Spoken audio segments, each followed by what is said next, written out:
Cantor Audio, a division of Recorded Books, presents Marion Scarlet by Anne Gracie, narrated by Alison Larkin. Chapter 1. It is a truth universally acknowledged that a single man in possession of a good fortune must be in want of a wife. Jane Austen, Pride and Prejudice. Agatha, Lady Salter, tapped her foot impatiently and glanced at the ormolu clock on the mantelpiece. 27 minutes he had kept her waiting, so far. Young people nowadays, no manners at all. But she would not allow the Duke's rag-mannered behaviour to distract her from her purpose. What was that line again? It is a fact, widely understood. No, that wasn't it. It is a truth. Yes, that was it, a truth. It is a truth universally acknowledged that a single duke in possession of a large fortune must be in want of a bride. That was the line. A very sensible observation to commence a very silly book. Young girls deciding for themselves who they would marry or not. Ridiculous. Had it not been for the commonsensical actions of an aunt, that foolish, stubborn Elizabeth would have whistled an excellent marriage down the wind. But her aunt had saved the day when she'd taken the girl to visit the young fellow's estate. That had made the foolish girl sit up and take notice. Lady Salter glanced at the clock again. 29 minutes. Disgraceful. She'd expected he might be reluctant to see her, but that was no excuse for tardiness. He'd been more or less jilted at the altar. A little pique was understandable. Young men had their pride. But it had not been, after all, a love match. It was an arranged marriage between her beautiful niece, Lady Rose Rutherford, and the Duke of Everingham, the catch of the season, the match of the season. Weeks of careful strategy on her part to get the two together, and when the betrothal was announced she had basked in universal admiration, while it lasted. Rose had let her down badly. A secret marriage, and to the veriest nobody, a scarecrow returned from the dead, ragged and dirty, in the middle of the ceremony, an absolute disgrace. It didn't bear thinking about. But she would not admit defeat. The door to the sitting-room opened. The Duke stood in the doorway. Finally. Lady Salter looked up and inclined her head graciously. "Good afternoon, Redmond." She'd known him since he was in short coats. The use of Redmond rather than his title was to remind him of the fact. Redmond Jasper Hartley, the 5th Duke of Everingham, strolled into the room. He'd kept her waiting a good half-hour, but he made no apology. He bowed over her hand and said in a bored voice, "Lady Salter, how do you do?" His cold grey gaze was indifferent. Lady Salter came straight to the point. "I understand my niece has apologized for her disgraceful behaviour." He raised a dark brow. "Niece?" As if he had no idea to whom she was referring. Her lips thinned, so he was still angry, coldly furious under the indifferent-seeming facade, if she was not mistaken. Pride was one thing, incivility to his elders quite another. Besides, she was as much a victim of Rose's carelessness as he. "I refer to Lady Rose Rutherford, as you very well know. She came here last week, I believe, to apologize." The Duke strolled to the window and stood looking out, his back to her. After a moment, he said in a tight voice, "Is there a purpose to this visit, Lady Salter? You are still in want of a bride?" He stilled, then turned slowly to face her, and in an arctic voice said, "And if I am, madam, what business is it of yours?" Lady Salter lifted her chin and said what she had come here to say. "I have another niece." He didn't move. His expression was carved in ice.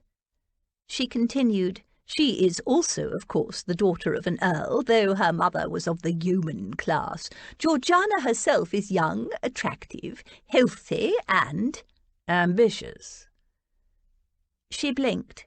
Not in the least. Quite the contrary, in fact. She has All her teeth, too, I'm sure. A picture of perfection, no doubt, but I am not interested. She glared at him. His lip curled, and he continued with silken insolence. We are not at Tattersall's, Lady Salter. There is no need to act the coper and enumerate your niece's various qualities. I am not interested in furthering either her ambitions or yours. She bristled, likening her to a horse-coper indeed. You forget yourself, young man, duke or not. Your mother would be appalled. His mother was her goddaughter as well as a friend. He glanced pointedly at the clock. His indifference was infuriating, as was his assumption that she was ambitious for her niece. She was, of course. Georgiana had no sense at all of where her duty lay, but the Duke could not know that. He and Georgiana had barely even met. She doubted they'd exchanged a dozen words. It was yet another situation where an aunt was needed to step in and take control. Your mother and I will, in future, kindly keep your noses out of my business. I've had enough of your interference.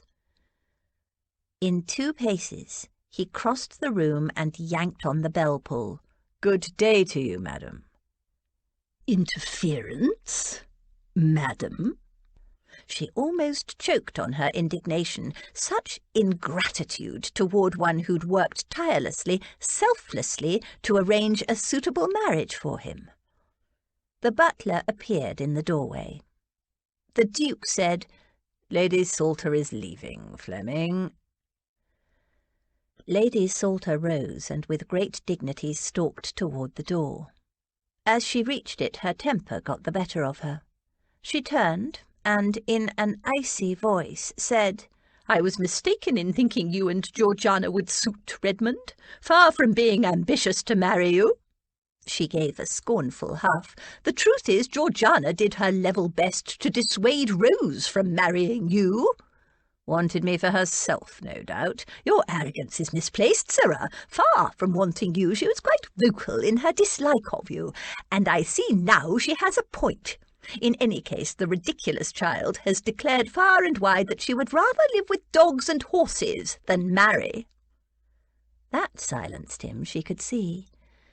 She added with crisp satisfaction, I had thought, Your Grace, that married to a young woman of good family, an independently minded young woman who would not hang off your sleeve, a girl who wants nothing more than to retire to a country estate and be left to breed horses, dogs, and possibly children would be exactly what you required.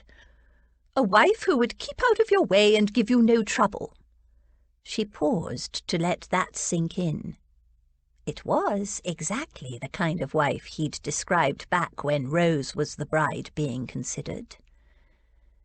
She made an airily dismissive gesture. Even so, it would have taken all my considerable powers of persuasion to coax Georgiana to wed you.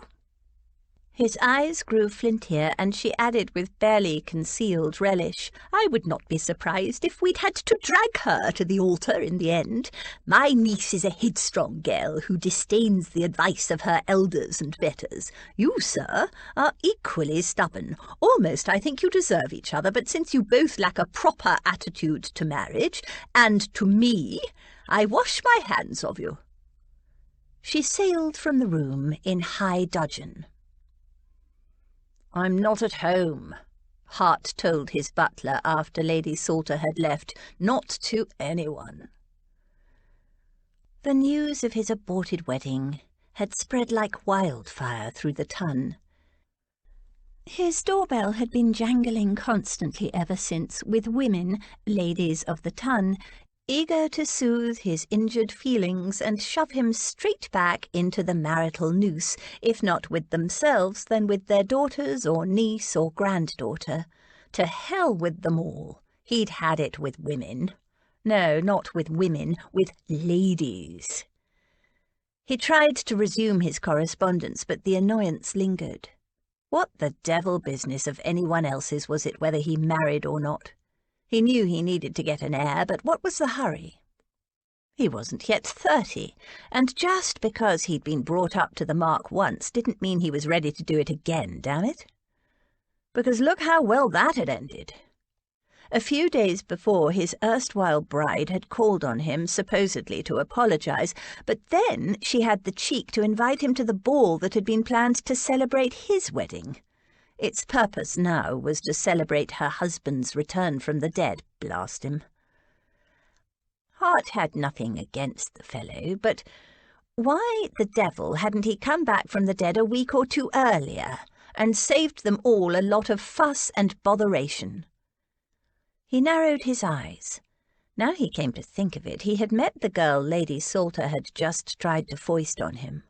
Lady Georgiana Rutherford had accompanied Rose on that little errand, a long-legged, dark-haired wench with more than a dash of impudence. She'd pulled her skirts up to warm her legs at the fire, dropped them, cool as you please, when he'd entered the room, not embarrassed in the least, a hoyden, if not a light skirt. Damned fine ankles, as he recalled. She would rather live with dogs and horses. He snorted. She was welcome to them. What? Lady Georgiana Rutherford could hardly believe her ears. You offered me to that Duke, like a cake on a plate, without even consulting me? George was taking afternoon tea in the drawing-room with her uncle, Cal, his wife, Em, and her two great-aunts, the sweet one and the sour one. The sweet one, Aunt Dotty, was knitting haphazardly in between poring over a dish of jam tarts and sipping her tea. Her sister, Aunt Agatha, sat like an offended poker looking down her nose at them all, disdaining the offers before her. Cal, lounging on the settee beside his wife, chuckled.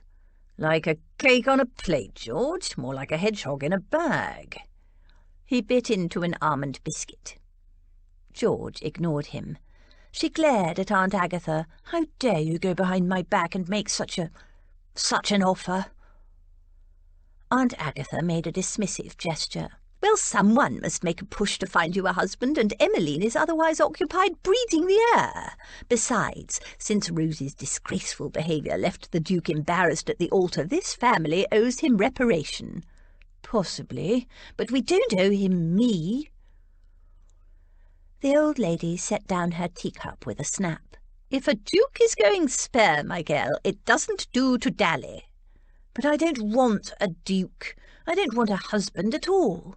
I've said so repeatedly, and even if I did, Everingham would be the last man I'd consider." George didn't know what it was about the Duke of Everingham, but he irritated her with his cold, hard gaze, so indifferent and superior, and I rule the world. She longed to take him down a peg. Nonsense. Every girl needs a husband, and, all appearances to the contrary, you are the daughter of an earl and need to marry and be a credit to your family. The flat dismissal of her views infuriated George. "Not me. I don't want a husband. I don't need one, and I won't have you or anyone else arranging one for me." "Don't be ridiculous, child." "It's not ridiculous, and I'm not a child. I'm almost 20. And well past the age you were married and off your aunts and uncles' hands. Ashenden and Emmeline are starting their own family." Aunt Agatha gestured to Em's swollen belly, then trained her lorgnette on her rebellious great-niece. George put up her chin and glared back. She wasn't sure whether the old lady actually needed the eyeglass to see with, or whether it was just her chosen weapon of intimidation. Whatever the reason, George would not be intimidated. Aunt Agatha continued. "Ashenden's sisters are now married, in however scrambled a fashion, and their future is taken care of. There is only yourself remaining, an ill-mannered, unfeminine, ignorant, tomboyish hoyden with no idea of ladylike or even polite behaviour, and worse, no interest in acquiring it. You should be grateful that I'm taking an interest in your future." "Grateful? For unwarranted and unasked-for interference?" George was ready to explode. The insults stung. There was no denying there was some truth in them, but she would never let Aunt Agatha get the better of her. "You cannot expect your uncle and his wife to care indefinitely for his late brother's unwanted and unacknowledged offspring, especially a girl who's more trouble than she's worth. A charitable gesture is one thing, an embarrassing millstone quite another." Em sat up angrily. "George is not a millstone, Aunt Agatha, nor is she an embarrassment. She's a dear, sweet girl and a beloved member of our family, and as far as I am concerned, she can live with us until she's 100 years old." She reached out a hand to Cal, and he took it, a silent gesture of support. Aunt Agatha gave a dismissive wave. "That is your condition, speaking, Emmeline. Breeding women are notoriously hysterical." She turned to Cal. "You see, yet again Georgiana is causing your wife distress and endangering the heir." "I'm not the one upsetting people," George muttered. "Now look here, Aunt Agatha," Cal began. "Oh, don't worry, Cal," George said. "I know better than to mind the spiteful outpourings of an interfering, officious, presumptuous old "George," Em said in a warning tone. George glanced at her and bit off the remainder of the insults she had stored away. She would cross swords with Aunt Agatha any day, but upsetting Em was another matter. Aunt Agatha drew herself up, an outraged, silver-haired praying mantis. "Abominable girl! Never in my life have I been subjected to such disgraceful incivility from a chit not yet in her majority, and from a member of my own family." "If the cap fits, wear it," George said sweetly. "In any case, I won't be on Cal and Em's hands forever. The minute I turn 25 and get my inheritance, I'll be out of here, and nobody need bother about me at all." Aunt Agatha primmed her lips. "More than 5 years to wait, then. A young married couple should not have to endure the company of—" "I've asked and asked Cal to arrange for an allowance to be paid to me in advance on my inheritance. He always refuses, but if I had it, I'd be gone and out of their hair in an instant." "Precisely why I won't do it," Cal said firmly. "There's no question of enduring anything or anyone, Aunt Agatha. Em and I are very fond of George, and as Em said, she's welcome to live with us as long as she likes." "Exactly. We love you, George, and there's no question of your being in the way," Em said. "Now, please, let us all enjoy our tea and stop squabbling." At the word tea, George's dog, Finn, rose and sat down beside Cal, fixing the half-eaten biscuit in Cal's hand with a mournful gaze. George frowned and said in a low voice, "I do cause you trouble. You can't deny it, Cal." Cal exchanged a glance with his wife and smiled a slow smile. "Let us say, rather, that you enliven an otherwise relatively humdrum existence." Then, as Finn nudged him, he added, "You and your enormous hound, I meant. And no, Finn, this is my biscuit and is not for dogs." He finished it in 2 crunches. Finn slid to the floor with a dejected sigh. Em nodded. "The house is going to feel so empty with both Lily and Rose gone. We couldn't do without you, George." George glanced at the mound of Em's belly. The house wouldn't be empty for long, or dull. The baby would take up all Em's time and attention then. "I will leave when I'm 25. "We'll talk about that when the time comes," Cal said. "Nobody is going to force you into matrimony, George, but I don't want you living alone." "Why not? I did for most of my life, except for her faithful Martha." "A situation I deeply regret," Cal said grimly. "Henry should have been shot for his lack of care for you, and for keeping your existence a secret from us all for so long. But you are part of this family now, and so you will remain." "I can never decide which I like better, the plum tarts or the strawberry ones," Aunt Dotty said into the silence that followed. Of course, the marmalade ones are very nice, but I always think red jam is such a happy flavour, don't you agree?" The tense atmosphere eased. Aunt Agatha set down her teacup with a clatter. "Pshaw! If that's your attitude, I wash my hands of you." "But the red jam is the sweetest, Aggie dear. There's no need to get upset about it," Aunt Dotty said. She winked at George. "I'm not talking about the jam, as you very well know, Dorothea. Marriage is the only option for a girl of our order." She trained her lorgnette on her sister. "We've already got one failure in the family. We don't need another." "Aunt Dotty is not a failure," Em and George began at the same time. Aunt Dotty chuckled. "Don't worry, my dears. Aggie always takes a swipe at someone when she's thwarted or put out in any way. It doesn't bother me in the least." She offered her sister the plate of tarts. "Try one of these, Aggie. They really are very good. They might even sweeten your tongue." Aunt Agatha waved them away. "You eat too many of those things. No wonder you're so fat." "She's not fat," George said hotly.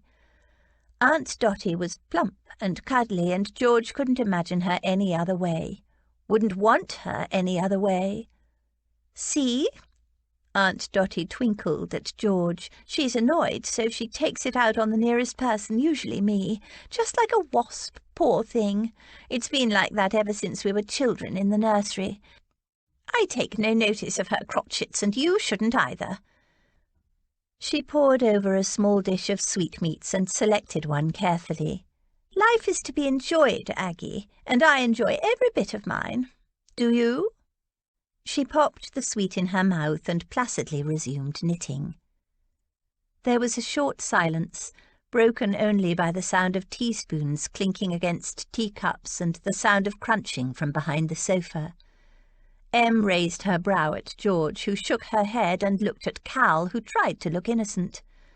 Avoiding his wife's eye, he said, "Well, Aunt Agatha, don't keep us in suspense. How did the Duke respond to your proposal?" George swallowed, feeling suddenly hollow. He couldn't possibly have agreed to it, could he? She hadn't given any thought to the Duke's reaction. She was only thinking of her aunt's interference. "He refused, of course, in no uncertain terms. No gentleman," she added with thinly disguised satisfaction, "would want an ill-trained, boyish, impertinent hoyden for a wife." "Did he say that?" George flashed indignantly. "In so many words?" Aunt Agatha arched a sardonic eyebrow. "What did you expect? That he wouldn't notice your many inadequacies? I did my best. But—" She shook out her skirt, took hold of her ebony cane, and rose. "I have other calls to make. Good day to you all. Ashenden." Cal rose and escorted his aunt from the room. An ill-trained, boyish, impertinent hoyden? How dare he? How dare she? George jumped up and began to pace around the room. She didn't know who she was angriest with, Aunt Agatha or the Duke of Everingham. She could happily shoot them both. The knowledge that Aunt Agatha had offered her to him, and that he'd rejected her, even though she emphatically didn't want him, made her squirm with humiliation. It's not for him to reject me. It's for me to reject him. The thought that she hadn't had the chance to, that he had rejected her unasked, was both mortifying and infuriating. "He's rather handsome, though, isn't he?" Aunt Dotty had only seen him at the church, at his aborted wedding to Rose. "I do rather like a tall, dark, moody-looking man." "Handsome, perhaps," George said, "and moody is right. He's also cold, haughty, rude, and arrogant. He looks down that long aristocratic nose of his as if we're all worms beneath his notice." She'd only met him a handful of times while his marriage to Rose was being arranged, and what a lucky escape for Rose that had been. But she'd disliked him on sight.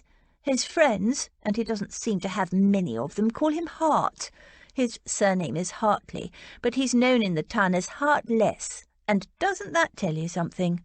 Rose made a lucky escape, and I'm damn—" She broke off and glanced at Em. "I'm blowed if I'll be the sacrificial lamb in her place." She clenched her fists. "Aunt Agatha had no right." "No, she didn't," Em agreed, "and nobody will force you into marriage, dear, if you don't want it." "No, but Aggie means well," Aunt Dotty said, and at George's look of surprise she added, "Oh, I know she's bossy and interfering and thinks she knows better than anyone what needs to be done, and that we're all sheep who need to be herded, but she does mean it for the best." George's jaw dropped. "How can you say that? To Aggie, marriage is the be-all and end-all, and she thinks it is for everyone. But," Aunt Dotty sighed, "she made 3 marriages, and not one of them brought her happiness. Wealth, yes, but happiness?" She shook her head. Em touched her belly. "You mean because she never had children?"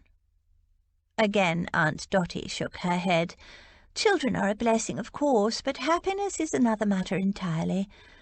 I never married and never had children, but my life has been, and still is, a happy one. The trick, George dear, is to know your own heart and decide accordingly. I made my own choices in life and have no regrets." And seeing her tranquil face and serene smile, George could believe it. But she wasn't Aunt Dotty and didn't have her gentle, accepting temperament. Aunt Agatha's interference made George want to scream or to hit someone, preferably the Duke who'd so smugly rejected her, when she'd never wanted him in the first place. She was as tense as an overwound clock. She needed to get out, to escape from this smothering attention and breathe. But the afternoon's obligations stretched ahead of her. Morning calls, endless and unbearable, with coy questions about male attentions and about Rose's husband's incredible return from the dead. That 7-day scandal still wasn't over, and delicate and less than delicate inquiries about how the poor Duke was taking it. A Duke, pipped at the altar by some scruffy nobody, so scandalously delicious. And then there were the gentlemen pursuing George. Cal dealt with the obvious fortune hunters pretty swiftly, but still there were several gentlemen who, like Aunt Agatha, refused to believe she was serious about not marrying. At the best of times, George found morning calls difficult. Today they would be unbearable. "I need to go out," she said abruptly. "I want to take Sultan for a ride." To get away. "You already rode this morning," Cal said, re-entering the room. "I need a longer ride." She glanced at Em. "As long as you don't need me for anything, Em." "No, you go and ride the tension away, George dear. Everything's under control here. The last responses to the invitations are dribbling in. Burton has all the arrangements for the ball under control. He's in his element, I suspect, and Rose is fully occupied getting the new house ready to move into." "Hurrying, hapless workmen," Cal said with lazy amusement. "And Lily's off with her husband, I know not where," Em concluded. "You are free to do whatever you want." "As long as Kirk goes with you," Cal added, naming the dour Scottish groom he employed to keep an eye on the girls when they rode out. "Yes," Em said, "because Cal is about to accompany me on a short walk in the sunshine while it lasts." Cal blinked. "I am?" "Yes, across the park to Gunter's." She dimpled. "The baby desires some more of that delicious pistachio ice cream they make." "Oh, the baby does it? Well, in that case—" Cal rose and helped his wife to her feet. At the door, Em turned back to George. "And after my walk I plan to have a nap, so go on, my dear. Escape the irritations of polite society. Take your dog and your horse, and Kirk," Cal reminded her, "and run wild for a time." Em finished. Dear Em. She always understood. "But not too wild." Cal added. Chapter 2. He was not an ill-disposed young man, unless to be rather cold-hearted and rather selfish is to be ill-disposed. Jane Austen, Sense and Sensibility. Of course the old harridan was trying to play me. She's my mother's godmother, and I wouldn't put anything past the two of them. Expecting me to believe that the girl has no interest in marriage. Hart snorted. Would need to be dragged to the altar, indeed. He hadn't included that bit when he'd told his friend Sink the story. It was all rubbish, of course, and Sink was a good fellow, but his tongue tended to be rather loose, especially after a few drinks. Hart wasn't going to have that little morsel spread around the ton. His friend Sink, Johnny Sinclair, had called in shortly after Lady Salter's departure on his way to Jackson's boxing saloon, and had stayed for a spot of lunch instead. Lady George, eh? Splendid girl. The sort of girl a fellow can feel comfortable with. Comfortable? The ice in his voice took Hart by surprise. Sink was oblivious. Yes, no pretence about her at all. Says exactly what she thinks, so a fellow knows exactly where he stands. Not on the hunt for a husband. Makes no secret of it. Plans never to marry, wants to live in the country and raise horses and dogs. Well, can't argue with that, can you? Hart could, actually. So she's an eccentric. Sink shook his head.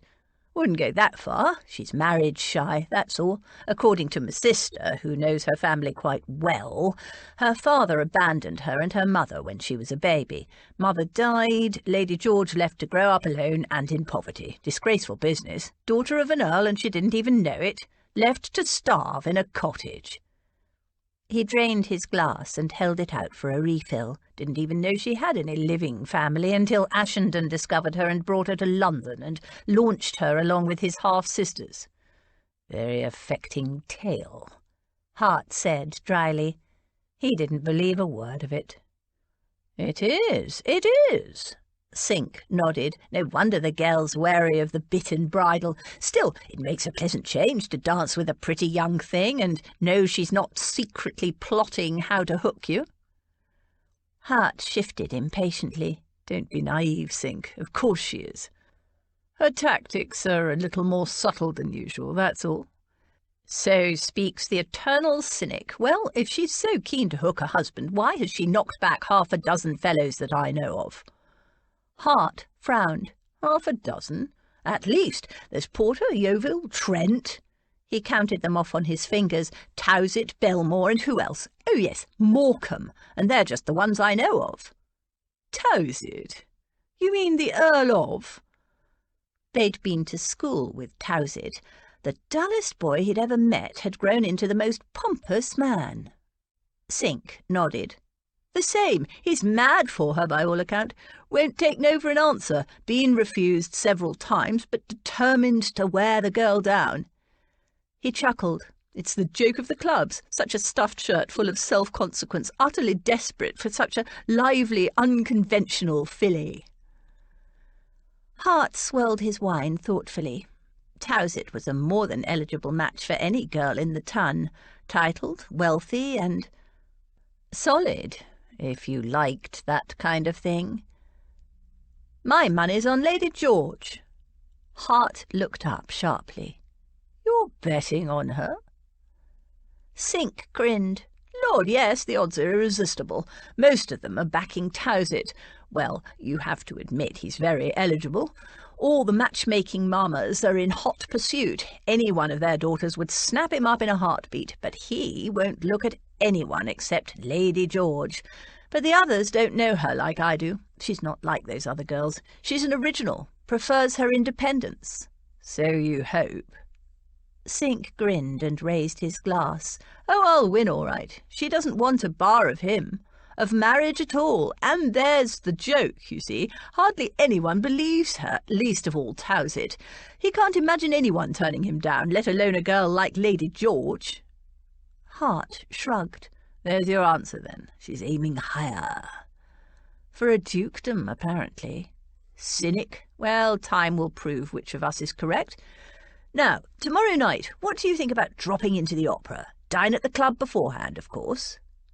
Hart raised a brow. "The opera?" It was the last place he would have imagined sink. "Whatever for?"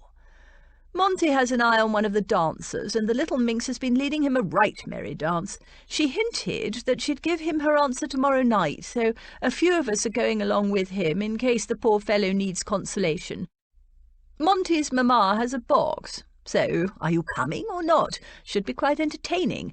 Not the caterwauling, of course, but watching Monty trying to corral the little filly." Hart shrugged. "I'll dine with you at the club, but that's all." He was not fond of the opera, and was indifferent to Monty's success or otherwise with the opera dancer.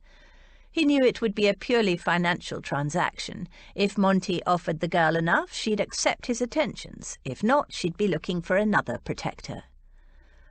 Opera dancers and young ladies of the ton, in his experience, they were all the same under the skin. It all depended on the offer. George's horse, Sultan, picked his way fastidiously through the crowded London streets, superbly disdainful of all the activity. The dogs, the urchins, the barrows, carts and carriages. Oh, he didn't like them. George could tell by the way his ears went back and swivelled, and the way he tensed up from time to time. But months in London had taught Sultan that at the end of these tediously unpleasant streets lay a glorious run. It was too late in the day to ride again in Hyde Park unless one wanted to walk placidly along, bowing to acquaintances and every now and then to break out wildly with a staid trot for 5 minutes. Neither of them, nor Finn for that matter, would enjoy that. So they were making for the wide-open spaces of Hampstead Heath. Of course it took much longer to get there, but it was worth it, and Em had said she had the afternoon free. And freedom was what George craved. She rode ahead, Finn trotting along at her side, magnificently indifferent to the yapping street curs. Kirk followed close behind. His eyes were watchful, on the lookout for trouble, but his expression was dour as usual. He'd made this excursion with her many times before and generally enjoyed himself, though it was hard to tell with Kirk. But today he radiated grim disapproval. It had started when she'd met him in the stable-yard, mounted and ready. He usually fetched the horses and brought them to the house, and he'd taken one look at her and frowned. "Does his lordship know you're going out in public like that?" George grinned. "It's Hampstead Heath. I want a proper ride." "It's not fitting, Lady Georgiana, you know that." "It's a split skirt, see?" She flipped up one of the panels of cloth that just barely covered her breeches. He snorted. "It's a man's saddle." "No, really?" she said, sounding amazed, "and yet here I am, mounted and ready." He'd opened his mouth to argue, but she'd cut him off. "Oh, don't be stuffy, Kirk. You know perfectly well I've ridden astride dozens of times, even when Cal's been with me." "Aye, at dawn," he said, "when there's no a soul about. But it's broad daylight, and we'll be riding through the streets. You'll cause a scandal, Lady Georgiana." "Pooh, nobody will recognise me." She pulled out a man's cap and crammed it on her head, tucking in her hair, which was short anyway. She tugged the bill down, almost over her eyes. "See? Now come on." She put an end to the argument by trotting out into the street. He pursed his lips, but followed, looking gloomier than ever. "Have you ever ridden with a side saddle, Kirk?" He didn't bother answering, just gave her an expressive look. "No, of course not. And why is that? For all that men tell us that side saddles are so much better for ladies and are as safe as houses, you won't get a man on one. And why? Because they're silly, that's why. And it takes more skill to ride with them, not less, because side saddle, you only have the reins and your crop and your balance, whereas astride you can control your mount with your thighs as well." "Lady Georgiana," Kirk said in a pained voice. George hid a grin. She'd forgotten. Ladies didn't have thighs, or if they did, they weren't to be mentioned. So if I want a really good ride, it has to be astride, she finished. There was nothing better than to ride at a fast gallop, bent low over her horse's neck, the wind in her face, and the feeling of being at one with the powerful animal beneath her. Bareback was even better. It was how she'd first learned to ride, but she wasn't even going to try for that, not in London. But one day, when she was free, it wasn't as if she disliked her current life. Not really. She didn't much like London, with hundreds, thousands of people living almost on top of her, or so it felt, and she didn't like the dirt and smells. Why was it that London dirt seemed so much worse than country dirt? And London noise never stopped. Even at night there were rumbling wheels, shouts, bangs and arguments, and though the country was also full of noise at night, the scream of a vixen, the hooting of an owl, the far-off barking of a dog, they were peaceful noises. But there were things she liked about this life. Cal had initially dragged her into the family, kicking and fighting. She'd never had a family and was sure she didn't need one, but to her amazement she liked it, liked the feeling of belonging, liked the companionship of her aunts Lily and Rose, who were more like sisters. And her aunt by marriage, Em, who was sister, friend and mother all rolled into one, Em was a blessing. She'd even come to like Cal, bossy boots that he was. The great-aunts, well, Aunt Dotty was a darling, but she could do without Aunt Agatha. How dare she offer her up to that cold, snooty Duke? The farther they got away from London, the more George's mood lifted. The traffic thinned, the noise and dirt and chaos of the city fell beneath them. Browns and greys gave way to 1,000 shades of green, and the air felt cleaner and fresher. She took great deep breaths of it and felt lighter and more energized. Sultan, too, felt the difference and started to dance a little with anticipation. She felt the leashed power rippling through him and gathered her reins. "Careful now, Lady George," Kirk muttered. "He's very fresh still." Lady George, not Lady Georgiana. She was forgiven her breeches then. Kirk, the silly old dear, was certain Sultan was too strong, too spirited, too male for a lady, and had said so repeatedly. She'd lost count of other men who'd told her the same thing in various ways. But she'd bred Sultan, had been there when he was born, had raised him from a colt and trained him. They understood each other. Besides, George, titled or not, was barely a lady. An ill-trained, boyish, impertinent hoyden. She pushed the thought aside. She didn't care what the Duke said about her. The heath stretched before them. There was not a soul in sight. She tugged down her cap. "Come on, Kirk. Race you to that big old oak on the edge of the forest," and without waiting she took off. Her dog Finn streaked after her. "Now, isn't this better than spending the afternoon at Jackson's?" Hart gestured to the seed in front of them, an endless sward of green, fringed by a tangled, shadowy forest. "I thought you meant Hyde Park, not out in the dashed wilderness." Hart snorted. Hyde Park at the fashionable hour? He couldn't imagine anything worse. "I don't mind doing the pretty, catching up on gossip with all the lovely ladies." Sink pulled his collar up. "Better than being in the middle of nowhere, getting blown to bits in a freezing gale." Hart laughed. "Stop complaining. It's a brisk breeze, nothing more. Besides, it'll blow the cobwebs away." "Cobwebs? On me? Don't be ridiculous. My valet would have a fit. What am I saying? I would have a fit. Come on, let's ride to the top of the hill. You'll feel better when you can see for miles." He headed off at a leisurely canter.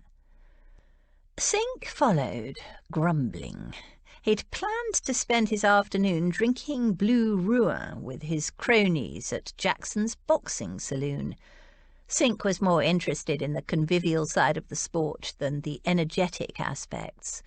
But it hadn't been hard to entice him out for a ride instead. Of course, he'd insisted on going home to change into more appropriate attire. Sink was never less than nattily dressed. But now Hart realised his friend had gone to an extra degree of trouble because he'd expected to be flirting in Hyde Park, not cantering across the heath high above the city. Hart reined his horse in at the crest of the hill and stood gazing out at the silhouette of London in the distance. He could just make out the dome of St. Paul's. He was trying to pick out other buildings when the sound of galloping hooves caused him to turn his head. About 50 yards away, a gleaming black stallion thundered across the turf, a magnificent creature moving like the wind, all speed and power and grace. A thoroughbred with clear Arab ancestry. A boy, a youth, clung to his back, crouched low over the stallion's neck like a jockey in a race. He rode as if he were born on the back of a horse.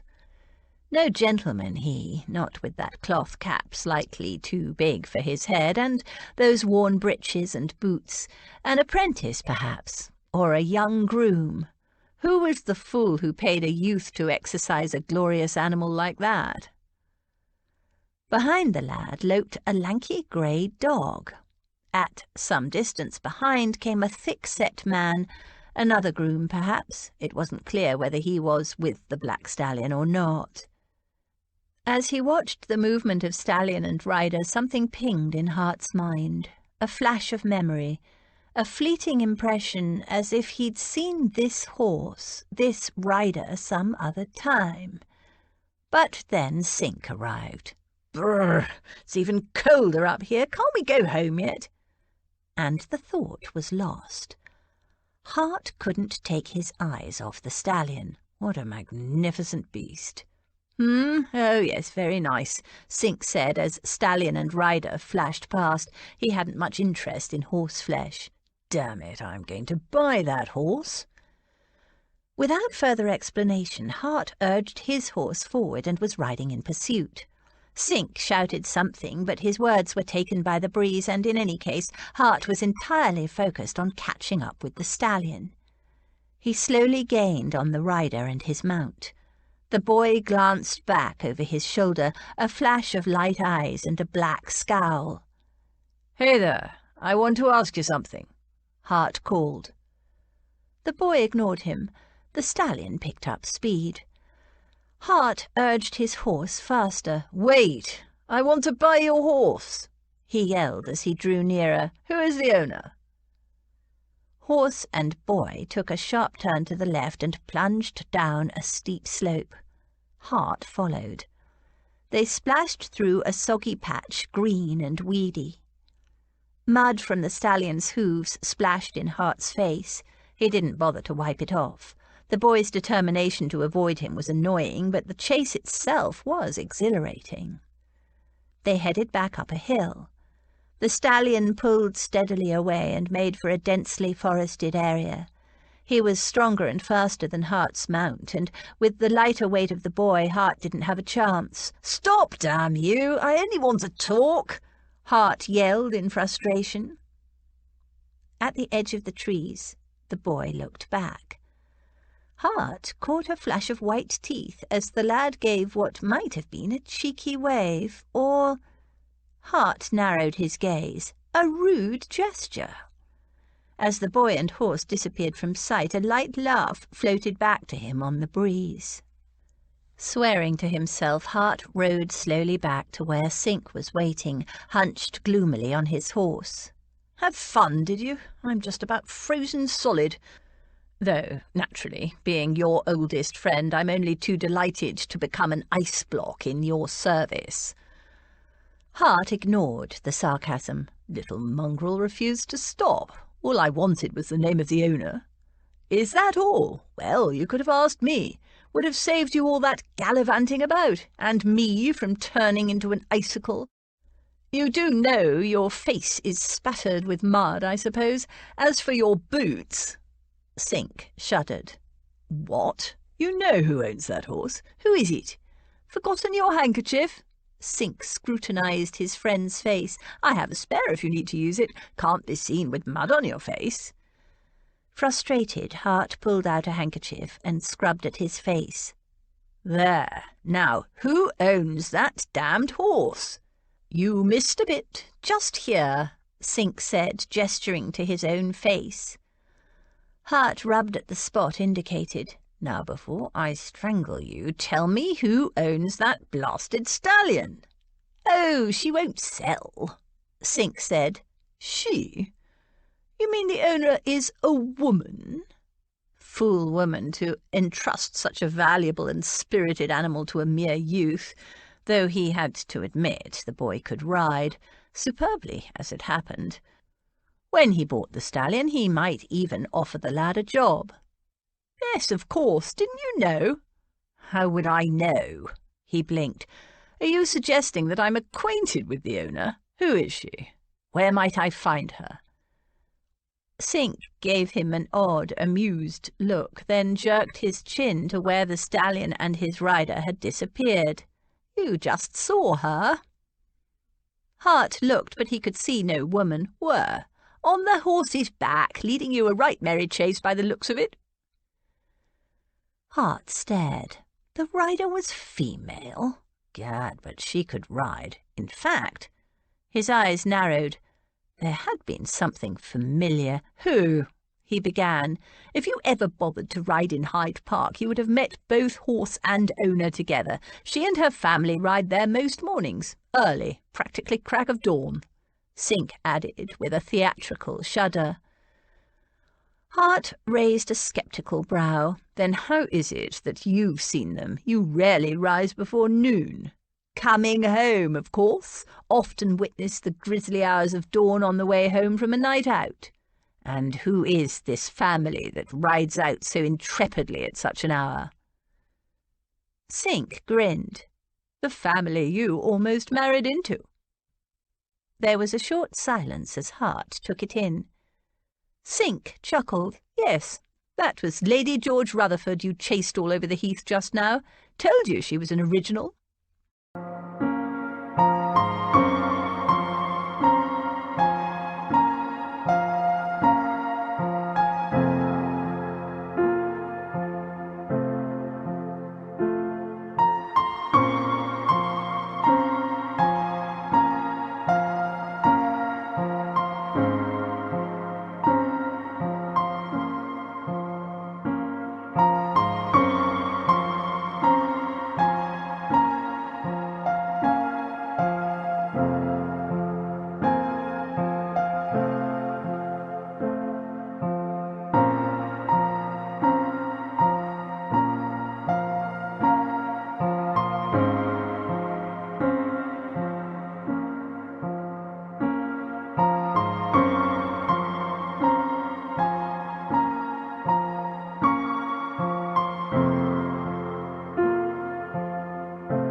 Chapter 3. In his library he had been always sure of leisure and tranquillity, and, though prepared to meet with folly and conceit in every other room in the house, he was used to be free of them there. Jane Austen, Pride and Prejudice. It was a hot afternoon.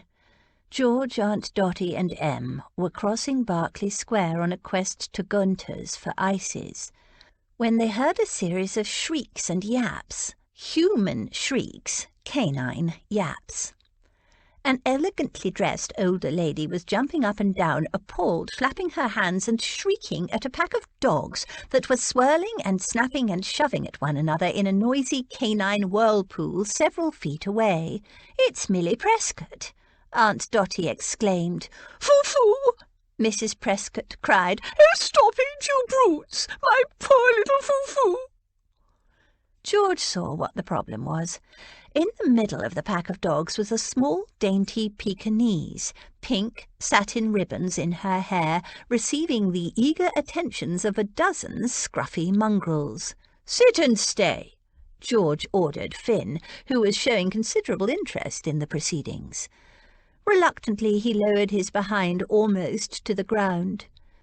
George waded into the swirling pack, snatched up the little dog and handed it to the lady. Then she roundly dispersed the other dogs, who retreated a few yards away and waited hopefully. One brave, enamoured beast broke through and leapt up eagerly at Foo-Foo. Mrs. Prescott shrieked, George roared at the would-be swain, and Finn jumped forward with a snarl. All the dogs retreated another few feet. "Oh, you brave, brave girl, Lady Georgiana! I wonder you weren't bitten. Such a heroine you are! Thank you, Mrs. Prescott exclaimed. Oh dear, I'm all of a flutter. Those terrible brutes just appeared from nowhere and started attacking my poor little baby." George glanced at Em and Aunt Dotty, who were trying not to smile. They weren't attacking her," George said. They were, didn't you see? Oh, my poor little Foo-Foo. Are you all right, my darling?" She examined the little dog anxiously, straightening her ribbons and murmuring, "Mummy's here now, precious. Those nasty dogs won't bother you again." "Actually, they will," George said, "unless you keep Foo-Foo locked up for the next few weeks." The dogs had retreated, but were waiting, all eyes on little Foo-Foo, who wriggled and squirmed to get down. "Locked up? Why ever should I do that? Foo-Foo loves her walkies in the park." "Yes, but she's in season at the moment," George explained. And when the lady didn't seem to understand, she added, "She's in heat. Those dogs know it. They can smell her." Mrs. Prescott pulled a horrified face. "Smell her? But she was bathed this morning with my own special soap, and why would that make them attack her? They didn't attack me, and I use the same soap." George couldn't think how else to explain, not in any polite way. She cast an appealing look at Em, who stepped forward. "What my niece means, Mrs. Prescott, is that your dog has entered her breeding season." Em patted her own burgeoning belly in gentle emphasis. Mrs. Prescott blinked at Em's belly, then gasped in understanding. "No, it cannot be. My little Foo-Foo is far too young for that. She's still a puppy." "She's not a puppy any more, and those dogs know it," George said bluntly. "So keep her away from all other dogs for the next few weeks." "I will, oh, I will. Thank you so much, dear brave Lady Georgiana. Good day to you, Lady Ashenden, Lady Dorothea." Mrs. Prescott hurried away, little Foo-Foo clamped firmly to her bosom, gazing wistfully back at her admirers, her feathery tail gently wagging. "She was widowed last year," Aunt Dotty explained. "She's childless, and her husband was a cold, hard man who never let her keep a pet. Foo-Foo is her first." "The way those dogs were going at it," George said frankly, "Foo-Foo might just present her with some more." Em burst out laughing. "George, darling, you are such a breath of fresh air. Don't ever change." "I agree," Aunt Dotty said. "And now, ices." The following afternoon the Duke's front doorbell rang again. It had rung on and off all day, to no avail. Hart made a grimace of satisfaction and bent over his correspondence. The gossip-seeking vultures would get no joy here. Fleming had his instructions. He stared down at the note he was trying to compose. It was more difficult than he imagined.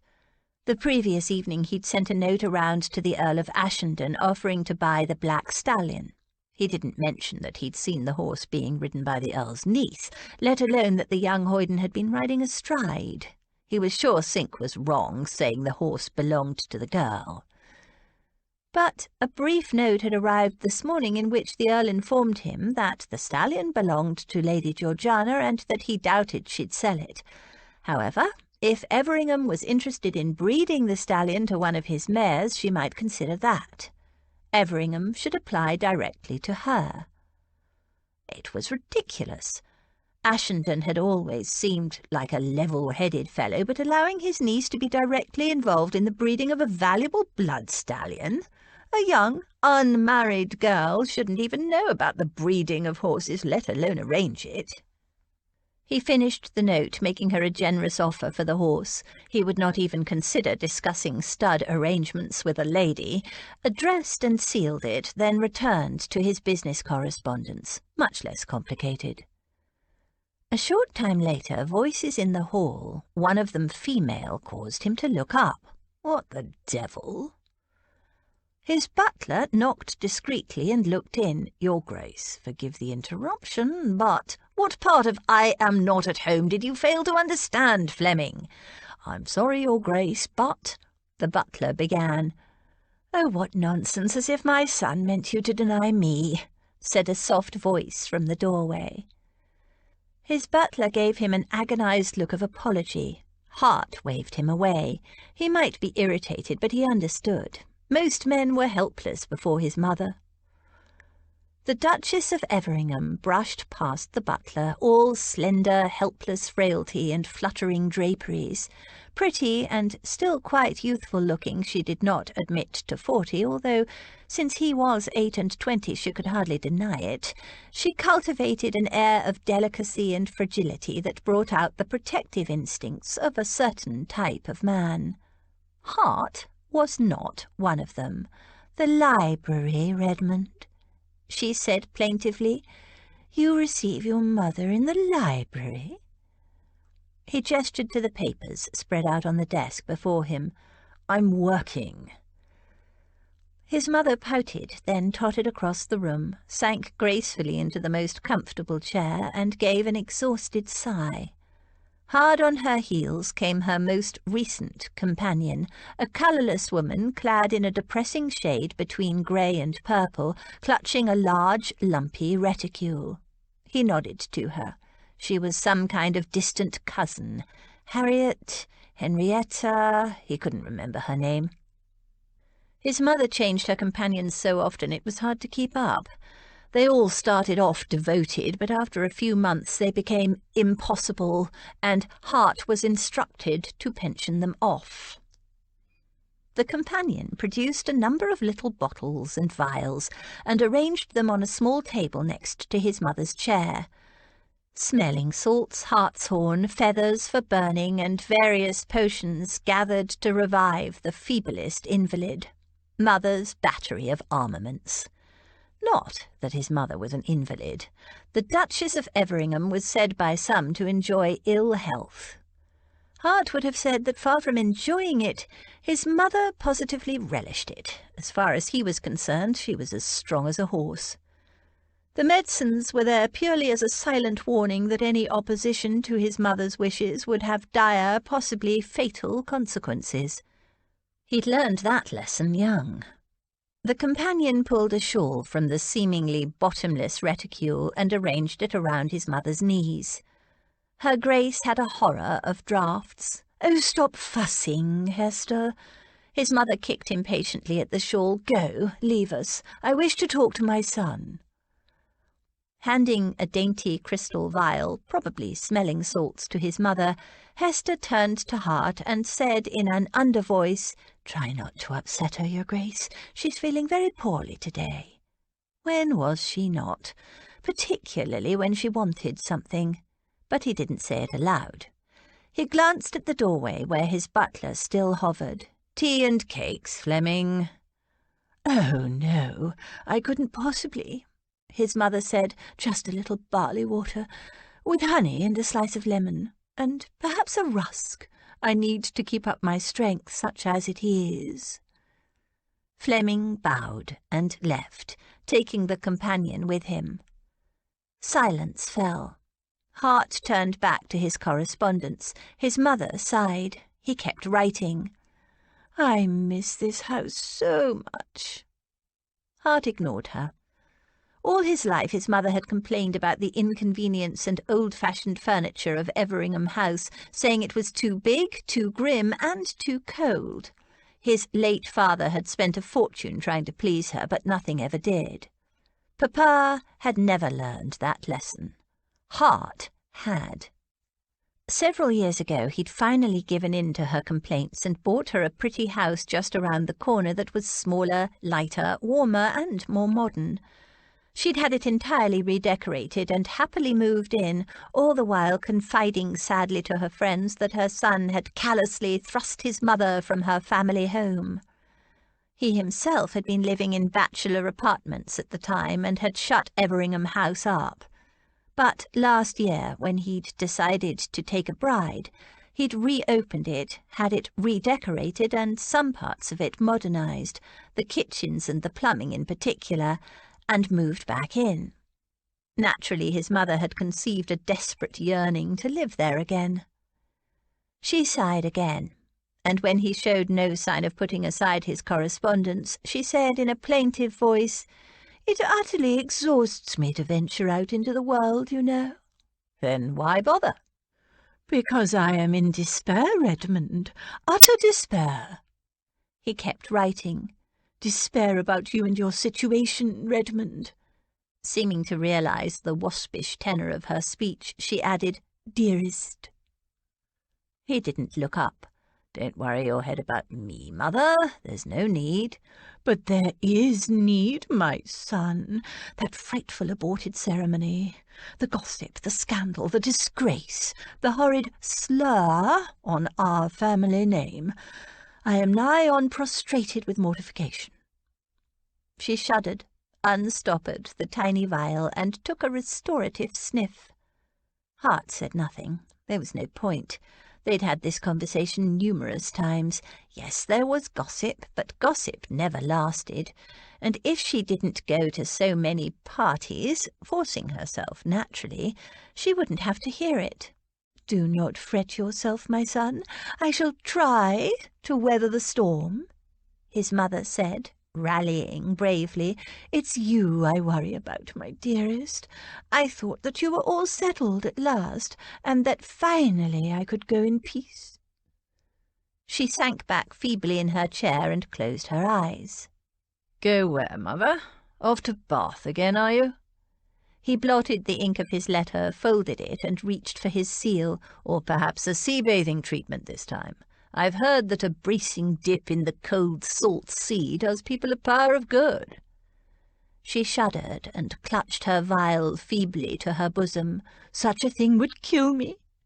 "Only if you drowned, and I believe there are muscular females at the dipping sites whose job it is to prevent that.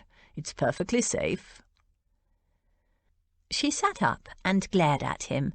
"Don't be so obtuse, Redmond, my darling boy. You must know that the only thing that keeps me alive, the only thing, dearest, is the desire to see you settled, married." "Then I shall postpone my nuptials indefinitely and provide you with a long life." "No, no. Oh, but I see you are teasing me, and you really must not." She waved the smelling salts feebly, but with delicate emphasis. "Dr. Bentinck says my constitution is extremely fragile, and any shock, even a small one, could carry me off." Hart didn't bother responding. Dr. Bentinck knew which side of his bread was buttered. Fleming entered then, followed by a footman carrying a tea-tray containing a teapot, 2 cups, a glass of barley water, a dish containing several almond rusks, and a plate of luscious-looking cream cakes. The Duchess waved them away. "Oh, how pretty, but I couldn't eat a thing." "You must keep your strength up, Your Grace," Fleming murmured. He produced a small table and placed it on the other side of the Duchess. He poured out the tea, added milk and 2 lumps of sugar, stirred it well and placed it, the glass of barley water, the dish of rusks, and a plate containing 2 small pink cakes, oozing with cream, on the Duchess's table. Then he poured black and sugarless tea for Hart and set it pointedly next to the chair opposite the Duchess. "I'll just finish this." Hart blotted, sealed, and addressed the letter. When he looked up, there were still 2 cakes on his mother's plate, but there were now several fewer on the larger plate. As always, Fleming had calculated his mother's tastes exactly.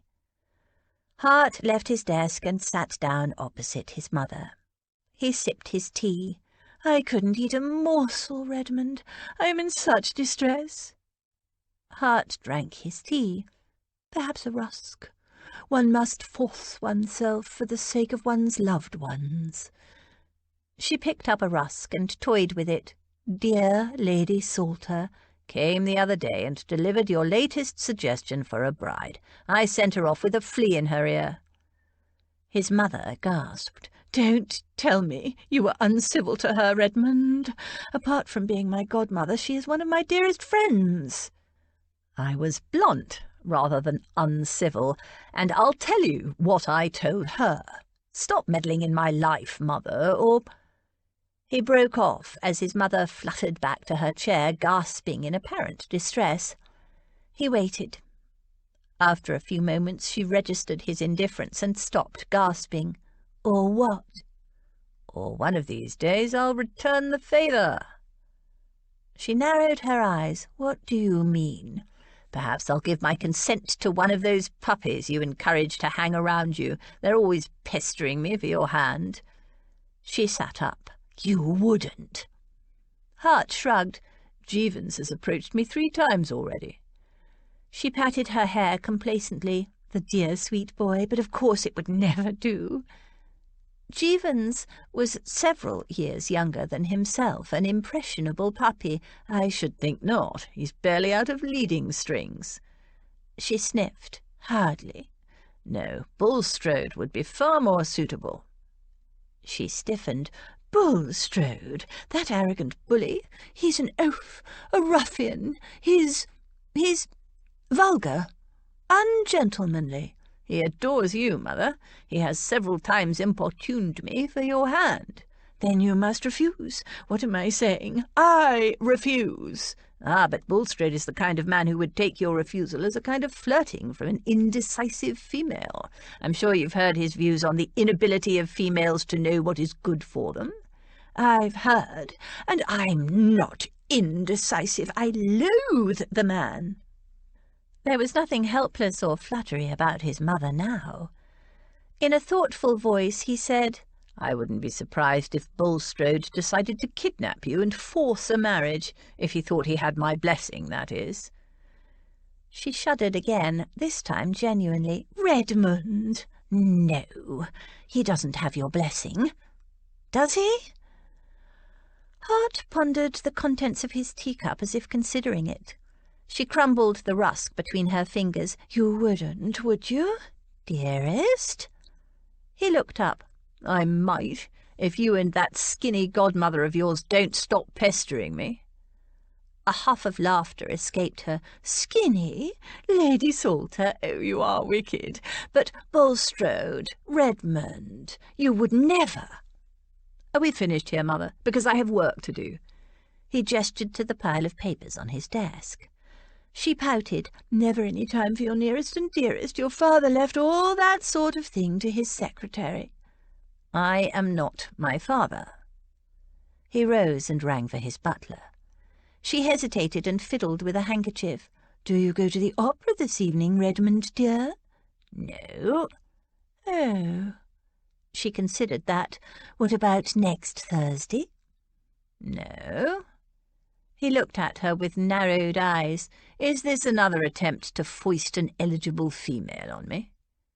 She gave an indignant little huff. "Of course not. You've made yourself perfectly clear, though you must admit that the last girl we found for you, dear Lady Rose, was perfect." "And look how well that turned out." "And how were we to know the silly girl had contracted a secret marriage?" "Goodbye, mother, and remember what I said. A word from me, and Bulstrode will be yours." His mother applied a wisp of lace to her eye. "So harsh, so cruel to treat your poor mamma so. I don't know where you get it from. Your father was always so sweet to me." Hart's father had lived a dog's life, wrapped as he was around his wife's little finger and driven to distraction by her imaginary ailments. Hart had no intention of going down that path. The door opened and his butler appeared. "Her Grace is leaving, Fleming, and have this delivered, will you?"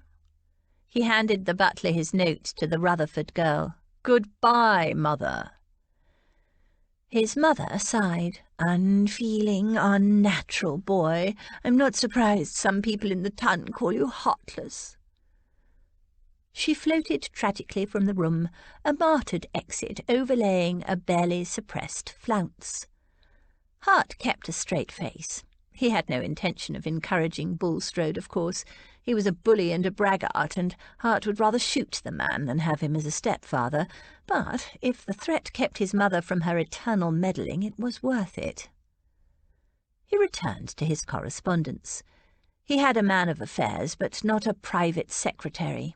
Some things he preferred to do himself. He administered a number of estates, his own and 3 for which he had recently become a trustee. These last 3, which had belonged to a late cousin, took up most of his time.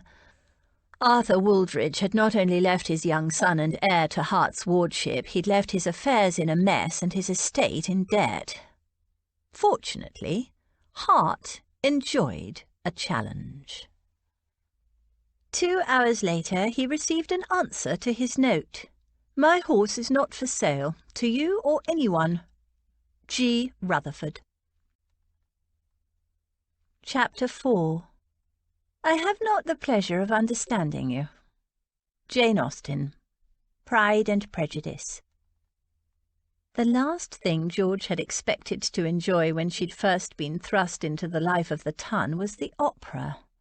But to everyone's surprise, including hers, she did. The first time she'd attended it reluctantly with Rose and Aunt Agatha, knowing it was just some excuse for Aunt Agatha to introduce Rose to the Duke. Except he hadn't turned up. For Aunt Agatha the evening had been a waste of time. For George it had been a revelation. The music, the drama, the story, the costumes. She'd been entranced. She'd always liked music, always enjoyed a song or two, but she'd had no musical education. According to Martha, Mamma had a very sweet voice. She'd played the pianoforte and sung, but she'd died when George was a baby. The music in church was always her favourite part of Sundays, and she'd loved to listen to the villagers playing their fiddles and other instruments whenever there was a wedding or some other celebration. Several times she'd even sneaked into the grounds of some of the grander local houses and eavesdropped on their balls and parties. But opera was something else again. She couldn't understand most of the words. She spoke no Italian or German, no other language except English, in fact. But Em, who knew about opera, usually told her the story before she went so she could follow along. Often the story seemed a bit silly and the characters a little on the ridiculous side, but then a voice would begin to soar and she would be transported out of the theatre, away from London, into a realm she'd never known existed. It didn't always happen, but with some singers and some pieces, the opening notes would send a prickle down her spine, across her skin, and she'd lean forward toward the stage and let the music soak into her, and be transported. Aunt Dotty also shared her love of music. She didn't often come up to London. She preferred her home in Bath, but she'd come up for Rose's wedding and was staying on for Rose's ball next week, so she'd come with George and Aunt Agatha together. A burst of masculine laughter came from the box next door, nothing to do with anything happening on stage. The box had been empty for most of the opera, but now, more than halfway through, a group of young men had entered noisily, talking and laughing, indifferent to what was happening on stage or whom they might be disturbing. Lots of people talked through the opera. It drove George mad. Why did they come if they had no intention of listening to the music? She knew the answer, of course. Because it was fashionable to see and be seen, to show off their clothes and jewels, and meet friends and gossip. Most of them showed little interest in the music. She'd even seen people play cards right through a performance, their backs to the stage. At least cards were relatively quiet. These young men weren't. 2 of them were leaning over the balcony. "There she is, the little one third from the left," said one, pointing. He was making no attempt to lower his voice or be discreet in any way. "The one with the yellow hair in pink?" asked another. "Yes, that's her. Pretty. Oh, look, she's seen us." They leaned forward, waving. George refused to look. She knew what the men were talking about. Picking out opera dancers, they had a reputation as notorious light skirts, as if they were going shopping. She didn't care what the men did. She just wished they would do it silently, preferably somewhere else. Beside her, Aunt Dotty sighed and shifted restlessly. The men's conversation was disturbing her, too.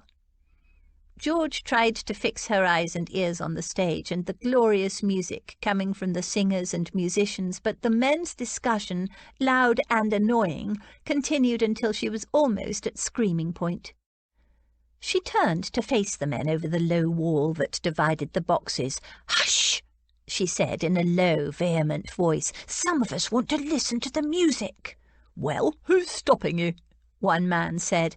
He'd clearly been drinking. "That fat woman is loud enough to wake the dead. Can't hear myself think." "You and your friends are ruining our evening with your inane conversation," she hissed, "so be quiet or leave." "Inane? Well, I like that. I'll have you know that—" "Leave? This box belongs to my mother." "Georgiana," Aunt Agatha said in a quelling tone. George didn't bother to answer. It would only be some kind of reprimand, something like "Young ladies don't talk to gentlemen in the next box," or "Young ladies don't tell gentlemen to be quiet." She snorted. Gentlemen, indeed. Young ladies should only insult gentlemen to whom they have been introduced. Besides, she never answered to Georgiana. She turned back to the stage. The aria began, and, oh, it was glorious. For about half a minute. "Oh, I say, it's Lady George." It was one of the men in the next box, a different one. "Evening, Lady George." She refused to look. The aria had started. "Lady George," the voice continued, louder. Another one who'd drunk too much. "Don't you remember me?" "Shush!" she hissed. "But we danced together last week at the dash it all. Forgotten which ball it was." George clenched her fist around her fan, wishing it were a pistol or a club.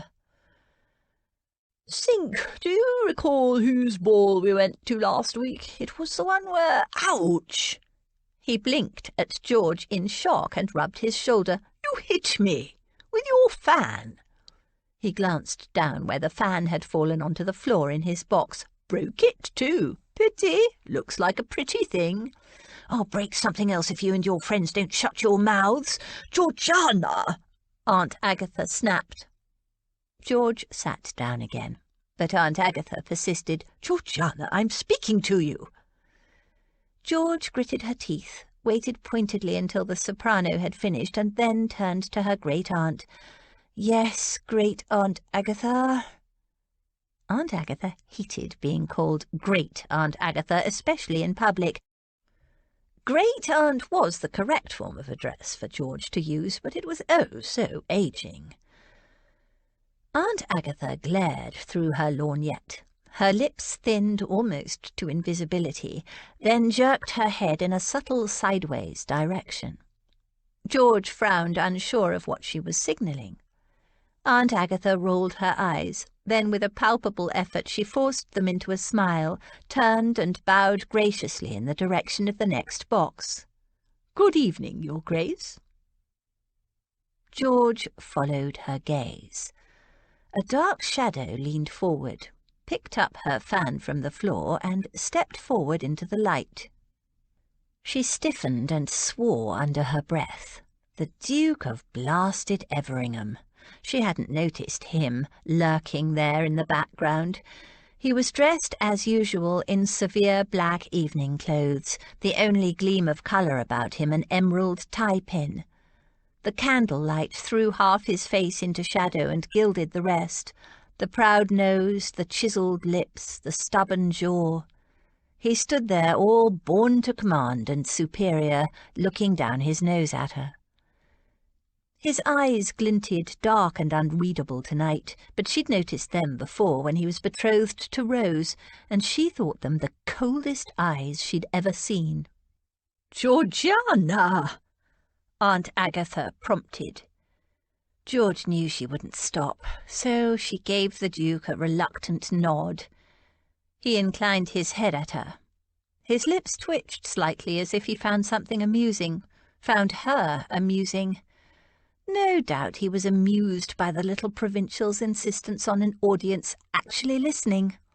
Not to mention her inappropriate behaviour in addressing people in the next box, gentlemen in the next box. Or perhaps the amusement came from Aunt Agatha's offer of George as a potential bride, and his rejection of her, an ill-trained, boyish, impertinent hoyden. She put up her chin. She didn't care what he thought.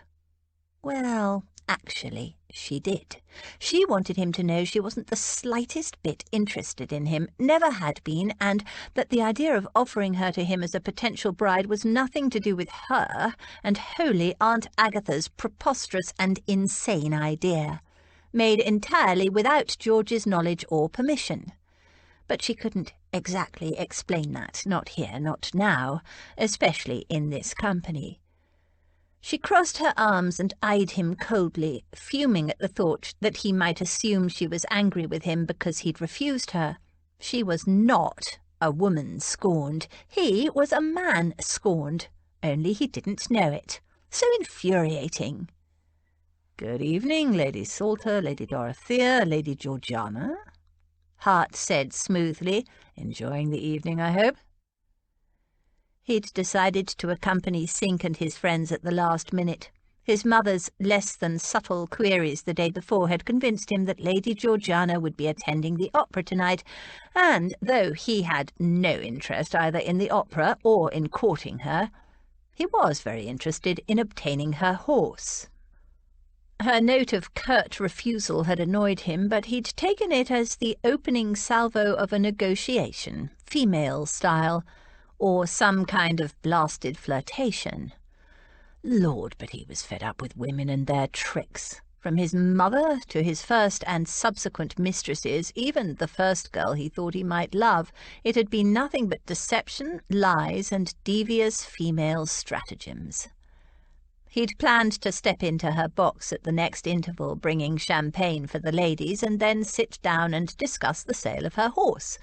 Monty and his friends had probably spoiled any chance of a civilized conversation tonight, at least, but Hart might be able to salvage something from the evening. He'd watched her from his shadowed corner and been intrigued by her rapt expression as she gazed down at the stage. Had she been feigning interest in order to attract some musical gentleman? Women did that, he knew. He'd lost track of the various interests females he'd known had claimed, only to learn that they were almost invariably false. One young lady who'd declared she had a passion for hunting, because he was known to be a bruising rider to hounds, hadn't even been able to ride, unless to bounce along on the back of a horse like a sack of potatoes was to ride. But he hadn't been able to spot whoever Lady Georgiana was aiming to impress at the opera this evening. He'd observed with fascination the various expressions that crossed her vivid little face as she watched the stage, following the story seemingly as open as a child in her responses. She gave every indication of being wholly enraptured by the opera. Her profile was limned by the light from the lantern behind her, a golden halo, outlining a firm little nose, a determined chin, and the soft curve of her cheek. She was dressed in pale amber, the scooped neckline subtly enhancing the shadow between her breasts. The more he'd watched her, the less he understood. This was the boy who'd taken him on a wild, exhilarating chase? The boy who rode as well as any jockey? This seemingly demure young lady watching the opera with her two elderly aunts? And then she'd turned on Monty and his friends and ripped into them like an angry little governess, seeming not to care in the slightest what anyone thought. A slender, entrancing firebrand. She glared at him now, her lips pursed. Her skin was smooth like rich cream or satin, not pale like most of the women he knew, but warm and faintly sun-kissed. Or was that the effect of the theatre lights? Her face had a slight elfin suggestion, with high cheekbones and a delicately pointed chin, but her nose was small and straight and imperious, and her mouth— oh Lord, her mouth! Plump and lush and altogether enticing. Hart stared at her mouth and swallowed. Soft, plump, satiny-looking lips, dark against the purity of her skin. They didn't seem to go with the rest of her, all lissom and leggy, and, well, he wasn't able to think of her as boyish, not dressed like this in an amber gown that clung to her slender curves and subtly enhanced them. Short, glossy, dark locks clustered and curled around her face. In this light he couldn't quite make out the colour of her eyes, something light, possibly blue or grey. He would have to see her in daylight to be sure. Fringed with long dark lashes, they were beautiful even when narrowed at him as they were now. He tried to put this Lady Georgiana with that other one, mud-spattered and dressed as a boy, in breeches and boots no less, in the middle of nowhere, riding a magnificent stallion that should have been far too strong for a lady. She glared at him and folded her arms beneath her bosom. He tried not to drop his gaze to take in the gentle curves, and failed. However had he imagined that the rider he'd pursued across the heath was a boy? There was nothing boyish about her. It was more than a little disturbing. Why had he never noticed her before? He'd met her, half a dozen times, exchanged no more than perfunctory greetings with her. He vaguely recalled a couple of comments she'd made, erring on the cheeky side as he recalled, but certainly there had been no actual conversation. But he'd never really looked at her, not really. His attention had always been elsewhere, on the other people in the room, or the church. And who noticed other women when you were betrothed and in the process of being jilted? Still, blind. He'd been utterly blind. But now he saw her. "Enjoying the evening?" Lady Georgiana repeated. She glanced pointedly at his companions. "Trying to, and failing." "Ah," Hart said, adding with deliberate provocation, "so you have no interest in fat men and women caterwauling in public?" She gasped, and her slight bosom swelled with indignation. "How dare you?" He ostentatiously fingered her broken fan. 2 of the ivory ribs had snapped. It was no mere flirtatious tap she'd given to Monty's friend. And raised a brow. "How dare I?" Her eyes sparked. She flushed, but held out her hand in an imperious gesture. Keeping his gaze locked with hers, he slipped the fan into his pocket. She lifted her chin. "Thieving now?"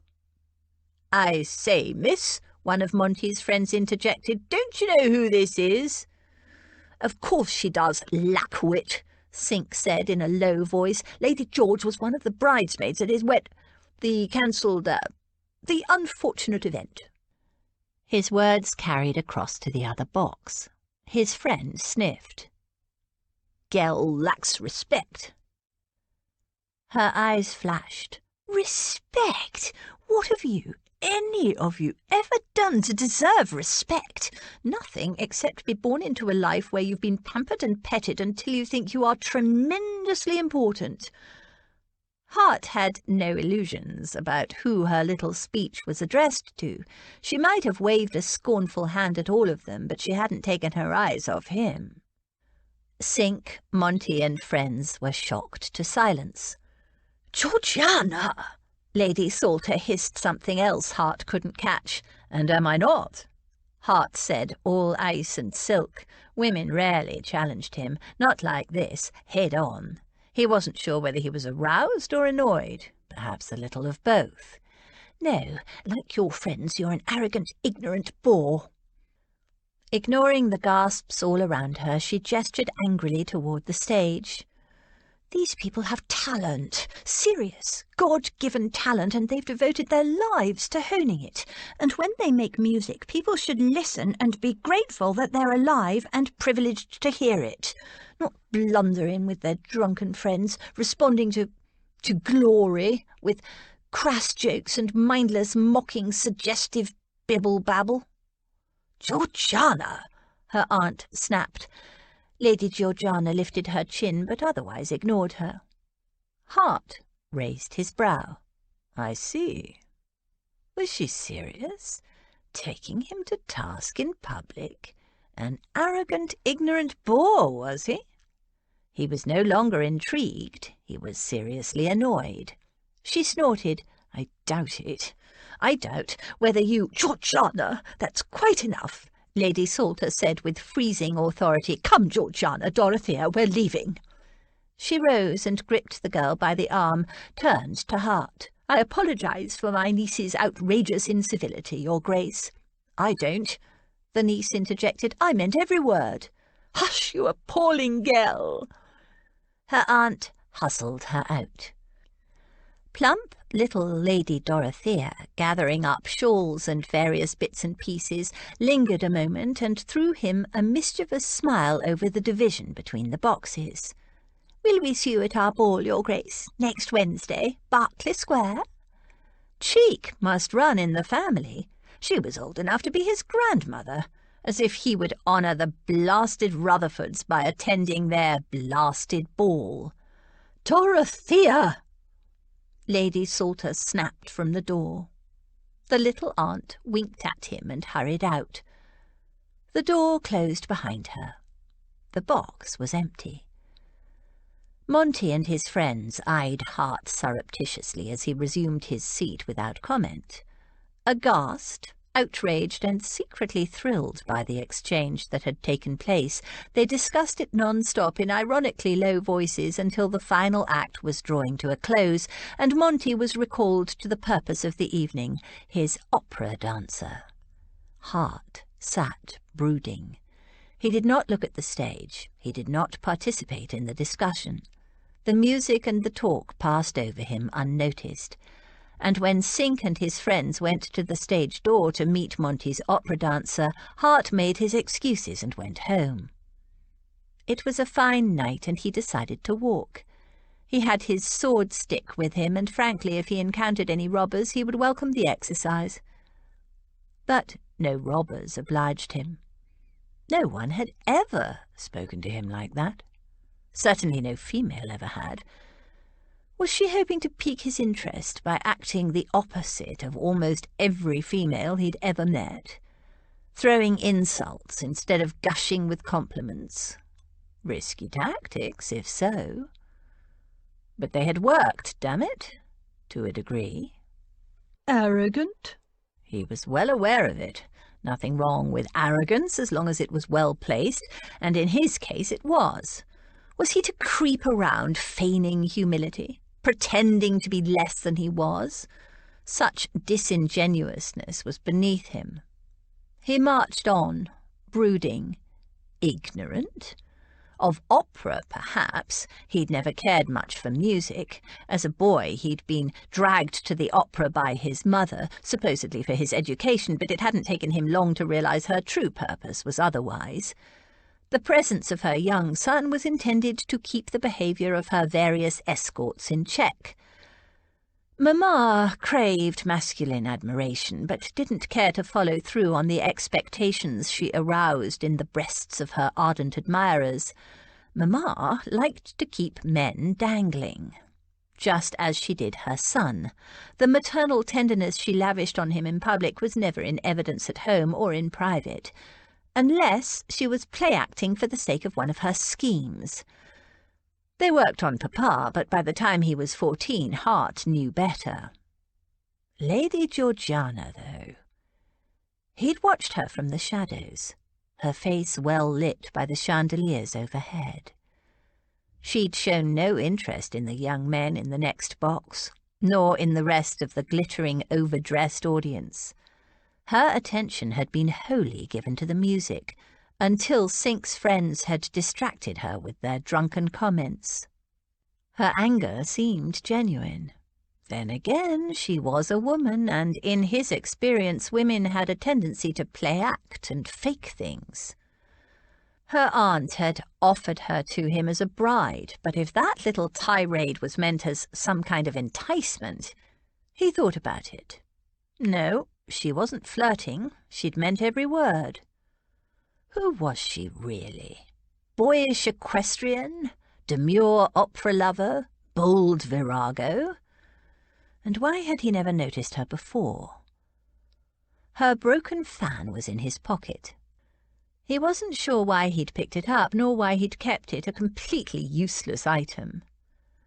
He reached Mayfair and turned into Brook Street. A bore, was he? Daisies poked through some railings, spilling onto the footpath, bright in the gaslight. He slashed their heads off with his stick and strode on. Damn it, he never let a woman have the last word. He hadn't even had the chance to talk about buying her blasted horse. And somehow, infuriatingly, he was aroused. Never in all my life have I been so mortified by a young girl's behaviour, Georgiana, especially one in my charge, and in such a public place. George sat in the carriage and let Aunt Agatha's tirade roll over her. She had no regrets for what she'd said. Well, perhaps a few. She really hadn't meant to upbraid the Duke in quite such a manner. All she'd really wanted was for people to be quiet so she could listen to the music.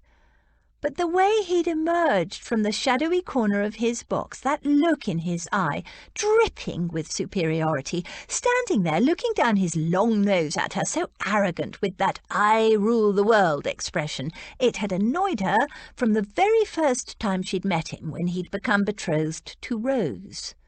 Thank God that hadn't worked out. She might have been related to him by now. As soon as he'd stepped forward, she realised that he'd been watching her for some time. She'd felt a prickle of awareness, but had told herself that of course somebody would be looking at her, that at the opera everybody looked at everyone else. But the faint, disturbing prickle hadn't gone away. She was a little embarrassed that she'd broken her fan on that other man, but he'd kept talking on and on loudly after she'd asked them several times to be quiet, and the fan was a delicate one, easily broken, so it hadn't actually hurt him, just made him realise she was serious. But when the Duke had picked it up, his long fingers playing with the broken ribs as he eyed her in that knowing way, and then when he'd refused to give it back to her, sliding it into his pocket as though he had every right to keep it. And what would he want with a lady's fan, let alone a broken one? It was a move calculated to spark her temper. And then to insult the performers. When her temper rose, her tongue loosened. Perhaps she had gone a bit far, speaking like that to a man she barely knew, and in public, but it was true. Men like the Duke did assume the world was theirs to rule, that nobody else mattered, but other people did matter. That faint, mocking smile, that knowing glint in his eye, that ironic lift of his eyebrow, just one brow, she couldn't say why it was all so annoying, only that it was, and to call the glorious singing caterwauling, he'd deserved it. Oh, Aggie, stop ranting at the girl, Aunt Dotty interjected. What's done is done, and if you want my opinion, it won't hurt those boys to have heard a few home truths. Those boys? We're talking about the Duke, not those other ones, though she shouldn't speak like that to any gentleman. And as for home truths, she mortally insulted him, or did you not hear it? I heard every word, but that Duke, handsome, brooding devil that he is. I do like a bit of arrogance when it's deserved, and I suspect in his case it is. The man has potential, but it won't hurt him to be taken down a peg or two. Potential? He's a duke. Yes, dear, I noticed. But he's also just a man. And a man, as dear George pointed out, who has no doubt been indulged and spoiled and pampered all his life. I've never had any time for that silly mother of his. The Duchess is a friend of mine, Aunt Agatha said stiffly. Yes, I know, strange as it is. Can't think what you see in her, Aggie. And yes, I know she's your goddaughter, but you needn't be friends with a goddaughter. But of course she's a duchess, so of course you're friends. Aunt Agatha made an offended huffing noise and stared out the window for a minute or two. Aunt Dotty glanced at George and winked. George grinned back at her. Aunt Agatha thought of another grievance. And that reminds me, Dorothea, what did you say to the Duke as we were leaving? Aunt Dotty smiled. I reminded him about our ball, of course. Rose did give him an invitation, didn't she, George? Yes, George said, in person. He hadn't exactly received it with pleasure. His response at the time had been scathing. She'd added her own might. If you came, you could demonstrate to the ton your supreme indifference. You'd like that, wouldn't you? He'd ignored her, acted as if she wasn't even in the room. Of all the foolish things, Aunt Agatha snapped. Of course he won't come to the ball. Why would he court humiliation? Attend a ball that was to have been his own wedding ball and is now to celebrate Rose's hole-in-the-corner marriage to a nobody? Ridiculous! That boy will surprise you, Aunt Dotty said tranquilly. Which one? George asked. Both of them, I hope. Rose's husband is a dark horse, and the Duke is a dark horse of a different colour. She clapped her hands. All these lovely, handsome young men. I'm so looking forward to the ball. Aunt Agatha snorted. Chapter 5. Surprises are foolish things. The pleasure is not enhanced, and the inconvenience is often considerable. Jane Austen. Emma. Several evenings later, Cinque called in at Everingham House to collect Hart for a card night out with friends. Won't be a minute, Hart told him, shuffling through a pile of invitation cards. Just need to get this off. Help yourself to a drink if you want one. Cinque sauntered over to the bottles and decanters set out on a side table, and with comfortable familiarity helped himself. What is it? Just need to respond to an invitation. Cinque's jaw dropped. Respond? But you never respond to invitations. Famous for it. Nonsense. You are, you know. So what's this extraordinary acceptance for, then? He swirled the wine in his glass, sniffed deeply, then drank. A ball. Cinque choked. What ball? Hart didn't respond. He'd found the invitation he was looking for and had begun to scrawl an acceptance. Cinque drained his glass, refilled it, then said in an airily casual tone, Which ball is it again? It was so unlike him that Hart looked up with a frown. What is it to you? Might be going too. Could go together. Company, you know. Cinque made an expansive gesture. Depends on the ball, of course. It wouldn't be the Rutherford ball, I suppose. Hart snorted. The Peploe ball, though why it matters to you, I can't fathom. Doesn't matter a bit, old fellow. Not a bit. Not a jot. Just being friendly, making conversation, don't you know? Hart eyed him thoughtfully. You're babbling, Cinque. Now, why would that be? Babbling? Me? Not a bit of it. What's the world coming to when a chap can't inquire about the plans of another chap without being accused of babbling? Avoiding Hart's eye, he turned to refill his glass. You've bet on me, haven't you? Me? Bet? Cinque said with a feeble attempt at indignation. On whether or not I'll attend the Rutherford ball. Pfft! Bet on you? My oldest friend, as if I would. Good heavens, what an impertinence that would be. He darted a glance at Hart. You're not going, are you? Of course not. Damn. Problem? Hart asked dryly. Of course Sink had bet on him. Sink bet on everything. "Dropped some wine on my breeches." Sink scrubbed energetically at an invisible stain. Hart returned to his note. "So, the Peploe ball tomorrow night," Sink said. "What brought that on? I thought you hated balls." Hart gave a lazy shrug. "But you never attend balls. Only for that short time when you were engaged to Rose Rutherford, and you can't be pining after Lady Rose, because that was the most cold-blooded arrangement I've ever—" Sink's eyes brightened. "Oh ho, so that's it. What's it?" Hart signed the note with a flourish. "Everyone knows the Rutherfords and the Peploes are practically joined at the hip. You're hoping to meet up with Lady George, aren't you? I told you she was a charming gal." "Oh." His eyes narrowed. "You're not planning to punish her for that little contretemps at the opera the other night, are you, Hart? Because if you were, well, it wouldn't be gentlemanly." Hart raised a brow. "Contretemps? I have no idea what you're talking about. I merely wish to purchase her horse." "Her horse?" Sink gave a crack of laughter. "Naturally, you're going to a ball for a horse. I think you've had quite enough wine. Not nearly enough if you're going to a ball to see a girl about a horse. A horse!" He chortled. "Of course you are. Nothing to do with a bright-eyed girl who just happened to set you on your ear the other night." "She did not set me on my ear," Hart lied. He hadn't been able to get her out of his mind. "No, I could feel the undercurrent between you. Positively crackling it was."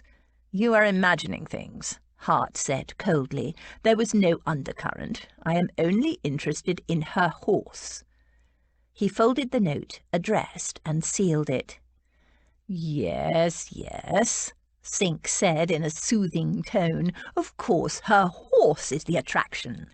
He paused a moment, then added, "So why not simply make her an offer? To buy the horse, I mean, not make her any other kind of offer." Sink had definitely drunk too much, Hart decided. "I did make her an offer for the animal. She refused. Told you she would. It was an opening gambit. She'll sell. That stallion is far too strong for a lady."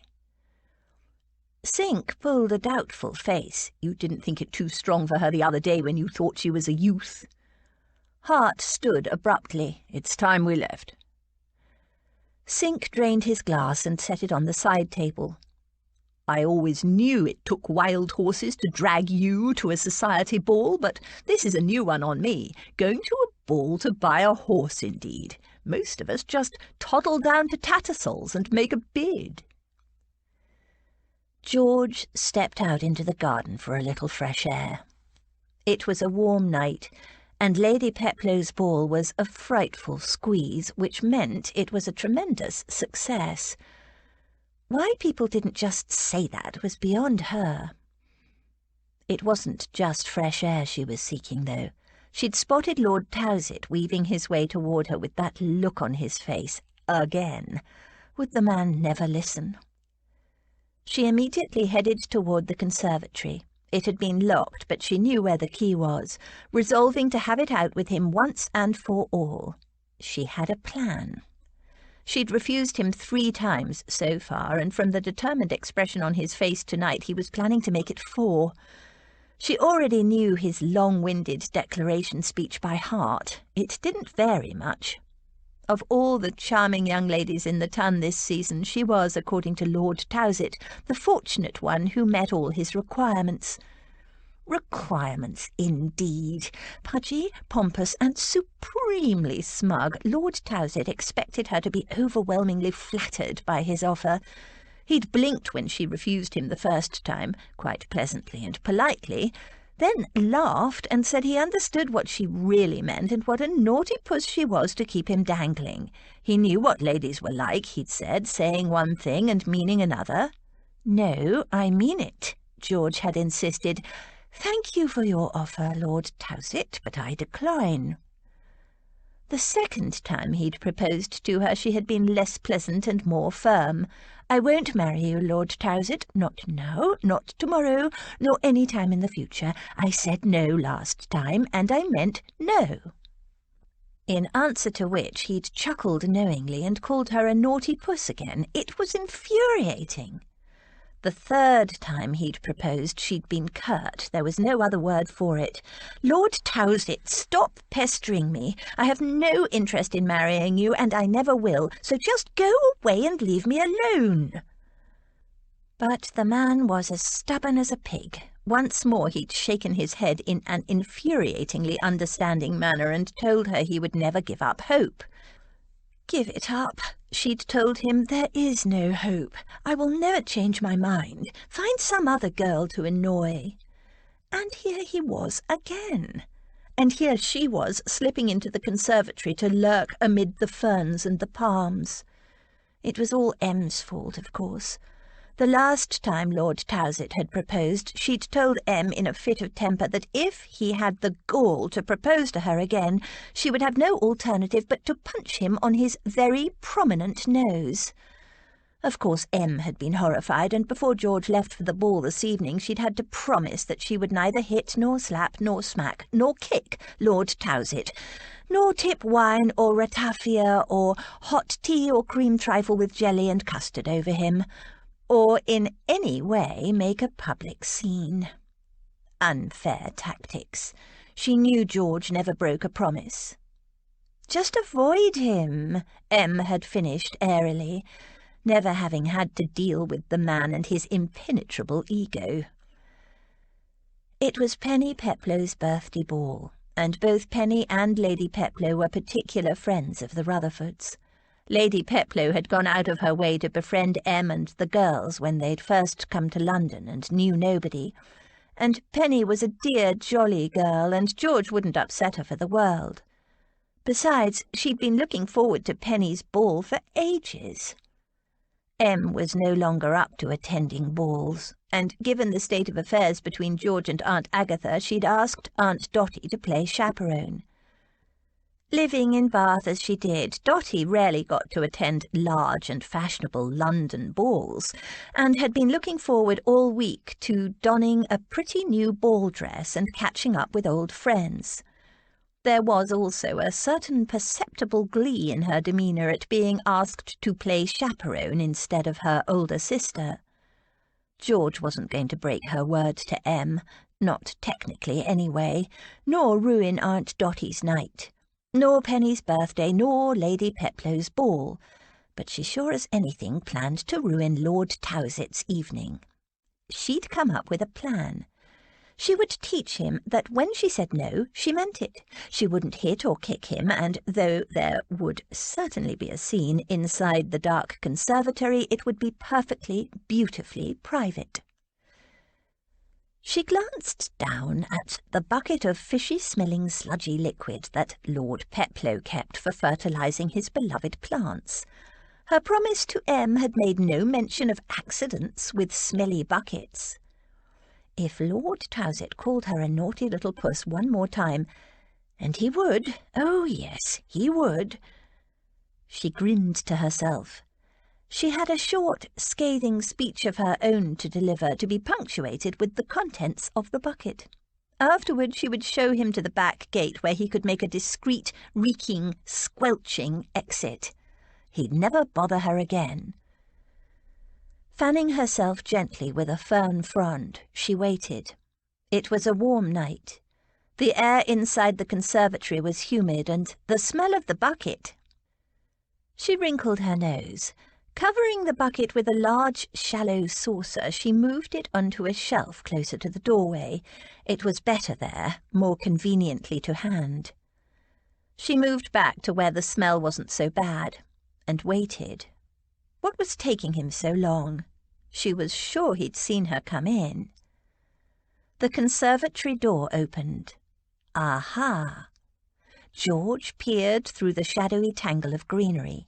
Was that him? He was just a dark silhouette outlined against the bright globes of lantern light that illuminated the garden outside, where Lady Peplow's servants had hung dozens of pretty Japanese-style lanterns. The silhouette moved and she cursed under her breath. It wasn't Lord Towsett after all. This man was taller, leaner, broader-shouldered. She edged farther back into the shadows. She didn't want to be caught lurking in here by some stranger. Slow, heavy footsteps came toward her, crunching over the crushed limestone that covered the conservatory floor. George held her breath. She jumped as the door burst open and 3 ladies tumbled in, laughing. One called out, "Such a delightful tease you are, Heart!" Heart? George stiffened.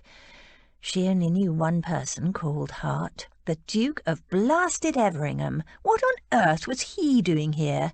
He never attended society balls, and what was he doing sneaking into the conservatory? She cursed under her breath. She recognised one of the ladies, Mrs. Threadgood, a married lady with something of a reputation. Her long-suffering husband was no doubt inside in the card-room. She was with another lady of about her own age. The third was much younger, the other lady's daughter, perhaps. Mrs. Threadgood laughed coyly. "Naughty boy, you wanted us to follow you, didn't you?" The ferns rustled beside her. George stiffened. The Duke had retreated into her dark corner. Over the rich, fecund scents of the conservatory and the faint reek of the bucket, a crisp, masculine cologne teased her senses. He was close enough to touch. She was trapped. Did he know she was there? She stood frozen, barely breathing. Curse him, curse him, curse him! 2 of the ladies had seized lanterns from the garden and were approaching down separate pathways between the plants, chanting, come out, wherever you are." The lights bobbed and swayed as they came closer. Any minute now she'd be discovered hiding in the dark conservatory alone with the Duke. "Get rid of them," the Duke murmured. George jumped. He did know she was here. "They're your ladies. You get rid of them," she whispered. She didn't want to be found here at all. "You want them to find us both here alone, together in the dark?" He sounded amused. Of course no one would blame him. It was always the women who were at fault in these things. The ladies with their bobbing lanterns were getting closer. Curse them! Curse him! George took a breath, then stepped out into the lamplight, saying coolly, "Were you looking for me, Mrs. Threadgood?" The ladies stopped dead. One held her lantern higher. "Good heavens, Lady George, is that you?" George inclined her head. "Yes, I'm having a little rest. It was so hot inside. I felt a headache coming on, but didn't want to spoil the evening for my aunt. It's so cool and refreshing in here." She paused, then added, "Were you looking for someone?" "Oh, no, just a little game we ladies were playing," Mrs. Threadgood said hastily, "and getting some fresh air, just like you. You didn't see a gentleman come in here, did you?" "Yes, though I didn't catch his face. He was tall, but was only here for a moment. He went out that door." Peering intently at the floor around their feet, she gestured vaguely toward a side entrance. One of the ladies tried the side door. "It's locked," she said, with a suspicious glance at George. George shrugged indifferently. Is it? Must have latched it behind him." She continued scrutinizing the floor around their skirts. The ladies followed her gaze. "What are you looking at?" "Oh, nothing. I just thought... Oh, yes, there it is. Don't move, you'll frighten it." "Frighten what?" Mrs. Threadgood glanced nervously around. "The rat. I'm trying to catch it." Whatever else she meant to say was drowned by shrieks and squeals of horror as the ladies shoved each other through the door in their panic to escape. "It's for my dog," she called after them. "He loves rats." The door slammed behind them. "Such a peculiar girl," one of the ladies exclaimed, "chasing rats at a ball." George couldn't help it. She gurgled with laughter. It was joined by a deep chuckle from the Duke. "You realise it will be all over the Tun by morning that you hunt rats in your ball gown, the Lady Rat-catcher." She shrugged. "Don't you care what people think of you?" "Not much. Not people like them, anyway." Or people like him, for that matter, only in so far as it affected her family. There was a short silence. Then he said, "Well, that's my headache gone. Who's yours?" George had no intention of explaining. "Don't you mean how's yours?" He snorted. No one with a grain of sense would bring a headache into this humid atmosphere, not to mention the frightful stink coming from over there. He gestured toward her bucket. "You're hiding, lurking amid the ferns and palms." "I'm not hiding." She actually was lurking, but she wouldn't admit it. "Ah, then I am interrupting a romantic rendezvous." "Nothing of the sort. I only came here—" She broke off as the conservatory door opened again. "Lady Georgiana! Lady Georgiana Rutherford, are you in there?" It was Lord Towsett, finally. George shrank back into the shadows. Curse it was all going wrong. She did not want an audience for her encounter with Lord Towsett. "Your noble swain arrives," the Duke murmured. "He's not my swain," she hissed back. More of a swine, really. "I'm told there's a vicious rat in here," Lord Towsett called. "Are you there, Lady Georgiana? Don't worry, I will save you." George groaned. The Duke moved forward. "No women in here, Towsett. No rats either." "That's a matter of opinion," George murmured in a voice only the Duke could hear. "Eh? What? Who's that?" Lord Towsett called, peering into the gloom.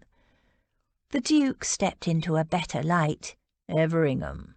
And as I said, there are no females here, for which I thank Providence. Now, push off before you attract the ladies' attention, there's a good fellow. I'm trying to grab a few moments to myself away from the hurly-burly." Lord Towsett held the lantern higher. "You sure there's no one else here, Everingham? Mrs. Threadgood told me Lady Georgiana was in here with a rat." She was, George thought, with 2 rats. "Lady Georgiana with a rat?" the Duke repeated incredulously. He shook his head. "Mrs. Threadgood has clearly drunk too much champagne. There's only me here, and now you." There was a short silence. "Have you seen Lady Georgiana Rutherford at all? I've been trying to catch a word with her all evening." The Duke snorted. "Damn it, Towsett, do you imagine I, of all people, would be keeping tabs on a Rutherford female? No, of course not, though Lady Georgiana isn't like— No. Well then, I'll be off. Evening, Everingham." He left, shutting the door carefully behind him. The Duke turned back to George. "Your ardent suitor, I collect." She didn't answer. "Heard you've refused him several times." Again she said nothing. It was none of his business.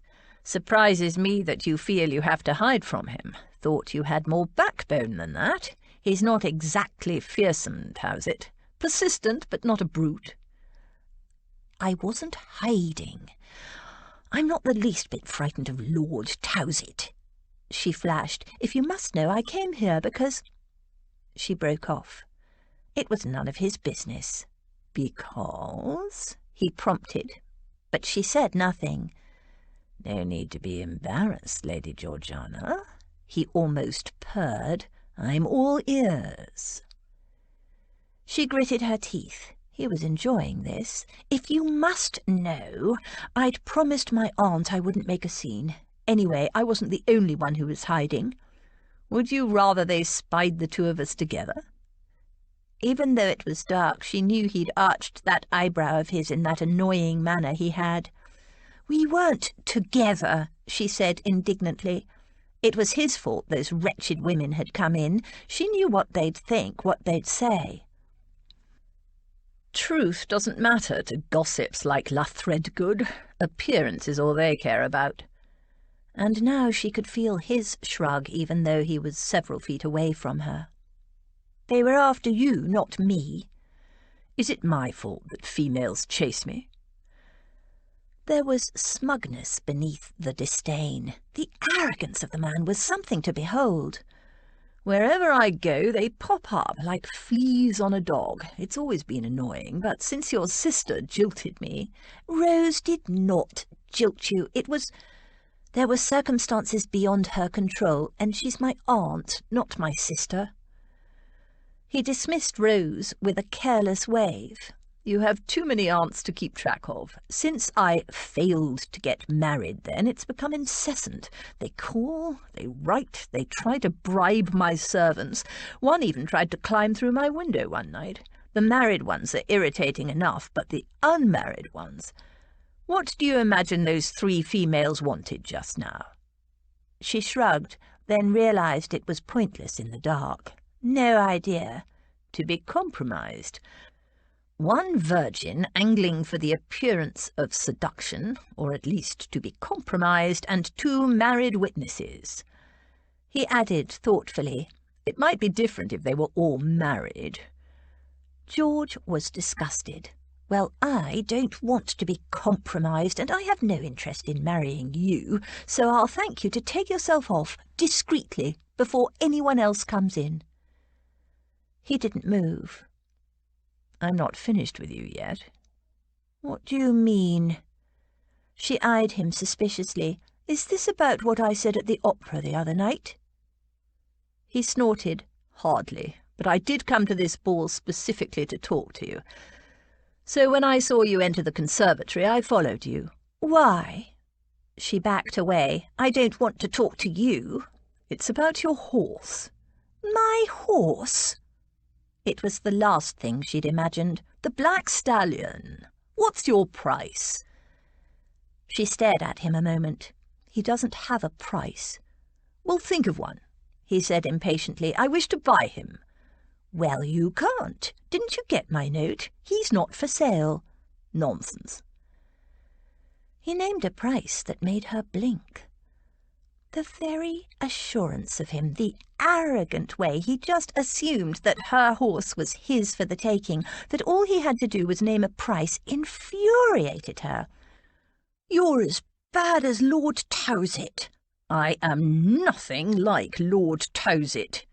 His indignation was balm to her ears. "Yes, you are. You're exactly the same. Each of you is so puffed up in your own consequence that you can't possibly conceive of anyone refusing you anything. I'm fed up with men who can't take no for an answer. So listen here, Duke. I don't care if you offer me £1,000,000 trillion. Sultan is not for sale. He's mine, and he's staying mine. Now go away." There was a short silence. "I said, go away." "I'll leave," he said eventually, "but this conversation is not over." "Oh, yes, it is." George heard the crunch of gravel under his feet as he made his way to the door. He opened it and paused, a stark silhouette against the bright party lights outside. "I always get what I want in the end." "Worse than Lord Towsett," George called after him. But the door had already closed. Chapter 6. She attracted him more than he liked. Jane Austen, Pride and Prejudice. Hart slammed the conservatory door behind him. Worse than Lord Towsett, indeed. The whole point of coming to this ball had been to discuss in a civilized manner the sale of her horse. Instead, he'd had to put up with impertinent queries, blatant invitations, and suggestive remarks, and that was before he'd even spoken to Lady Georgiana. He'd noticed her surreptitious entry of the conservatory and been simultaneously annoyed and intrigued. It was no business of his with whom she chose to have assignations, but it irritated him that she'd turned out to be yet another light skirt. It shouldn't have surprised him, but it did. He'd waited a few moments, and when nobody seemed to have followed her in, he did. If her lover was already there, serve them right for being indiscreet. Instead, he'd found her alone, hiding in a dark corner of the conservatory, and that had surprised him. She hadn't struck him as either shy or timid. And then he'd realised that she was hiding from Lord Towsett, avoiding yet another proposal from the self-important little tick because she'd promised her aunt that she wouldn't make a scene, and that he could believe. Breathing in the fresh, cool air of the night, so welcome after the humid mustiness of the conservatory, he glanced up and saw Towsett leaning on the balustrade of the balcony that led from the ballroom to the garden and the conservatory. He was sipping champagne and glancing back and forth between the ballroom and the garden. Towsett noticed Hart, raised his glass in greeting, then returned to his surveillance. "Each of you is so puffed up in your own consequence that you can't possibly conceive of anyone refusing you anything. I'm fed up with men who can't take no for an answer." The sight of Lord Towsett standing so smug and self-assured, drinking champagne while Lady Georgiana lurked in a fern-filled conservatory instead of dancing with her friends, kicked Hart's mood from irritation into anger. He marched across the garden and mounted the steps to the balcony. Towsett greeted him with a broad smile. "Ah, Everingham, old man, don't suppose you've seen that little filly of mine. She's proving demmed elusive this evening." The cheery man-to-man greeting darkened Hart's mood further. "A word with you, Towsett." Without waiting for a reply, he seized Towsett's elbow in a hard grip and steered him through the ballroom, ignoring the various greetings and salutations as he passed. Towsett trotted along beside him, trying to wriggle out of Hart's grip, while at the same time trying to hide that he was being unceremoniously marched from the room. "I say, Everingham, what the devil? Ouch! You're hurting me. What the... Where are you taking? Ow!" Hart took no notice. He wasn't quite sure what he was doing. All he knew was that he was furiously angry. He marched the man through a series of hallways and anterooms until he found an empty room. He thrust Towsett from his grasp. The man staggered back and tried to smooth his rumpled coat. "You're being very mysterious, Everingham," he joked in the way that a man did when he was nervous and didn't want to appear so. "Not planning to murder me, are you? Ha ha!" "Not tonight." Towsett took a step back. "Now look here."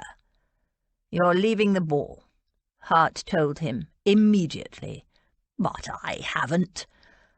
Hart cut him off. "You will take leave of your hostess, explaining you have a headache." "But I don't." Hart took a step toward him. "You will not talk to another soul. You will go straight home." "Now look here, Everingham, I don't know what you're playing at, but I don't have any intention of... Oof!" Hart shoved him back against the wall. "I'm not finished. You will go straight home and you will write a letter." "A letter?" "To Lady Georgiana Rutherford, in which you will apologise for pestering her." "Pestering? I have never Hart seized him by the shirt front and banged him against the wall, holding him just above the point where his feet could touch the floor. In a soft, savage voice he said, "In this letter you will apologise for pestering the lady. You will also withdraw your suit unconditionally and forever. Do you understand me?" Towsett scrabbled to escape his grip. "But Lady George is not interested. I love her." "Tough." Hart banged him against the wall harder. "For God's sake, Towsett, how many times have you proposed to the girl?" "3. "And how many times has she refused you?" He'd wager she made it perfectly clear, too. He'd only met her a handful of times, but she struck him as a girl who spoke her mind. Towsett looked away sulkily. "Women say no when they rarely mean yes. Everyone knows that." "Not everyone. 3 refusals definitely means no." Hart shook him hard. "Do you understand?" All right. There's no need to be brutal," Towsett muttered, trying to wriggle free. When Hart thought of the way the girl had hidden herself in the conservatory just to escape the attentions of this self-important little weed, he wanted to strangle the man. "Go home and write that letter, and if you bother Lady Georgiana again, you'll have me to deal with. Do you understand?" He gave the man a last shake and released him. Towsett straightened his clothing and gave Hart an aggrieved look.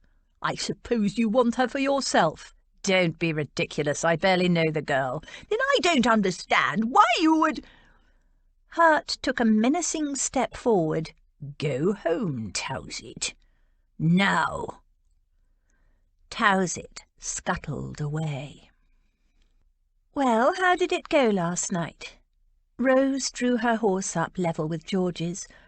It was not long after dawn, and Hyde Park was deserted, except for Lily and Rose and their husbands, and Kirk, the groom employed to attend them. It was a regular Rutherford family ritual to ride out together first thing in the morning, and then eat breakfast at Ashenden House, regardless of who was married now and where they lived. This morning the men rode in one group, while Lily and Rose rode either side of George, catching up on the gossip. "Did you finally get through to the pushy little squirt?" "I didn't get the chance," George said. "But—" "I saw him arrive," Lily interjected, and he made a beeline straight for George, who promptly dived into the ladies' withdrawing room. "Oh dear!" Rose tried not to laugh. "Were you stuck there for long?" George pulled a face, long enough to pin up 6 hems. Rose laughed. "And did all 6 have to be repinned?" "What do you think? I've never been any good at that stuff." "So what happened with Lord Towsett?" Rose asked. "I thought the plan was to get him alone and have it out with him once and for all." "It was. I slipped into the conservatory and I had a bucket of Lord Peplow's stinkiest fertiliser all ready to tip. Accidentally, of course, all over Lord Towsett." The others laughed. "But I can feel there's a but coming," Lily said. "Yes, I know he saw me. He was up on the balcony keeping a lookout for me, and I saw him give a start, then hurry toward the steps." "But he didn't come?" Rose prompted. "Oh, he came. But he wasn't the only one."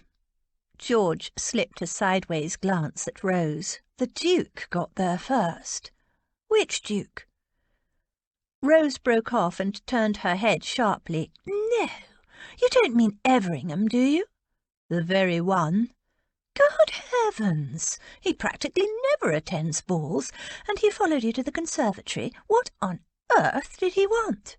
"To buy Sultan." Lily gasped. "You're selling Sultan?" "No, of course not, and I'd already told him so. But His Grace the Duke of Arrogance thinks he can have anything he wants. I told him again that I wasn't selling.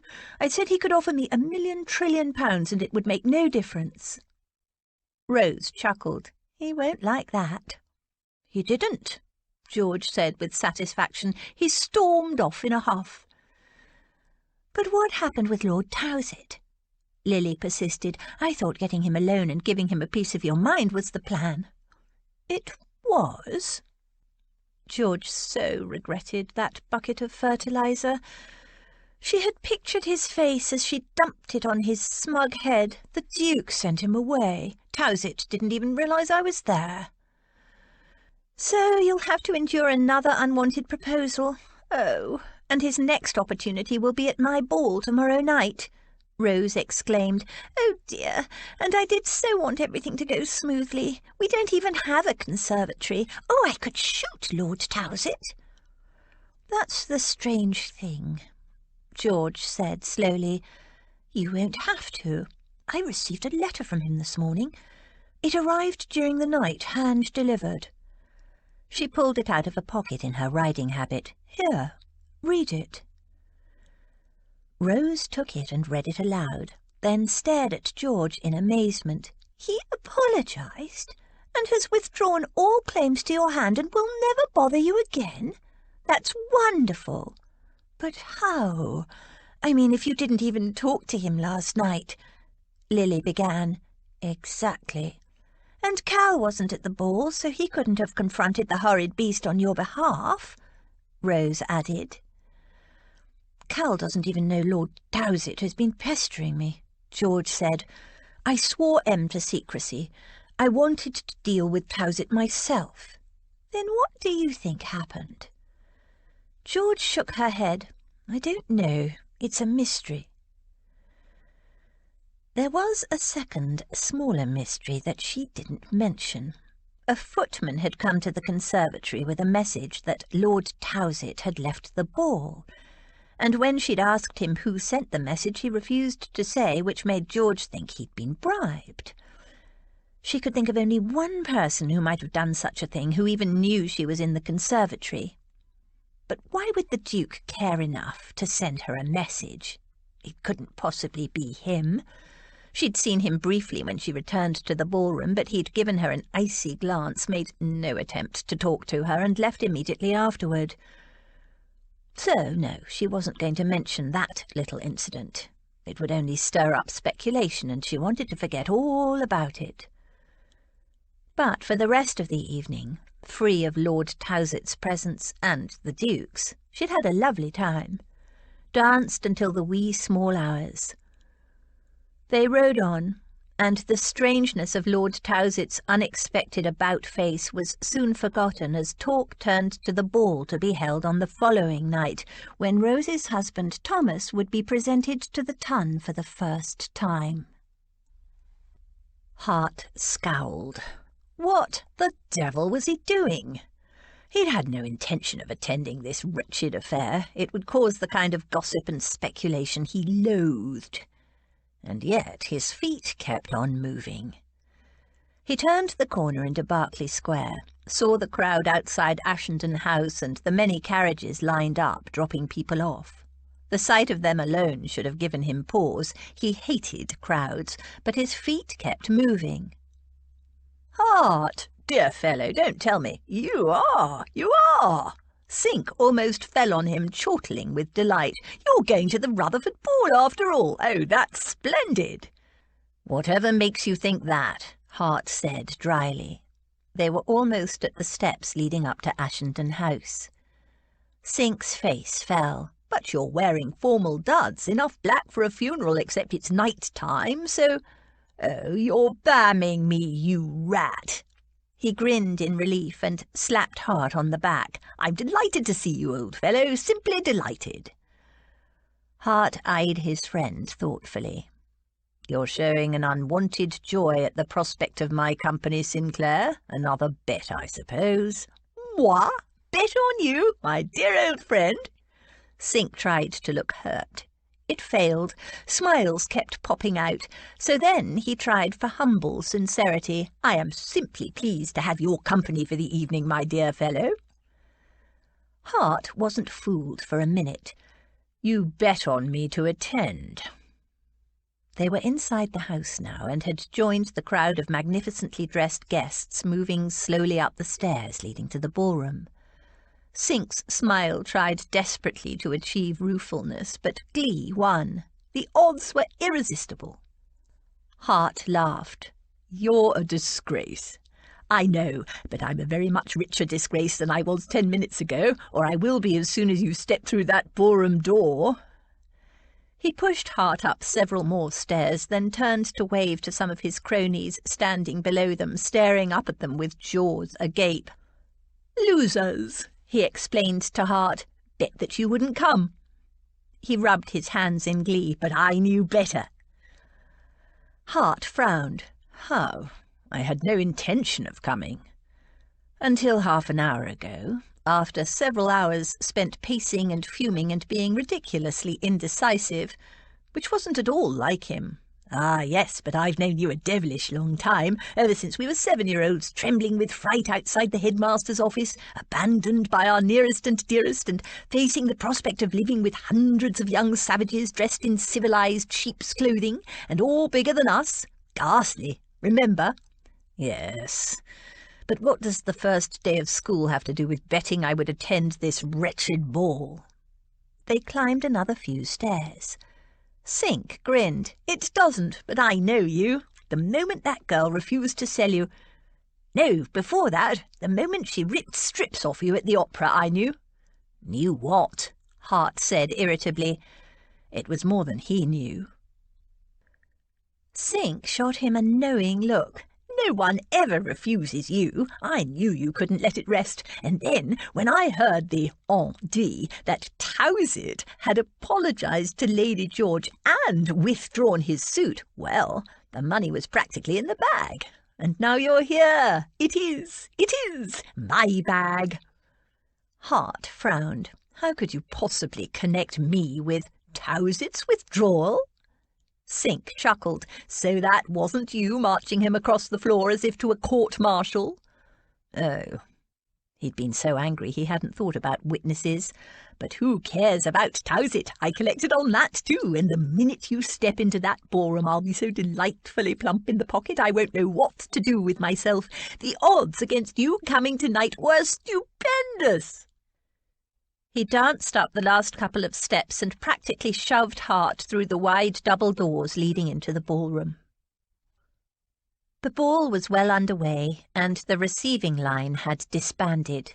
A dance was in progress. The Rutherfords' butler announced them in a ringing voice. "The Duke of Everingham, the Honourable John Sinclair." At the announcement there was an audible hush. Heads turned in their direction. Hart ignored them. Then the Countess of Ashendon, lush with child and draped in a green dress that seemed to emphasize rather than disguise the fact, moved serenely across the room to greet them. At the same time, Lady Salter, thin and elegant in shades of smoky grey, cut across toward them from the other side of the ballroom, a thin smile of triumph on her face. The buzz of conversation resumed, louder than before. Lady Georgiana was dancing with an elegant young sprig and laughing as if she hadn't a care in the world. Hart knew she'd heard him announced, for she'd turned her head in surprise. As their eyes met, her smile faded to a scowl. So be it. He bowed over Lady Ashendon's hand. "What's he doing here?" George muttered to Lily, indicating the Duke. He stood looking around the ballroom as if he owned it, darkly elegant in black, those cold eyes of his half closed as if he were bored to death already. "But it's a good thing he came," Lily said. "Isn't that why Rose invited him? To show everyone that there were no hard feelings?" "Yes." But there were hard feelings, George knew. He just hid them under a veneer of boredom and ice and superiority. Curse him. She'd anticipated a night of unalloyed pleasure, enhanced by the last-minute apology sent by Lord Towsett to M, claiming something had come up preventing him from attending, which was an unexpected joy and a relief. But now the Duke was here, and she just knew, that he was going to spoil everything. That look in his eye as he met her gaze. She didn't trust it. He'd come to make trouble. Her partner arrived for the next dance, and George tried to forget the Duke and to enjoy the ball. All her friends were here, and now that nobody was pestering her to marry him, she could relax and simply have fun. Except that she could feel the Duke's gaze, like a cold and sinister weight on the back of her neck following her around the room. He had a score to settle with her. The opera, no matter what he'd claimed before, her words had to have rankled. And as for what she'd said to him in the conservatory, he hadn't liked that at all. Too bad. She'd meant every word. But if he tried to spoil Rose and Thomas's ball, the one that Em and everyone had worked so hard to organise, when really all Em should be thinking about was the coming baby, well, George would make the Duke sorry he ever crossed her path. She mightn't have been part of this family for long, but she was devoted to each and every member and would protect them with her life. Oh, stop being melodramatic, she told herself. Yes, he was focused on George for some reason. Every time she looked at him, he was watching her, but he was probably only getting ready to pester her again about selling Sultan. These men who thought they only had to snap their fingers and everyone would rush to please them. The next time she glanced at the Duke, for some reason she felt impelled to keep an eye on him, Em glided across the floor to welcome him, and a moment later Rose joined her. George tensed, bracing herself to hurry across the dance floor and intervene if necessary, though what she would do she wasn't quite sure. She watched anxiously, but the conversation between them seemed a little stiff, but quite civilized. At the end of a short exchange, the Duke bowed, and then he and his friend strolled toward the card-room. George breathed again. Perhaps it would be all right after all. Maybe the Duke was not planning to revenge himself on Rose and Thomas. Her own partner arrived, and they joined a set made up of friends, jolly and young and carefree. One of the young men decided to play the fool, pretending to have forgotten the steps, and there was much laughter and silliness as they steered him through the movements of the dance. When George had first come to London, she hadn't expected to enjoy any of the social whirl, tied down as it was by endless rules. Spoken and unspoken, very few do's and hundreds of do-nots. She hated most of the do-nots. As well, she'd never danced in her life and had dreaded having to perform in public, fearing to make a complete fool of herself. Rose and Lily and Em and Cal had taught her, as well as a little Frenchman who made his living teaching the latest dances to all the best people. To her surprise, once she stopped feeling like a clumsy oaf, George loved to dance and was even quite good at it, if her partner's compliments were to be believed. After the dance, still smiling with remembered laughter, George sat sipping a lemonade her partner had fetched for her. Next up was the supper dance. She was looking forward to that, and to the supper afterward. She was starving, and glorious scents had been coming from the kitchen all day. She looked around for her partner, but saw instead Aunt Agatha sailing toward her like the ship of doom, grim purpose in her eye. "Georgiana, come with me." Aunt Agatha didn't ask, she commanded. "But it's the supper dance, and Sir Matthew has found another partner. Come." Seizing George by the wrist, Aunt Agatha tugged at her to move. On the other side of the ballroom, George could see her erstwhile partner, Sir Matthew, bowing over the hand of another young lady. He caught George's eye, grimaced a rueful apology, and led the young lady onto the floor. How odd! Sir Matthew had been so keen to dance with her that he had reserved this dance several days earlier. What had changed his mind? Bemused, George allowed herself to be towed, until she saw where they were headed. Oh no, not him! She tried to pull away, but her aunt's bony fingers gripped like death. "He is an honoured guest, and you will not make a fuss," Aunt Agatha snapped. Short of wrestling with her elderly aunt in public, George's only alternative was to allow herself to be led up to the Duke of Everingham. Those cold grey-green eyes bored into her as she approached, lichen on stone, frosted ice on a pond. Would it hurt the man to smile? "Your Grace, may I present my niece, Lady Georgiana, as a desirable partner for this dance?" Aunt Agatha's voice oozed with satisfaction. The Duke's heavy-lidded eyes showed nothing, not pleasure, nor anger, nor any kind of human emotion at all, except boredom. Such fun to be him. There were any number of ladies here who would swoon with delight to be presented to the Duke. Why did it have to be her? The family sacrifice on the altar of reconciliation and politeness. He bowed slightly and offered his arm. "Lady Georgiana, may I have the pleasure of the next dance?" Said without the slightest hint of pleasure or enthusiasm, or even interest. George ached to refuse him, but she was committed to making this ball a success, and common politeness forced her to allow the Duke to lead her out onto the dance floor with every appearance of willingness. She didn't smile at him, though. If he wanted to act as though she were a dreary duty, she wouldn't bother to pretend his frozen grace was a desirable partner. "Do you always get old ladies to kidnap dance partners for you, Duke?" she said, as he led her toward a set that was forming. "Lady Salter offered," he said smoothly, adding, "I expect she thought you needed help finding a suitable partner." "I had a suitable partner. He engaged himself to dance with me several days ago." How had he convinced Sir Matthew to give up this dance? Bribery? Intimidation? Or had Aunt Agatha done it? The music started. They bowed and moved into the dance. Most men I know find their own partners.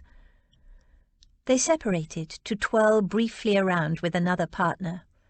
When they came back together, George continued, "Dukes are different, I suppose." She broke off to twirl with another partner. "Silver spoon and all that? I expect all your needs are provided by others." The grey eyes glinted as he took one of her hands in his and set the other at her waist. "Not all of them." At her first ever ball, when she was still quite nervous of dancing in public and getting her steps mixed up, George had discovered that the right partner made an enormous difference. The revelation happened during a progressive dance where a couple would perform a set figure of steps and then the lady would be twirled on to be received by the next partner. She'd gone from having to concentrate hard to dancing effortlessly and gracefully, not missing a beat. She'd thought she'd mastered the dance and was enjoying herself hugely until she was passed on to her next partner, an earnest, clumsy young man who took them both back to beginner status. The Duke was, she had to admit, an excellent dancer, though it was a mystery how he'd achieved that level of skill when he rarely attended balls. The way he guided her through the steps was both deft and masterful, and a little unsettling. It wasn't that he behaved in any inappropriate way. Indeed, he was perfectly cool, distant, and conventional. It was just that whenever his hands touched her, and it was only in the various required movements of the dance, nothing untoward, she felt it. The warmth, the strength of his hands, even though they were both wearing gloves. Shivers ran through her, though she wasn't at all cold. To be twirled and turned and steered this way and that effortlessly and confidently by his big, warm hands. She felt like a leaf caught up by an irresistible tide. She didn't like it, the feeling of helplessness, but she told herself it was just a dance, a perfectly ordinary dance. She could stop or step out of it any time she chose. And he was just a man. One she didn't like very much. His scent disturbed her too, a combination of clean-pressed linen, soap, and a faint hint of cologne. Citrus and spice, something crisp and masculine. It took her instantly back to those moments when they'd stood almost touching in the darkness of the conservatory. It felt too intimate. It felt as though every eye in the ballroom was on them. She couldn't wait for the dance to be over. "I suppose you're used to it, all this attention," she commented as they came together in a movement. It was polite, after all, to make conversation, not that he was bothering. His shoulder moved in the barest hint of an indifferent shrug. So disheartening. she said, seeing that after all these years of civilization, and for all our so-called sophistication, most people are still no better than the ancient Romans, gawking at a spectacle, hoping for blood or scandal. A dark eyebrow rose. "Lions and Christians," he said when they came together again. "Yes." His eyes glinted. "And which would you class me as? Lion or Christian?" "Oh, neither." The dance separated them then, and when the steps reunited them, his brow rose in a silent prompt. "You'd be the emperor above it all, looking down your long nose at the struggles of the mere mortals, untouched, uncaring, indifferent." His eyes narrowed, but he said nothing. They danced on. A dance had never felt so endless. Finally it was supper time, but George found there was no way for her to wriggle out of supper with the Duke. She tried, asking to be excused because she had a headache and needed to lie down, to which he replied callously, "Nonsense, you'll feel better with some food in you, and if the headache persists, we'll find you a nice humid conservatory to cool off in," proving he had no belief in her purported and imaginary headache. He escorted her into the supper-room, and, to her surprise, steered her away from the top table toward a table that was already filling. Aunt Agatha and her tame escort hesitated, then made for the top table where Em and Cal and Rose and Thomas were already sitting. The Duke seated her and took the chair beside her. There was a mild scuffle as two ladies dived to get the seat on the other side of him, much to the discomposure of their partners. The Duke appeared not to notice any of them. His attention was all on George. As George removed her gloves and tucked them into her reticule, Aunt Agatha leaned forward and, from across the room, eyed George in a minatory be-nice-to-the-Duke fashion. George bared her teeth in not quite a smile. The Duke proved to be a solicitous supper partner and presented George with a variety of dishes, all very much to her taste. She accepted a portion from every one. She really was very hungry, and the spread was magnificent. The memory of hunger going several days without food was not all that far in her past, and it simply wasn't in her to refuse food when it was offered. Nor could she waste good food by toying with it in a ladylike manner and leaving most of it on her plate. She allowed her plate to be filled and ate the lot. She ignored the sideways looks from the ladies close by. What she did was none of their business. The lady beside the Duke kept trying to engage him in conversation. As far as George was concerned, she was welcome to him, but the Duke merely responded to the woman's gushing efforts with bored-sounding monosyllables, then returned his attention to George. It was very annoying. He ought to have better manners. What was he playing at?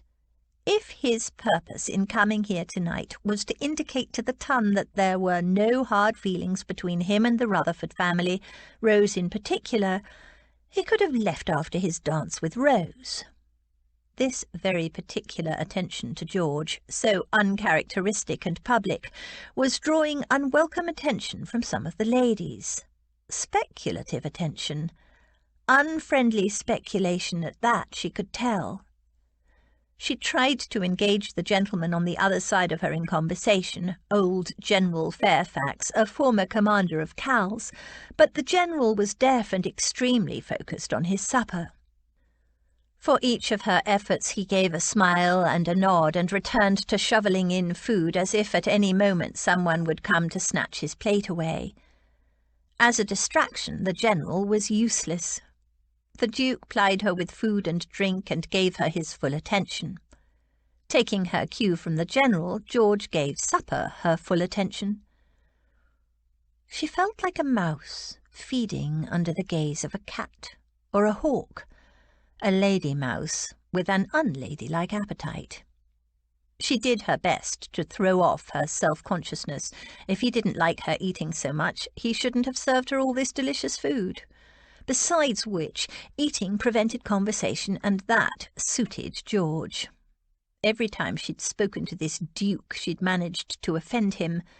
Crab patties were safer than opinions when one was trying to be good. "The crab patties are very good, don't you think?" the Duke murmured as he signalled for her glass to be refilled with champagne. She almost choked. Had he been counting? Was his comment sarcastic, an oblique accusation of gluttony? She gulped down some champagne and muttered, "Cook has done a splendid job." Around the tables there was a buzz of conversation, something about Rose's husband and an earl. She couldn't quite make it out. She glanced across to where her family was sitting on the other side of the room. They all looked happy enough. The Duke followed her gaze. "Lady Rose's husband looks rather better than the previous time I saw him." Yes, well, he would. He'd had a difficult time of things. And then, before he could make any critical comment about the man who'd supplanted him, she added firmly, "We are all very fond of Thomas." "Lady Salter spoke of him earlier. She didn't seem very fond of him," the Duke observed. "No, well, Aunt Agatha doesn't like anyone very much." "She likes me." She slid him a sideways glance. "Exactly." The winter-grey eyes glinted, but whether with amusement or irritation she couldn't tell. Her plate was empty. "What will you have next?" the Duke asked. "Fruit tartlets, a cream horn, lemon curd cake, brandied custard, jellies, frosted grapes, ice cream, all of the above?" "Just some ice cream and grapes, thank you." She couldn't resist ice cream, and the frosted grapes, dipped in beaten egg white and coated with finely pounded sugar, she'd watched them being made in the kitchen, looked cool and delicious. He filled a bowl for her, then served himself. She watched with reluctant amusement as he filled his own plate. He'd eaten sparingly from the earlier dishes. That hadn't surprised her. He was very lean and hard-looking, but it seemed the Duke had a sweet tooth. It almost made him seem human. Almost. "I noticed the other day on the heath that you are a very fine rider, Lady Georgiana." George tensed. Here it came. The purpose behind all this attention. His next offer to buy Sultan. Would the dratted man never give up? She clenched her jaw and waited, but instead he said, "I presume you enjoy hunting?" "You presume wrong," she said curtly, and turned her attention to the last of her ice cream. He raised a brow. "You don't ride to hounds? Then you're missing—" "Fox hunting is despicable. It's cruel and uncivilized and—" "Nonsense. It's a fine sport." "Sport!" Her temper rose, and she put down her spoon with a clatter. "You think it's sporting? Dozens of men on horseback and a baying pack of hounds all chasing one small fox." Despite her vehemence, she managed somehow to keep her voice low, "and when the poor little thing is finally exhausted and cornered, you watch as the hounds rip it apart. It's utterly barbaric." "Foxes are vermin, and their numbers need to be kept down." His voice was cold. "They are God's creatures and have as much right as any of us to exist. As for controlling their numbers, how does that explain why, when someone attends their first hunt, their first kill, and most of the time it's a child, you cut off the fox's brush and wipe its blood on the child's cheek and call it an honour? Blooding a child! If that's not barbaric, I don't know what is." There was a short silence. She bit off a grape and crunched through the hard, sugary coating, then added in case he didn't get the point, "I despise fox hunting and all who participate in it." His face was carved from granite, his expression unreadable, his eyes cold and flinty. She turned her face away and became aware that people were leaving the supper-room. Thank goodness, this ordeal was over. She set her napkin aside. He immediately rose and politely moved her chair out of her way. "A moment more of your time, if I may, Lady Georgiana." He'd taken up quite enough of her evening. "I'm sorry, I have an engagement for the next dance." "Your partner won't mind. This won't take a moment." "He won't mind? I suppose you've fixed it so that he has relinquished his dance too. How many more of my partners have you suborned?" "Don't be melodramatic. A quiet word in his ear was all that was required. The fellow went quite willingly." He gave an infinitesimal shrug. "To the victor go the spoils." "I am not anyone's spoils." His gaze moved over her in a leisurely sweep. "No, you're not, are you?" What did he mean by that? She didn't know, but she didn't like his tone, or the way he looked at her, like a cat surveying his next dish of cream. "How splendid to be you and have everyone fall in with your wishes," she said sarcastically. "It is rather," he agreed. "Now show me where the library is." What did he want with the library, she wondered. But if that was what it took to get rid of him, "It's along there," she pointed. He took her elbow in a light grip. "Show me." She glanced across at her family. Cal was helping Em up from her chair, so tender and solicitous of his wife it caused a lump to rise in her throat. Rose was smiling up at Thomas, who looked stunned and a little preoccupied. Lily was already leaving the room arm in arm with her Edward, oblivious of the fashion that husbands and wives should not live in each other's pockets. Aunt Dotty was still happily eating and talking animatedly to her escort, a handsome elderly gentleman. Aunt Agatha was eyeing George through her lorgnette. She indicated with a jerk of her head that she should go with the Duke, so she was in on this, whatever this was. All for the Duke was Aunt Agatha. For a second, it occurred to her that perhaps Aunt Agatha had lied the other day when she said the Duke had rejected George as a possible bride. However, he wasn't acting the slightest bit suitor-like, and he must know from his friends that she had no interest in marriage. No, he probably only intended to make her another offer for Sultan. "Lady Georgiana," he reminded her. "The library." George gave him a long, cool look. Very well. She would show the Duke to the library, and then, finally, she would escape. Chapter 7. Heaven forbid! That would be the greatest misfortune of all. To find a man agreeable whom one is determined to hate. Do not wish me such an evil. Jane Austen, Pride and Prejudice. Hart opened the door to the library. It was empty, and held the door for her. "Just a quick word," he said. She gave him a narrow, suspicious look, but stepped inside. He followed her in and closed the door. Her smooth complexion was delicately flushed. Temper, he assumed.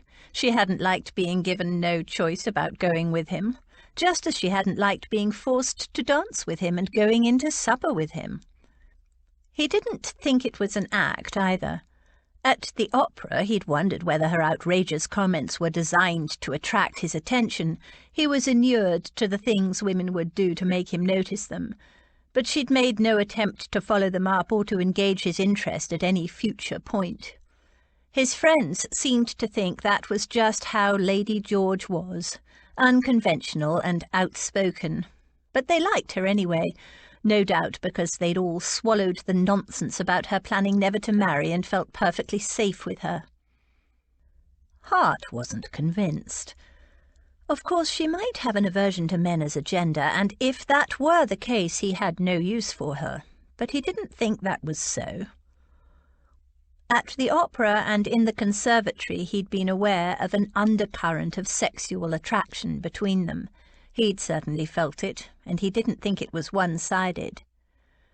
His mouth dried each time he watched her cross the room with that coltish yet oddly graceful, long-legged gait of hers, and her gaiety as she'd danced with her friends, sprightly and slender, laughing unself-consciously. It was quite appealing. Just one question remained in his mind. "So what do you want?" she demanded. A few tiny crystals of sugar glittered at the corner of her mouth. Hart couldn't take his eyes off them. "Is it about what I said to you at the opera? Because if so, I'll have you know it's not about the opera." She folded her arms beneath her breasts. "So it's about my horse, then. I told you, Sultan is not for sale, I know." She frowned. "Then what's it about?" "This." He drew her toward him. She leaned away from him, pushing at his shoulders, but not hard enough to break his hold. "What are you—" He cupped her chin.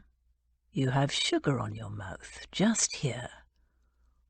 She blinked, and before she could react, he bent and licked it away, tasting the sweetness and crunch of the sugar along with a hint of her own female sweetness. The swift streak of heat startled him. He drew his head back and stared at her. He hadn't expected this. Sweetness, heat, hunger. Her eyes, wide and dark, scanned his face. She looked bewildered, troubled, surprised, and wary like a vixen scenting a trap. She'd felt that heat too, he was sure, and didn't know what to think of it. Her lips were parted, her breathing hitched, and he knew why it did, because his own pulse was pounding. She pressed her palms against his waistcoat, holding him off, though not quite pushing him away. "What do you— pff?" He bent and kissed her again, softly at first. Her mouth was lush and soft. He eased her lips apart and deepened the kiss, hungry for more of her. Lord, but the taste of her swept through him like wildfire, hotter than before, as if he were already addicted. She raised her fists. He half expected her to beat him off, but instead they wavered, and after a moment of hesitation she gripped his lapels and clung hard, angling her mouth to fit herself better to him, and pressing her body against his. She tasted of sweet, hot honey, unexpectedly luscious and somehow wild, and there was anger and surprise and hunger, deep hunger. By the time he released her, he was breathing heavily. Stunned, he stared down at her. He'd thought her attractive, but this— His head was spinning, and his body was afire, hard and aching. She blinked, and after a few seconds managed to muster a glare. "How dare you!" But it was a feeble, half-hearted objection, and they both knew it. She tried again.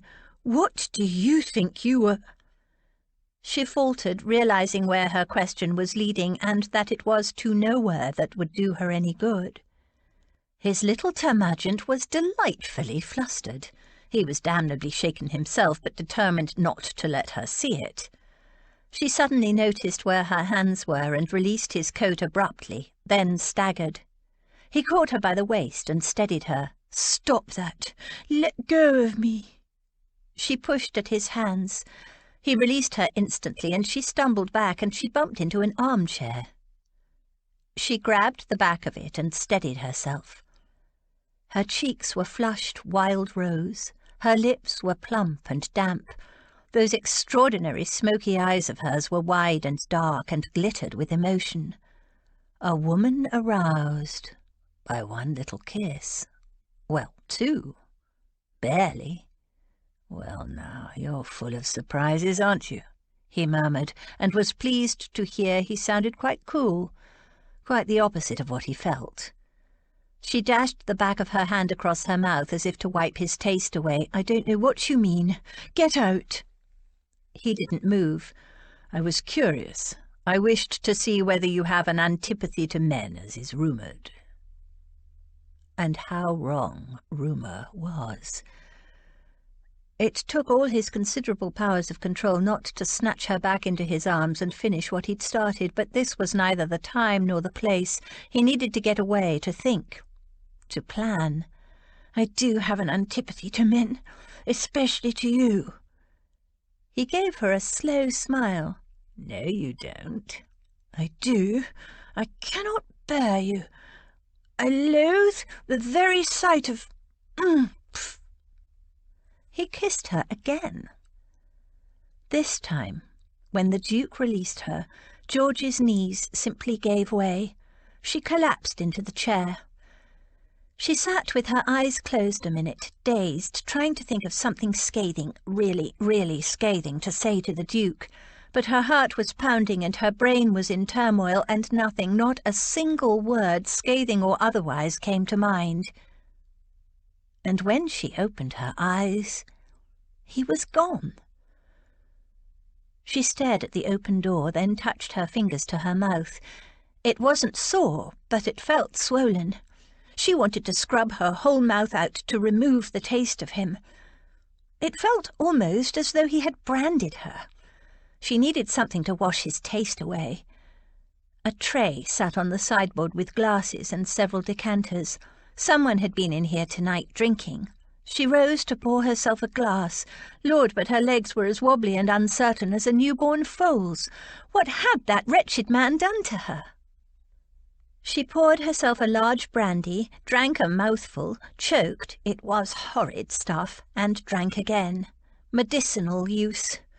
She waited. The liquor burned deep within her, warming and smooth.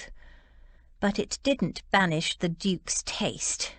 Instead, it was as if it had blended with his essence, so that forever after the taste of brandy would evoke the Duke of Everingham. No loss, George decided. She'd never liked brandy anyway. But it had poured strength back into her legs. She would return to the ballroom and act as though nothing had happened. Because nothing had.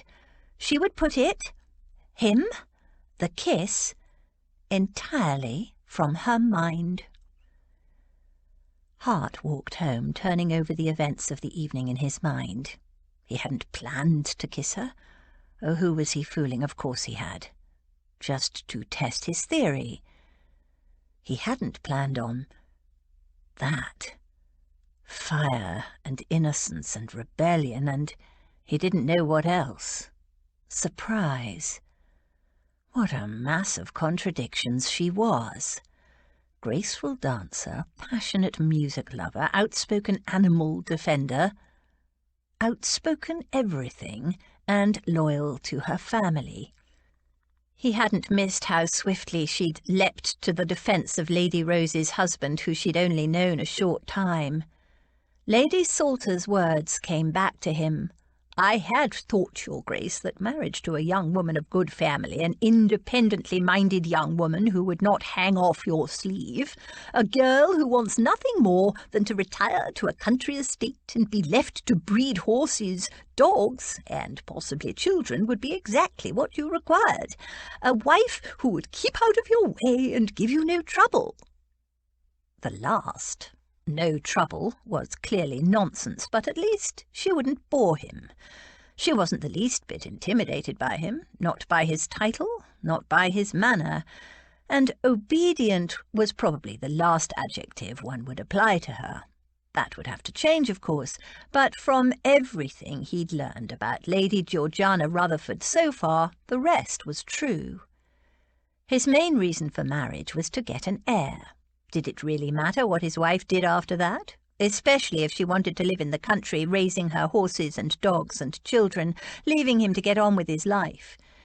It would be better than having a wife cuckolding him in London, as many married men had.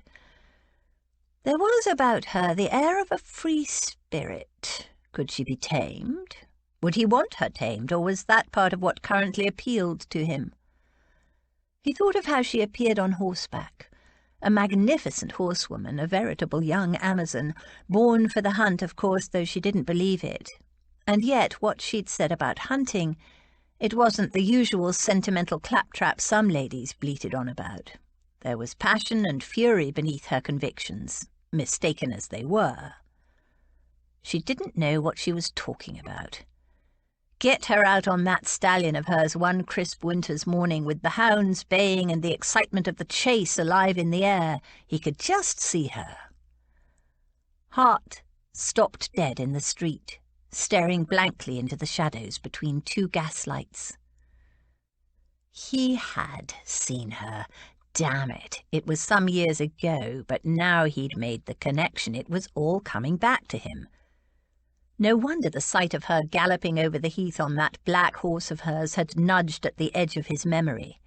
It had puzzled him, that faint sense of recognition, because he knew very few youths, and the only jockeys he knew were his own. But that horse... Now he remembered. He had seen her, met her, so to speak, one winter morning 3 or 4 years ago. He'd been avoiding Christmas as usual.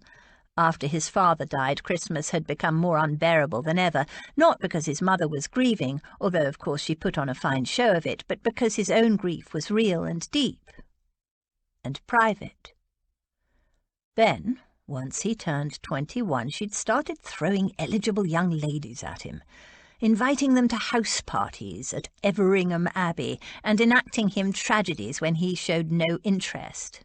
It was easier to stay away, so when Stretton, an old schoolfellow, had invited him to visit, promising some good hunting, Hart, of course, had accepted, taking the invitation at face value. More fool he. It turned out that Stretton's 2 unmarried sisters were the quarry he was expected to hunt. Hart had gravely disappointed them. On New Year's Day, an actual fox hunt was arranged, and that was when he'd first come across Lady Georgiana Rutherford. Not that he knew her name, or that she was a lady. He hadn't even realised she was female. The hunt had started well. It was a crisp, icy, glorious morning, and it hadn't taken the hounds long to catch the scent of Reynard. The chase was on. Over hedges, across ditches, mud flying, cold air scouring his lungs, the baying of the hounds, the sound of the horn. This is what he lived for, why he adored hunting.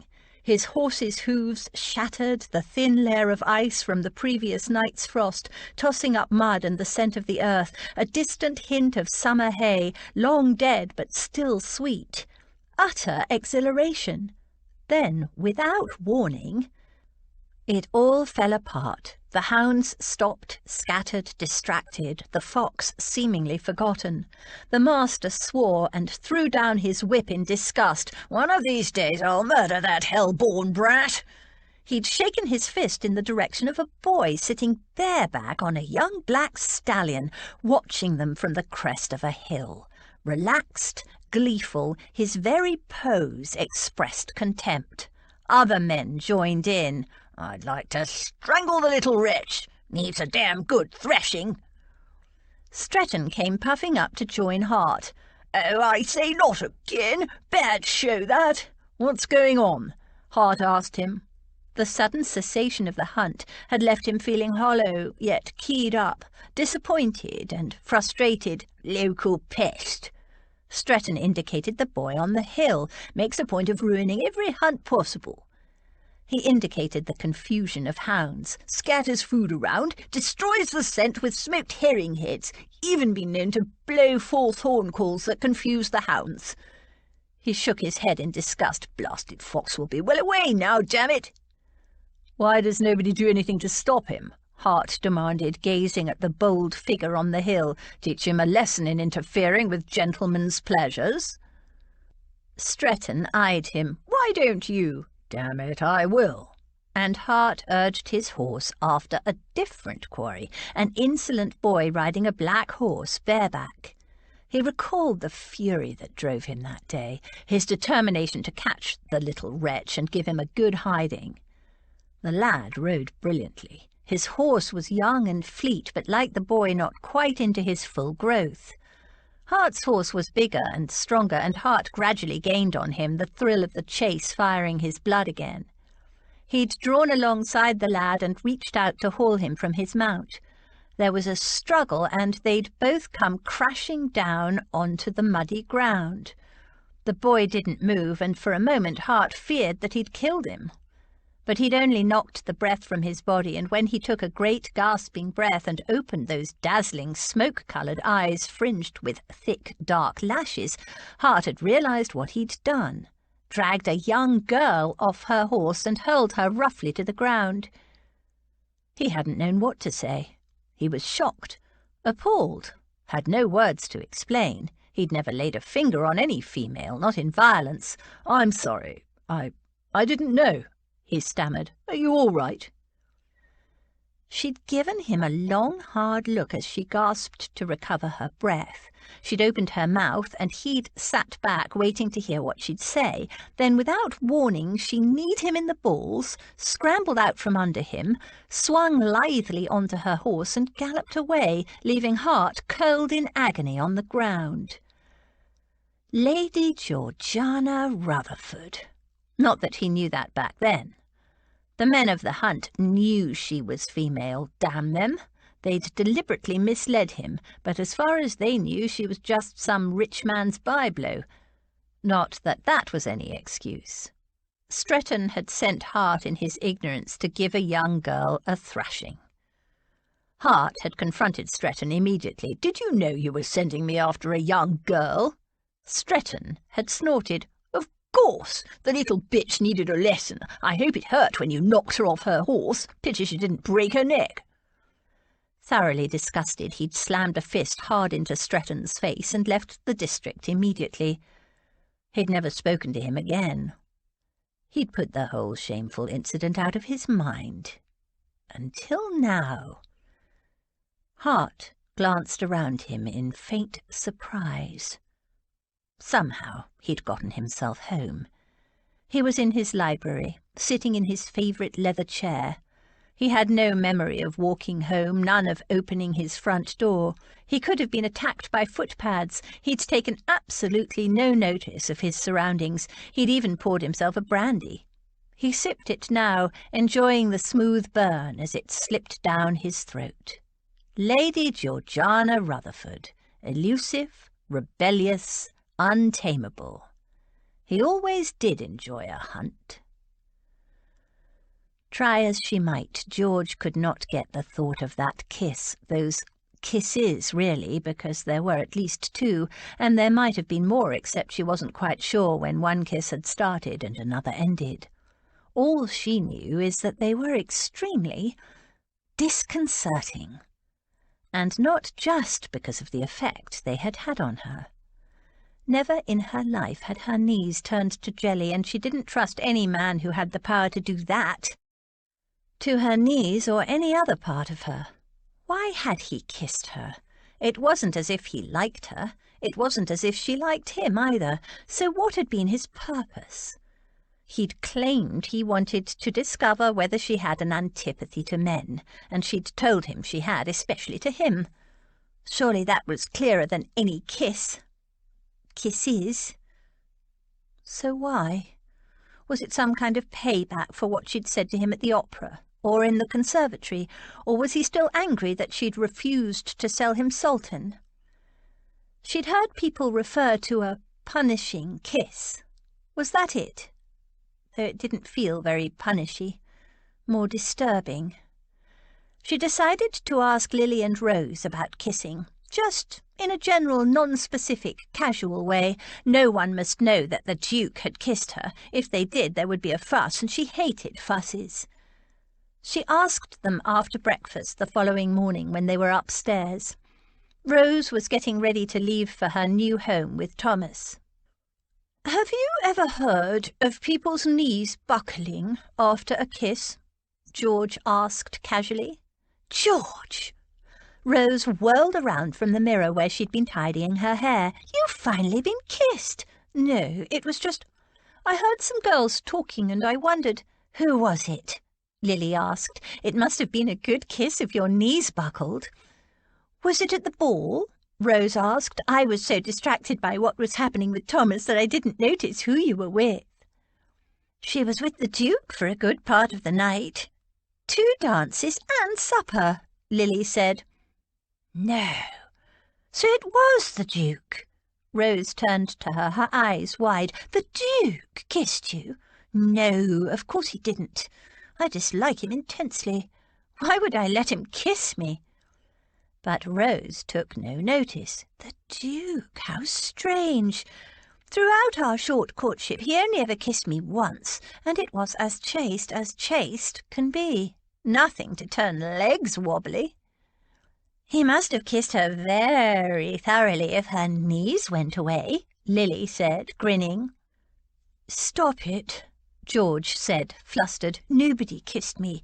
It was just I heard someone saying their knees buckled, as if they'd turned to jelly, and it seemed so unlikely, that's all.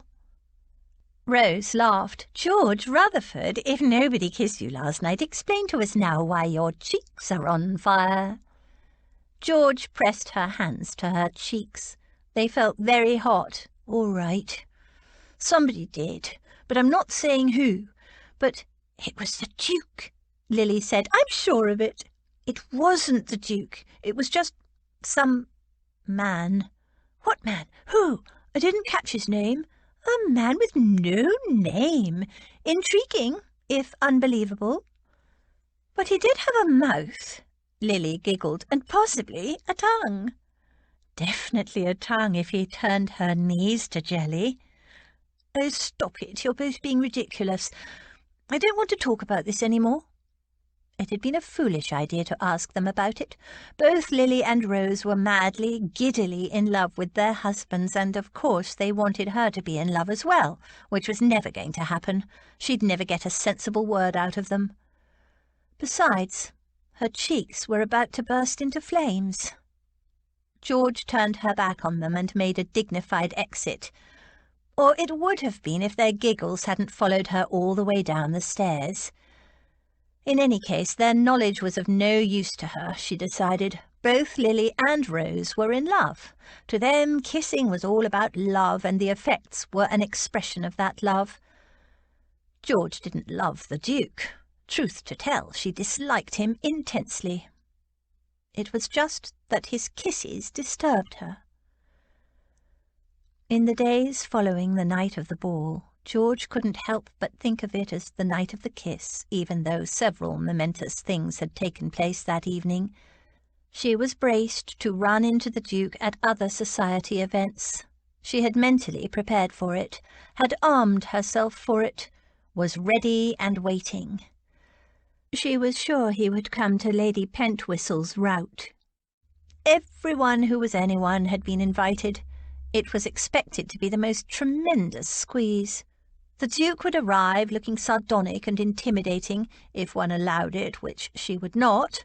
She would ignore him completely, unless he asked her for the first dance, giving her no choice but to accept him, unless she wanted to sit out the night on the wallflower benches, because if she refused him, the conventions of the polite world obliged her to refuse all other gentlemen who asked her that night, which of course he would know.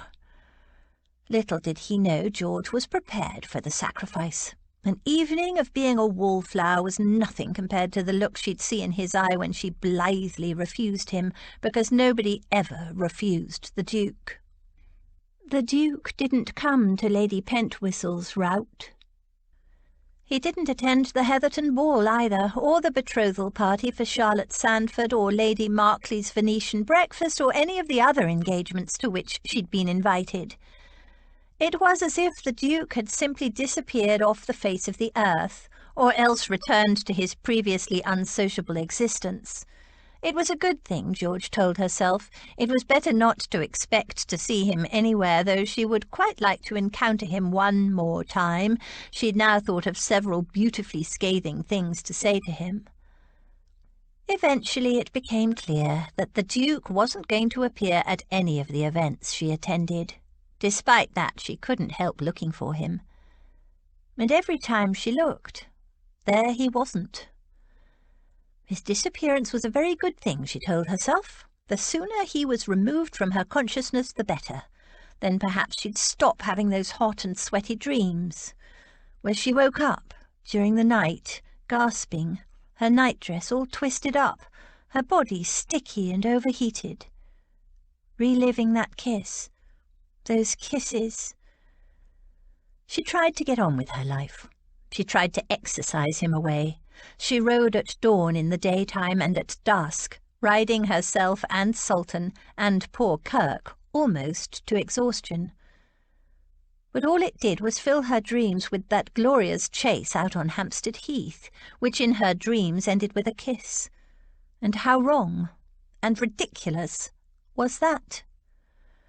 She suspected she knew what the matter with her was, and she was fairly sure the problem would pass in a few weeks. All she had to do was to endure the discomfort and the irritation, and wait. Patience had never been one of her virtues. The Duke continued to stay away, but the dreams didn't, which was very annoying. George's life fell back into her usual routine. Riding at dawn, morning calls and shopping, walking in the park with Aunt Dotty in the afternoons, and then in the evening some party or other. Rose and Lily had gone to the country. Em was so near her time she stayed home most days, and George was bored and frustrated. Life had become flat and uninteresting. Hyde Park at the fashionable hour, could anything be more dreary? Aunt Dotty loved the gentle exercise and the gossip. George loved Aunt Dotty, but she hated gossip and found the fashionable hour more tiring than a ride to Hampstead Heath and back. 3 steps along, stop, bow, Lady So-and-so, how do you do? Stand for 5 minutes making boring small talk. 3 more steps. Lady whoever, what a beautiful hat, wherever did you get it? Another few paces. Did you hear what happened at Lady somebody's ball the other night? I know. Shocking, isn't it? Don't you think? Sometimes the ladies noticed Finn, and the conversation was marginally more interesting. But all too often it was, no, he doesn't bite. Yes, he is big. His name is Finn. A wolfhound. Yes, he does eat a lot. Yes, he is a dear doggy. That last said through gritted teeth. Dear doggy indeed, as if her noble Finn was some kind of pampered lapdog. There were times she wanted to scream and run off with her dog into the wilderness. Only there was no proper wilderness, not in London. Only slums and dark alleys and endless hard, unfriendly streets, and she didn't want to run into them at all. "There's Mrs. Prescott," Aunt Dotty said one day, and when George looked blank she added, "The lady whose dog you rescued that time." Mrs. Prescott came bustling up. "Where's Foo-Foo?" George asked after they'd exchanged greetings and small talk. "I sent her to the country. She'll be back as soon as her—" Mrs. Prescott glanced around and lowered her voice discreetly. "Condition has passed." "Condition? You mean she's breeding?" No, of course not. At least I hope not." Mrs. Prescott said, "I am haunted by the thought that one of those nasty beasts—" "No, it's unthinkable. Not my dear little Foo-Foo." "Let's hope not," George said in a bracing voice. They walked on. Poor little Foo-Foo, she was at the mercy of her animal nature. George knew just how she felt. "I bet her precious Foo-Foo is breeding," Aunt Dotty said, "and to the ugliest brute in the pack." She chuckled. "Mind you, the ugliest ones are often the most attractive. It's not all about looks, you know." She stopped, her gaze across the park, and said with frank appreciation, "Though one must admit that a handsome man is a thing of beauty, particularly on horseback." George followed her gaze. There, mounted on a magnificent bay gelding, was the Duke. He was a picture of masculine perfection. His coat was exquisitely cut to show off his lean, powerful build. His buckskin breeches clung to the long, hard, muscular thighs. His horse gleamed, his boots gleamed, his tack was immaculate. Hard grey eyes glinted as he met her gaze and inclined his head slightly. Then, without a word, he rode on. He barely acknowledged her, or Aunt Dotty. So arrogant. Hart saw the moment she'd noticed him. He'd been watching her for the last few minutes, strolling along with her aunt, trying not to look as though she was bored to pieces and chafing at the bit.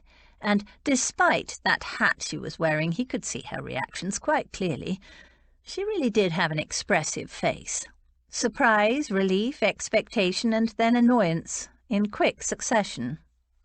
Excellent. His trip to the country had had the effect he'd hoped, even though his reasons for going had nothing to do with her. His late cousin's estate was in more of a mess than he'd first thought, and a trip to go over the main properties again with his new manager was essential. All kinds of mismanagement had been discovered after Arthur Wooldridge had passed on. Some of Hart's friends loathed that aspect of being a landowner, considering too close an interest in business to be a sign of ill-breeding perilously close to resembling a sit. But Hart enjoyed it. He found it satisfying to look at a problem, analyse the causes, consider the solutions, select the best option and implement the chosen strategy, and observe the results. And to be frank, he enjoyed being rich and liked the fact that if he was clever and diligent, he could be even richer. In this case, his efforts were all for his late cousin's young son Philip, only 7 years old and already facing a lifetime of debt thanks to his father and grandfather's improvidence. Not that the boy knew anything about that. Bad enough that he was newly orphaned. It was a shame that the boy couldn't be sent off to school, but when he'd made the suggestion, his tutor had written back, insisting that the boy was too delicate and high-strung yet for the boisterous environment of a boarding school, perhaps next year. It was a mess now, but Hart was determined that by the time young Philip Wooldridge reached his majority, he would inherit a prosperous, well-run estate. So now Hart was back in London, and the next stage of the hunt had begun. He wanted to waste as little time as possible on arranging his marriage, and his strategy was in place. He'd pondered the prospect of Lady Georgiana Rutherford a good deal while he was away, applying much the same kind of consideration to her as he did to any business matter. He needed a wife to get an heir. But he didn't want the kind of wife who'd hang off his sleeve and be endlessly demanding and emotional. He'd seen what that had done to his father. Her aunt had claimed Lady Georgiana wished to live in the country and raise dogs and horses and children. That would suit Hart perfectly. He didn't need a duchess for ceremonial or political purposes. He had no ambitions in that direction. He didn't need a grand hostess or anyone to run his various houses. What were butlers and housekeepers and estate managers for, after all? Lady Georgiana seemed as independent as her aunt had suggested. She was a little volatile, but at least she'd never bore him. That the volatility was partly the effect of unexpected lust. He was sure she was a virgin, unawakened to the pleasures of the flesh, and she didn't quite know how to handle it, pleased him. What pleased him even more was the sensuality that burned beneath that deceptively boyish exterior. That had really taken him by surprise. Lord, but that kiss in the library still haunted him. It would be no hardship to plant an heir in her. But lust was ephemeral, and once the fire between them had burned out, he could imagine them settling quite happily. Her in one of his country houses, raising her children and animals, him living as he always had, in London, doing what he wished, when he wished, with whomever he wished. Lady Georgiana Rutherford was, in short, perfect to his requirements. As for her apparent determination never to marry, not that he believed it, it was his experience that all women wanted to marry. It didn't bother him at all. He had the solution to that little piece of nonsense well in hand. Chapter 8. Her resentment of such behaviour, her indignation at having been its dupe, for a short time made her feel only for herself. Jane Austen, Sense and Sensibility. Everyone knew old Mrs. Glastonbury's soirées musicales were more to be endured than enjoyed, particularly when her beloved granddaughter was to perform, which she invariably was. Cicely Glastonbury was as enthusiastic as she was tone-deaf, but old Mrs. Glastonbury was popular, and Cicely was a nice girl. More to the point, Mrs. Gastonbury's cook was excellent, and the suppers at the soirée musicale were famously superb, so the evenings were always sufficiently well attended, and people did their best to smile instead of wince, as Mozart, Haydn, and Beethoven were routinely murdered. George sat in the audience between Aunt Dotty and Aunt Agatha, wondering how she could escape. She'd heard that the music would be bad, but hadn't realised quite how bad, nor how often Cicely would perform. "And now, before we break for supper, Cicely will entertain us with a trio of Scottish ballads." George closed her eyes and wished she could somehow close her poor lacerated ears. She had to get out. As Cicely and her accompanist arranged themselves, a footman appeared, bent and murmured in George's ear, "Someone wishing to speak to you outside, Lady Georgiana?" Aunt Agatha, overhearing, frowned. "Who is it?" The footman didn't appear to hear her. At any rate, he didn't respond. Aunt Agatha leaned toward George and said in a low voice, "This is most improper. You cannot walk out on Cicely's performance. Whoever it is, they can wait until supper, when you can speak to this person in the presence of myself or your Aunt Dorothea." But Cicely hadn't yet begun, and George didn't think she could bear one more lustily delivered off-key song. "I won't be a moment," she whispered. "Besides, I need the ladies' withdrawing-room." Before Aunt Agatha could respond, George gave a silent grimace of apology to Cicely, hurried toward the door, and closed it thankfully behind her as the first off-key strains of the Braes of Yarrow began. "Who was it?" she began. But there was no sign of the footman. Instead, leaning idly against the wall, was the Duke of Everingham. "You," she said, "what are you doing here?" He straightened and strolled toward her in a leisurely manner that, nevertheless, had something of a stalking cat feel about it. "Enjoying the music?" George backed away. "You know very well I'm not." "Indeed. I seem to recall that you're fond of music." "I clearly recall that you're not. In any case," she gestured toward the door, "I wouldn't call that music." She turned back to him and found he was suddenly much closer than before. She tried to edge around him and found she was trapped between the wall, the banister, and the Duke. He was close enough for her to see the fine-grained texture of dark bristles in the skin of his well-shaven jaw, close enough for her to smell his scent, now too disturbingly familiar to her, essence of arrogance. He knew he had her trapped. He looked disgustingly smug. Annoyed, she stiffened her spine. She refused to be intimidated. "Was it you who sent that footman?" He didn't respond. He was looking her over with a slow, lazy gaze that left warm prickles in its wake. She knew the neckline of this dress was too low.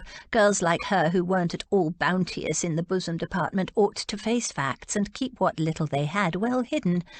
Miss Chance, her outspoken dressmaker, had disagreed. "Don't worry, it won't be too revealing. We'll just nicely frame your bosom," she'd told George as she'd measured her up. And when the dress was finished, George had felt perfectly satisfied with the neckline.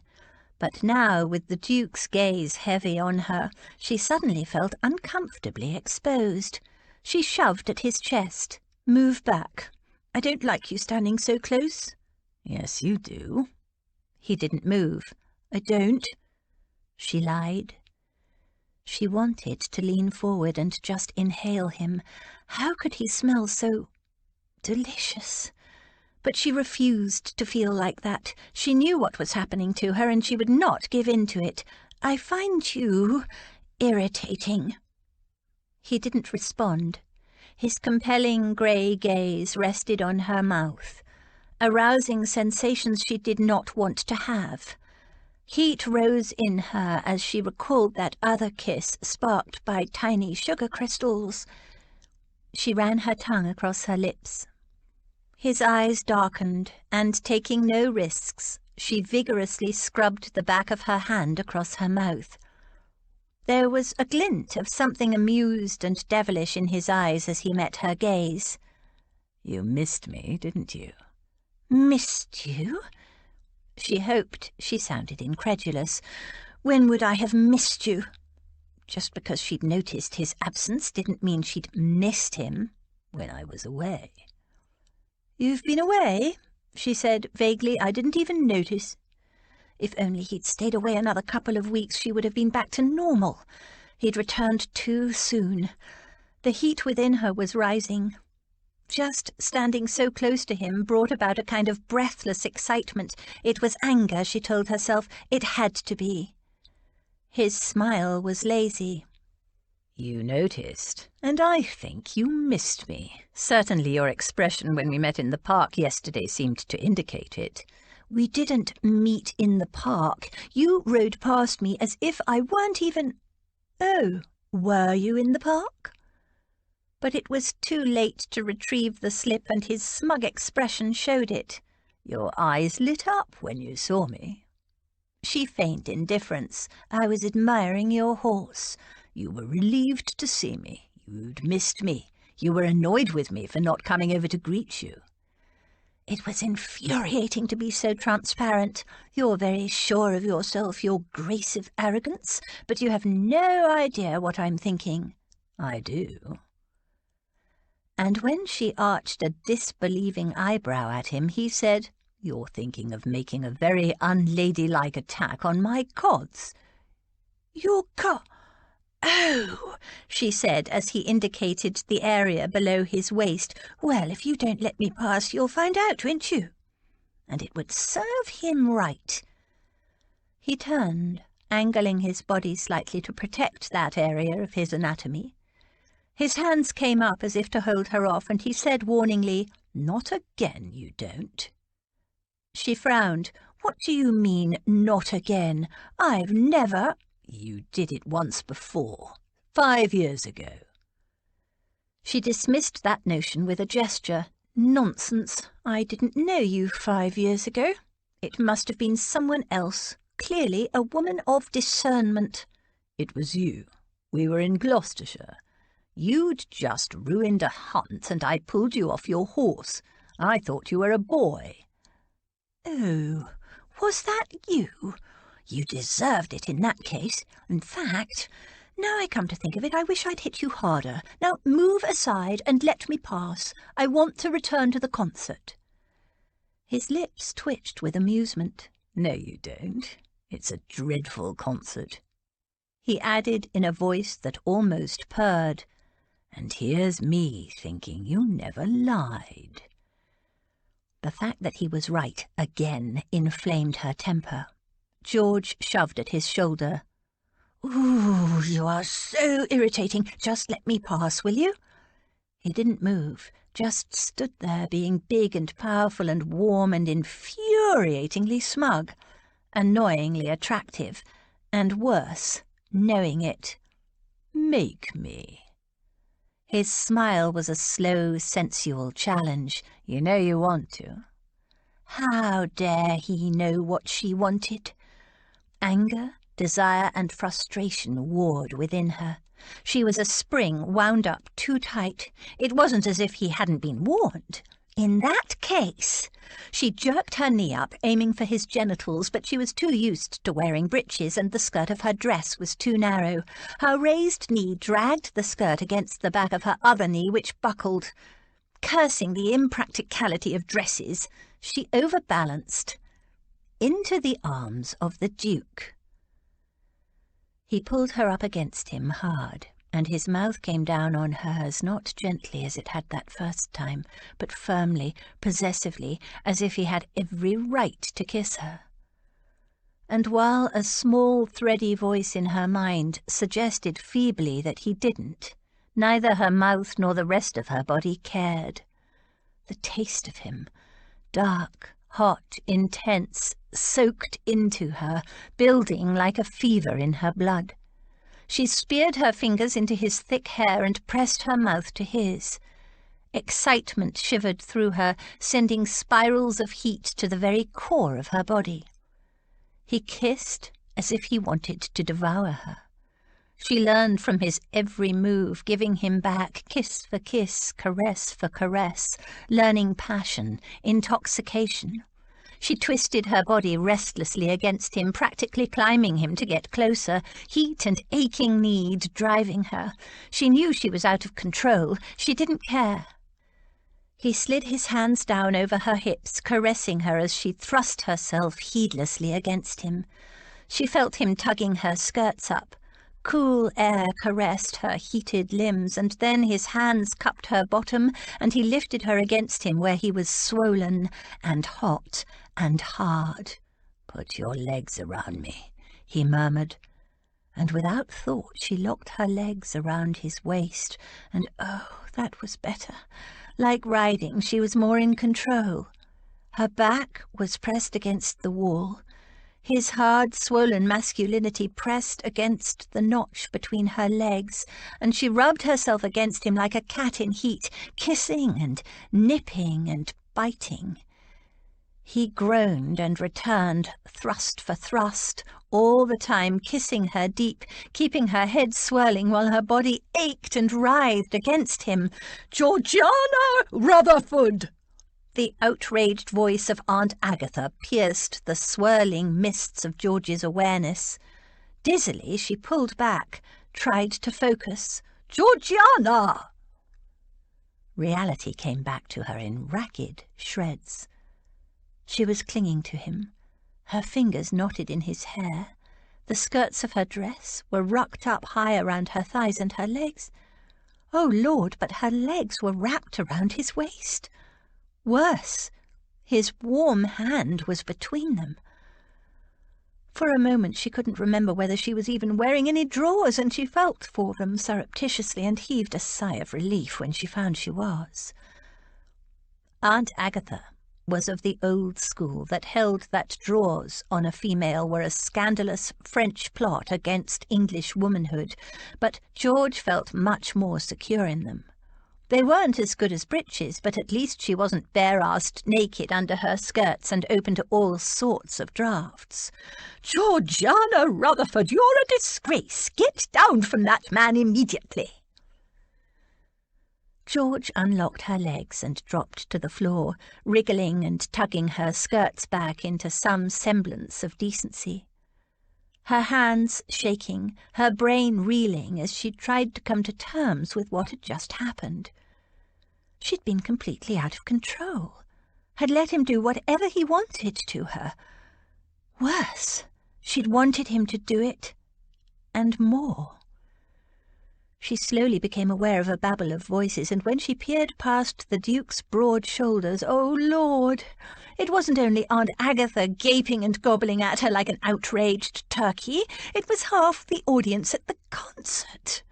People had come out for their supper and found George and the Duke locked in each other's arms.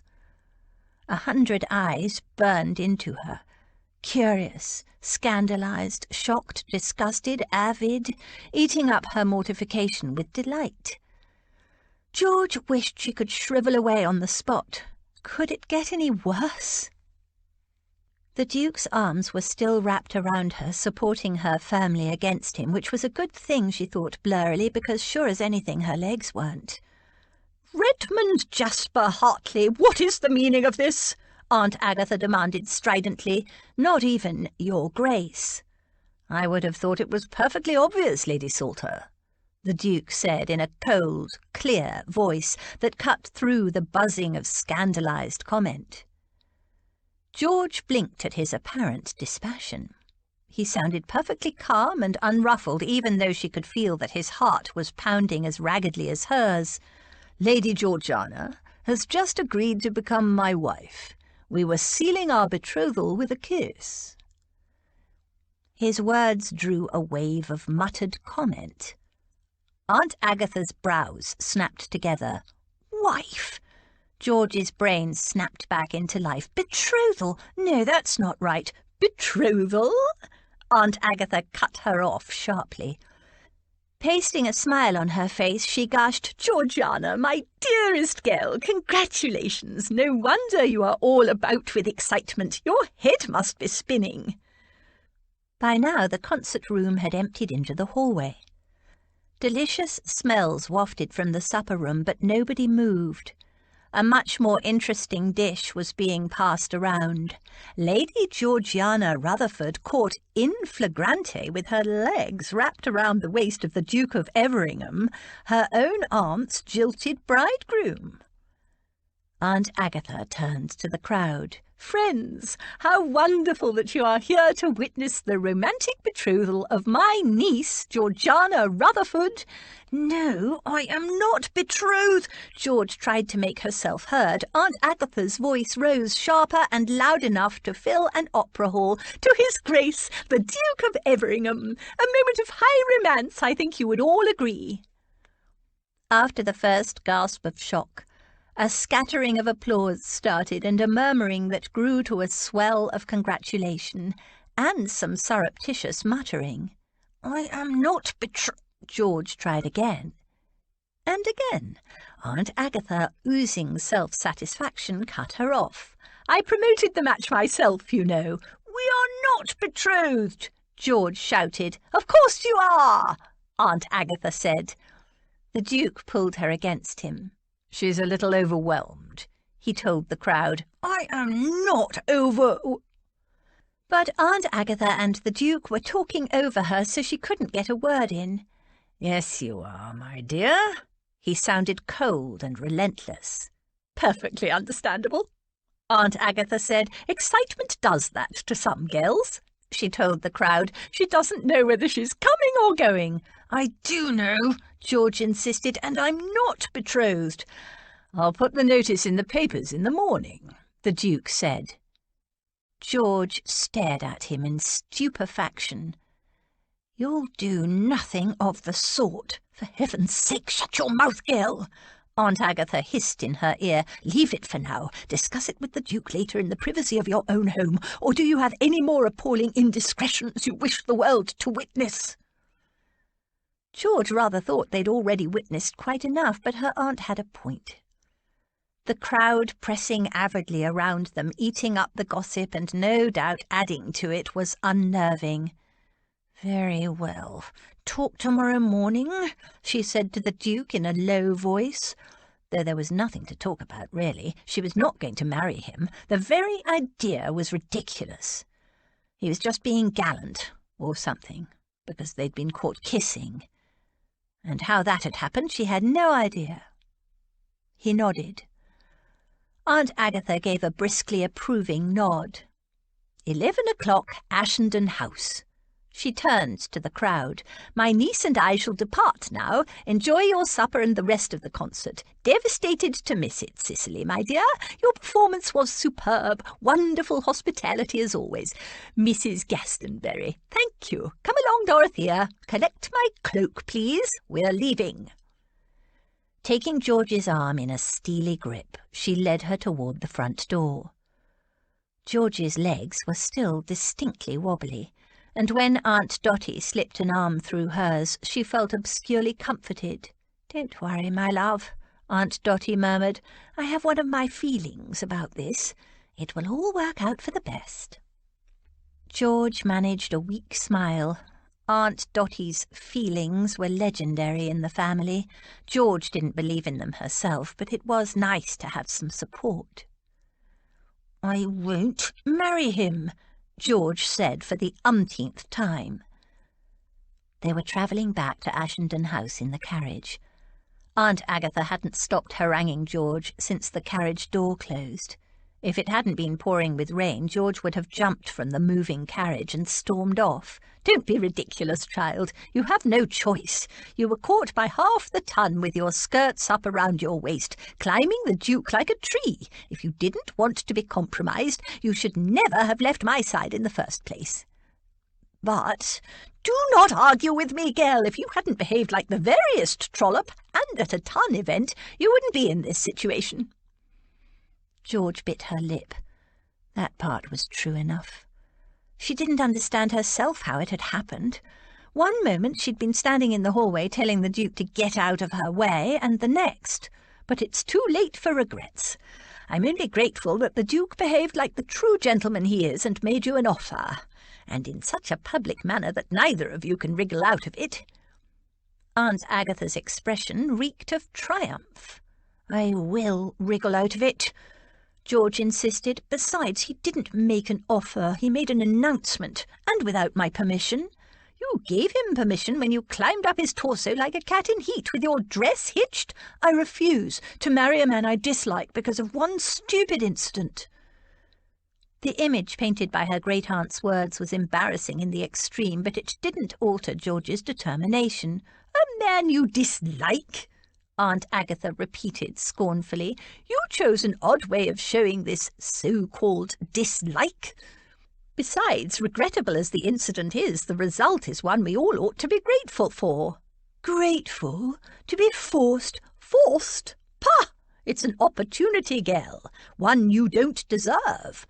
The sight of you, when I came out from the concert, wrapped around the Duke like the worst kind of hussy—" She shuddered dramatically. "I've never been so ashamed in all my life." George didn't even try to defend her actions. Truth to tell, she'd shocked herself with her response to the Duke's kisses. She hadn't believed herself capable of such a thing. How had it happened? One kiss and everything had spiraled out of control. It wasn't like her.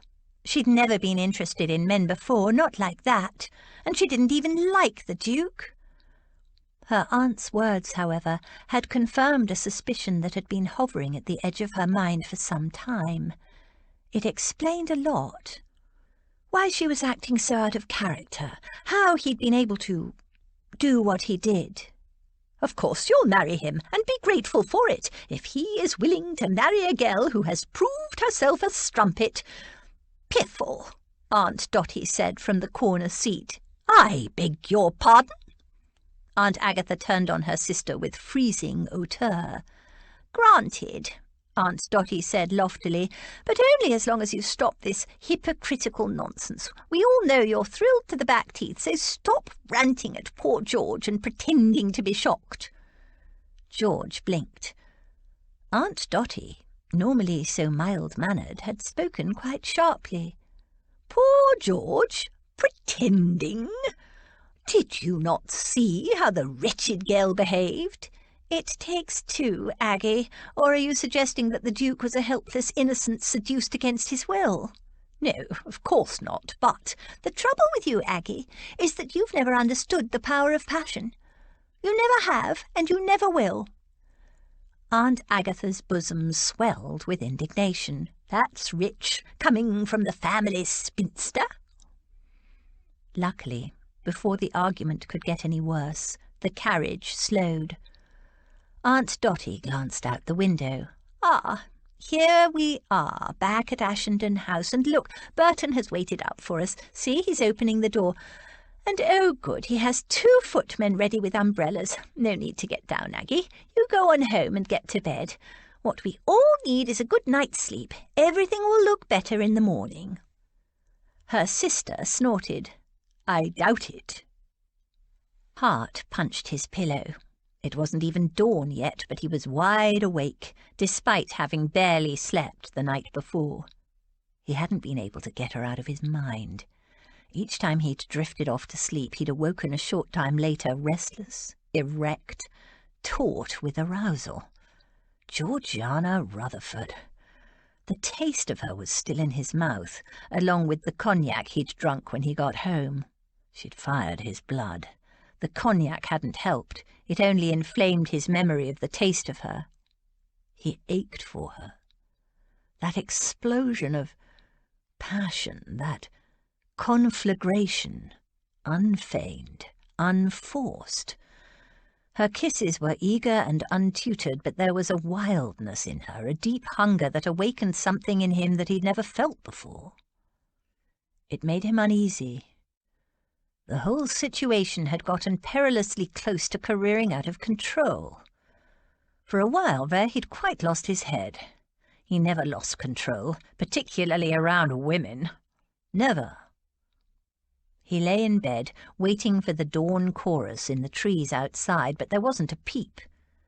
Of course it had all worked out as planned, but his own unplanned reaction still shocked him. The taste of her mouth, the unique female fragrance of her, the remembered feel of her slender thighs locked around his waist. His body throbbed.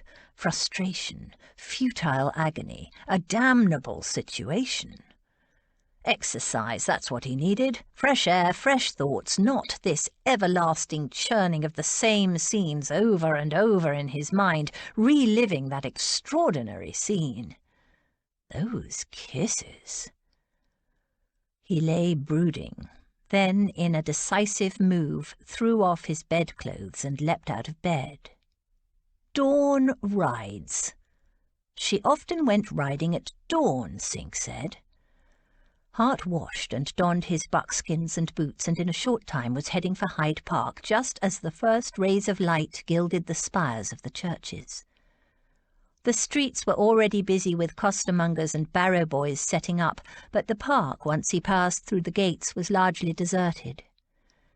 He rode for a short while, enjoying the loosening of his tense muscles and the fresh scent of the earth, damp and fragrant from the previous night's downpour. The birds were awake now, and the twittering was deafening. A movement caught his eye. He turned, and there she was, demure and proper in a sage-green habit, riding her glorious black stallion side-saddle, elegant as the finest lady.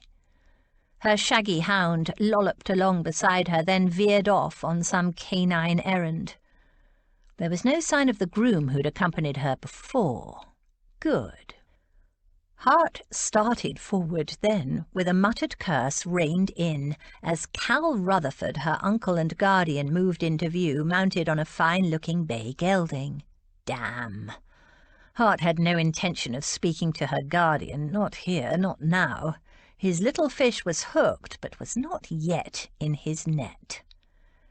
She called out something, and with a laugh raced away, riding fast and furious with a grace and skill few women had, and giving Cal Rutherford, no mean rider himself, a run for his money. Lord, but the girl could ride. Astride or side-saddle, she outrode them all. Hart hung back at a distance, watching her, observing her interaction with her guardian. She usually rode out with all her family, Sink had said, but Lady Rose had left London with her long-lost husband. Lady Lily, too, had gone to the country with her husband. Georgiana had been quite alone when he'd first come across her in Gloucestershire 5 years before. Quite frighteningly alone, he'd realised in retrospect, with nobody to care for her or protect her, except for the dubious protection of the local squire who'd told the locals not to interfere with her. According to Sink's sister, she hadn't even known she had family. She had family now. He watched her racing her uncle, winning the race. Lord, but that stallion was fleet, and throwing back her head and laughing at something he said. She seemed to laugh easily with family, with friends, though not with him. Never with him. She and her uncle walked their mounts quietly for a time, seeming to be discussing something serious. Was she telling her uncle about the night before? And if so, what was she saying? He hoped her uncle was backing Lady Salter. She leaned over and pinched a few leaves off a bush, crushing them between her hands and smelling them as she talked to her uncle. Did she realise how sensual she was, or was that a discovery that still lay ahead of her? Of them? Her zest for life, her enjoyment of small, simple things, fascinated him. Hart was solitary by nature. He had few friends. He'd learned young that most people wanted to be friends with a duke or the heir of a duke, not so much with Hart himself. Who Hart was, what he thought, what opinions he had were almost immaterial. They wanted the duke, not Hart. She most emphatically didn't want the duke. But last night she'd kissed Hart in a way that had rocked him to his foundations. She'd kissed Hart, not the duke. He could tell the difference. He sat quietly on his horse, watching her, feeling a little like a voyeur, unable to take his eyes off her, unable to make himself leave. He would have joined them, except he wasn't yet ready to talk to her guardian. He needed to get everything in place first. Chapter 9. It is always incomprehensible to a man that a woman should ever refuse an offer of marriage. A man always imagines a woman to be ready for anybody who asks her. Jane Austen, Emma. They waited for the Duke to call. George had gone for her usual morning ride with Cal. She missed the company of Lily and Rose, but still it was good of Cal to come out. She'd told him what had happened the previous night. His lips had thinned, but he hadn't said much to the point. Cal was often like that, a man of action rather than words, leaving her with no idea what he really thought. And when they'd arrived home, Aunt Agatha was waiting, a silver dragon lady breathing brimstone and betrothals. "At least you're not wearing those disgraceful breeches," she said, the moment George walked in the door. "Run upstairs and change into something pretty, something worthy to receive the addresses of a duke in." George did think of changing into her oldest breeches, and went as far as pulling them out of the chest. But then she thought of the way he would look at her down that long, superior nose of his, and changed her mind. She put on a dress, the plainest one she owned. She would not dress up for him. She paced around the house, rehearsing in her mind what she was going to say to him. The trouble was, apart from, "No, I won't marry you," she didn't know what else she could say. If he, like Aunt Agatha, pointed out her unseemly behaviour, she couldn't deny it. If he wanted an explanation, she had none. None that she cared to speak aloud, that is. According to Aunt Agatha, he was being extremely gallant in offering for her, and George could see that by some lights that might be true, only she had a deep, dark suspicion that he'd engineered the situation. He'd sent that footman in to call her away from the concert, and wasn't it a very strange coincidence that he'd started kissing her just before the break for supper? Had he known everyone would come out then and find George wrapped around him? The flaw in that reasoning was that he couldn't possibly have known that George would react to his kisses the way she had, and if she hadn't, if she had pushed past him and walked away as she'd intended, nothing would have happened.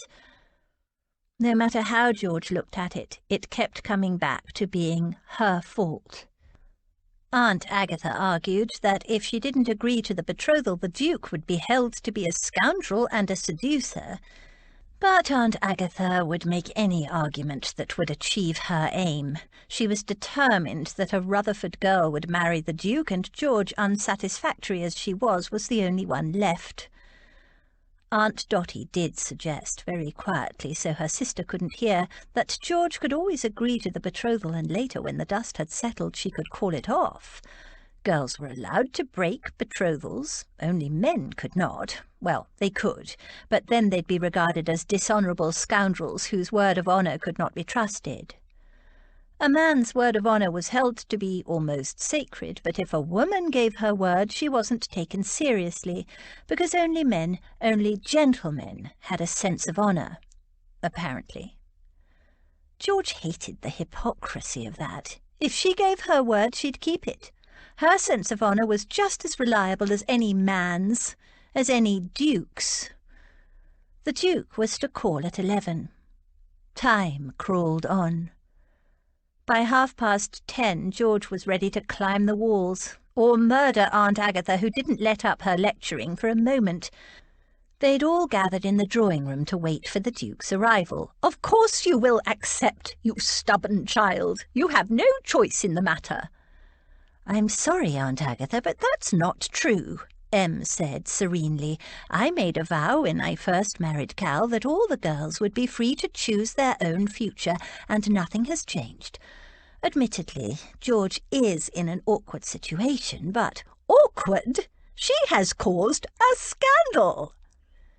Cal added his mite. "Seems to me the Duke is as much to blame, if not more so. Can't see George instigating a thing like that myself." George grimaced. Her behaviour had been totally uncharacteristic, she knew. She was only just starting to understand why.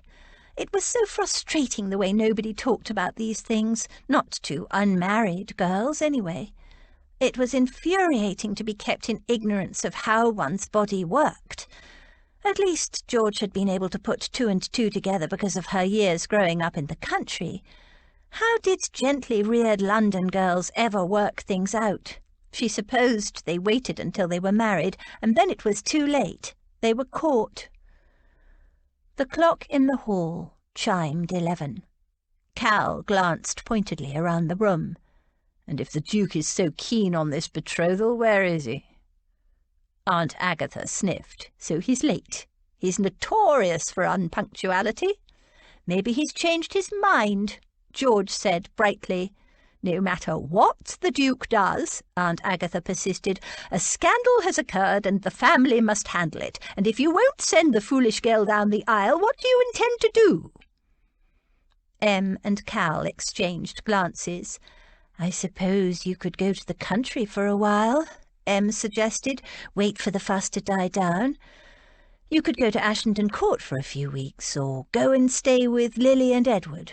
Old Lord Galbraith would be happy to welcome you, and of course there is always your own house at Willowbank Farm. Martha would be delighted. George considered that possibility. She'd grown used to living in London, but there was no denying she missed the country. She'd often thought of returning to Willowbank Farm, the place where she'd grown up. Martha had begun as George's nursemaid. Later, she became cook, housekeeper, and the closest thing to a mother, to any kind of a parent, that George had ever had. And when the money from her father had run out, Martha had stayed with George, working for no wages, sharing the desperate struggle to survive. George loved Martha dearly and knew Martha would happily welcome her back. But when Cal had taken George away from the farm, kicking and loudly objecting, Martha had chosen to stay behind, deeming herself unsuited to a fashionable life in the city. Cal, who believed in rewarding loyalty, had then arranged for Martha's recently widowed youngest sister and her 5 small children to go and live with Martha. Martha's own opportunities to marry and have children had been set aside when she devoted her life to taking care of George. Now she relished having a house full of children to help raise, and having been assured that Willowbank Farm would be her home for as long as she wanted, for life, she'd gained confidence as well as security. Martha was no longer merely the cook or the housekeeper. She was the woman of the house with a generous income and servants and farmhands of her own. George could visit and be welcomed as a beloved guest. But if she returned to Willowbank Farm for any length of time, she knew what would happen. Martha would revert to being her servant. She wouldn't be able to help herself, and George never wanted to see that happen.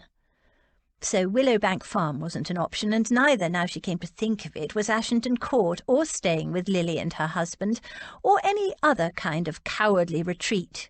I won't run away. I won't hide out in the country as if I've done something wrong, she declared. Brava, Em said softly. But you have, Aunt Agatha began. Oh, bite it, Aggie, Aunt Dotty said. We all know what you want, but it's George's life and it's her decision. I'm staying here, George finished, as long as it's all right with you, Em and Cal. Of course it is, Cal said. Society tabbies are always looking for something new to talk about.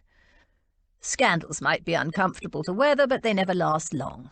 Besides, Em added, if you're going to be the baby's godmother, I'll need you on hand when he or she is born. Godmother? Me? George swallowed, surprised and deeply moved. Are you sure? Emmeline, how can you say such a shocking thing? Aunt Agatha snapped before Em could respond. They all turned to frown at her. But George will be perfect, Em began. It's our decision, Cal said at the same time. Will you never stop interfering, Aggie? Aunt Dotty added. George will make an excellent godmother. Pish-tush, I don't care about godmothers, though you could do better. What I do object to, Aunt Agatha said with freezing authority, is any suggestion that this child might be a girl. You are carrying the Rutherford heir, my girl, and don't you forget it. For a time they almost forgot their purpose in gathering in the drawing-room as thoughts of the imminent baby dominated conversation. And then the clock in the hall struck 12. The last chime faded away. "He's not coming, is he?" George said. She wasn't sure whether she felt relieved or insulted. Certainly she was frustrated, all keyed up for a confrontation, and then nothing. Was she ever going to get the chance to say no to the Duke? "Damn his blasted cheek!" Cal exclaimed at the breakfast table the following morning. He slapped down the newspaper he'd been reading. "What is it?" Em asked. "Whose cheek?" "Everingham.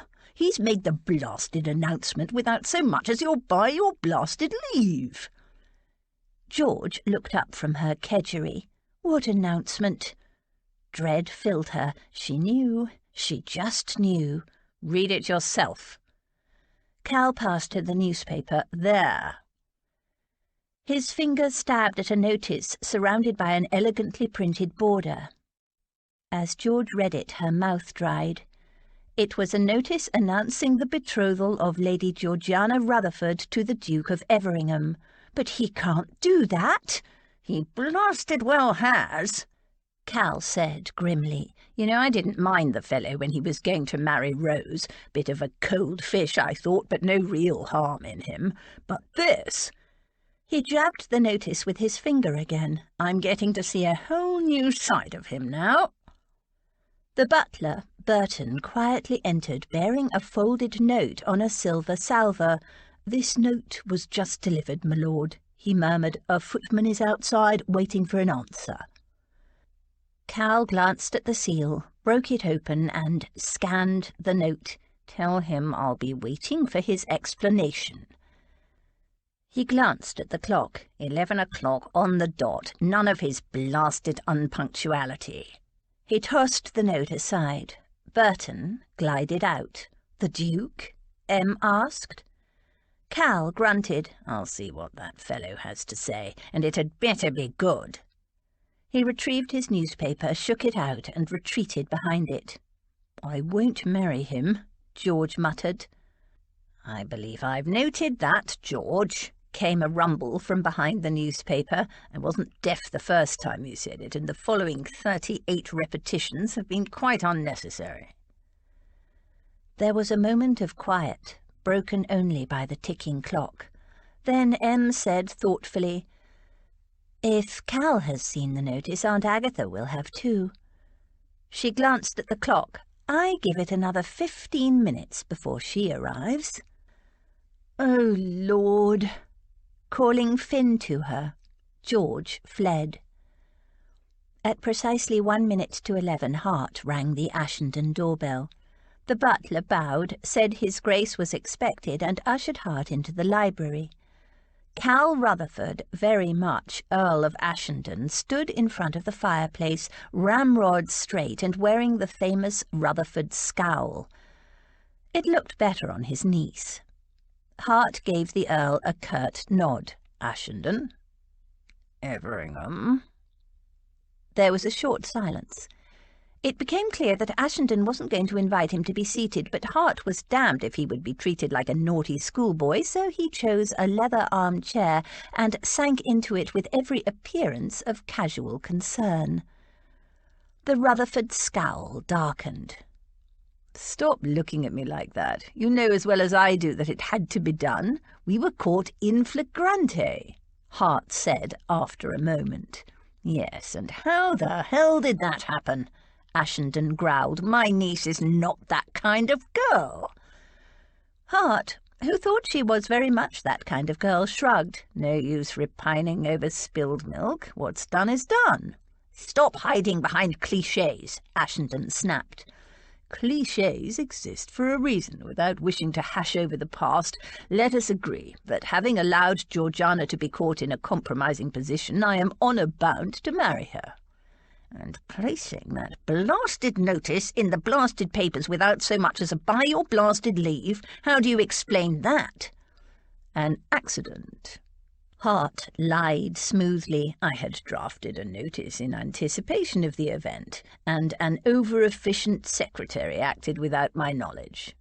He spread his hands in a what-can-you-do movement. Of course, as soon as I saw it in the paper, I contacted you. There was a long silence. Ashenden eyed him coldly. You know she doesn't want you. She doesn't know what she wants, yet. Ashenden snorted. You don't know her very well, do you? Hart shrugged. That's immaterial. Most couples get to know each other after marriage. Ashenden's eyes narrowed. Why are you really pursuing this? You could have any woman in the ton. Why pursue a girl who doesn't want you? I want her. It was risky being so blunt, but they were men of the world, after all. The grey eyes filmed with ice. Your wants matter nothing to me, Everingham. The only question I care about is, does my niece want you? And she doesn't. I think she does. I think she's just nervous, like a filly being brought to stud for the first time. My niece is not a filly. Ashenden's voice was icily savage. No, she's not, Hart said, soothing ruffled feathers. It was a clumsy and inappropriate analogy. There was a short silence, filled only by the rumbling of thunder. A moment later, rain started pelting down. Hart spoke again. Look, we can dance around the issue all morning, but let us not waste time. Having compromised your niece, and without resorting to vulgarity, let me just point out that she was not an unwilling participant, no matter what kind of girl you imagine she is. I'm doing the gentlemanly thing and preventing a scandal by making her an honourable offer. You know I'll be generous with the settlements. After all, they had negotiated the financial arrangements for his marriage to the Earl's sister Rose only a short time before. Ashenden knew who and what he was dealing with. Hart stood. He was impatient to get things settled. So do we have an agreement? It wasn't really a question. With his niece compromised and a betrothal notice in the papers, Ashenden had no other choice but to agree. Hart's visit was a mere formality. To Hart's surprise, a faint note of amusement lightened the flinty grey eyes. You have a lot to learn about Rutherford women, Everingham. I'm George's uncle, not her keeper. She makes up her own mind. It's not me you have to convince. It's George. Hart frowned. The marriage was necessary. Surely there was no doubt. I presume you've explained the situation to her. Oh, she knows the situation. Ashenden seemed to be almost enjoying himself now. But George isn't your average young lady. Of course she wasn't. Hart would never have contemplated marriage with her otherwise. May I speak to her? I'll see if she's home. Ashenden pulled the bell cord. Surely she knew I was coming. I sent you that note. Ashenden gave an enigmatic smile. Yes, but George dances to her own tune. Just as the butler returned with the information that Lady Georgiana had gone out with her dog, they heard the front door open.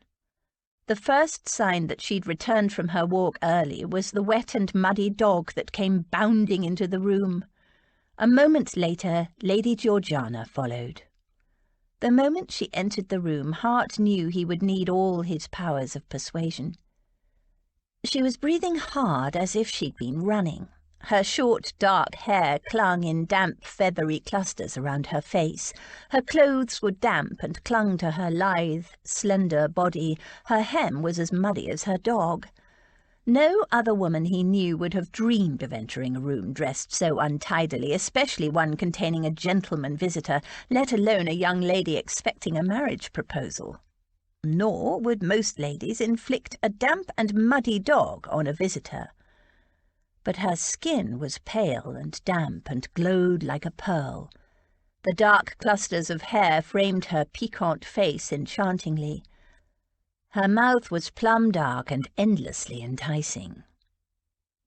He was jerked out of his reverie by the dog. The great grey gangly creature inspected his boots, snuffed at Hart's hand, then nudged him imperiously in a clear demand. Watching Lady Georgiana, Hart absently patted the dog's damp head. He didn't even need to bend down to do it. The dog licked his hand in return. "Finn, come away," she ordered, and the dog padded across and flopped down at her feet. Hart's hand was now slimy and reeked of eau de damp dog. He pulled out a handkerchief and dried it off. He supposed it was better than the animal jumping up and muddying his clothes. Lady Georgiana addressed her uncle as if they were alone. "Burton said you wanted to see me, Cal." "The Duke of Everingham has my permission to address you." Her eyes turned to slits. "Oh?" It wasn't a happy kind of "oh." The Earl rose, looking amused. "I'll leave you two alone." He left, closing the door carefully behind him. "It was just so very unfortunate that everyone came out of the concert at that particular moment," Hart concluded, hoping he sounded sincere, "but there it is.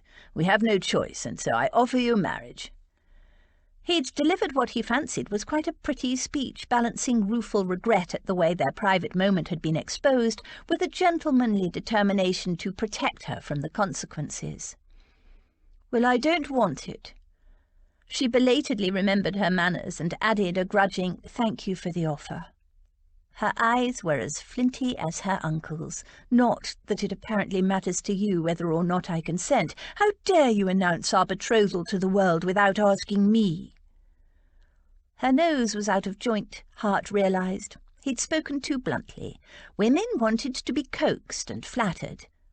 In a soothing voice he told her the same story about the over-efficient secretary. She cut through his explanation with brutal indifference. "I don't care. You shouldn't even have drafted such a notice before you'd spoken to me." He tried not to show his impatience.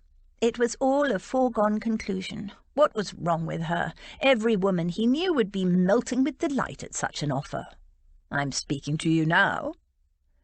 She made a dismissive sound, and if you'd spoken to me in the first place, you wouldn't have been left with egg on your face. He repressed the desire to check his face for egg. "What do you mean?" "That I am not, and never will be, betrothed to you." Hart clenched his fists. "But you must. You've been compromised. All those people who saw us. Naturally, I did the gentlemanly thing." He'd calculated it all very carefully. "Pfft! To your gentlemanly thing. I didn't want it in the first place." He couldn't believe her attitude. "Don't you care about what people think?" She shrugged. "Not much. People think all sorts of stupid things, nothing to do with me." "But if it's your reputation as a gentleman you're worried about, don't worry. You asked, I refused." Hart was stunned by her indifference. He didn't give a hang about his reputation as a gentleman, but the ladies he knew were almost obsessive about theirs, especially the unmarried ones. "But the notice is all in the papers." "You put it in, you take it out." She rose, and the dog beside her scrambled to its feet. "So, are we finished now? The rain has stopped, and I want to continue walking my dog." "No," he said curtly. "We're not finished. This thing isn't over. You don't seem to realise the consequences of your actions." "My actions? You were there too," she flashed. "Our actions," he conceded. "You refuse me now, but I cannot think you truly understand the consequences. I will give you time to think it over." She gave him a long, thoughtful look. "See, I was right. You can't take no for an answer. Just exactly like Lord Towsett."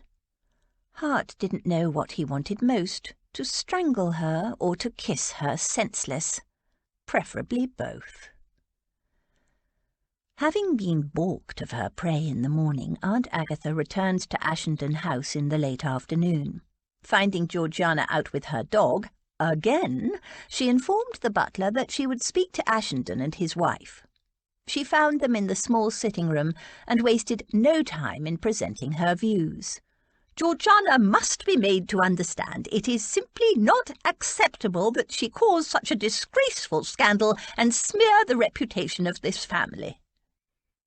Lily was enmeshed in a scandal too, but, Em began. Aunt Agatha dismissed it with a wave. That was purely gossip, spiteful gossip. Georgiana's lewd behaviour, witnessed in the flesh, and far too much of it at that. Her almost bare legs were wrapped around the Duke's waist, and witnessed by half the ton. Cal shrugged. Scandal gets old quickly. The tabbies will soon move their claws on to someone else. Puh! You men understand nothing, and Georgiana understands less. She trained her lorgnette on Em, so it is up to you and me, Emmeline, to steer this family back to respectability. Em shook her head. I won't be a party to forcing George to marry a man she doesn't like. Aunt Agatha stared at her in amazement. What has liking to do with marriage? Em glanced at her husband and smiled. Quite a lot, actually, if the marriage is to be a happy one. She held out her hand to him, and he took it and kissed it, and held on to it. Aunt Agatha gave them a pained look. I would appreciate it if you refrained from such vulgar middle-class behaviour in my presence. Grinning, Cal kissed Em's hand again. His aunt gave him a severe look. You were irritating as a child, Calbourne, and though I occasionally have hopes for you, this is not one of those moments. She turned back to Em. We cannot let it be known that a second Rutherford girl has let a duke, the same duke, slip through her fingers. The ton will start to wonder whether there is insanity in our line, and we don't want that, do we? She looked pointedly at Em's belly. Em just laughed. I don't think we need worry about that, Aunt Agatha. After all, George has made no secret of her wish not to marry. And it's not her fault that the Duke put the betrothal notice in the newspapers without consultation. I won't allow George to be forced into marriage. I concur, Cal said. There was a long silence. What is the matter with this current generation? I quite despair of the future, letting young girls decide what is best for them. Phew! It's utter folly, mark my words. Em, Cal, and Aunt Agatha sat in silence. There was nothing more to say. Just as Aunt Agatha was about to rise and depart, they heard the front door open and George laughing in the hall in response to whomever had opened the door.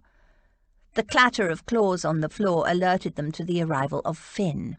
He nosed open the door and trotted over to Cal. George poked her head in, saw Aunt Agatha sitting ramrod straight on the edge of her chair, pulled a face and stealthily tried to withdraw, but Aunt Agatha had espied her. Ah, Georgiana, just the girl I came to talk to. I need to change my clothes. I'm damp. It won't take a minute. If I stay in damp clothes, I might catch cold, said George, who'd never had a cold in her life. I shall come upstairs with you, Aunt Agatha announced majestically, and rose from her chair. We can talk as you change. A nice cosy chat between girls. George grimaced. A nice cosy chat between girls. As cosy as sitting down with a python. But her great-aunt was not to be denied.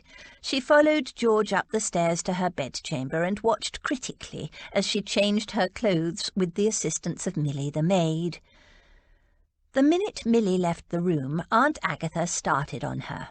I gather you are determined to repudiate the Duke's offer. I have already declined it. Aunt Agatha's lips thinned. And your uncle and aunt by marriage refuse to intervene. Her words warmed George, dear Cal and Em. Good. Aunt Agatha's eyes were like gimlets. Then, if yet another Rutherford girl is going to jilt the Duke of Everingham and cause an even worse scandal, the least you can do, Georgiana, is to explain it to the Duke's mother. The Duke's mother? But The Duchess is in extremely poor health and is mightily distressed by the way her son has been treated by the girls of this family. The least you can do is to face her in person and explain your pathetic reasoning. That way the poor lady might understand, and it will perhaps give her a little peace of mind, relieve her of the suspicion that her son has been at fault. But it is his fault. He's the one— Nonsense! He did the honourable thing and announced your betrothal. You're the one who behaved like a hussy, worse than a hussy. I saw it with my own eyes, and now you are courting even more gossip and scandal by refusing him. Any other lady would graciously accept her fate. What am I saying? Accept her fate? Marriage to a handsome young duke, one of the richest men in the kingdom, is not a fate, it is a blessing. Any girl would be thankful to be in such a position, but not you. Oh, no, not my great niece. I am ashamed, deeply ashamed, that a relative of mine could behave so shabbily. George gritted her teeth. So you must meet the Duchess and explain that her son has done all he ought in this matter and is in no way at fault. George's fingers clenched into fists. It was in all ways his fault. She'd told him she wasn't interested in marriage, and the horrid beast had taken that as some kind of challenge to his horrid masculinity. And then, when he'd caught her and kissed her just outside a room full of people, at the end of a concert, who had made the first move then? Not George. And then, when everyone came spilling out after the recital, catching her locked in his arms, who was it who'd announced their betrothal without even asking her? Not George. And then he'd put it in the papers, again without asking. So why was everyone blaming her? She hadn't wanted any of it. To be fair, she did share some responsibility for the kissing. She hadn't exactly fought him off, and perhaps she had become a little carried away. Well, a lot carried away. She'd practically climbed him like a tree. But she knew why that was, and it wasn't her fault. Nobody had warned her it could happen. This whole dreadful affair has quite cut up the poor Duchess's peace, and her health is fragile at the best of times, Aunt Agatha continued. If you would only talk to her, you could ease— Very well, I'll talk to her, George agreed. Best to get it over with. Aunt Agatha was quite capable of going on and on and on about it all afternoon, and through the night, and probably for the rest of George's life. Excellent, Aunt Agatha said briskly. I'll let the Duchess know to expect us tomorrow at 3. Us? Of course us. Who else would you take? That wretched animal? Finn, recognising the reference, if not the sentiment, thumped his tail on the floor. No, of course not, but I thought perhaps— Who? Rose and Lily have both gone to the country. Emmeline is in no fit state to accompany you anywhere, burdened as she is with the imminent arrival of the heir. As for Dorothea— She snorted. No, I will accompany you, and that's that. I will call for you at 20 minutes to 3. Be ready. George woke in the night, the bedclothes flung into twisted ropes, her nightdress scrunched up around her hips. She was hot, sweaty and restless. That dream. She blushed just thinking about it. She'd been kissing the Duke again, her legs wrapped around his waist, only this time she was naked. And so was he. And his hands. No, she wouldn't think about where they'd been and what they'd done. She slipped out of bed, pulled her nightdress down, padded to the window and pulled the curtains back. Below her, Berkeley Square was deserted, the gaslight's blurry golden moons shining through the drizzle. She pressed her hot cheek against the cold glass of the window pane. Her body was afire, and not just for anyone. For the Duke. It was like a thirst that couldn't be quenched except by him, a hunger that only he could assuage. But would bedding him rid her of these restive, sweaty dreams, the craving for whatever it was she craved? It was as though the desire had sprung from some outside source, a fever, an infection in her blood, and the Duke was the source. Was he also the cure? She'd always thought she understood what passed between men and women. Even as a child, she'd known how animals did it and had supposed men and women weren't much different. It seemed odd and uncomfortable and not something she ever thought she'd want. Em had told her that people were different and that the pleasures of the bed could really bring a husband and wife closer. George was sceptical, but it did seem to have worked for Em and Cal. Cal had only married Em because he didn't want to be bothered with Rose and Lily and her. His attitude had certainly changed, but how much of it was because of whatever happened in the bedchamber? Lily and Rose had talked about it too. They said it was lovely, but George had never really thought about what lovely meant. She wondered now. It didn't feel lovely at all. She felt raw and uncomfortable and hot and desperate, but she apparently craved it, whatever it was, even in her dreams. It was horribly inconvenient. She craved it, craved him and how he could make her feel, but she didn't want him, didn't want to want him. Half a dozen mind-stealing, dizzying, knee-melting kisses, and already she was having hot and steamy dreams of him. Was she addicted? How much more was there to feel? She curled up on the window seat, pulling her nightdress over her knees and leaning against the window frame. Rain spattered in hard little pellets against the glass. Rainwater rattled down through the pipes. She thought about the raptures Lily and Rose went into whenever they'd talked about love-making with their husbands, though with frustratingly little detail. Did she really want to go through life without ever experiencing that for herself? She didn't. She wanted to feel, wanted to know. She knew well the purpose of this frantic inner urge to mate, procreation. She didn't know much about babies, only about puppies and foals and kittens and kits and chicks, and she wasn't sure she even wanted a baby. Could she risk it? Risk falling pregnant outside of marriage? It was very tempting, but no. She'd been called a bastard often enough in her childhood to know bastardy was a dreadful thing to inflict on a child.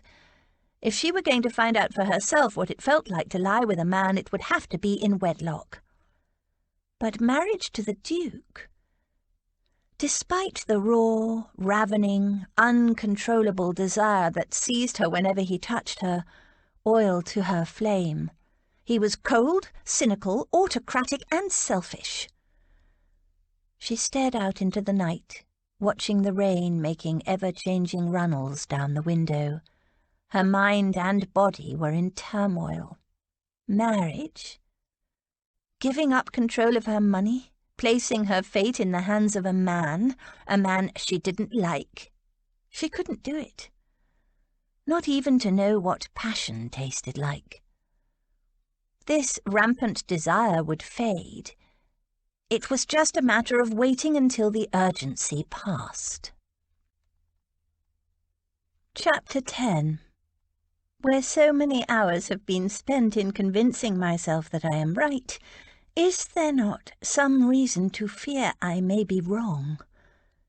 Jane Austen, Sense and Sensibility.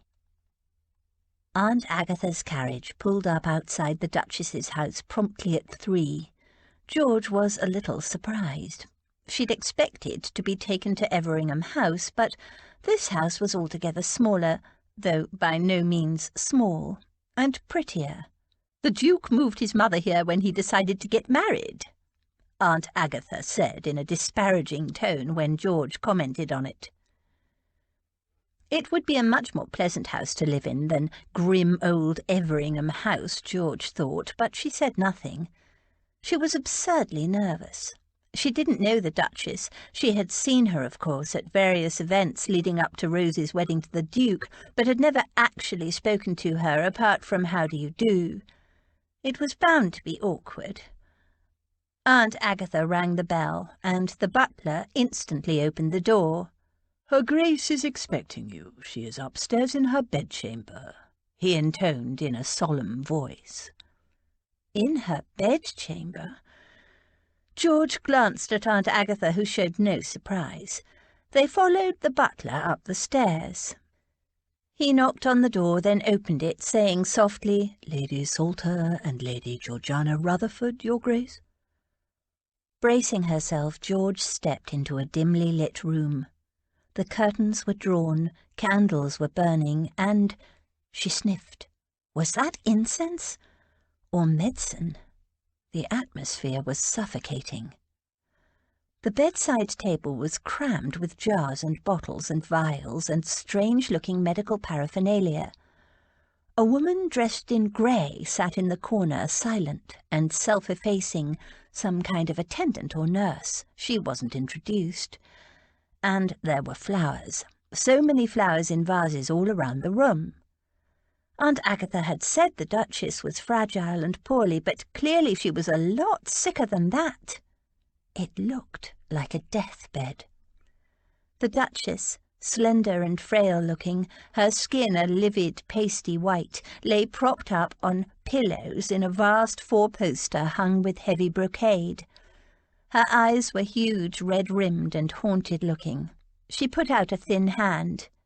"Lady Georgiana," she murmured weakly, "so glad."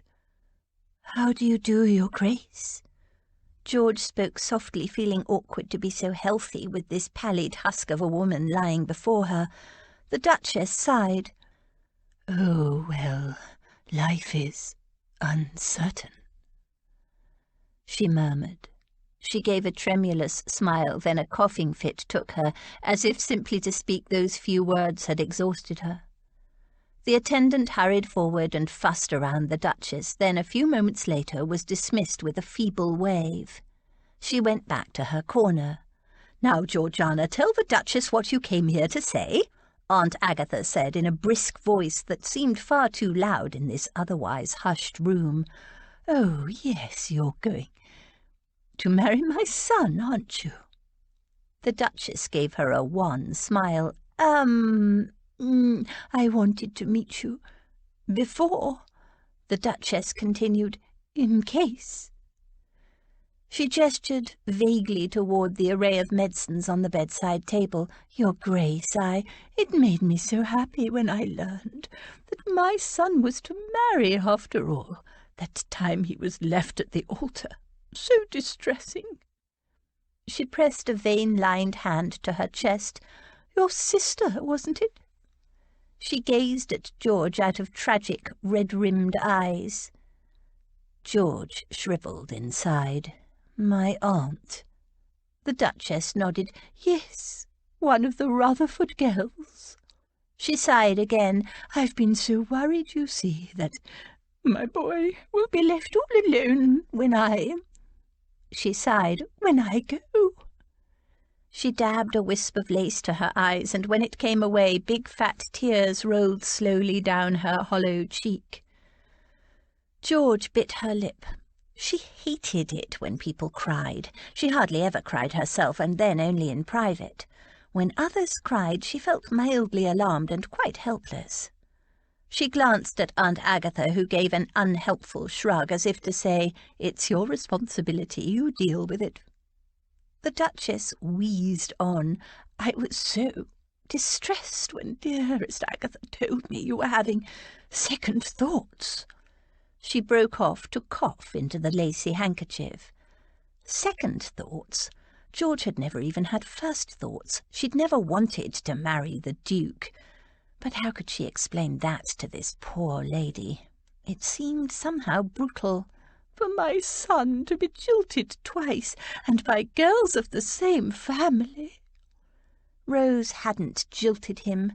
She hadn't known Thomas was still alive. Nobody was to blame, and if the Duke hadn't publicly announced their betrothal without asking... But who could argue with a dying mother? "Everyone will assume that there is some ghastly flaw in my son." There was. He was arrogant and cold and high-handed, George thought. Though his kisses... She forced her thoughts back to the moment. "No decent lady would want to marry him then, and I have so little time left to see him wed and settled." George bit her tongue. Did this lady not understand? If the Duke were cross-eyed and hunchbacked, was subject to fits, and drooled, he would still have women lining up to marry him just because he was rich and a duke. But it wasn't the kind of thing one could say to a dying mother. Liquid, red-rimmed eyes fixed pleadingly on her.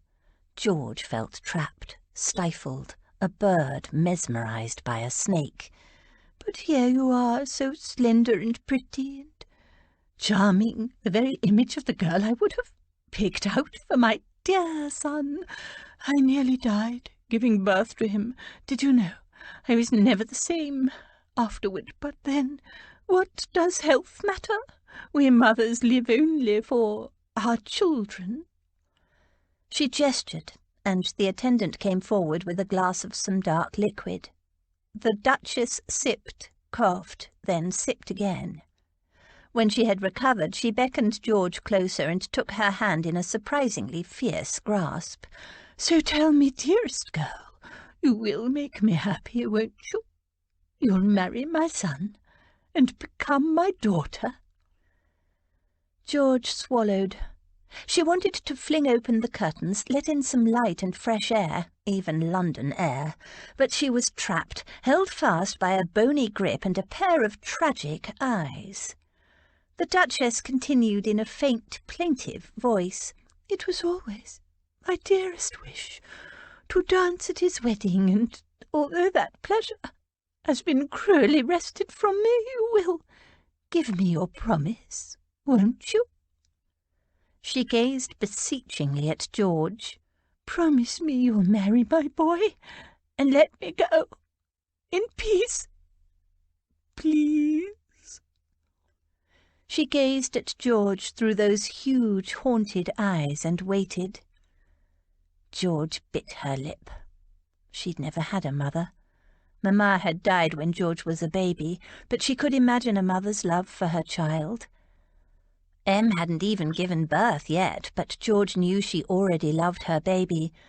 This poor lady only had one son. How dreadful to be dying in such a worried state of mind.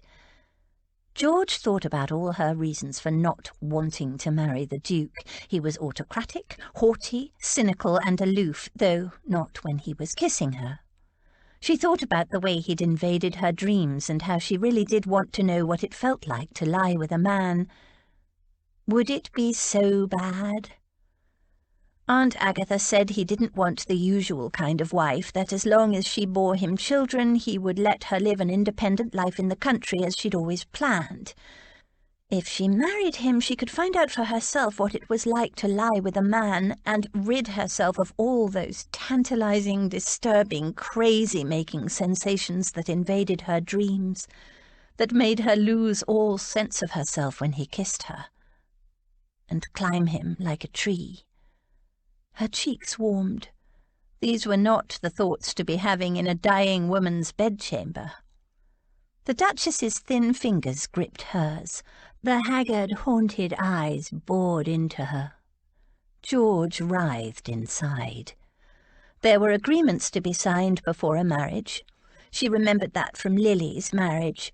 Aunt Agatha had implied that they would live more or less separate lives, except when Congress was necessary to conceive an heir. If he would agree to that in writing. The Duchess's bony grip tightened. Her eyes filled with tears.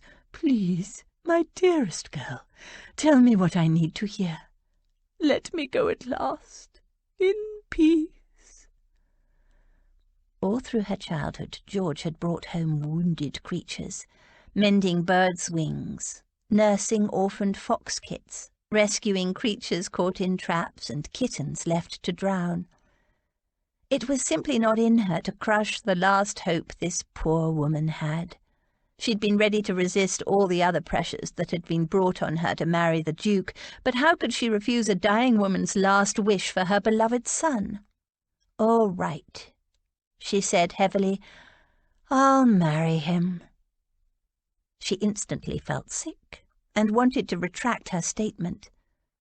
The Duchess sank back against her pillows, her eyes closed, an otherworldly smile on her face. It was almost as if she were dead already. "Excellent." Aunt Agatha rose. "Now come along, we've exhausted the Duchess enough. She will wish to sleep now." She bustled George from the room, and before she could blink they were out in the street, climbing into the carriage. "What's the matter with her?" George asked. "Is she really so close to—" "It is vulgar to speculate," Aunt Agatha said brusquely. "The Duchess's situation is not your concern. The sooner we settle this business of the wedding, the sooner her mind will be at rest. I'll speak to Ashenden this afternoon." They returned to Ashenden House, and Aunt Agatha, looking like the cat that had swallowed the canary, wasted no time in informing Cal and Em that George had agreed, promised, in fact, to marry the Duke after all. Cal frowned. "Is this true, George?" George nodded. "You weren't forced, were you?" Em asked worriedly. "Because if you were—" Cal began. George sighed. "No, I wasn't forced. I just changed my mind." "You're sure, then?" Cal asked. "Because once this is agreed, you won't be able to change your mind."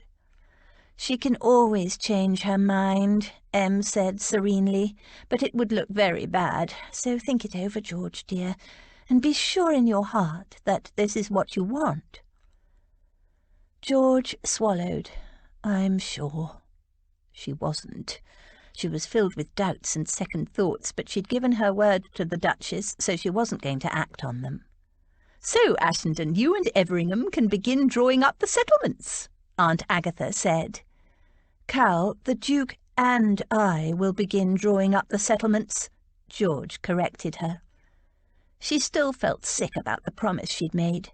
Every part of her screamed to escape, but a promise was a promise.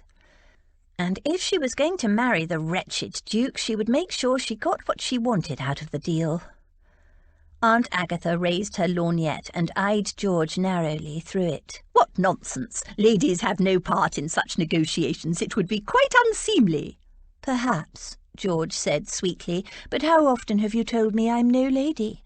Seemly or not, it's my future that's being negotiated, and I'm determined to have my say." George went upstairs and flung herself on her bed. Finn came padding up and nudged her gently, but she wasn't in the mood to go out, not yet. She was swamped with doubt. What had she agreed to? Marrying the Duke would put all kinds of ghastly restrictions on her. She'd have all of society watching her, judging her, life in a birdcage. She'd be expected to behave like a duchess, dress like a duchess, perform duchess-type duties. How did a duchess behave, anyway? George didn't really know. She pictured some kind of an Aunt Agatha, only worse, more dignified if that were possible, pompous and autocratic. Not that the Duke's mother was like that, but she was dying. Downstairs she heard Cal go out on some business. She'd talked to Em. Em was her aunt by marriage, but their relationship was more like a maternal big sister or a friend. She was wise, and she really listened. George found Em reading with her feet up in the small sitting room. Em looked up as she entered. "That was quite an about-face you made today. You don't exactly look like a radiant bride-to-be." George grimaced. Em put her book aside. "You haven't been forced into this, have you, George, darling? I know Aunt Agatha is terribly keen for you to make a splendid marriage, but if you truly don't want it, now is the time to say so." "No, I'll go ahead with it. I've given my word now, and I won't back down, but—" "But you're having second thoughts?" She nodded. "Oh, Em, I don't know how to be a duchess. You know how I hate all that formal stuff, and I don't want to learn it." Em leaned forward and took her hand. "You will be the kind of duchess you decide to be. Duchesses come in all kinds of shapes and sizes and with all kinds of temperaments." George nodded. "I know, like the Duchess of York."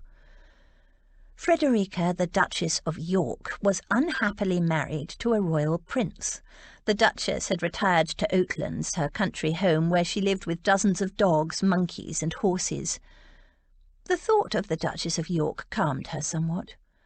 The Duke had chosen George, and if she wasn't the kind of Duchess he wanted, the kind society would expect, he'd just have to put up with the way George was. She wasn't going to change, and she'd make sure he couldn't squeeze her into a mould. And if the Duchess of York could retire to the country and live with dozens of dogs, so could George. Exactly. In any case, Everingham isn't a very political kind of duke. He sits in the Lords when Parliament is sitting, and Cal says he's diligent in tending to his various ducal responsibilities, but he doesn't seem to have any political ambitions. If you think he wants you to be a grand society hostess, well... She squeezed George's hand. He will learn differently, but I don't think he will expect it of you. But what if he does? What will I do? Em frowned. George, this is not at all like you, fretting about what people expect and what people will think. Where is the girl I first met, spitting fire and brimstone, determined to forge her own way in the world, and facing problems head-on? George bit her lip. That was true. It wasn't like her to worry over what might be. She'd lived most of her life day by day, facing whatever she had to face. It had stood her in good stead, too, and she'd never worried about what other people thought of her. She'd always done what she thought was right, and never mind the consequences. Her brow cleared. You're right, Em. I am worrying about nothing. The Duke put me in this position, and he can wear the consequences, and if he doesn't like the kind of Duchess I become, that's his bad luck. She stood. I'm going to take Finn out for a walk now. Would you like me to bring you back an ice from Gunter's? Em laughed. You know me too well. I'd love one, thanks. I just wish I could walk with you. I don't like being cooped up indoors, but I suppose at this stage it's inevitable. Hart was dressing to go out when he received the note from Lord Ashenden. So Lady Georgiana had decided to accept the betrothal, had she? And Ashenden would be obliged if he would call the following morning, with or without his man of business, to discuss the settlements. The surge of triumph he felt on reading it surprised him. Of course, he'd known her objections were for form's sake. No sane woman would turn down an offer from a duke such as he, but he had to admit to a few doubts at the time. She'd seemed so adamant in her refusal. He adjusted his cravat, inspected his reflection in the looking-glass, and snorted. As bad as Lord Towsett, indeed. She was like every other female he knew, blowing hot and cold according to whim, saying one thing while meaning another. He had no idea what had finally caused her to accept the inevitability of their marriage, but he wasn't going to question it. He collected his hat, gloves, and cane and headed off to his club for a quiet, convivial evening. Instead, he found half the members in a fever of speculation about his betrothal. Had Lady George truly accepted? Was it really going ahead? Who had put the notice in the newspapers? And more offensively intrusive questions upon which bets had been made. Refusing to answer any of their questions, Hart took himself off to a gambling den, where he was less well-known, where he played carelessly, his mind only half on the cards. He returned home in the wee small hours with a pocketful of winnings and a very bad mood. Lucky in cards, unlucky in love, one impertinent fellow had quipped. Hart ignored him. Love was a delusion that women used to control men. The following morning he called on Lord Ashenden. The butler ushered him into the library, where he found Lord and Lady Ashenden sitting together on a sofa. Always in each other's pockets, those two. Hart couldn't understand it. Ashenden seemed like a sensible man. Ashenden rose, and after greetings were exchanged, said to the butler, "Fetch my secretary, will you? And ask Lady George to come down, please, Burton." Hart blinked. I thought we were to discuss settlements." Ashenden nodded. "Yes, George wishes to take part in the discussion." Hart frowned. "The bride? Sitting in on settlement discussions? I've never heard of such a thing." "George is different." Ashenden turned and helped his heavily pregnant wife to rise. Lady Ashenden paused as she passed Hart and laid a hand on his arm. "Please don't take offence, Your Grace," she said quietly. "Until my husband brought her into the family fold, George had little reason to trust the men in her life." Hart stiffened at the implied criticism. She gave him a long, thoughtful look. "You told Aunt Agatha you wanted an independent woman. In George you have one. Do not now complain of it.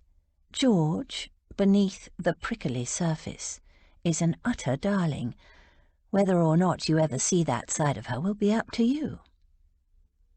Hart made no response. Utter darling, was she?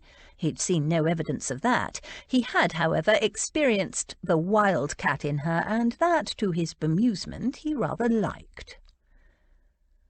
Lady Georgiana entered the room with that confident, leggy stride that never failed to cause his body to sit up and take notice. She was dressed in a slate-coloured dress that was halfway between grey and blue. Edged with claret piping and worn under a claret-coloured spencer, it was plain but stylish. Not for her the frills and flourishes most young ladies affected. The colour of her dress highlighted her eyes. The colour of her spencer drew attention to her lush, ripe mouth, and the way it clung, framing her breasts. It was a garment meant to enhance a woman's charms rather than keep her warm. It more than warmed him. Hart averted his gaze. He needed all his wits about him. Settlements were far-ranging legal agreements, and Ashenden and his niece were sure to drive a hard bargain. George glanced at the corner where Ashenden's secretary had settled himself unobtrusively. "You didn't bring your secretary?" she asked. "No, I don't have—" Hart broke off, remembering just in time that he was supposed to have an over-eager secretary who sent notices of betrothals to newspapers. "He's occupied on another endeavour at one of my estates." She shrugged, seated herself, and pulled out a sheet of paper. "Shall we start, then? I've made a list." For some reason that annoyed him. He tried to tell himself that it was not unreasonable for a woman to ensure her marriage settlements were adequate, but, damn it, what did she think he was? Some kind of miserly penny pinch? He'd been more than generous when preparing to marry Lady Rose. Besides, settlements were men's business. She was passing from the protection of her uncle to the protection of her husband. To challenge that was to impugn his honour. He took good care of what was his. She began. "I have an inheritance coming to me when I turn 25. I wish it to remain mine, even after marriage." She flung him a challenging look. "I agree," he said curtly. What interest did he have in her paltry inheritance? "We will set up a trust." "No, I will have sole control over it. I won't have trustees telling me what I can and can't do with my own money." Hart glanced at Ashenden and shrugged, if that's how she wanted it. Ashenden made a note. In the corner his secretary did the same, no doubt putting it into legal language. "You will also make me an allowance." "Naturally." His voice was icy. Did she think he intended to keep her in penury? She named a sum that made Hart blink. It was far too modest. Women by nature were rapacious creatures, out for all they can get, so what was she up to? He said nothing, however, just gave Ashenden an indifferent nod. Ashenden noted it down. "The Duke will give me a house in the country, consulting with me as to the choice. The house is to be wholly mine, title and deed." His eyes narrowed. He had a dozen country houses. What did she want a separate one for? To keep him out? To have assignations with other men? "You already own a house," Ashenden reminded her. "Willowbank Farm." I want Willowbank Farm deeded to Martha Scarlet, free and clear, with her name on the title. But she already has the right to live there for as long as she lives, Ashenden said, as well as an allowance to live on. Yes, but this way she will be a property owner and will be able to leave the place to her sister or one of her nieces or nephews. It will give her standing in the community, and the allowance is to continue for as long as she lives. Ashenden hesitated, but his niece said urgently, "It's all I have to give, and you know what I owe her, Cal." Hart frowned. Who was this Martha Scarlet person? Ashenden glanced at Hart, who made a gesture that indicated his supreme indifference to the arrangement. He would make it his business to find out who the woman was and what his future wife owed her, and then he would decide what to think. Everingham to provide a house with George's agreement and Willowbank Farm to be made over to Martha Scarlet, Ashenden said, and his secretary made a note. Right, what's next on that list of yours, George? Any children that result from the marriage will live with me and will not be removed from my care unless I agree. There was a short silence. Then Hart said coldly, As long as you behave yourself, I see no problem with that. He had no knowledge of children and little interest in child-rearing. As long as he had an heir, that was all that mattered. Provision will be made for each child's future when they're born. Naturally, as long as they're my children. She flashed him a look of indignation. I believe the marriage service says, forsaking all other, keep thee only unto him so long as ye both shall live. I, at least, have no intention of breaking my vows. His brow rose cynically. If you say so. Her eyes narrowed. Ashenden said, What about the Duke's fidelity? Don't you have anything to say about that? The Duke's attraction was bound to blow itself out, as would hers, no doubt, and she would not, absolutely not, demean herself by appearing to care what he did after that. She shrugged. Most men are tomcats, everybody knows that. Now it was Hart's turn to be offended. He'd planned to continue with his current way of life, which meant he would probably set himself up with a mistress once his wife took to living in the country with her dogs and horses. It was unreasonable to expect otherwise, but her attitude was insulting. If she could be faithful, so could he. Hart waited for her next condition. She tensed, and he knew this would be the big one. Women were devious. She hadn't yet made any demand that was not laughably minor. They always left the sneakiest until last. My horse, Sultan, is my property and will remain so. Hart almost laughed. He hadn't expected that, but given her passion for the animal he should have. Will you allow the stallion to cover some of my mares? She considered that, if they're of suitable quality and Sultan likes the look of them. Agreed. What else? He waited. He could tell by the tension in her body that it was something he wouldn't like. She moistened her lips before she spoke, and for a few seconds he was so focused on her mouth that he almost didn't take in what she said. Almost. What did you say? She lifted her chin and sent him a defiant look. I want you to promise me that there will be no hunting of foxes on any of your properties, she repeated. Out of the question, he snapped. Never had he heard such a ridiculous proposition. He recalled the bleeding heart speech she'd made to him over supper at the ball the other night. Foxes are vermin. They have a right to exist as much as anyone. Besides, you know as well as I do that it's the chase all you men like, the hunt, the blood, the cruelty. Rubbish. There was an element of truth in what she said. He did enjoy the chase, but damn it, it was a tradition, a grand sport, and one he enjoyed. Whatever your reasons, or what you claim as your reasons, will you agree to cease all fox hunting on your properties? I will not. And this is not the kind of subject that's appropriate when drawing up settlements. It is for me. She sat back in her chair and folded her arms. Her mouth compressed in a stubborn line. Hearts did much the same. There was a long, tense silence. The silence stretched, and Hart had to tamp down his growing anger. Was his marriage really going to founder over such a ridiculous condition? Was it some kind of indirect attempt to get out of it at the last minute? Fox hunting was a fine sport, and it helped rid the country of vermin. He wouldn't be blackmailed into giving it up. After a while, Ashenden coughed. "Perhaps we can reach a compromise." Hart raised his brow. "What if fox hunting were banned on the estate you deed to George and one other?" She said nothing. Her chin was braced in a stubborn line. Her folded arms tightened. "Come on, George," Ashenden said in a coaxing voice. "Be reasonable.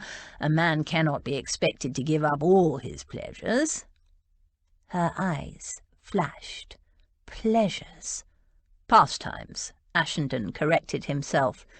"I would be prepared to do that," Hart said, "and to agree that no fox hunt will be held on any of my properties while you are there, whether visiting or residing." He had a hunting box in Leicestershire, and he doubted she'd ever visit it. He'd make sure she didn't. "There you are, George," Ashenden said. "It's a handsome compromise. What do you say?" She considered it for a long moment, then gave a grudging nod. "Very well, as long as you know that I will continue to oppose the horrid practice in any way I see fit." "Understood," Hart said. "Now, is there anything else on your list?" Ashenden asked her. "No, that's all," she said, and sat back. He raised his brow. Her conditions had mostly been about animals. Was that all she wanted? She started to rise from her seat. "I have some conditions of my own," Hart said. She stiffened and sat back down. "We'll start with the allowance." He named a sum that was triple the one she'd asked for. Her jaw dropped. "I am not marrying you for money," she snapped. He had no idea why she'd agreed to marry him, but he wasn't going to ask the question. "The amount you suggested, it's paltry," he said coldly. "I won't have my Duchess scrimping and saving." She opened her mouth to argue, but before she could speak, he continued, "I must insist on the right to conjugal visits." "Visits?" Ashenden queried with a frown. "You're not planning to live together. Naturally, we shall cohabit until my Duchess is with child. After that, whenever I choose." "I reserve the right to refuse," she said quickly. He gave her a long look. "As long as consent is not unreasonably withheld." Ashenden raised a brow at that, but she gave a curt nod, and he wrote it down. "Anything else?" Ashenden asked. "Nothing specific," Hart told him. "Take the rest of the details from the settlements we agreed on for Lady Rose. Have a copy of the final document sent to me, and I'll have my lawyer look over it." "In that case—" Lady Georgiana rose to leave. "Just one last thing," Hart said. She paused and turned toward him with narrowed eyes. "You do intend to go through with this wedding, don't you, Lady Georgiana?" Her grey eyes turned to chips of ice. Her hands knotted into fists, crumpling her list in one hand. "I gave you my word, didn't I?" Without waiting for his response, she swept from the room. Ashenden blotted the document he'd made his notes on. "Doesn't do to challenge George on her word of honour, you know. As you can see, she's a mite touchy about it." Hart snorted. "I've never met a woman yet who has any real idea of honour. It's all self-interest with them. Then your life is about to change." Ashenden leaned back in his chair, amusement dancing in his eyes. "I foresee interesting times ahead for you, Everingham. Very interesting times." Chapter 11. There is a stubbornness about me that never can bear to be frightened at the will of others. My courage always rises at every attempt to intimidate me. Jane Austen, Pride and Prejudice. After the settlements had been agreed on and signed by both parties, the next item to be negotiated was the date of the wedding. The Duke had informed Cal he wanted it to be as soon as possible, but it was up to George and her family to make the final choice. George wasn't sure what she wanted. In one way she'd be happy to wait for a year, but then there were those feelings. The hot, sweaty, restless, hungry but not for food feelings where she woke, enmeshed in lurid dreams of being naked in bed with the Duke. A year of that would drive her mad, if indeed they lasted that long, but there was no way of telling. She wanted them to be over and done with. Once the Duke had bedded her, she was sure the disturbing sensations would go away, and she'd be able to sleep peacefully in her bed once more. In the end, they agreed on a date just over 3 weeks away, which gave time for the banns to be called in church. Aunt Agatha had given a flat veto to the Duke's plan for a special licence. "Bad enough the scandal that forced this marriage in the first place," she said. "If you rush the business through, you know what people will think. As it is, they will be counting back from the date your first child is born." Her first child? George couldn't imagine it. She glanced across at Em, huge now with the imminent birth of her baby. How must that feel? "Yes," Em said, "and we need time to order clothes. George will need a wedding dress." "And the rest," Aunt Agatha added, "a trousseau fit for a duchess." George didn't like the sound of that. "I'll speak to my dressmaker, Hortense," Aunt Agatha continued. "No," George said. She'd met Hortense once and hadn't liked her a bit. Top lofty, more snobbish even than Aunt Agatha, and her clothes might be very elegant, but in George's opinion they were old lady clothes. "I'll get everything I need from Miss Chance." Daisy Chance was nice, and George felt comfortable with her, and Daisy had a way of making clothes that exactly suited their wearer. When George had first come to London, she'd been still getting used to wearing dresses. The idea of ball dresses and morning dresses and carriage dresses and evening dresses and all the other kind of dresses was quite overwhelming to a girl who hadn't even owned a dress until a few months before.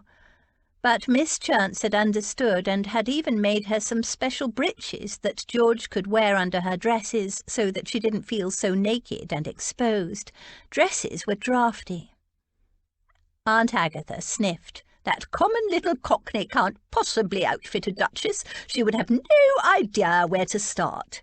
"She can practice on me, then." "Don't be ridic—" "Miss Chance has done very well by all of us," Em interjected calmly. "I see no reason why George should not continue to patronise her for her wedding dress and trousseau. So that's settled." Aunt Agatha looked as though she'd swallowed a lemon, but she didn't argue. One didn't argue with the woman about to give birth to the Ashenden heir. Lord help Em if she had a girl. "I'll come with you to see Miss Chance, dear," Aunt Dotty offered. "I have a mind to order some garments from her too, something a little special. We'll have fun together, won't we, George?" George grinned. "Thanks, Aunt Dotty, that'd be lovely." George could see Aunt Agatha was wrestling with herself. She'd rather sit in a puddle than be seen entering the house of Chance, but she also didn't want to hand over the serious business of clothing a future duchess to her frivolous younger sister. Anyone who would describe such an important task as fun was clearly not to be trusted. Em settled it. "Thank you, Aunt Dotty, that will be perfect. It's a shame that Lily and Rose are both out of town at the moment. I know they'd love to go shopping with you. I wish I could go myself, but—" She gestured to her swollen belly and sighed. "I hope it won't be long now. I'm so sick of feeling like a caged elephant." "Bite your tongue, Emmeline," Aunt Agatha snapped. "Caged elephant, indeed. What is a little discomfort when you have the privilege of bearing the next heir to the house of Ashenden?" Em gave her a dry look. Aunt Agatha had never borne a child. Easy for her to say. But of course Em would never say so.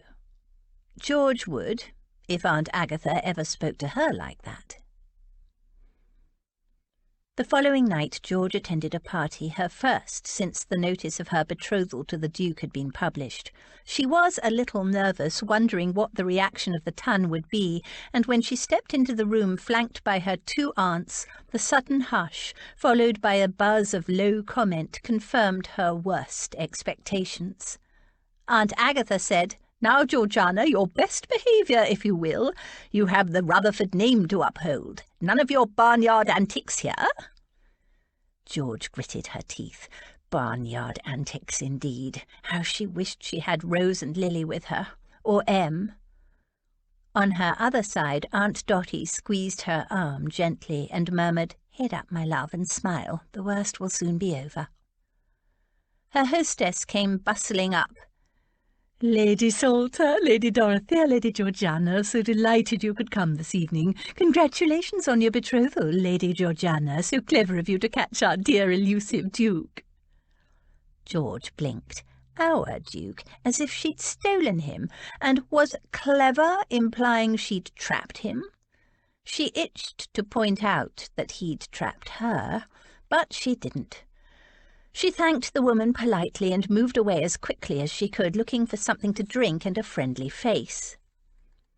One of the young men who'd courted her came toward her, his face full of reproach. "And to think I believed you when you said you never wanted to marry. You were so adamant that you wanted to live by yourself in the country with your dogs and horses. But it was just me you didn't want to marry, wasn't it?" His voice was raw with hurt. "You had your eyes on a much grander prize." "I'm sorry." George had no words to explain. She ached for the pain she'd caused, but there was no way to tell him that she'd been completely honest with him and that nothing had changed except her situation. Nobody had shoved her into the Duke's arms that evening, and nobody had made her return his kisses and climb him like a tree. That was her own fault, or the fault of her runaway instincts. "Well, you tricked us all, didn't you, Lady George?" said another man with a bitter laugh. "More fool me for believing you meant it." The reproaches of men who'd courted her were bad enough. Other comments were blunter and more to the point. A tightly corseted dowager congratulated her thinly, then, as she turned away, added in an acid aside to her friend, "She's lucky the Duke is a man of honour. In my day, girls who behaved like trollops were given a good whipping and sent away in disgrace." Another said, within George's hearing, "I suppose her uncle forced him into it. Ashenden is not a man to be taken lightly." Several women asked her when the wedding was to be and eyed her waistline searchingly. But the worst were the women who congratulated her for being clever, for entrapping the Duke. Their congratulations made her feel soiled, dirty. "You sneaky thing! I've been trying to hook Everingham for the longest time. I heard how you did it. So clever, arranging to be caught like that. Doing it at one of old Mrs. Glastonbury's musical evenings. Must have made the old lady's wigs stand on end." There was no way to explain, to put the story right. She had let the Duke kiss her at Mrs. Glastonbury's, and so she had to bear the consequences of her foolishness. And if people were determined to believe the betrothal was the result of some kind of devious stratagem on her part, and they were, well, she'd just have to grin and bear it. The congratulations, the barbed compliments went on and on until she wanted to scream.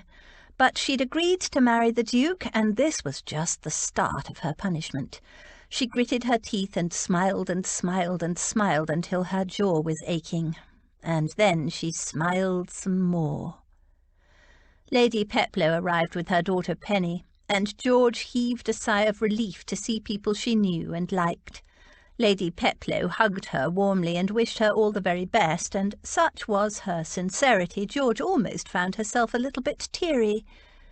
But Penny was frankly surprised, and said so. "I thought you were never going to get married, George, and I thought you really disliked the Duke." George had mumbled something about changing her mind, but inside she was squirming.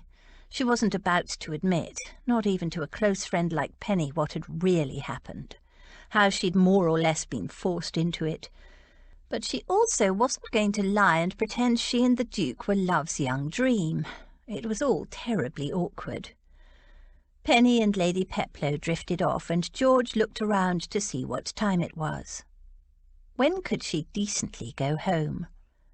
She caught sight of a clock, and her heart sank. She'd been here barely 40 minutes. She'd have to give it at least an hour more, unless she pretended to have a headache, but that would be cowardly. Hart was playing piquet with his friend Sink. He'd decided to eat dinner at his club and had run into Sink. Afterward, with a brandy at their elbow, they'd played cards. "Something on your mind?" Sink asked, after having won the last 3 tricks. No. But it wasn't true. Shortly before he'd left for his club, a note had been delivered from Lady Salter. It was a damned piece of cheek, telling him, not suggesting, but virtually ordering him to accompany Lady Georgiana to some wretched party, a party he had no interest in attending. He'd tossed the note in the fire and gone out. Sink dealt the next round, and won the next 2 tricks. "Well, whatever it is, your mind's not on the game." Hart sipped his brandy and considered his hand. "Surprised you decided not to go to the Rennicks." Hart looked up. "Not you as well." "Not me what?" "Thinking I ought to attend the Rennick party. I never attend such insipid events, you know that." "No, suppose not." Sink made his discard. "Just a thought." "Oh, never mind." "Never mind what?" Hart asked after a minute. "I suppose you know the Harpies have been getting stuck into Lady George." Hart frowned. "What do you mean? What Harpies?" "Quite a few of 'em, from what my sister says. Some nasty talk around. Lady George not exactly getting the benefit of the doubt." "In what sense?" Sink stared at him incredulously. "You think the fine ladies of the ton will universally heap blessings on Lady George's glossy little head, after she's claimed all season to be averse to the very idea of marriage, and then she walks off with the marriage prize of the season, you, after having been caught in public with your tongue wrapped around her tonsils? Oh yes, they purely love her for it." Hart stilled. So that was what Lady Salter's note was about. Damn! He threw down his cards and left. George drained her glass of champagne and looked around for a footman. Her 3rd glass in. She glanced at the clock. Not quite an hour. She never drank more than 1 glass usually. She didn't actually like champagne. Trouble was, she didn't much like ratafia either. What she wouldn't give for a nice cup of tea. But she'd have to wait until she got home. A woman hurried up to her, hands held out and a wide smile on her face. Mrs. Threadgood, the lady she'd last seen in the Peploe Conservatory. "Good evening, Mrs. Threadgood," George said cautiously. The woman seized George's hands in hers as if in warm congratulation, leaned forward and in a low voice said, "You don't deserve such a fine man, you little strumpet. Don't think I don't know what you were up to in that conservatory." Smiling falsely, she dug her nails into George's hands so hard that if George hadn't been wearing gloves, she was sure the woman would have drawn blood. She wrenched her hands out of the woman's grip and, temper boiling, raised her hand and found her wrist caught from behind in a firm grip. "Put the slap away," a deep voice murmured in her ear. The Duke, drat him.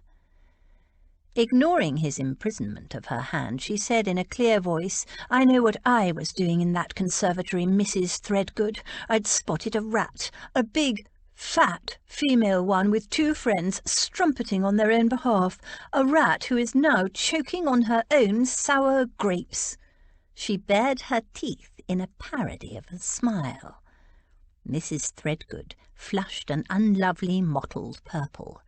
She glanced at the Duke over George's shoulder, muttered something unintelligible, and flounced away. George turned to the Duke and pulled her hand out of his grip. "I wish you hadn't interfered. If ever a woman deserved to be slapped—" "I know, and it would have been very satisfying, I'm sure, but Lady Dorothea was looking quite wretchedly worried, and so I stepped in. George ran her hands down her dress. She was still itching to slap someone. "What are you doing here, Duke? I didn't think you would come to this kind of thing." "I wouldn't normally, but Lady Salter sent me a note telling me you were attending this party and that I owed you my support." George was surprised. Aunt Agatha had done that. Really? The Duke continued, and it seems she was right if that little exchange was any indication. "Tell me, what did she say to you? I only heard your response, which was brilliant, by the way." "It doesn't matter. She could fight her own battles." He regarded her narrowly for a moment, then shrugged. "May I fetch you a drink?" "Yes, please." As soon as the Duke left, George pulled one of her gloves off and examined the marks Mrs. Threadgood's nails had left. A series of red crescent indentations marked the back of her hand. She rubbed it. The wretched woman had claws.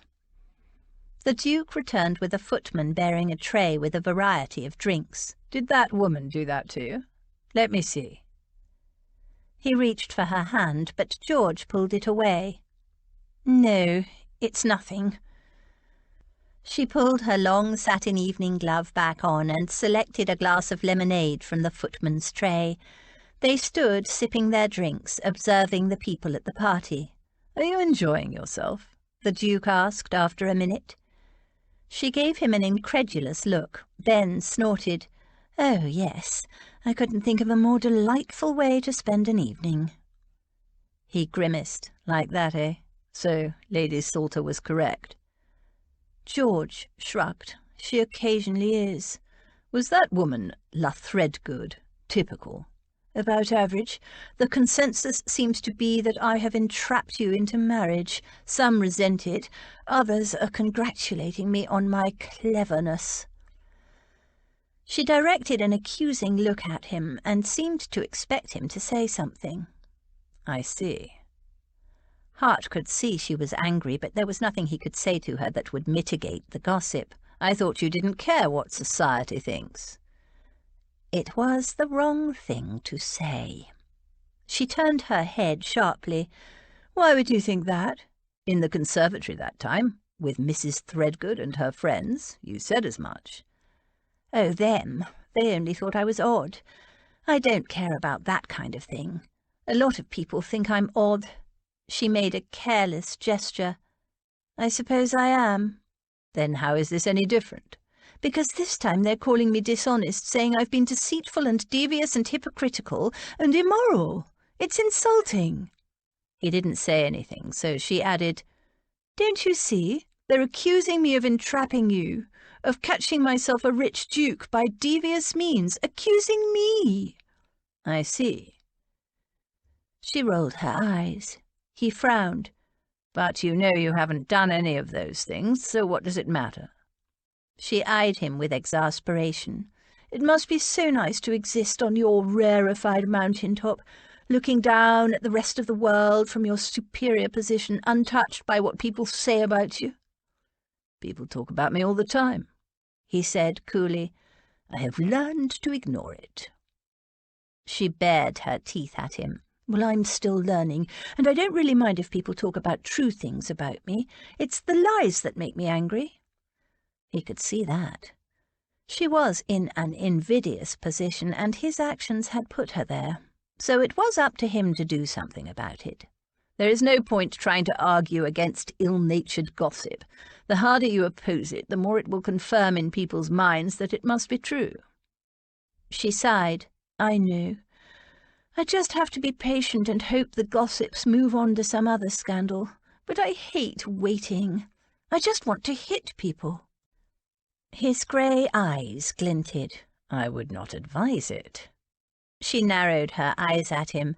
"I particularly feel like hitting people who stay unnaturally calm, especially people who got me into this horrid position in the first place." She flexed a gloved hand and said reflectively, "I've never hit a duke before." "Possibly it is a treat in store for you in the future. In the meantime, let us demonstrate to the ignorant that we are in this together." He presented his arm, and with a cautious look she slipped her hand into the crook of his arm.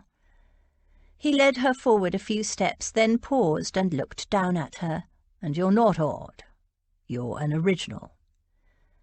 He led her in a slow stroll around the room. He greeted people, sometimes with just a nod, and sometimes he stopped to chat with the more influential members of society in attendance, presenting her as his betrothed each time. George remained fairly silent, speaking only when spoken to. She kept a pleasant expression on her face, but underneath she was still seething. Naturally, the compliments and congratulations held no barbs, hidden or blatant, this time around. She wasn't sure whether she was relieved to have the slings and arrows stop, or even angrier at the hypocrisy that would happily attack her, but pour the butterboat over him for the same thing. Not that many people actually addressed her. She was merely the appendage on the Duke's arm. Was that to be her future, she wondered? Not if she could help it. All the time they circulated, she was horribly aware of the warmth of the Duke's arm under her palm, his strength. The faint, distinctive scent of his shaving cologne teased her senses, making her want to lean closer and inhale him. Inhale him? She caught herself just in time. It was still happening, she thought gloomily. When would this wretched state come to an end? After an hour, Aunt Agatha glided up and indicated that it was time to leave. George was never more thankful of anything in her life. The Duke escorted them to the carriage, bowed over her hand, and then strolled off into the night. George watched him go. It was so unfair. Men had so much more freedom. George and Aunt Dotty went shopping for a wedding dress the next morning. Aunt Dotty was particularly eager to go. She'd heard about the House of Chance from some of her friends, and in particular from an old crony, Beatrice, Lady Davenham, who ran a kind of literary society. Lily often attended it when she was in London, and after Aunt Dotty's first visit she'd become a regular attendee, as was, surprisingly, the dressmaker, Miss Daisy Chance. As expected, Aunt Agatha declined to accompany them on the excursion, saying in her lofty way that she quite washed her hands of them and would take no responsibility for Georgiana's final outfit. "Why should you?" George asked her. "You're not the one getting married." With a sniff, Aunt Agatha swept regally out. Aunt Dotty giggled. She wouldn't want to take responsibility for what I'm planning to buy either. "What are you getting?" Em asked curiously. "B. Davenham showed me the most delightfully naughty night dresses and bed jackets that Miss Chance made for her. Did you know Miss Chance and her husband and little daughter live with B? There's some kind of family connection, I believe. Anyway, I wanted some of those night dresses and a couple of bed jackets. So pretty they are." Em smiled. "They are indeed. I have several. One of my former students sent me the most beautiful nightdress from Miss Chance for my wedding. That's how we met her, in fact. She was the only dressmaker we knew in London." "Except for Hortense," said George, pulling a face, "and we didn't like her at all." Miss Chance was most enthusiastic about the plans for a wedding dress for George. She drew out a sheaf of designs she'd sketched when she'd first seen the betrothal announcement in the newspaper. "Something simple like you usually like, Lady George, only I wasn't sure if you'd prefer something light or something a bit heavier in a rich fabric. We're getting into summer and you don't want to be hot. Then again, knowing London weather, it might be freezing. And what jewellery will you be wanting to wear? Pearls is the usual thing for brides. Would you want pearls sewn onto the bodice like this one?" She showed George a design, "or something like this." She pulled out another sketch. "Or do you want embroidery? Because if so, we'll need to decide pretty quick so that my girls can get started on it. 3 weeks ain't very long, you know." Everything was in white or cream, which George was heartily sick of, and she'd rejected out of hand the idea that she would wear silver tissue over white satin, which Princess Charlotte had worn to her wedding, poor lady. But Aunt Agatha had stated, and Em and Aunt Dotty agreed, that it was vital that she marry in white given the rumours and gossip. George comforted herself with the reflection that after this she'd never have to wear white again. Miss Chance then left George with a pile of designs to examine at her leisure, while she took Aunt Dotty to another room where she had a display of the kinds of nightwear that would gladden Aunt Dotty's heart. George leafed through the various sketches, discarded the more elaborate designs, and quickly narrowed the choice down to 2 of the simplest designs. No frills, no lace, no pearls. But which of the 2? The hail-spotted white muslin with the tiny puffed sleeves, or the one in cream silk with piping around the hem? Her inability to decide annoyed her. What did it matter what she wore? This was not a dress to celebrate in. She should simply toss a coin to decide. But for some reason she couldn't make herself do it. "Why don't you take them home for Lady Ashenden to see?" Miss Chance suggested, finding George still trying to decide. "As long as you don't want lots of embroidery or beading or pearls to sew on, and I can see you don't, we have plenty of time to get it made." "Oh, lovely idea," Aunt Dotty said immediately. "Poor Em is feeling so out of everything with this confinement of hers. I'm sure she would love to see these designs." So that was that. Miss Chance placed the sheaf of designs in an elegant folio and handed it to George, while Aunt Dotty hugged to her bosom a fat, squishy parcel tied with ribbon. "She had some already made up that were a perfect fit for me," she confided to George in an excited whisper. "I've ordered some more." "Oh, but Aunt Dotty," George began. Miss Chance had a peculiar rule that her customers had to pay for their clothes before taking them home. She claimed that toffs were bad at paying bills, but before George could explain, Aunt Dotty pulled a wad of banknotes from her reticule.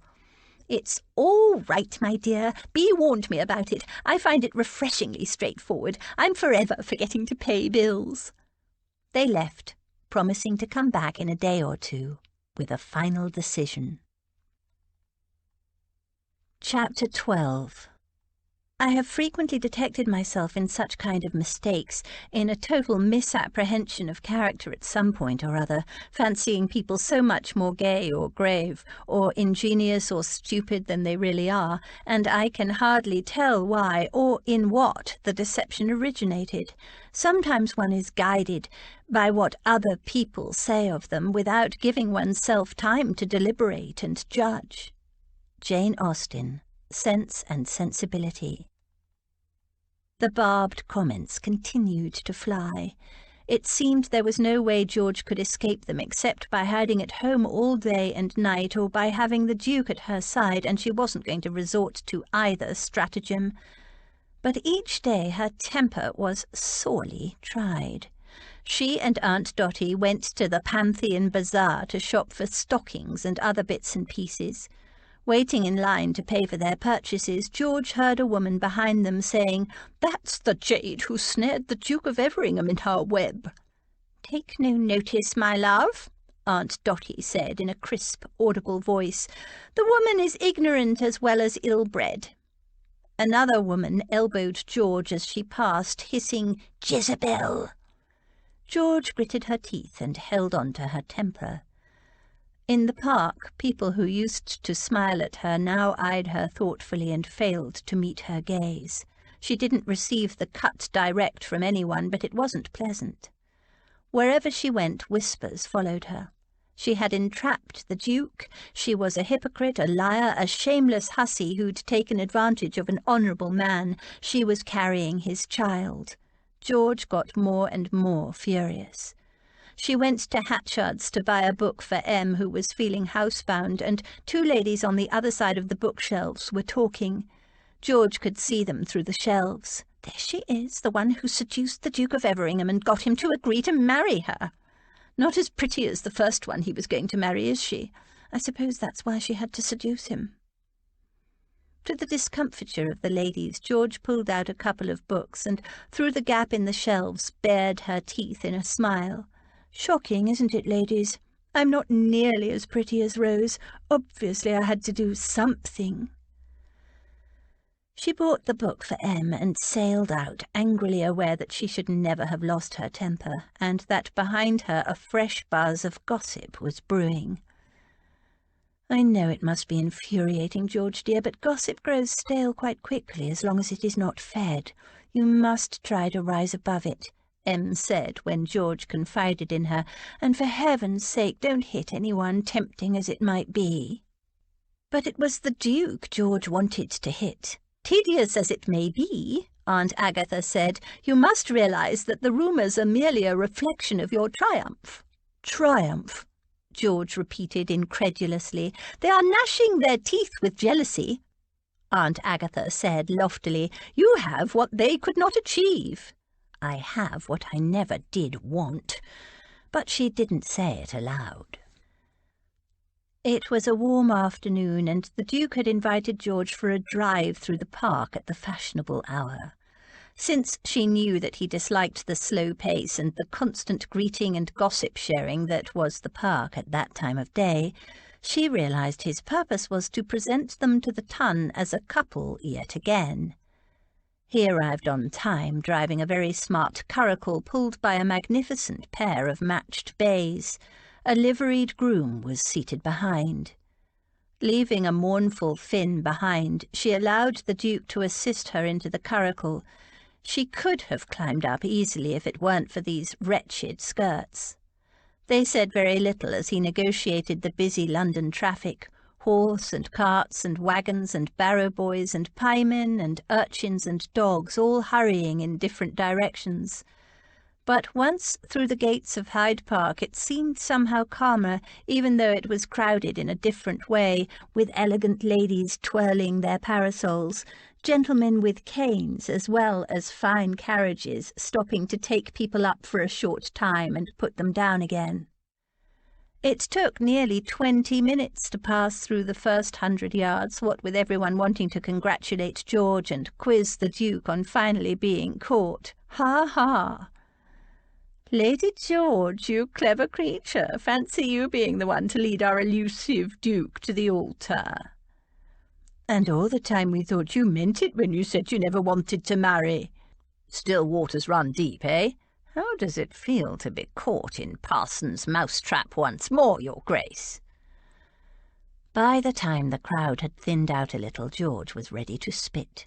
She was fed up with the insincere compliments, the veiled accusations of her having trapped the Duke into marriage, the indirect and some quite blunt accusations of hypocrisy.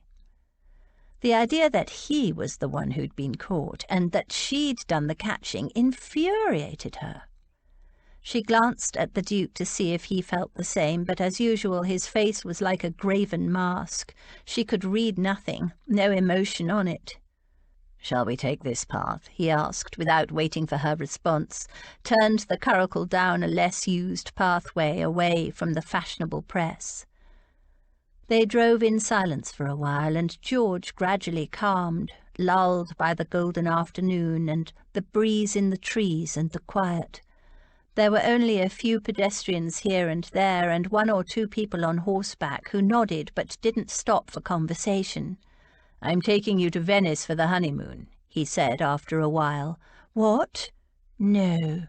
She turned to him. "I mean, it's a nice idea, but I can't leave Em until she's had the baby." "I've made all the arrangements." When she didn't respond, he added, "Why do you need to be there? You're not a midwife, are you?" "No, of course I'm not, but I'm not leaving her anyway." "Why? What can you do?" "I don't know. Be there."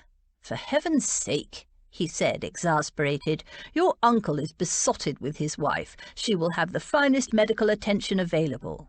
Princess Charlotte also had the finest medical attention in the kingdom, and look what happened to her, poor lady. Princess Charlotte had died in childbirth, surrounded by the most highly regarded physicians in the land. Of course, the finger-pointing and blame happened afterward, but George didn't know or care who was at fault. She wasn't going to leave Em until she was safely delivered of her baby. "So you can go to Venice if you want. I'm staying here." "Don't be ridiculous. In any case," she added, "should you be thinking of travelling out of the country? What about your mother?" What about her? She'll get along perfectly well without me, I assure you.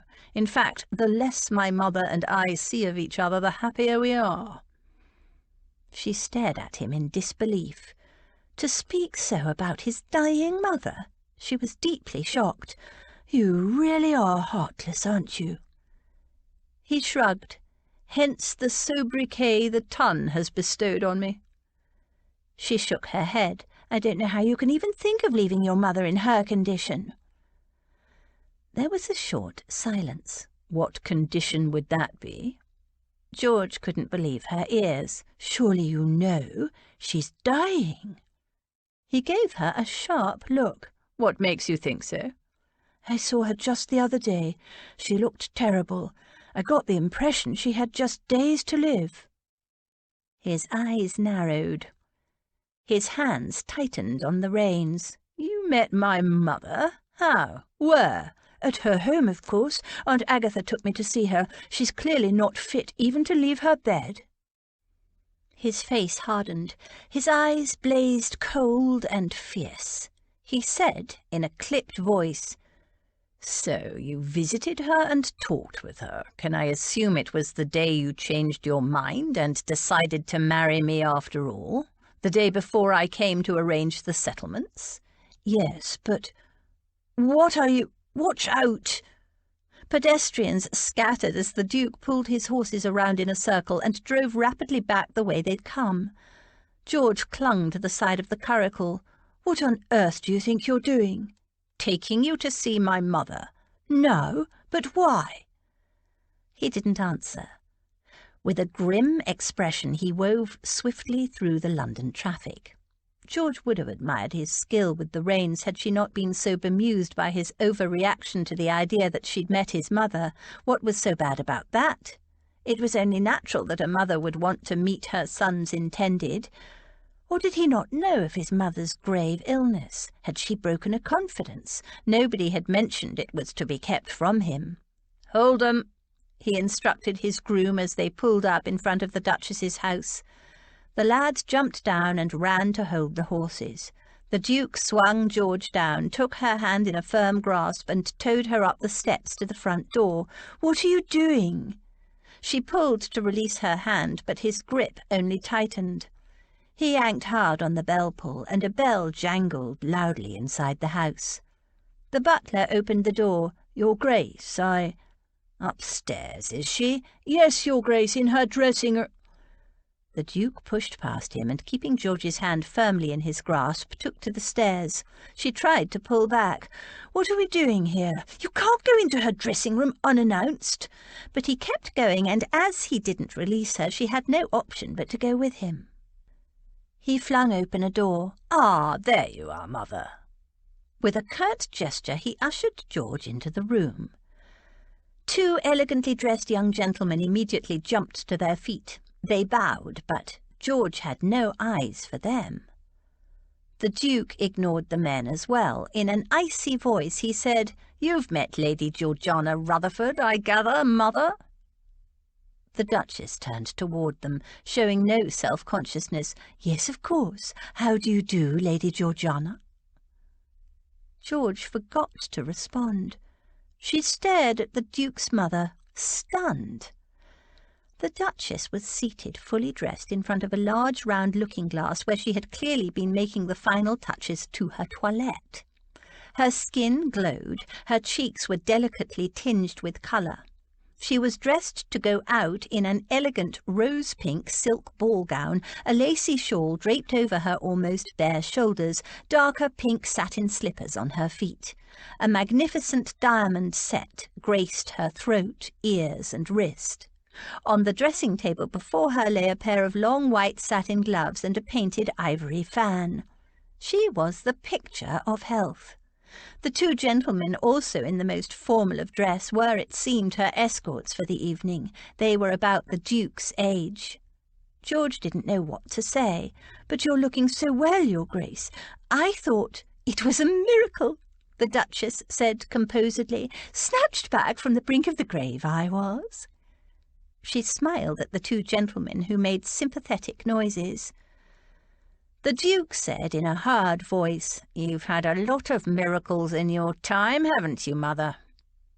The Duchess was oblivious to her son's sarcasm. "I have been blessed," she admitted modestly. He turned to George. "Seen enough? Right then, goodbye, Mother."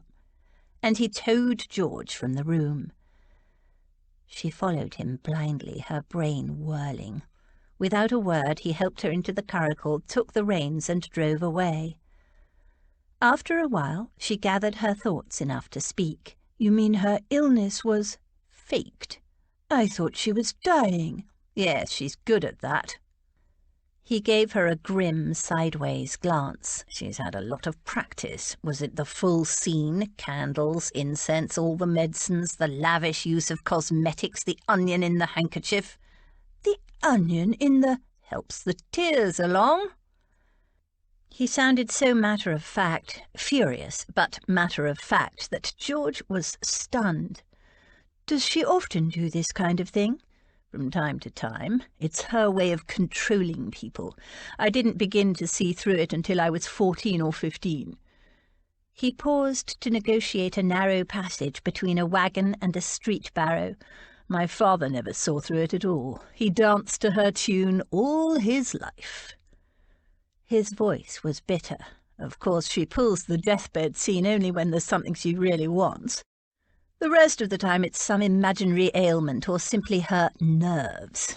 We are all slaves to Mamma's nerves." It sounded like a quotation.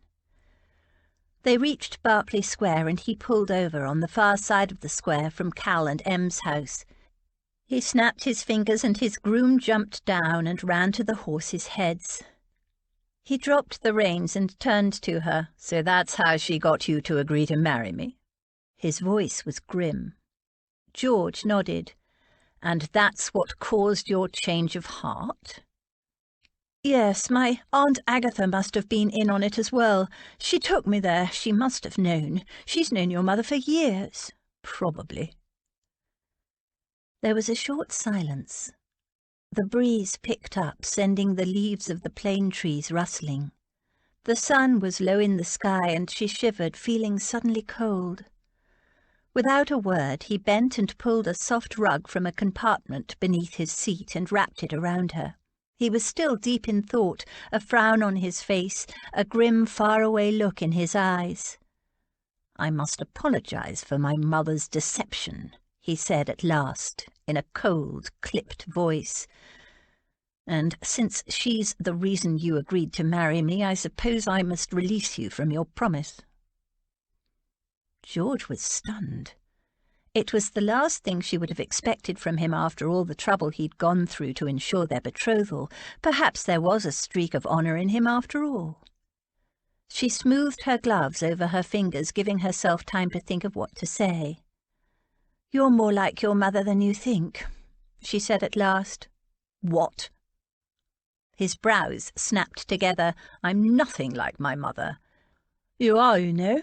She staged a dramatic scene to trick me into giving a deathbed promise and make me agree to marry you, whereas you—" she met his gaze calmly— "you staged a seduction scene in the very place and at the very time when you were guaranteed to have dozens of witnesses, just before the supper interval at Mrs. Glastonbury's soirée musicale." He whitened, his lips compressed.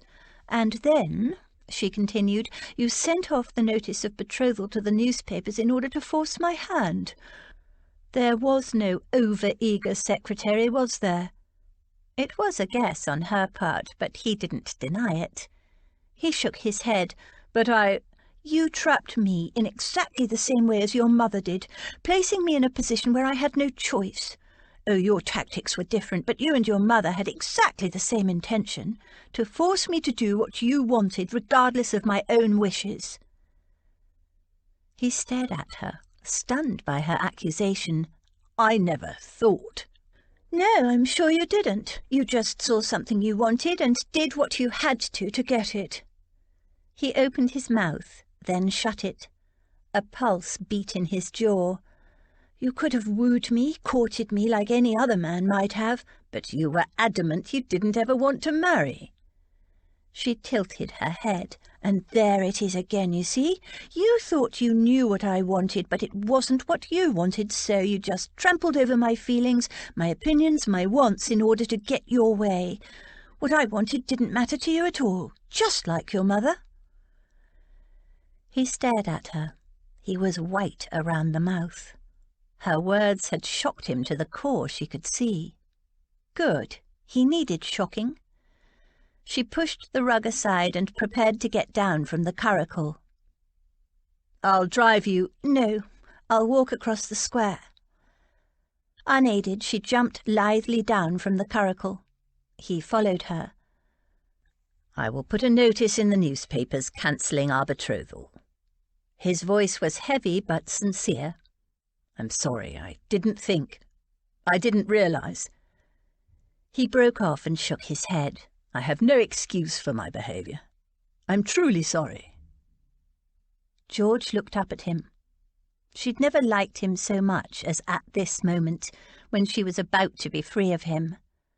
"No, don't do that," she heard herself saying. "Call on me tomorrow and I'll tell you of my decision." The cynical look returned to his eyes. "Toying with me, are you? Making me wait? Well, I suppose I deserve it." Anger sparked. "Don't ever accuse me of that. I'm not the one who deals in strategies and play-acting and lies. What I say, I mean. Please yourself, then. Call on me tomorrow or send a notice to the papers. I don't care." And she stormed off across the park. Hart drove home in such deep shock that when his horses pulled up in front of his house he looked around, blinking, having no idea how he'd driven from Berkeley Square to his house. He tossed the reins to his groom and went inside, deep in thought.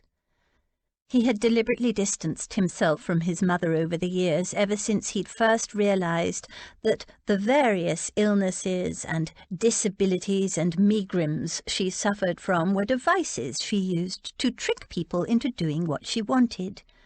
Her dishonesty disgusted him. He had prided himself that he was nothing like her, and now Georgiana Rutherford's words echoed around and around in his brain. "You're more like your mother than you think." And she'd proven it to him. He had gone out of his way to try to force her into marrying him. He'd been, now he came to reflect on it, quite proud of trapping her, in fact. Ever since that first kiss at her family's ball, he'd made up his mind to marry her. She was everything he wanted, independent, attractive, well-born, a girl with a sense of her own future, who would not be looking to him to fulfill all her needs, a woman who would not hang off his sleeve day in, day out.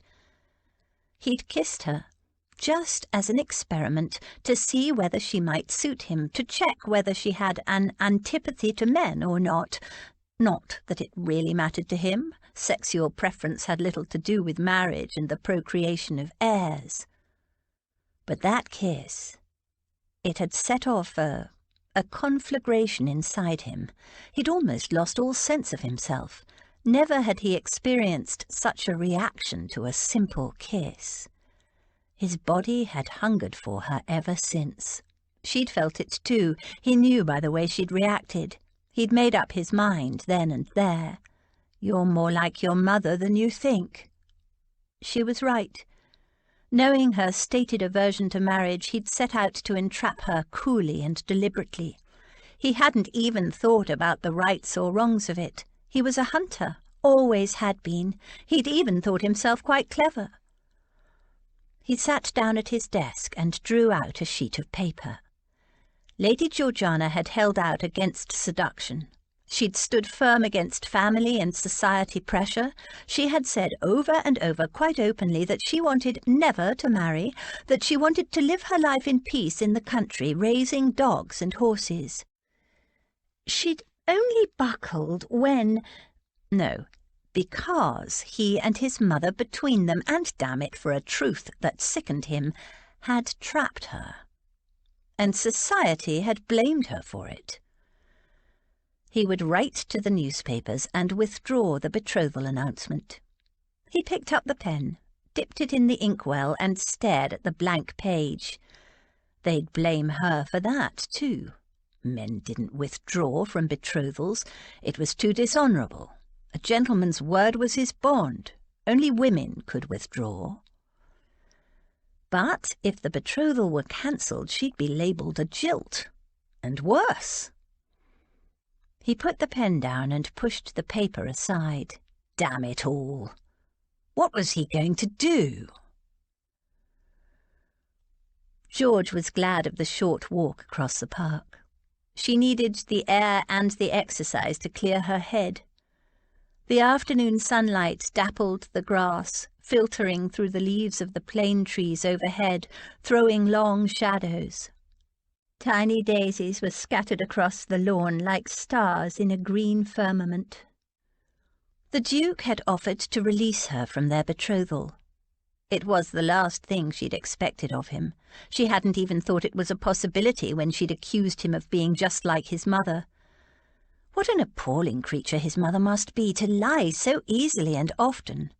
She hadn't so much as blushed or batted an eye when her deception was exposed. The Duke had grown up living with that kind of behaviour. It explained quite a lot. His acceptance of her accusations had surprised her. He hadn't argued, hadn't made excuses or tried to bluster his way out of it, taking refuge in anger. He'd taken it on the chin like a man. And he'd apologised. A man who could accept honest criticism. A man who could apologise. How rare was that? And he'd offered to release her, which had really taken her by surprise, after all the trouble he'd taken to trap her in the first place. So the apology must be sincere. She'd told him to wait, to ask her tomorrow. Why? She was desperate to be released, wasn't she? The breeze picked up, rustling the leaves overhead. She shivered and picked up her pace, almost running the last few yards before she crossed the street and sounded the knocker of Ashenden House. It was a few minutes before anyone answered, and when the door opened it was by a very distracted-looking butler. "What is it, Burton?" "It's her ladyship. She's started." "Started? What? Oh, you mean the baby's coming?" He nodded. And without waiting for any more, she hitched up her skirts and ran up the stairs, taking them two at a time. She found Cal on the landing outside the bedchamber he shared with Em, pacing back and forth like a caged lion. "Cal, what's happening?" He turned an agonized face toward her. "She's in there." He jerked his head. "The doctor's been and gone. He says there's nothing to worry about. He brought a midwife, and she's in there with Em's maid and Aunt Agatha." "I'm going in." George tried the door, but it wouldn't open. "Locked," Cal said grimly. "They won't let me in either." She nodded.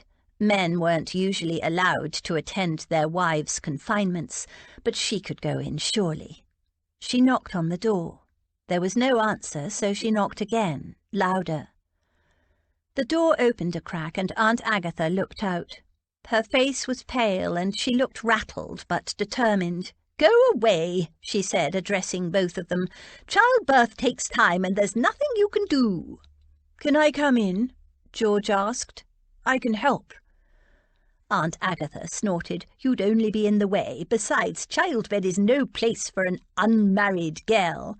"But—" Aunt Agatha shut the door. They heard the key turn in the lock. "But—" George stared at the closed door. She hadn't ever attended a human birth, but she'd helped deliver puppies and foals, and once she'd come across a cow in labour and had helped a farmer deliver the calf that was turned the wrong way around. She turned to Cal and started to say something, but Aunt Dotty appeared. "It's no use, my love. Aggie won't be budged. She insists that only married women and servants attend dear Em, says it's not fitting for men and unmarried girls to witness."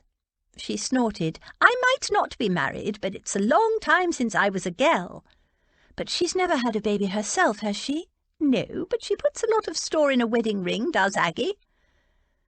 She linked her arm through Cal's. "Now come along, dear boy. It won't do anyone any good to wait here wearing holes in the carpet. Come downstairs and pour us all a drink." But Cal wouldn't budge. "I'm not leaving her. I might not be allowed in there.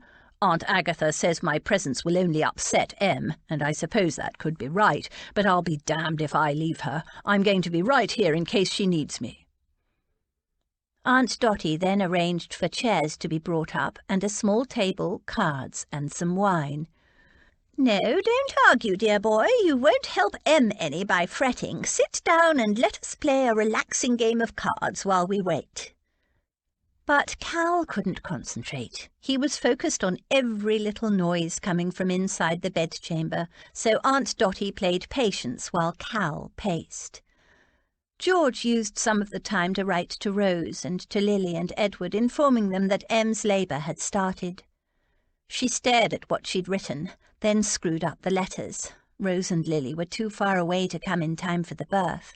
Such news would only cause them to worry. Better to wait until she had some real news. She prayed it would be good news. After an hour or so, Finn needed to go outside, so George took him for the fastest walk ever and raced back, to find the situation unchanged. Darkness fell, and the gas lamps were lit. Some time later a footman arrived, summoned by a bell in the bedroom. Em's maid, Milly, opened the door and asked him to bring up a can of hot water and some fresh towels. They fell on her with questions, and she did her best to soothe them. "It's going just fine. My lady is doing well. Babies can take a long time to come, especially first babies. My sister was just the same with her first, and the midwife says everything is going just as it should. She'd send for the doctor if she was worried. Truly, there's nothing to worry about, sir." Milly had been with Em since before her marriage and was very protective, so her assurance was somewhat comforting. Somewhat. The footman returned with the hot water and a maid carrying a stack of towels, and then, with an apologetic look, Milly withdrew, shutting the door behind her. An hour later, Burton brought up a plate of sandwiches, but only Finn and Aunt Dotty ate any. Time crawled past. Then a scream shattered the silence. Cal leapt to his feet, swearing, and pounded on the door. There was another scream, and he pounded harder. Then there came a wavering, high-pitched wail that grew in strength. Cal stilled and turned a white face to George and Aunt Dotty. "Is that—" "A baby, yes." He turned back and pounded on the door again. Aunt Agatha yanked it open. "You have a son. The Ashenden heir has been born. How is Em?" He tried to push past her, but she stopped him. "Your wife is tired, naturally, but perfectly well. We are just tidying things up. You may come in and see her when she is ready to be seen." She gave him a searching look. "Did you hear me, Ashenden? You have a son, a healthy baby boy, an heir." Cal nodded distractedly. "How long before I can see her?" "As long as it takes." And she shut the door in his face. Cal turned away, staggered to a chair, and collapsed into it. He pulled out a handkerchief and wiped his face. Thank God, thank God. And then, a few minutes later, never again. Aunt Dotty laughed. "Men, always so dramatic. Now, since Emmeline is well and you have a healthy baby boy, I think we should celebrate, yes?" She rang for Burton and ordered champagne. In a short while the door was opened and Cal was admitted. George and Aunt Dotty waited impatiently. A short time later Aunt Agatha opened the door again. "You may both come in for a few minutes only. Emmeline is naturally very tired, but she has done very well indeed. A healthy baby boy, the Ashenden heir." They entered and found Cal sitting on the bed beside Em, his arm around her, her head resting on his chest, and a white bundle in her arms. She looked exhausted but strangely serene. "How are you?" George whispered. She didn't know why she was whispering, but it somehow seemed appropriate. She glanced at the white bundle. All she could see was a tuft of dark hair. Em smiled. "We're both very well. Tired, but—" She glanced up at Cal, very happy. His arm tightened around her. "Have you decided on his name?" Aunt Dotty asked. Em glanced at Cal and nodded. She smoothed her hand gently over the tuft of hair. "Meet Bertrand Calbourne George Rutherford." The bundle stirred and made a little murmuring noise. "George?" George repeated. "You mean—" "Yes, named after you. Well, you're going to be his godmother, aren't you?" Em said, smiling. Cal nodded. George couldn't say a thing. There was a lump in her throat and tears blurred her eyes. She nodded. A baby, named after her. "Now that's enough," Aunt Agatha said crisply. "Emmeline and the baby need to sleep. Off you go." She started to shoo them all out like chickens, but Cal refused to budge. "Thank you, Aunt Agatha," he said firmly. "I shall see to my family now." "You surely aren't—" "Yes, thank you for your help, Aunt Agatha," Em said softly, "but I'd like to be alone now with my husband and our baby." "Come along, Aggie," Aunt Dotty said to her sister. "There is champagne waiting downstairs. A new Ashenden heir has been born, and we need to celebrate his safe arrival." Aunt Agatha blinked, hesitated, then nodded, and they all filed out of the room. Chapter 13. What one means one day, you know, one may not mean the next. Circumstances change. Opinions alter. Jane Austen, Northanger Abbey. The following morning George and Cal went riding as usual. They didn't talk much. They rarely did, but this time they were both lost in their own thoughts. Cal was probably still thinking about the baby, George thought, but she didn't ask. They were both still a bit stunned, particularly Cal. They rode hard and fast, and she felt the better for releasing the tension, and thought Cal probably did as well. After breakfast, which Cal took upstairs with his wife and baby, he headed out on some business. Aunt Dotty was still asleep. George, feeling strangely restless, filled in some time by writing letters to Rose and Lily, telling them only that Em had safely been delivered of a healthy baby boy. She wondered when they would come to London, certainly for her wedding, but perhaps sooner to see the baby. She missed them. Strange how after years of living by herself with only Martha and Finn for company, she now missed having a family around her. She left the letters on the hall table for Cal to frank and a footman to post. She hesitated, then went upstairs and knocked softly on Em's door, not loud enough to wake her, but if she was awake. Em's maid Milly opened the door. "Hush, she's asleep," she whispered. "I won't wake her. I just want to see the baby," George whispered back. Milly nodded and George tiptoed in. Em was sleeping peacefully in the big bed she shared with Cal. Beside her stood a high cradle made of carved and turned rosewood. In it lay a small white bundle. George peered in. She'd never had much to do with babies, never seen one so young as this close up. Bertrand Calbourne George Rutherford, Lord Bertrand, heir to the Earl of Ashenden. Such a big name for a little creature. More of him was visible this time. He was as ugly as a new-hatched baby bird, bald, with a fluff of dark hair sticking up like a crest. His face was red, crumpled and squashed-looking, his eyes a dark blue. They stared at her fuzzily as if trying to focus, to make sense of the big, strange creature looking down at him. "Hello, baby," she whispered. "Baby Bertie. I'm your cousin, George." A cousin? She'd never had a cousin before, and the idea caught at her throat. And he was named partly after her. This strange little baby bird was family. A tiny pink fist emerged from the white wrappings and waved aimlessly around. George stared at it fascinated. 5 miniature pink perfect fingernails. The baby opened his fist and waved a fat little starfish hand at her. "You should stay tucked in," she whispered, and with some vague idea that babies needed to be warmly wrapped all the time, she tucked his waving hand back in. Her hand looked so big against the tiny perfect hand. Oh. A soft little hand closed around a finger and held on tight. She couldn't move.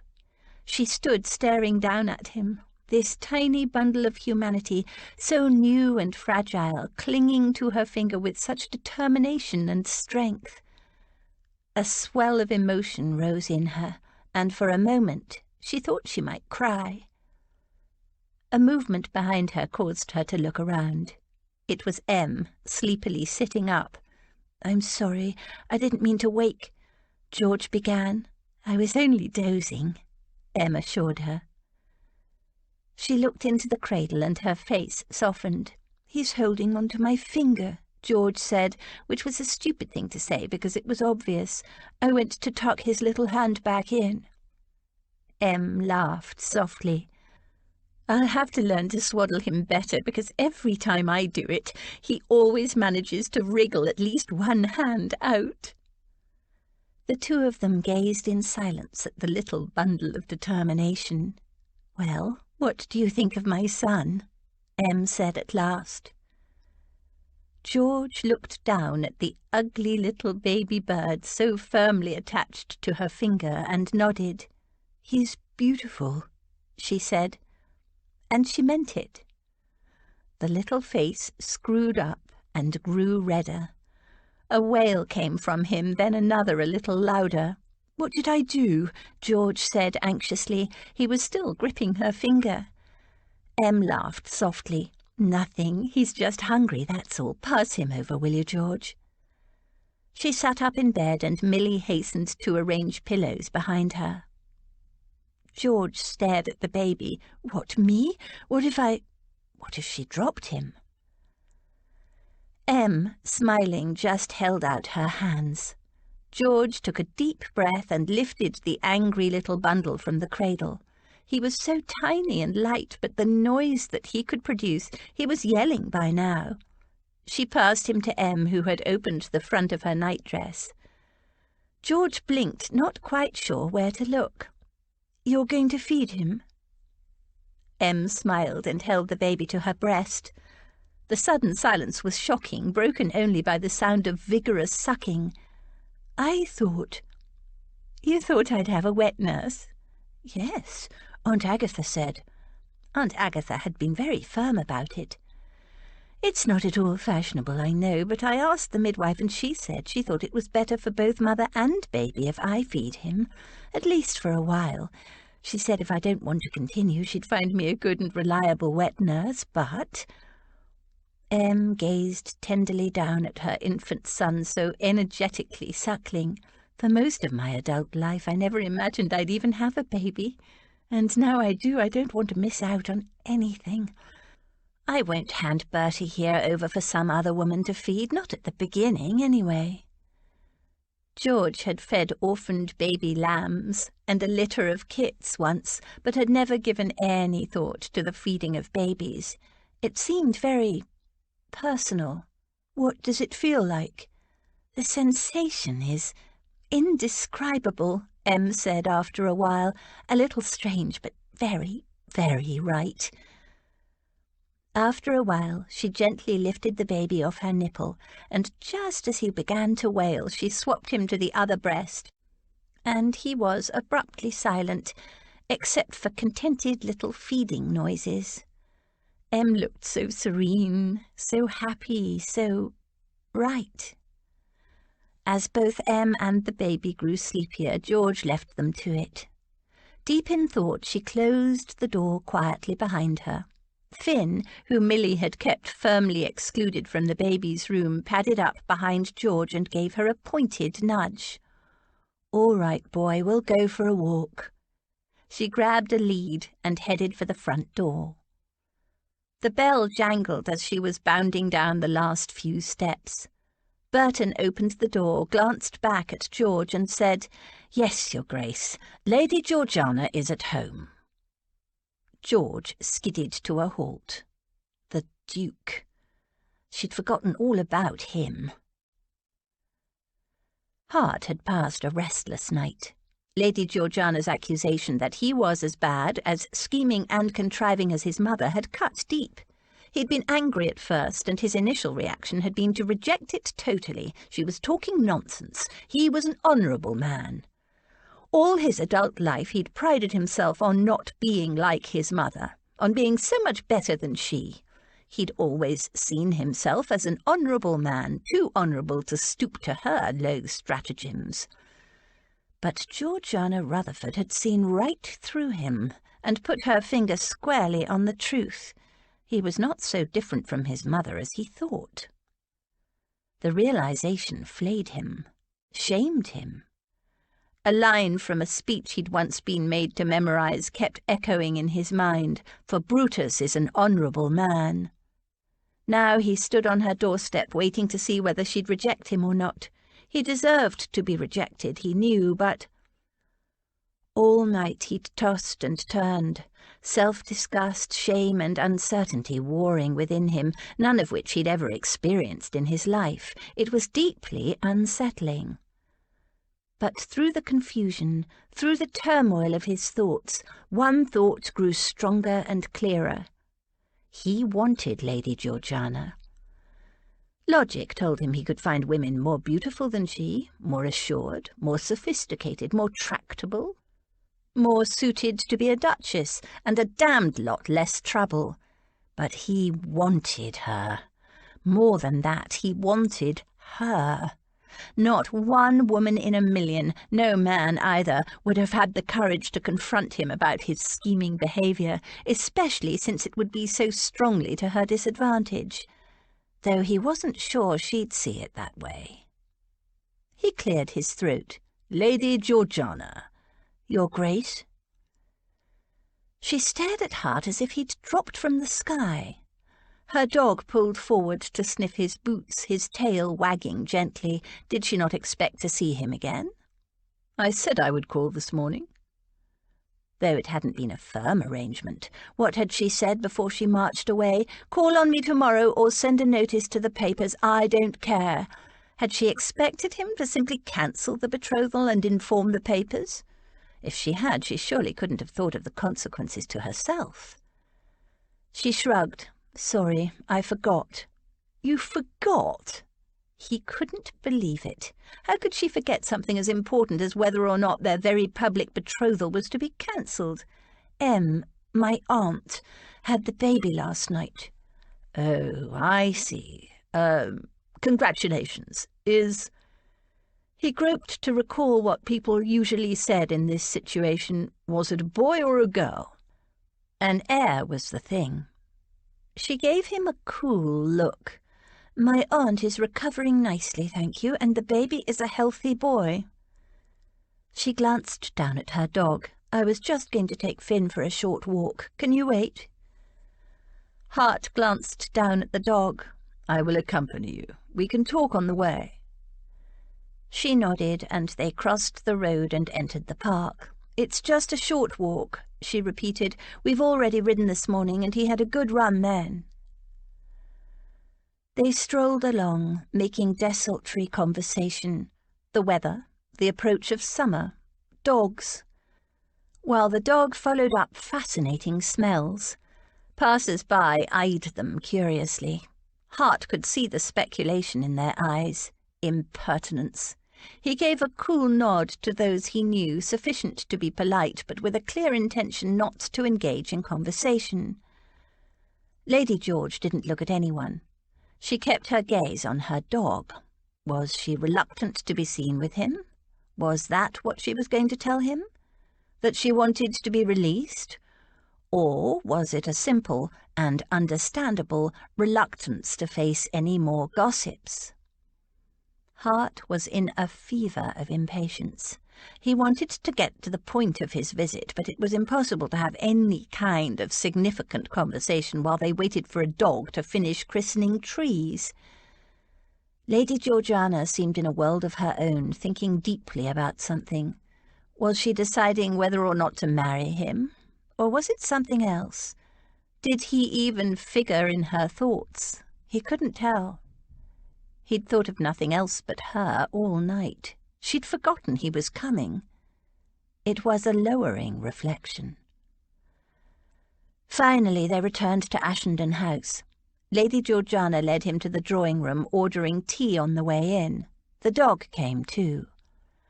Hart tamped down on his impatience while the butler brought in tea and cakes and a dish of what looked like rusks. Lady Georgiana poured it out, handed him his cup, and held out a plate of small iced cakes. "No, thank you." He held his cup on a side table untouched. "Would you prefer biscuits? Cook baked some ginger nuts yesterday." "Nothing to eat, thank you. Lady Georgiana, have you given our situation any thought?" She fed her dog a rusk. He waited, his temper rising. "I have given it some thought, yes," she said eventually. "Because you do realize that if we break off the betrothal, you will be the one to be blamed. You have already endured unpleasantness from some of the harpies in the ton, and this will likely be even worse. You will be called a jilt, or worse." She gave him a thoughtful look. "No, I didn't even consider it." That surprised him. "Well, it's true, and before you make any hasty decision, I will honour our betrothal. You should at least talk to your—" His brows snapped together. "What did you say?" "I said I will honour our betrothal." "You will?" The degree of relief he felt at her words shocked him. To cover his reaction, he picked up his teacup and took a gulp of tea. It was hot and scalded his mouth, but he swallowed the pain. He stared at her for a long moment. "Why?" He could have bitten back the word as soon as he'd uttered it. What did it matter why she'd agreed to continue the betrothal? What sort of a fool was he to stir up the argument again? All that mattered was that she was still going to marry him, that she'd agreed, finally, to be his. Freely agreed, of her own free will. "Why?" she repeated. She seemed to ponder the question a while, then she shrugged. "I suppose I'm more used to the idea now. I always knew that you'd deliberately tried to entrap me, and even now that I know your mother obtained my promise on a false premise, I have said publicly that I will marry you, and I won't go back on that. Besides—" He waited. "Besides?" he prompted after a minute. She lifted her chin, looking a little self-conscious. "I've decided I want a baby." Later that day, George and Aunt Dotty went back to the House of Chance to finalise the order for her wedding dress. They'd shown the designs to Em, and because Aunt Agatha haunted Ashenden House these days, supervising the care and feeding of the heir, rather railing against Em's feeding him to no effect, Aunt Agatha also gave her very decided opinion. George didn't really care which of the designs she chose, but in the end, surprisingly, they all liked the plainer one, to be made in cream silk with piping. George liked its simplicity. Em said it was both elegant and charming. Aunt Dotty said she'd look like a queen in it, while Aunt Agatha gave it as her opinion that she supposed it would be dignified enough for the bride of a duke. So that was that. The carriage pulled up outside the House of Chance, and as George helped Aunt Dotty to alight, a couple of ladies strolled along, eyeing her as they passed. She could only hear snatches of their conversation, but she had no doubt of their subject. "She's a bastard, I heard. I wonder he allowed himself to be caught. Outrageous, lewd behaviour, entrapped." "Ignorant and ill-bred people," Aunt Agatha said loudly. "Ignorant and ill-bred." George set her teeth and went into the shop. Two more ladies were inside. As George entered, they exchanged glances and rose to their feet. One muttered, "This place will take anyone." The other said loudly, "There's nothing here that any lady could possibly want." The two women left. George looked at Miss Chance in dismay. Was she driving customers away? The House of Chance was a relatively new business, she knew. Miss Chance caught her look and laughed. "Don't give 'em a thought, Lady George. The world is full of small-minded, petty bitches, forgive the language, Lady Dorothea, and I learned young never to take notice of 'em." "Quite right, my dear, quite right," Aunt Dotty said briskly. "I have observed an astonishing lack of conduct in ladies of the town these days. No upbringing at all. Their nannies should have been dismissed without a character. Their charges certainly exhibit none. Now, George, my dear, show Miss Chance the design we chose." Miss Chance approved their choice, checked George's measurements, they never changed, and took them through to a back room where a new shipment from China had just come in. It was an Aladdin's cave of gorgeously coloured silks and satins, embroidered fabrics and ready-made sequined and jewelled motifs of exquisite and intricate design. Miss Chance's husband ran a large international trading company, and she had first choice of their goods. They oohed and ahed over the glorious fabrics, and Miss Chance showed them the silk she recommended for George's wedding dress. It was cream silk, fine and luxurious, but heavy enough to drape beautifully. Aunt Dotty also took collection of a gorgeous new nightdress in delicate peach silk, all ruffles and lace, practically transparent, with a bed jacket to match. She held the nightie up against her body and posed. "Not suitable for an old lady at all, is it, George, my love?" George didn't know what to say. Aunt Agatha would have a fit. Aunt Dotty giggled. "It's perfect, Miss Chance, just perfect. Wrap it up. I'll take it with me now." The decisions all made, they left. The carriage was waiting, and the footman hurried to let down the steps. A small group of ladies was walking toward them. They lowered their voices as they approached, but George could see from the malicious glances that they were talking about her. She clenched her jaw and waited while Aunt Dotty handed her precious parcel up to the footman. Scandal that a catch like the Duke should be caught by a strumpet of no background. Certainly one of no morals. Do strumpets have morals? I don't think so. Tittering, they flounced past George with smug looks and superior smiles. She gritted her teeth. That was it. She'd had enough. "Now, George," Aunt Dotty said warningly. She gave her aunt a brittle, glittering smile. "It's all right, Aunt Dotty. Just realised I forgot something in Miss Chance's. Back in a minute." She dived back into the House of Chance. Its proprietor looked up in surprise. "What is it, Lady George? Forgot something? Changed my mind." She grabbed Miss Chance's hand and towed her into the back room. She glanced around and pointed. "I want my dress in that fabric."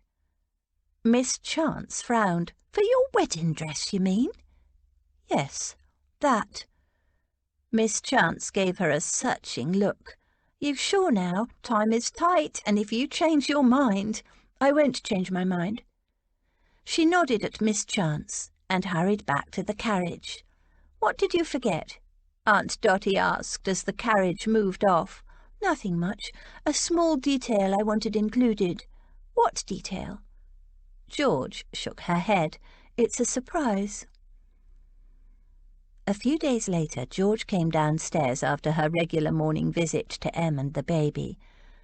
Mother and baby had both drifted off to sleep, and she was considering how to pass the rest of the morning. She was sick of shopping. She failed to see why she needed so many more things just because she was getting married. Besides, shopping wasn't as much fun without Lily and Rose to encourage and advise her. Aunt Dotty thought everything was lovely, and Aunt Agatha thought nothing George liked would do for a duchess. Lily and Rose would be coming to London soon, returning for her wedding, and, of course, to meet baby Bertie. George couldn't wait. Maybe she'd write to them. She was heading for the library when the sound of voices coming from the front entry hall distracted her. It was too early for anyone to be paying morning calls, and in any case it was too soon after Em's confinement for her to be receiving callers. The voices increased in volume. One was male, the voice low and indistinguishable. The other sounded very much like Aunt Dotty, an increasingly agitated Aunt Dotty. George hurried to investigate. "Give them to me. I must leave at once," Aunt Dotty was protesting. "Every minute counts." She was dancing up and down with impatience. The butler, Burton, was holding a small portmanteau and a bandbox back behind him, out of the old lady's reach. What on earth was going on? Bits of garments poked messily out beneath the lids. No servant would have packed like that. Aunt Dotty must have done it herself, which was unheard of. "Surely you should consult Lord Ashendon Oh, there you are, Lady Georgiana," said Burton in relief. "I was just explaining to Lady Dorothea." "He won't give me my things, George," Aunt Dotty said distressfully, "and I must leave." She was almost in tears. George had never seen her so upset. "Aunt Dotty, what's wrong?" "I am needed at home. I need to leave right this minute." She turned back to the butler. "Did the boy at least order the yellow bounder as I told him to?" "Yes, m'lady, but—" He gave George an agonized look, a clear plea for assistance. "Aunt Dotty, what on earth is the matter?" "I told you I need to go home right this minute, or as soon as the wretched post-chaise gets here." "But why are you leaving, Aunt Dotty? Has someone upset you?" "A letter came for her this morning from Bath," Burton explained. "Whatever it said has upset her.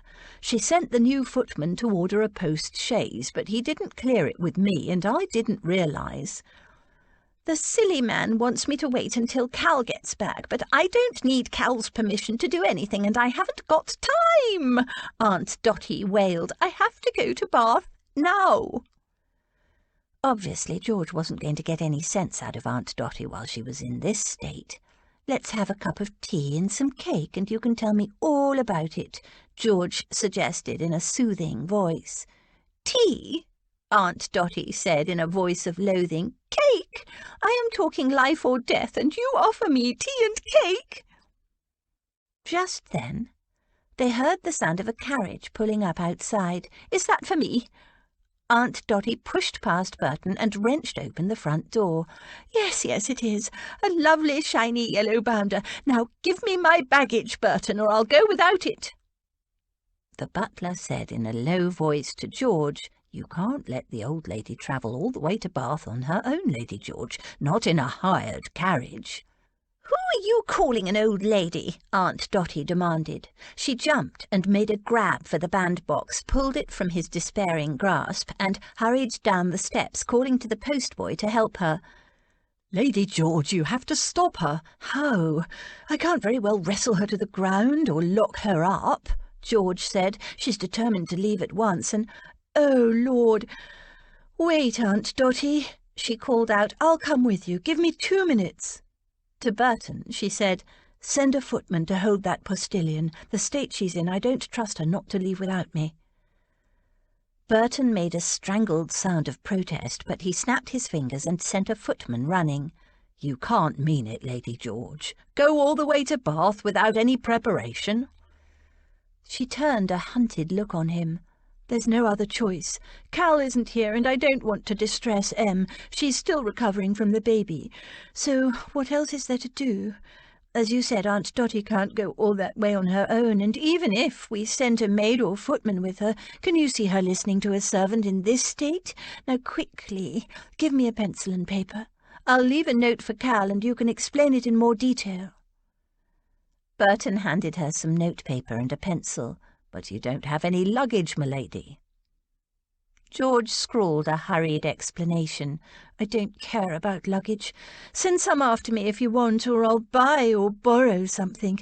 I don't know what's got her so distressed, so I have no idea how long I'll be away." She thrust the note at him. "Give that to my uncle when he gets in, and tell him what's happened." Finn, with a dog's instinct for any change in routine, trotted up behind her, pressed against her legs, and gave her a meaningful "where-are-we-going" look. She glanced at the post-chaise. It was too small to fit 2 people and a large, hairy dog. She clipped his lead on, scratched him affectionately behind the ears. Murmuring apologies to Finn, she handed the lead to Burton. "Don't let him follow the coach, because he will if you give him the slightest opportunity." Burton snapped his fingers to summon a footman and passed him the lead. "Give the animal a meaty bone and lock him in the garden. Don't let him out of your sight." Dragging against his lead, Finn was led reluctantly away as if to his execution. George felt ridiculously sad to be leaving her dog behind. They'd never been separated before. "You will take good care of him while I'm away, won't you, Burton?" "Of course, m'lady. Now, do you have any money? I doubt Lady Dorothea has even thought of it." "No. Oh, curses! What will I do without—" "Here." Burton unlocked a drawer and pulled out a small wad of banknotes. "That should cover you both until you get to Bath." "Burton, you're a treasure. I could kiss you." She grabbed the notes and, wishing she was still in her riding breeches, which had sensible things like pockets, stuffed the notes into her bodice, grabbed Aunt Dottie's portmanteau, ran to the post-chaise and climbed in. "Now move, post-boy!" Aunt Dottie shouted. "Spring 'em!" George sat back, waiting in silence while the postillion skillfully steered them through the ever-shifting tangle of London traffic. Aunt Dottie was clearly too anxious for conversation. She sat, leaning forward on the edge of her seat, her hands pressed against the glass window that stretched across the front of the carriage. "Faster, faster, faster!" she urged the postboy. Not that he could hear her from his position on the back of the left-side horse, thank goodness. It might have been better to hire 4 horses instead of 2, but Aunt Dottie was in no state to think of that, and clearly the young footman didn't know how to order 4. Good. George had never had to hire a post-chaise before, never even travelled in one, but she'd heard they were expensive, and 4 horses and 2 postillions would be even more expensive. She pulled out the money Burton had given her and surreptitiously counted it before tucking it back inside her bodice. She'd come away without even a reticule. Finally, the city fell behind them. They'd passed through Kensington, the traffic had lessened, the road was smooth and well-made, and the carriage bowled along at a smart clip. They couldn't keep that up for long, George knew, but it served to relax Aunt Dottie somewhat. She sat back against the leather squabs and heaved a sigh. George took the old lady's hand. "Now, Aunt Dottie, tell me, what's all this about?" Aunt Dottie gave her a puzzled look. "Didn't I tell you, dear? Logan is dreadfully ill." "Logan? Your butler?" All this because her butler was sick? "My Logan, yes. Cook wrote to say he was ill, running a terrible fever. They'd had the doctor to him, but she thought it best if I come." Her mouth wobbled. Her eyes filled. "You know why people want you to come when someone is terribly ill, don't you? Because they think, because they expect." She burst into tears. George put her arms around the old lady and let her sob into her shoulder. Her mind was whirling. She knew Logan had worked for Aunt Dottie for years, but this was an overreaction, surely. And then she thought, what if it were Martha who was ill, possibly dying, maybe even already dead? Martha, who had been like a mother to her. Would not George race to be at her bedside? She rubbed Aunt Dottie's back in a slow, soothing rhythm, and once the sobs had quietened, Aunt Dottie curled into the corner of the seat and closed her eyes. Poor thing, she must be exhausted by all the worry and the emotional storm. George pulled a rug out from a compartment and tucked it around the old lady, and soon she was asleep. The journey stretched before her. Wishing she'd brought a book, George put her feet up against the front of the carriage and watched the countryside slip by. Aunt Dottie slept on. It was only when they stopped to change horses that she woke and urged that they get moving again with all speed. Once they were back on the road, she dozed off again. George wished she could do the same. Alas, she was not built to sleep in a rattling, bouncing carriage. At every posting station she got out and stretched her legs while the postilion changed horses. Sometimes she purchased food or drink, and at others she had to convince Aunt Dotty that making a call of nature would not hold them up. Not that there was a choice. "Where are we?" The voice startled her. Aunt Dotty was sitting up, yawning but wide awake. She peered out of the window, rubbing the mist away with her glove. "I'm not sure. I was miles away, not taking much notice of where we are, I'm afraid." Aunt Dotty nodded. She seemed calmer now, perhaps because of the weeping storm and the sleep, or perhaps it was simply that they were on their way and there was nothing else to be done except wait to arrive. George opened her mouth, then closed it. Would it upset Aunt Dotty to talk about Logan or not? She didn't want to stir up her distress once more, then again it might help pass the time if they talked. Aunt Dotty took the decision from her. "I suppose you're wondering, all this fuss for a butler?" George nodded cautiously. "You know, of course, that he's not just a butler, that he's much more to me than that, don't you?" George didn't know what to say. She did think he was just a butler. He was clearly the kind of butler who was almost one of the family. Like Martha was more to me than just a cook or housekeeper.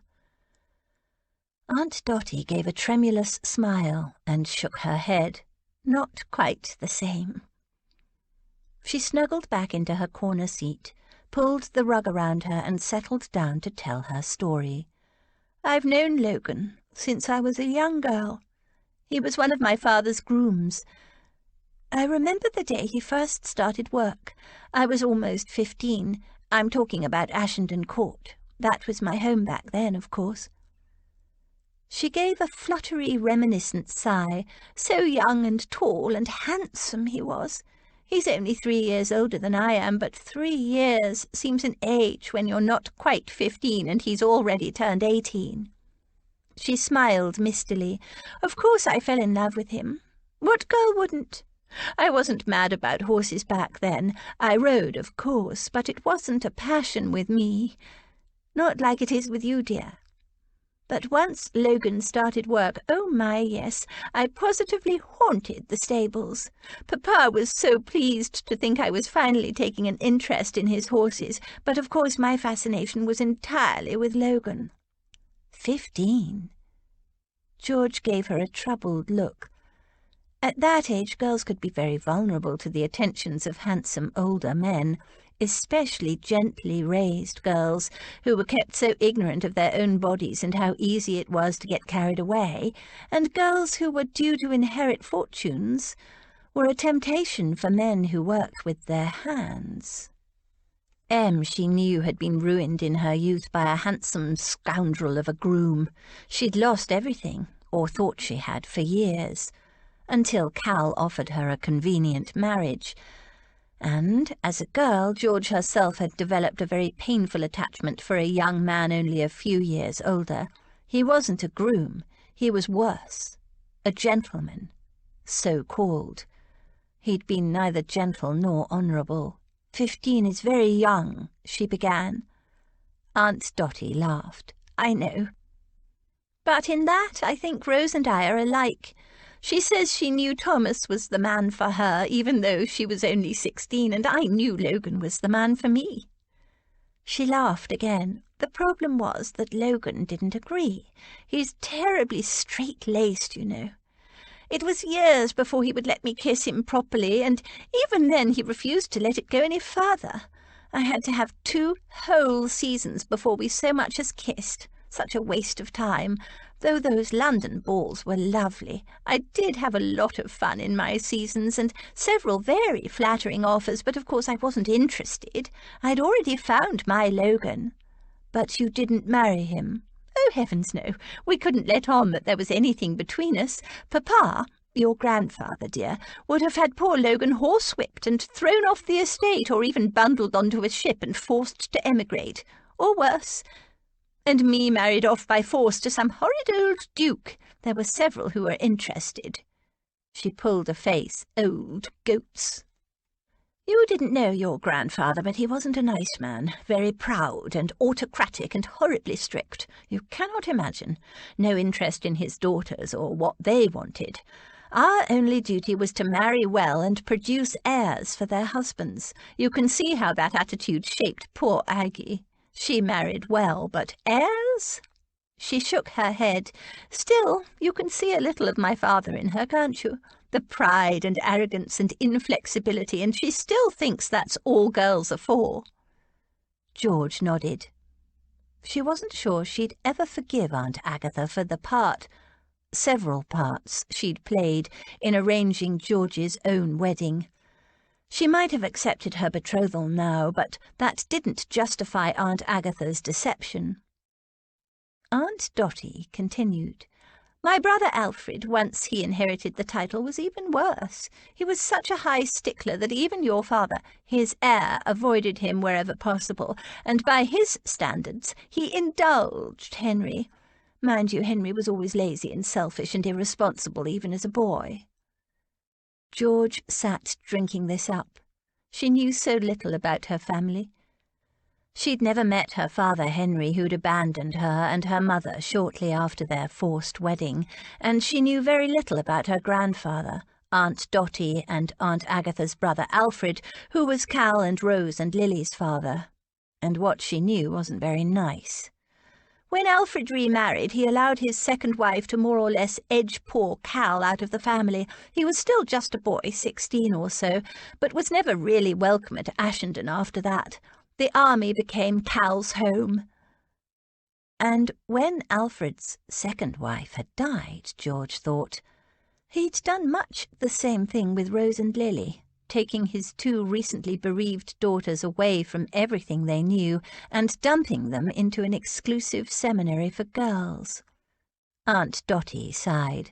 Alfred was never a good father. He had the same attitude to girls as our father had. The way he treated poor Lily after he'd discovered her little problem. She shook her head. My brother only ever did 2 good things in his life, and one of them was to let me buy a little house in Bath and live there with a companion, once he'd been convinced I had an aversion to marriage. She gave a mischievous half-smile. I did, but only to his kind of cold-blooded marriage, not to men, and especially not to Logan. She stared out of the window for a long moment, and her mouth quivered. Oh, Logan, what if I couldn't bear? She wiped a tear away. No, I must be brave. He will be all right. He will. George waited for her to add, I have one of my feelings about it. Aunt Dotty's feelings were famous. But she didn't say it, which was a worry. What was the other good thing your brother did? George prompted gently. The reminiscences seemed to be doing her good, and besides they were fascinating. What? Oh, sending Rose and Lily to a seminary in Bath. His reasons were vile. He couldn't be bothered with girls, and he found poor little Lily an embarrassment, but it meant I could see a lot of the girls. Her face softened. They've been like daughters to me. She glanced at George and patted her on the arm. As are you, dear child, even though your very existence was unknown to us for so long. She sighed. The Rutherford men have a great deal to answer for, all so selfish and so arrogant. All except for dear Cal.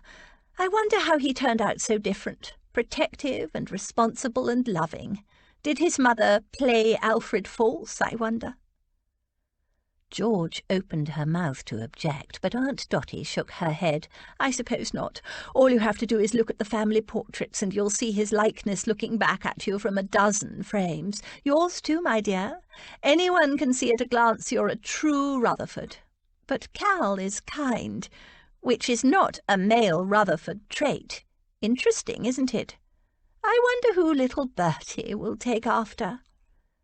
Before George could suggest that with Em and Cal as parents young Bertie couldn't go wrong, the carriage pulled into an inn yard, the wheels rattling loudly over the cobbles.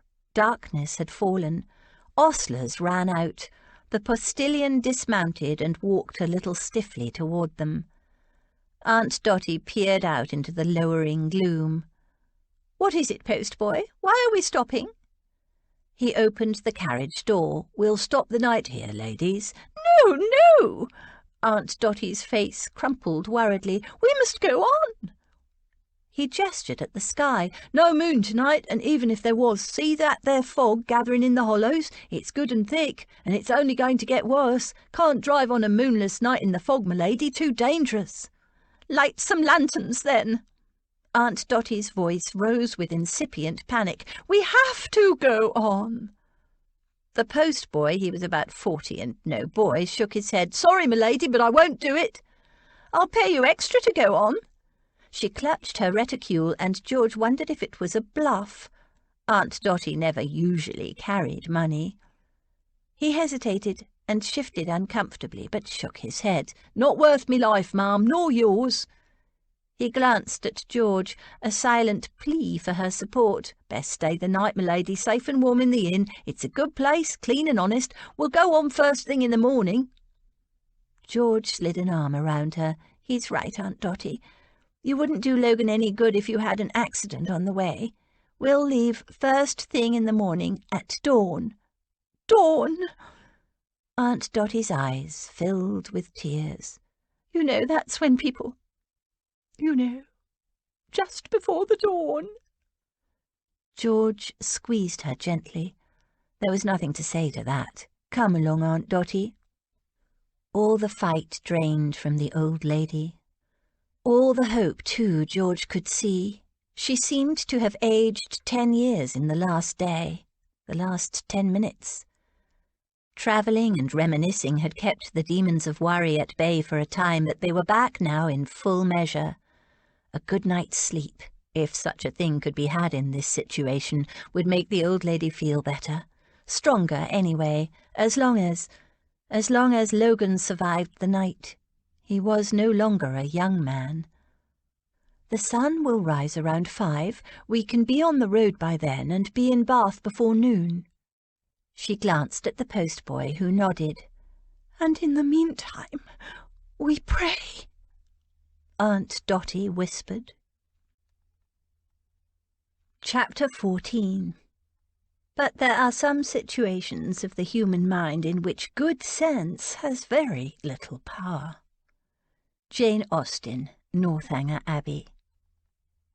Hart greeted his host and hostess, Lord and Lady Fillmore, ignoring the hush that accompanied his arrival, the low, speculative murmur. He swept the room with an icy glance. Beneath it, eyes dropped, gazes slid sideways. His lip curled. The previous week, Lady Salter had sent him a list of all Georgiana's engagements in the lead-up to the wedding. The sooner he was married, the sooner this going-to-parties nonsense would be over, and people would move on to some other source of gossip. He wouldn't even be in London. He and his bride would be on their way to Venice. He glanced around the room. Where was she? He could see Lady Salter in an alcove talking to some of her cronies. No sign of Georgiana or the plump little aunt. He strolled into the next room. Not there either. He glanced into the card rooms. He didn't think she was fond of cards, but he still didn't know her very well. She wasn't there. He frowned. The Fillmore house had no garden, just a small terrace and courtyard, but it was drizzling, and nobody would be outside. So where was she? The ladies' withdrawing room? He accepted a glass of wine, sipped it, a very inferior vintage, and set it on a nearby table. He waited. Ladies came and went, but none of them was Georgiana. He sought her aunt. "Lady Salter, did you not inform me that Lady Georgiana would attend this?" "Oh, yes, Duke," she said hastily. "I'm so sorry. I should have sent a note around. My niece is, indisposed this evening. I do apologize." "Nothing serious, I hope?" No, just the headache." She seemed a little flustered. It was unlike her. "I see."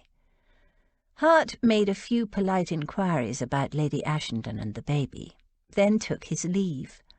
A wasted evening, he thought, as he headed out into the night. but he was glad to escape the party. Inane conversation, inferior wine, and nobody there he cared two pins about. The yellow bounder rattled into Bath just before noon and pulled up outside Aunt Dottie's house. She almost fell from the carriage in her haste to get down, but George caught her in time. They were both exhausted. Aunt Dottie had been restless and anxious the entire time. She'd barely eaten a mouthful of the very good dinner the landlady had provided, and, though they'd gone to bed straight after dinner, the old lady had barely slept a wink. She'd jumped out of bed a dozen times through the night, peering out of the window into the darkness, and wondering aloud how much longer it would be until the dawn. And since George and she had shared a room, George hadn't slept much either. Aunt Dottie hurried up the front steps and rang the doorbell. The jangling of the bell echoed within. They waited. Aunt Dottie choked off a sob. "Logan always opens the door for me. Always." Not knowing what to say, George rubbed her arm in a comforting manner. Eventually, light footsteps came running. The door opened, and Betty, Aunt Dottie's maidservant, opened the door. Normally neat and trim, she looked bone-weary. Her hair was a mess, and her face was stained with drying tears. "Oh, my lady, no!" Aunt Dottie wailed, clutching the door-jamb. No, Betty said hurriedly. "He's alive! The fever broke in the early hours of this morning. Mr. Logan is out of danger." "He's alive?" Betty nodded. "He's upstairs in his bed, my lady, sleeping peaceful as a baby. But Aunt Dottie was gone, puffing up the stairs as fast as her short legs could carry her. George followed. To her surprise, instead of the servants' rooms on the upper floor, Aunt Dottie went straight to her own bedchamber. George knew Aunt Dottie's bedchamber. George, Rose and Lily had lived with Aunt Dottie in the weeks leading up to Cal's marriage to Em. But the old lady went through her bedchamber directly into her dressing-room and opened a door George had never noticed. It led to a small chamber containing a large bed, and in that bed lay Logan, sound asleep. Aunt Dottie gazed at him, tears rolling down her face, and smoothed his silvery hair back from his brow. "You're sure the doctor said he'd be all right?" she whispered. "Yes'm, he left not an hour ago," Betty whispered from the other doorway that led to the servants' stairs. "He says Mr. Logan is to sleep as much as possible, and that when he wakes he's to be given soup and a little bread, nothing heavy." "Soup? He hates soup." Betty smiled. "Cook is making chicken soup now. Smells lovely, it does." Aunt Dottie glanced around. "Is there only you and Cook here?" Betty wrinkled her nose. The new girl didn't want to stay, not with fever in the house. She would have it that Mr. Logan had scarlet fever, but the doctor said that was nonsense. Aunt Dottie frowned. "So who has been looking after Logan?" "Mostly me, ma'am. Me and Cook and my cousin Sue, who came in some days to give us a hand after that silly maidservant left." That explained Betty's frazzled appearance. The poor woman must be exhausted. There was a short silence. "Thank you, my dear." Aunt Dottie took Betty's work-worn hands in hers and kissed her on the cheek. You have no idea how grateful." "Ah, 'tis nothing, ma'am," Betty said gruffly. "You and Mr. Logan been good to me and Cook. There ain't nothing we wouldn't do for either of you." "It's not nothing, and I shall think of some way to express my thanks to you all later." Aunt Dottie pushed her maid toward the door. "You can help me now, Betty, by putting yourself to bed and getting some much-needed sleep. No, don't argue. The rings under your eyes tell their own tale. I am here to care for Mr. Logan now." Betty went reluctantly, and the old lady gave a gusty sigh. "I am blessed in my servants. Now unhook me, George, dear." She presented her back to George. "Here?" She glanced at Logan sleeping in the bed. "Yes, of course, here. Where else?" Slightly bemused, George helped the old lady remove first the dress, then her stays, petticoat, shoes and stockings, until she was down to just her chemise, which, to George's relief, stayed on. Aunt Dotty was the old-fashioned type who wore no drawers. Then Aunt Dotty slipped into the bed beside Logan. He stirred. "That you, Dot?" She kissed him. "Yes, love. I'm here now." His arm wrapped around her. "Missed you." "I missed you too, my darling. What a fright you gave me. But you're through the worst of it, thank God. Now back to sleep, love. Sleep and get well again." She snuggled her head on the old man's chest, closed her eyes, and under George's fascinated eye, the elderly couple drifted off to sleep. George was ever so slightly shocked. It was one thing to know that Aunt Dotty and her groom had fallen in love all those years ago. That wasn't so surprising. And even after Aunt Dotty had told her how they'd even talked about marriage and babies, it still hadn't occurred to her that it was anything but a story of the long-distant past. She'd assumed that they'd stayed together out of friendship and loyalty and habit. But that they were lovers, still. She hadn't really taken it in. They were old. Did they still... She recalled the pretty and revealing night dresses and bed jackets Aunt Dotty had purchased from Miss Chance. George's face warmed just thinking about it. Obviously, they still... All the time George had lived in this house, she'd never had any idea that there was any more to Aunt Dotty and Logan's friendship than, well, friendship. Of the mistress and servant kind. Though, come to think of it, Logan had made a point of calling Aunt Dotty my mistress and sometimes my dear mistress, with an odd little smile. She found herself grinning, the sneaky old thing. She was certain Rose and Lily had no idea. If they'd known, they would surely have said something. Aunt Dotty had made no secret of the fact that she'd known Logan since she was 15. It was clear she was fond of him, and he was clearly devoted to her and took excellent care of her. But the idea that there was anything more to it had never occurred to George, or apparently to anyone else. All these years... Who was it who said that Aunt Dotty could never keep a secret? She turned and found Betty watching from the doorway. "Isn't it sweet?" Betty whispered. "Such a fond old couple they are. I hope I end up like that one day." The thought had never occurred to George. What would it be like to be loved like that? Together for 50 years or more, and still to be a loving couple. She swallowed. She was marrying the Duke. She was never likely to find out. She tiptoed from the room and closed the door quietly behind her. Aunt Dotty slept away the afternoon and only appeared later in the evening wanting soup for Logan, who she reported as feeling not only better but hungry. After feeding him the soup, she joined George for a quick supper. "How is he, Aunt Dotty?" Aunt Dotty beamed. "He's asleep now, but he was grumbling about needing proper food, not soup. Isn't that wonderful? So manlike, and it shows how much better he's feeling. But he drank the whole bowl right down, and it stayed down. Cook's chicken soup is as good as any doctor's potion." They both went up to bed early, Aunt Dotty because she needed to keep checking on Logan, and George because she was tired and because there was nothing else to do. She'd read all the books in Aunt Dotty's small library last year and had no patience with playing patience. She didn't embroider or knit or tat, and there was no dog to walk or play with. She hoped they were remembering to feed Finn, and then decided that, given his thespian talents, he was probably more in danger of being overfed.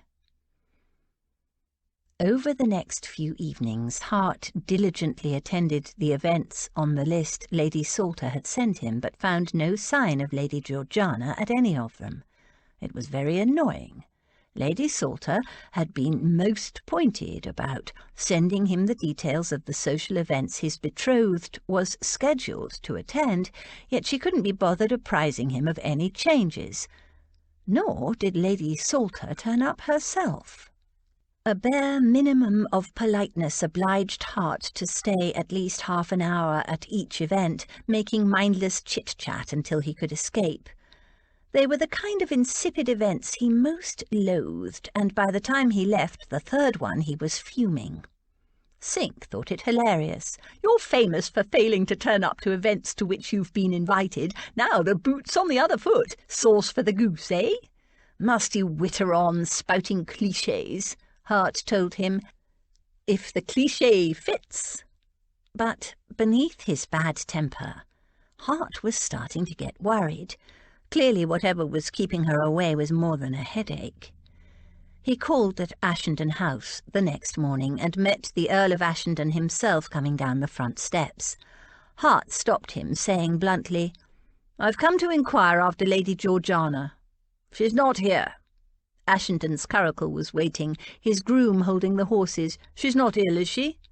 "George?" Ashenden snorted. "Girl's never been ill a day in her life. No, she's gone herring off to Bath." "To Bath?" Ashenden nodded. "She and my aunt, no idea why, got some maggot in their heads about something and just headed off without explaining a thing. You know how women get." He climbed into the curricle. "When do you expect her back?" "No idea. Girl's got a mind of her own, but don't worry, she usually comes home eventually. Good day, Everingham." He gave Hart a brisk nod and moved off at a smart trot. Hart stared after him. What the devil did he mean, "she usually comes home eventually"? Was he suggesting that Georgiana made a habit of running off without notice? It certainly sounded like it. But why had she haired off in the first place? And why Bath? Damn it, Ashenden ought to exert better control of his niece. He didn't even seem to know or care why she'd run off. Hart cared. Rather a lot. Was it something he'd said or done, or hadn't said, or failed to do? Had he not taken into sufficient account the way she felt about the sly and malicious comments that had come her way since the betrothal was announced? Had she decided to flee, to abandon him? The thought curdled in his stomach. Damn it, no. She would learn that Hart was not the careless protector her uncle was. Georgiana had given him her promise, and Hart would damned well make sure she kept it. George slept badly, her dreams haunted by a dark, saturnine face with chips of ice for eyes and a mouth that for most of the time seemed so severe and yet could cause such turmoil in her. He was such a contradiction. Ice over fire.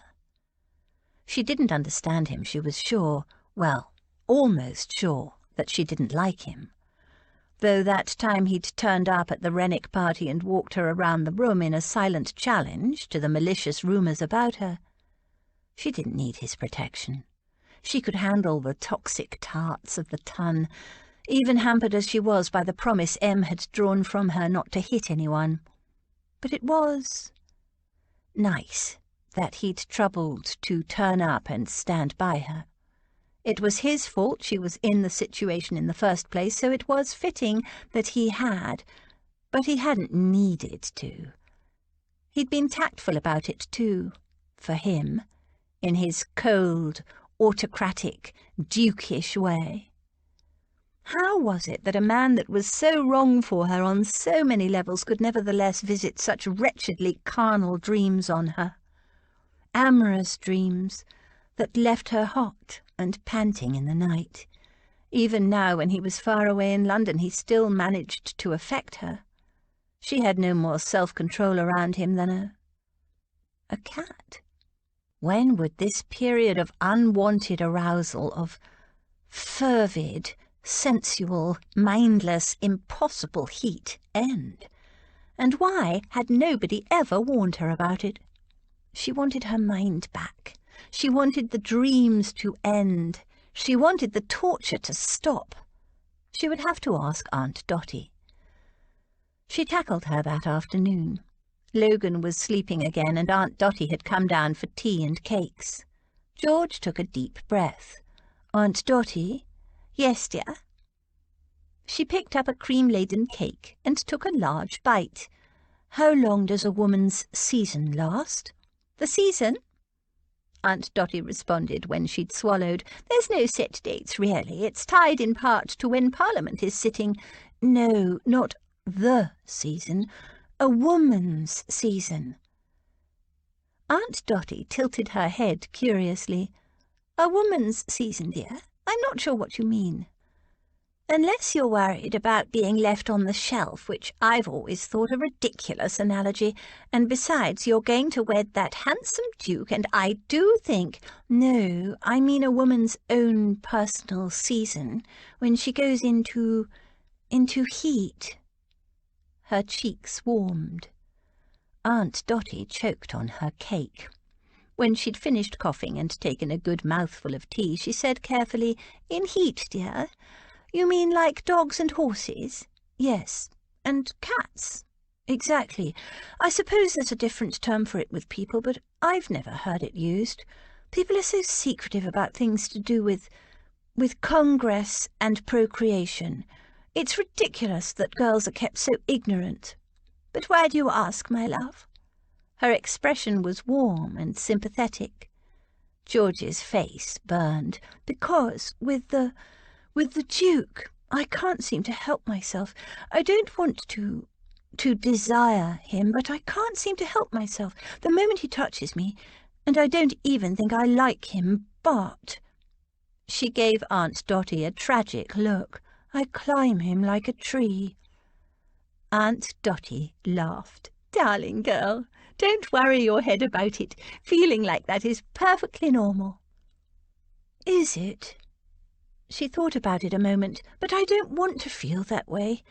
I need to know when my season will be over. When can I go back to being normal again?" "I can't tell you that, my love." "But because there isn't any such thing as a woman's season. I can see why you might think so, of course, but we're not like dogs or horses or cats. No. There is no in-season or out-of-season for women, but—" She paused. "But what?" George said hopefully. "With the right man, my love, a woman is always in season." George was horrified. "Always?" "Always," Aunt Dotty said firmly. "That's how it is with Logan and me, and always has been." "Since you were 15? Aunt Dotty chuckled. "Well, I was ready at 15, but Logan insisted on keeping us pure. Well, pure-ish, until I turned 21. "But you kissed him before that?" "Oh, heavens, yes. Once I'd had my 2 seasons. My London seasons, that is. We kissed and kissed and kissed. And how well I remember wanting to climb him like a tree. But he would allow nothing more than kisses and a little cuddling. The dear boy wanted me to be sure. Noble, but so frustrating."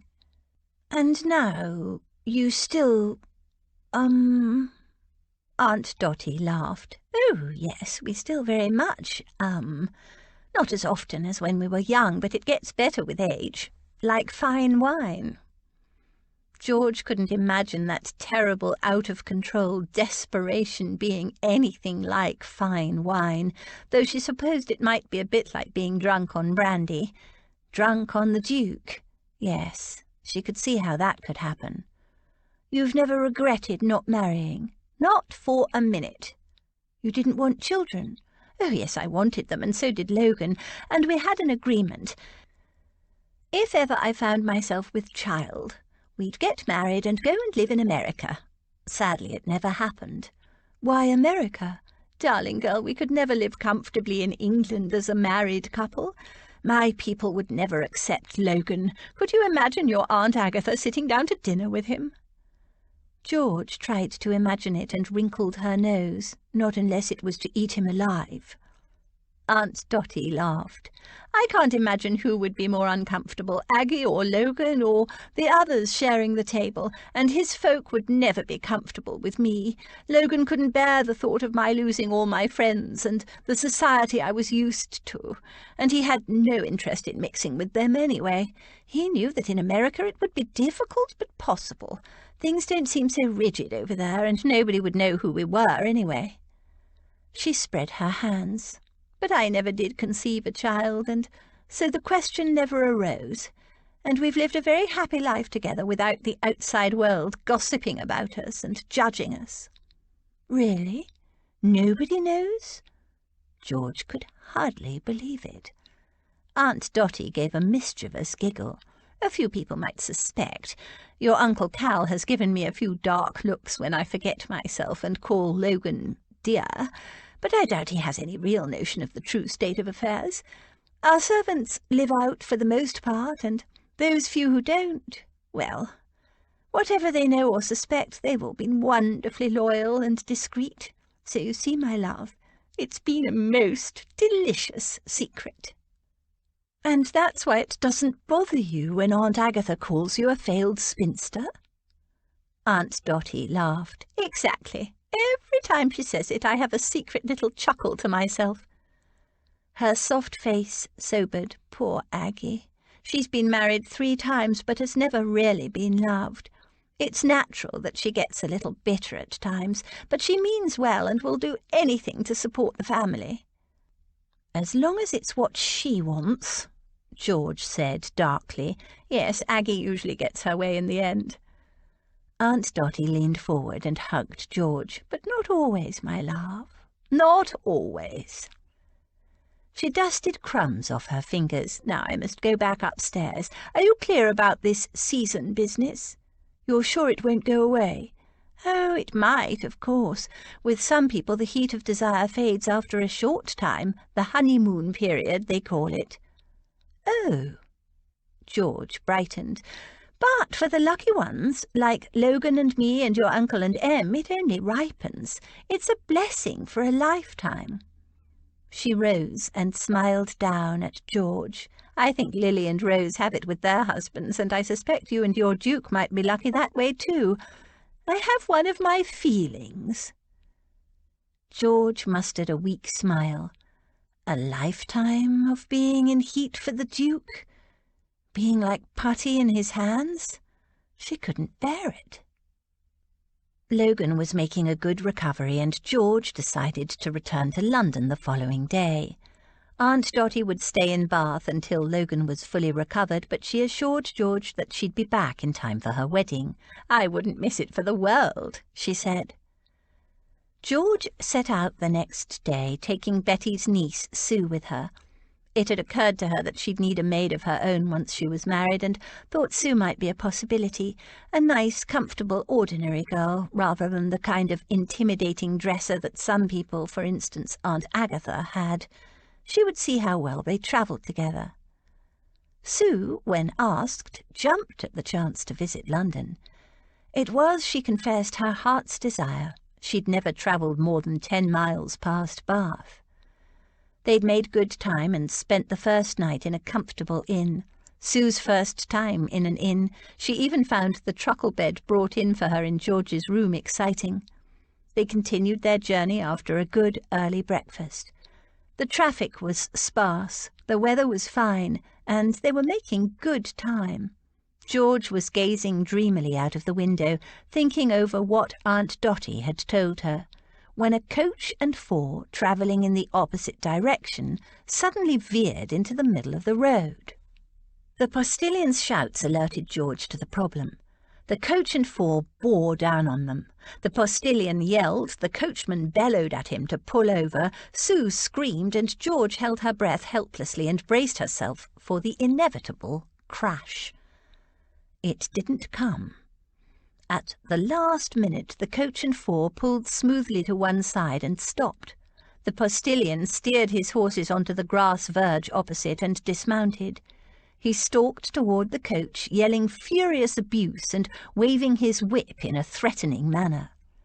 George leapt down from the post-chaise, determined to give the carriage-driver a piece of her mind and to prevent a fight from breaking out, though, seeing that the carriage-driver had not left his perch, there was not much danger of actual violence. The carriage door swung open, and a tall, dark gentleman stepped down. "Lady Georgiana." He greeted her smoothly. "You?" She confronted the Duke furiously. "You almost crashed into us. Is your driver drunk?" "Not in the least. He judged things to an inch." He strolled forward and murmured a mild apology to her fulminating postilion and slipped something into his palm. The postilion, much to George's fury, stopped fulminating, pocketed the bribe, and with a "no harm done, governor, pleasure doing business with you," sauntered back to his horses. The Duke turned back to George and said, calm as you please, "As soon as I realised it was you in that yellow bounder, I told my driver to stop you. So he did." George could hardly believe her ears. "You mean you deliberately forced us off the road? We might have been killed." "I hardly think so. Jeffries knows his business. He's been with me for years. Besides, both vehicles were travelling at a trot. There was no question of a collision." She glared at him. "What are you doing here, anyway?"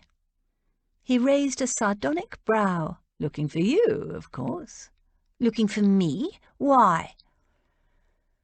A few drops of rain spattered down. He glanced at the sky. "It's going to rain. Send your maid back to Bath. We'll continue this conversation in my carriage." She bristled. "Send her back?" "She's not needed now." "You mean I should travel with you alone?" "We're betrothed, are we not? In 10 days' time we'll be married." It started to spit. "Get into my carriage. I'll speak to the maid and pay off the postilion." "No, my maid, my postilion, I'll do it." Furious with his high-handedness, George stalked back to the post-chaise, spoke to Sue and the postilion, then returned and climbed into the Duke's carriage. Chapter 15. Which of all my important nothings shall I tell you first? Jane Austen, Letter to Cassandra, 1808. Hart was pleased with her obedience. He wouldn't have been too surprised if she'd climbed back into the post-chaise and driven off. He gave his coachman a signal, and the carriage moved off with a slight jerk, turning around to head back to London. Georgiana sat opposite him, her arms folded and her chin raised. She was still angry then. So be it. "Well then, Duke, what's this all about?" She'd never addressed him by name, he noticed. Perhaps that would change after the wedding. "You left London without notice, without informing me, for no reason I could fathom." She gave a careless shrug. "There wasn't time. It was an emergency. I didn't even have time to explain to my aunt and uncle. I had to leave them a hasty note." Her apparent indifference annoyed him. "You should have consulted me, sought my permission. We are betrothed. At the very least you should have consulted me about your plans, and your reasons for leaving in such a hurry." "Permission?" Her eyes kindled. This is why I never wanted to get married. This right that men seem to think they have to control every aspect of a woman's life, or else leave them and their children to sink or swim as best they can, never anything in between. Hart hung on to his temper by a thread. What the devil did children have to do with it? Or swimming? "What is it precisely you object to, madam? Is it—" "Don't madam me." He ignored her. "Is it not my right to be kept informed of my affianced wife's whereabouts? Our wedding is in 10 days' time, and you disappear without explanation." "So?" She flung her hands up in outrage. "You belong to me, and don't you forget it." She made a vehement gesture. "No, I don't belong to you or anyone else. I belong to myself. I am yours only as long as I choose. I am not your—" your possession or your chattel. The only thing that holds me is my promise to you." He clenched his jaw. She damn well did belong to him, or she would once they were married. But he knew better than to remind her of it. She must have read something in his expression, because she stormed on. "I go away for a few days to accompany my elderly great-aunt because she had an urgent need to return home, and you come storming after me as if I'd run off with some rake." "I did nothing of the sort," he said stiffly. It was exactly what he'd done. She stared at him a moment. Her eyes narrowed. "Good grief, that's it, isn't it? You thought I was planning to jilt you, even though I had given you my word I would marry you. My word! You didn't trust me to keep my promise." "Nonsense." It was exactly what he thought. "Then why did you come chasing after me, breathing fire and brimstone, and sending my maid away?" "What has the maid got to do with it?" "She's not your maid." "She's not yours either." "No, but my great-aunt sent her to accompany me. You had no right to order her around." Hart didn't give a snap of his fingers for the maid. He glanced past Georgiana out of the back window and saw the yellow post chaise following, with the maid still in it. He swore under his breath. "And so she's coming anyway. Do you ever do as you're told?" "Not if I don't agree with it. Sue was so excited to be coming to London. She's never been much past Bath, and I'm not going to disappoint her at this late stage." "And what about disappointing me?" Not that he was disappointed, more like furious, and strangely relieved that she hadn't been planning to jilt him. And frustrated. She snorted. Is it possible to disappoint someone who is so cynical he thinks the worst of everyone? In any case, I'm not going to disappoint her just because you don't have the courtesy to ask me what I want. He didn't think the worst of everyone. Just most people. You, Lady Indignation, didn't even have the courtesy to inform me you were going out of town. I told you there wasn't time. It was an emergency. Besides, what business is it of yours where I go and what I do? We're not married yet." "I was worried, damn it." "Worried? I was with my great-aunt. Why on earth would you be worried?" "Because that other great-aunt of yours was weaseling around my questions, that's why. It was obvious she was hiding something." "Something shady. Weaseling? Aunt Agatha?" "First, you weren't at the Fillmore party because, according to her, you had the headache. Then you missed the Compton ball because you were indisposed, and then you weren't at Almack's on Wednesday because—" "Almack's?" Her jaw dropped. "You went to Almack's? But you never go to Almack's." "Don't change the subject," he said curtly. His appearance at Almack's, knee-breeches and all, at the ludicrously early hour that was required, had caused an annoying ripple of reaction. Sink had been beside himself with glee. How the mighty have fallen! The memory fueled his irritation. Your great-aunt claimed you had a megrim. Ha! I'll wager you've never had a megrim in your life. You forget I know all about the shams and pretences women assume to get their way." Her breath hissed in. "Pretences? I don't make pretences, and don't you dare suggest I do. I'm not your mother." He didn't even blink at the insult. Then why would Lady Salter make all those excuses if not to hide something untoward? "I don't know. I didn't ask her to. I never even spoke to her before Aunt Dotty and I left. There wasn't time." "And when I called at Ashenden House to inquire about your welfare, because I was worried and thought you might be ill, Ashenden was just leaving, and all he said was that you'd run off to Bath without any explanation." "He knew I was with Aunt Dotty." "He also implied that you make a habit of disappearing without explanation, but that eventually you came back." She made a dismissive gesture. "Pooh, that was years ago. Well, more than a year, anyway." "So what was I to think?" Her eyes sparked chips of anger. "There could be any number of reasons, but you chose not to give me the benefit of the doubt. You chose to assume that I'd run off with another man, or to another man." He could not deny it, though he wasn't going to admit it and give her more ammunition. Her eyes narrowed. "You did think it, didn't you?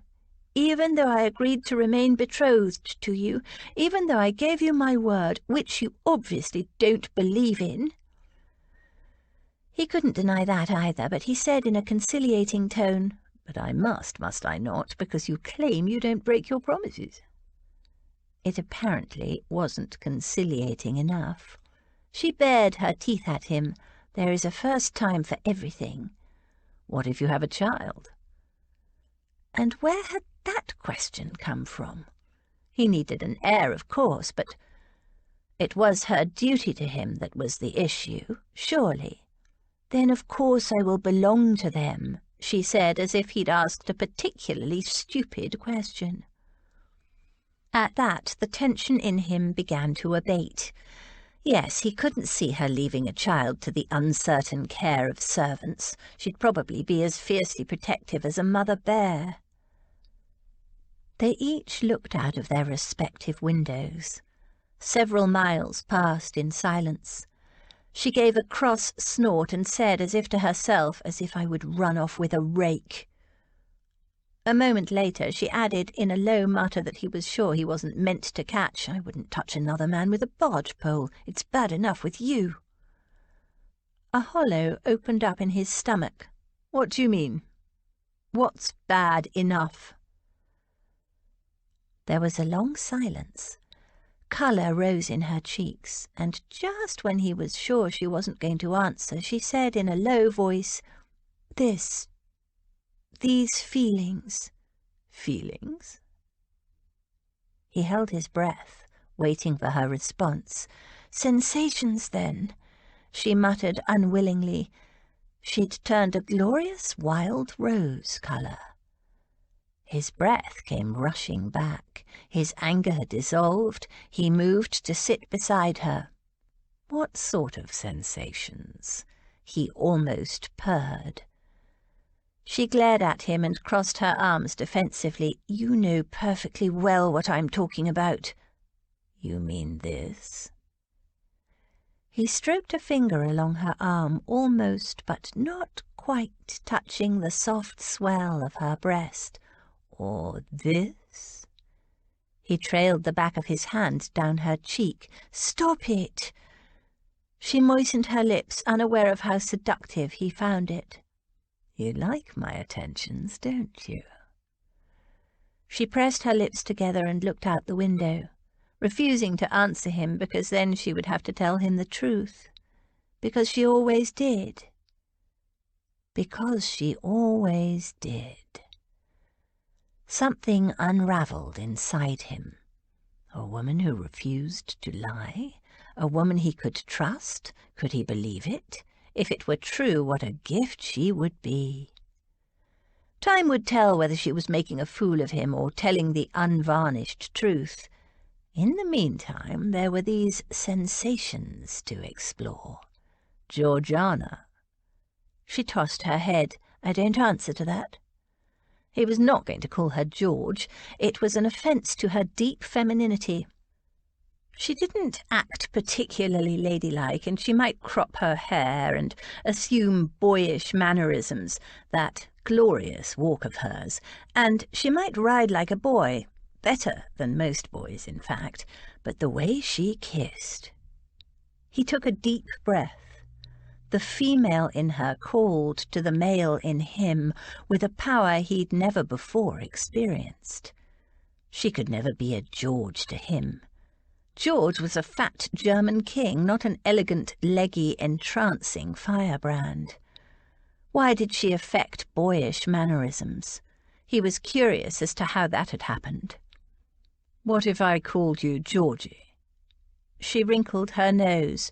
"No. Georgette? Georgia? Georgiarella?"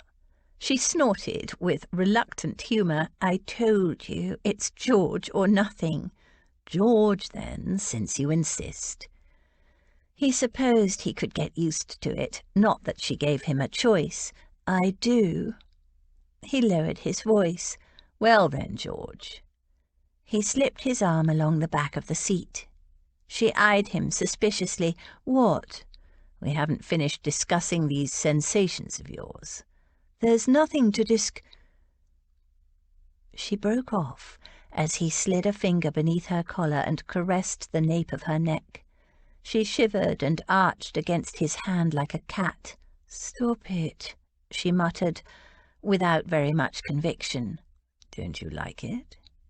He stroked her again. Her response was silence.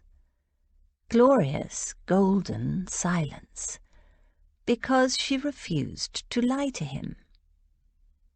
He moved his fingers to the tender skin behind her ear and caressed her lightly. "Such pretty ears." She gave a kind of shrug as if rejecting his compliment. She wasn't comfortable with compliments, he'd noticed that before, but she didn't move away. He bent and sucked on her earlobe. She jumped. "What are you doing?" "What do you think?" He ran his tongue around the delicate walls of her ears. She shivered against him and hunched her shoulder up, pulling back a little. "That's very—" "Very what?" he purred. "Pleasant, agreeable, delightful, tantalizing." She gave him a baleful look. "Strange." He laughed softly and continued caressing her nape and the tender skin behind her ear. "But you like it, don't you, George?" There was, he decided, a delightful contrast between the very down-to-earth masculine name and the deeply feminine response he was getting. She stared at him, her eyes wide, her pupils velvety dark. She opened her mouth, seemed about to say something, then closed it. Her gaze slid over his face like an invisible touch. She stared at his mouth, met his gaze, then returned to his mouth.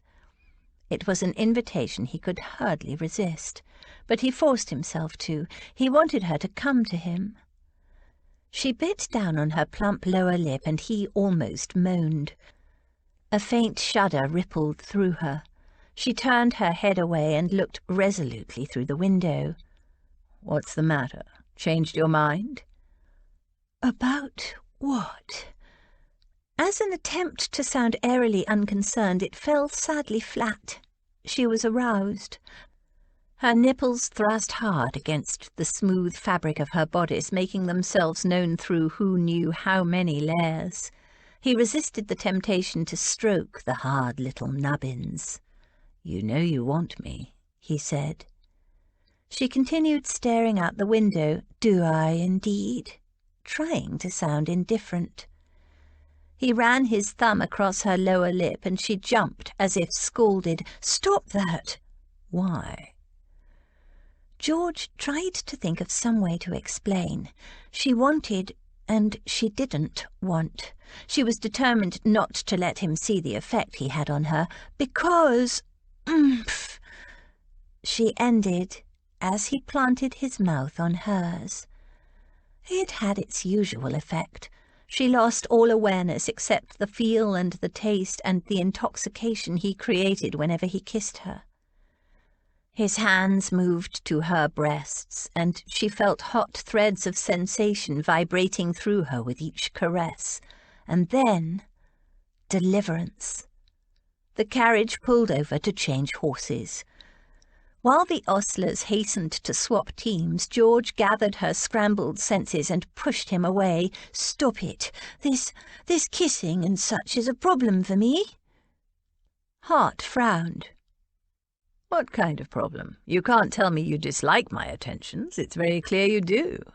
"I know, but I feel manipulated somehow. You can turn me into a puddle, you know you can, and I'm helpless to resist. But I don't like it." Hart stared at her. She likes it, but she doesn't like it. What kind of twisted female logic was that? Or was it some kind of ploy to keep him dangling, drive him mad with frustration and wanting? He said in a hard voice, "I don't understand." She gave him a troubled look. "All this," she made a vague, frustrated gesture, "is just bodily sensations." "As is natural between a man and a woman, and your point would be—" "You desire my body," she blushed, "and I desire yours, but really, we know very little about each other." "So, we're getting married. We have years in which to learn." She nodded. "Yes, but—" She bit her lip. Hart closed his eyes briefly and tried to conceal his impatience. "The thing is, when you touch me, the sensations are—" Her blush deepened. "They affect me strongly, but I also think that you would behave much the same with any suitable woman." "I wouldn't." He'd chosen her out of all the women in London. Did she not understand that? Did she think that he'd compromised her by accident? "But you know so little about me. It's really my body, not me, you're making love to." She glanced at him and added, "That might sound a little foolish, but it's how I feel." It sounded a lot foolish to Hart, but if that's what she felt, well, you couldn't argue with a woman's feelings, no matter how illogical they were. "What do you expect me to do?" he asked in an expressionless voice.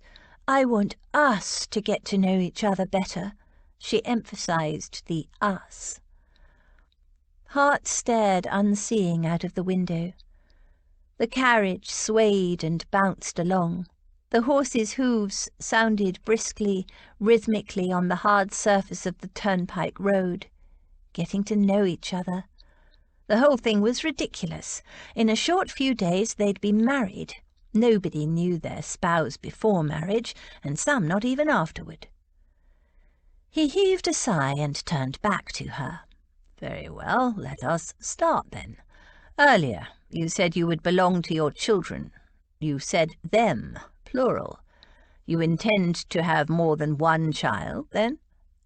She nodded. "God willing."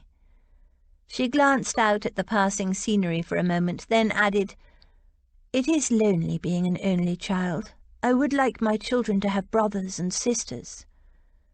He watched her watching the scenery, or pretending to.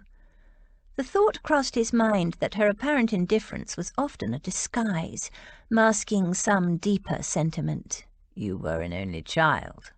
She nodded. "Did you not have friends?" She shook her head. "Mostly my friends were animals. My dog, my horse, wild creatures. We lived a good distance from the village, and the local children—" She sent him a straight glance.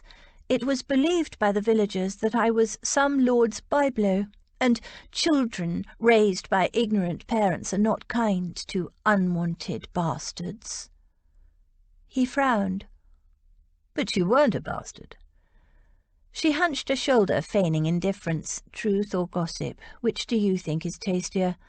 People didn't exactly ask to see my mother's marriage lines. It's easier, and more interesting, to believe the worst." Hart thought about the rumours about her that had circulated after their betrothal was announced. Was that why she'd handled the nastiness so well? She'd grown up with it. "What about school? Surely you found some kindred spirits there." "I never went to school." "Never?" That was a surprise. He'd assumed she'd attended the same exclusive girls' seminary that her aunts had. He never remembered that Lady Rose and Lady Lily were her aunts. They behaved more like sisters. She shook her head. "There was a small village school, but you can imagine how welcome I would have been there. And in any case, the teacher was a drunkard and a bully, and hardly anyone attended. And there was no money to send me to a better school." "So a governess, then?" He knew she was literate, and from various references and responses she'd made, she seemed quite well educated. "A governess?" She gave an ironic huff. Those creatures who have the strange desire to be paid for their efforts. No, there was no money for that either. Martha, my nursemaid and later my cook and housekeeper, taught me my letters and to do basic sums, and I had the remnants of my grandfather's library. His books weren't entailed, as well as some poetry books and novels my grandmother left. Entailed? He frowned. I thought your mother's side of the family were yeoman farmers. They were. Doesn't mean my grandfather wanted anything left to a useless female. Useless female? She made another one of those shrugs. The whole time he was alive, my grandfather never let an opportunity pass to remind me that if I'd had the good sense to be born a boy, I would not only have inherited the family farm, but that my father would have acknowledged me, and that I would have had the upbringing and all the benefits of being his heir. She snorted. But a girl was useless. She gave a humourless chuckle. If he'd ever learned my father was the son and heir of an earl, he knew he was the son of a rich man, but not which rich man, and that I would have been an earl now, had I had the good sense to be born a boy. My grandfather would probably have, I don't know, exploded. Believe me, as a boy you would have been nothing extraordinary. As a girl, now. She grimaced. I know. I'm a freak, an eccentric. Did she have no idea how very appealing she was? Not in the least. A little eccentric, possibly, but the aristocracy rather values its eccentrics. Say rather that you are a personality. She laughed then with genuine humour. Trying to butter me up, Duke?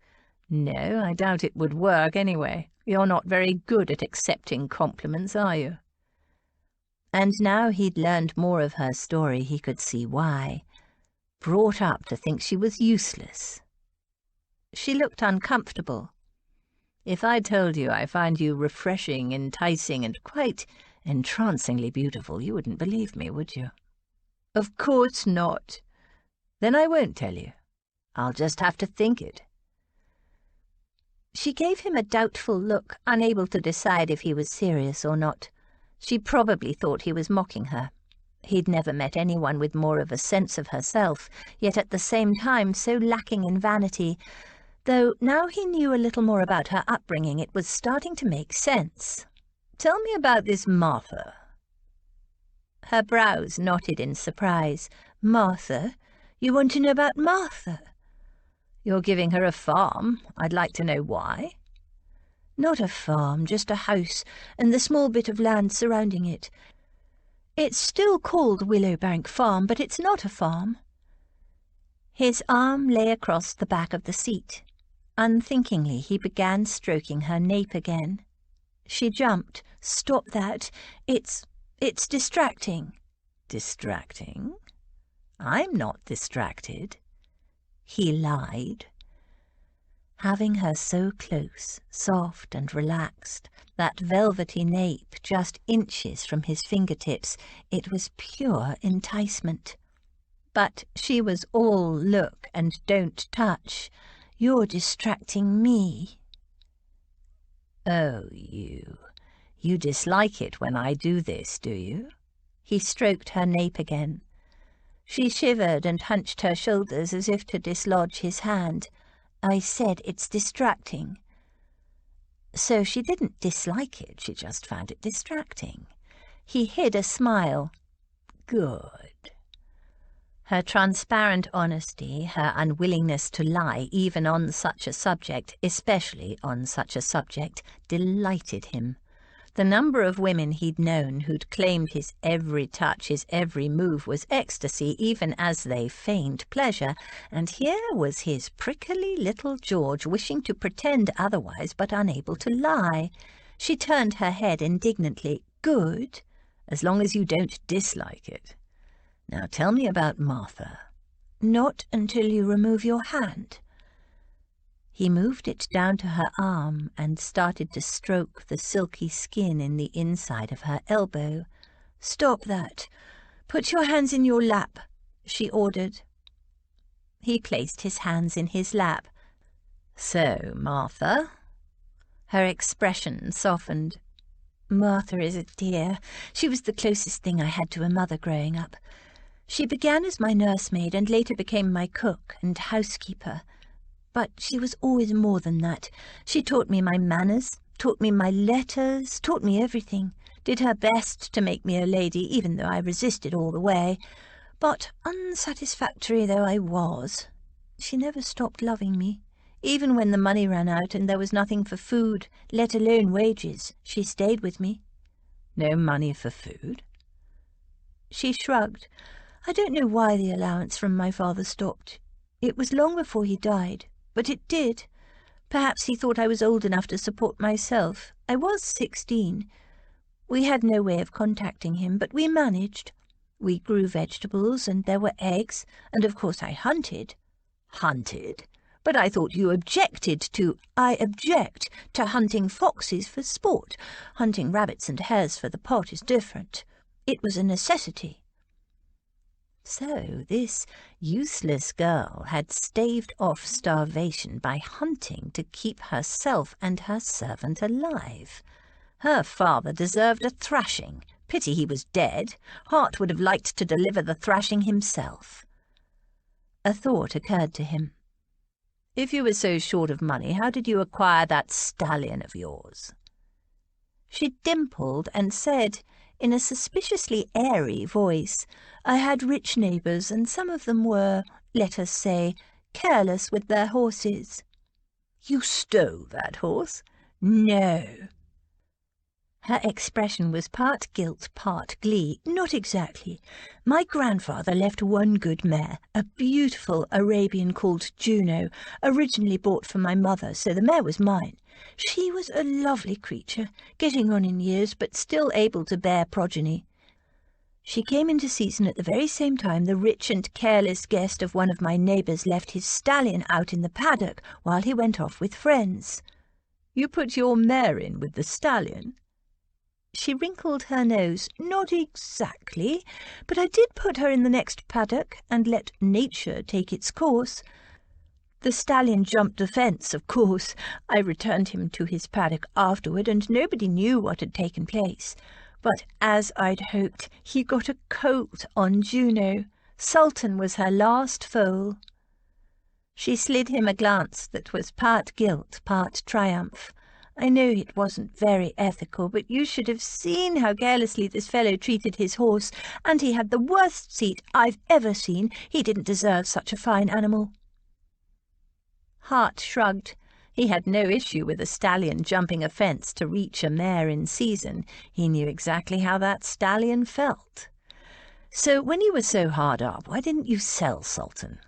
You could have sold the animal for a good sum." Her answer should have surprised him, but it didn't. "Sell Sultan? I couldn't. When he was born, I helped deliver him. Juno had a difficult birth, and I raised him and trained him. He's family." Of course he was. Dog, stallion, elderly servant, Lady Georgiana Rutherford's family. Until the last year, apparently, when she'd discovered her real family. "Now it's my turn," she said. Hart frowned. Turn for what? He knew perfectly well what. "To ask you about your life." "There's nothing to tell. Childhood spent at Everingham Abbey, my family seat, then school, Harrow, followed by Cambridge, and you know the rest." She gave him a stern look. "I don't know the rest, and as a life story that was pathetic. I gave you details, stories, people. Tell me what you did as a child, who you cared about, what you learned." "There's nothing to tell. It was all very conventional, very dull. Oh, look, London. We're almost there." She peered out of the window. The carriage had just reached the top of a high hill, and the city of London was spread out in the distance. For a few moments she gazed at the view, picking out the features, no doubt, but then she turned back to him. "There's still plenty of time to tell me about your childhood, or school. Tell me about your schooling. Did you enjoy it, or did you hate it?" "Neither. I did what I had to." She made a frustrated sound. "You are a terrible storyteller, and you're not playing fair." He shrugged. "You're the one who wanted to play Let's Get to Know Each Other." He loathed stirring up the past. "Yes, each other." She folded her arms, fixed him with a look that was heavy with expectation, and waited. "Very well, then. I met my best friend, Johnny Sinclair, on the first day of school. We've been friends ever since." She waited, and when it was clear he didn't intend to say any more, she made a huffing sound and turned back to the view out of the window. They passed the last few miles in silence. She was annoyed with him, and he understood why, but it wasn't going to make him open his budget about things better left in the past. All this cosy exchange of stories, it wasn't for him. And it wasn't necessary for marriage. A man and wife met in the bedroom, and that was all that was required. At least in the kind of marriage he intended to have. "He was hopeless, Em.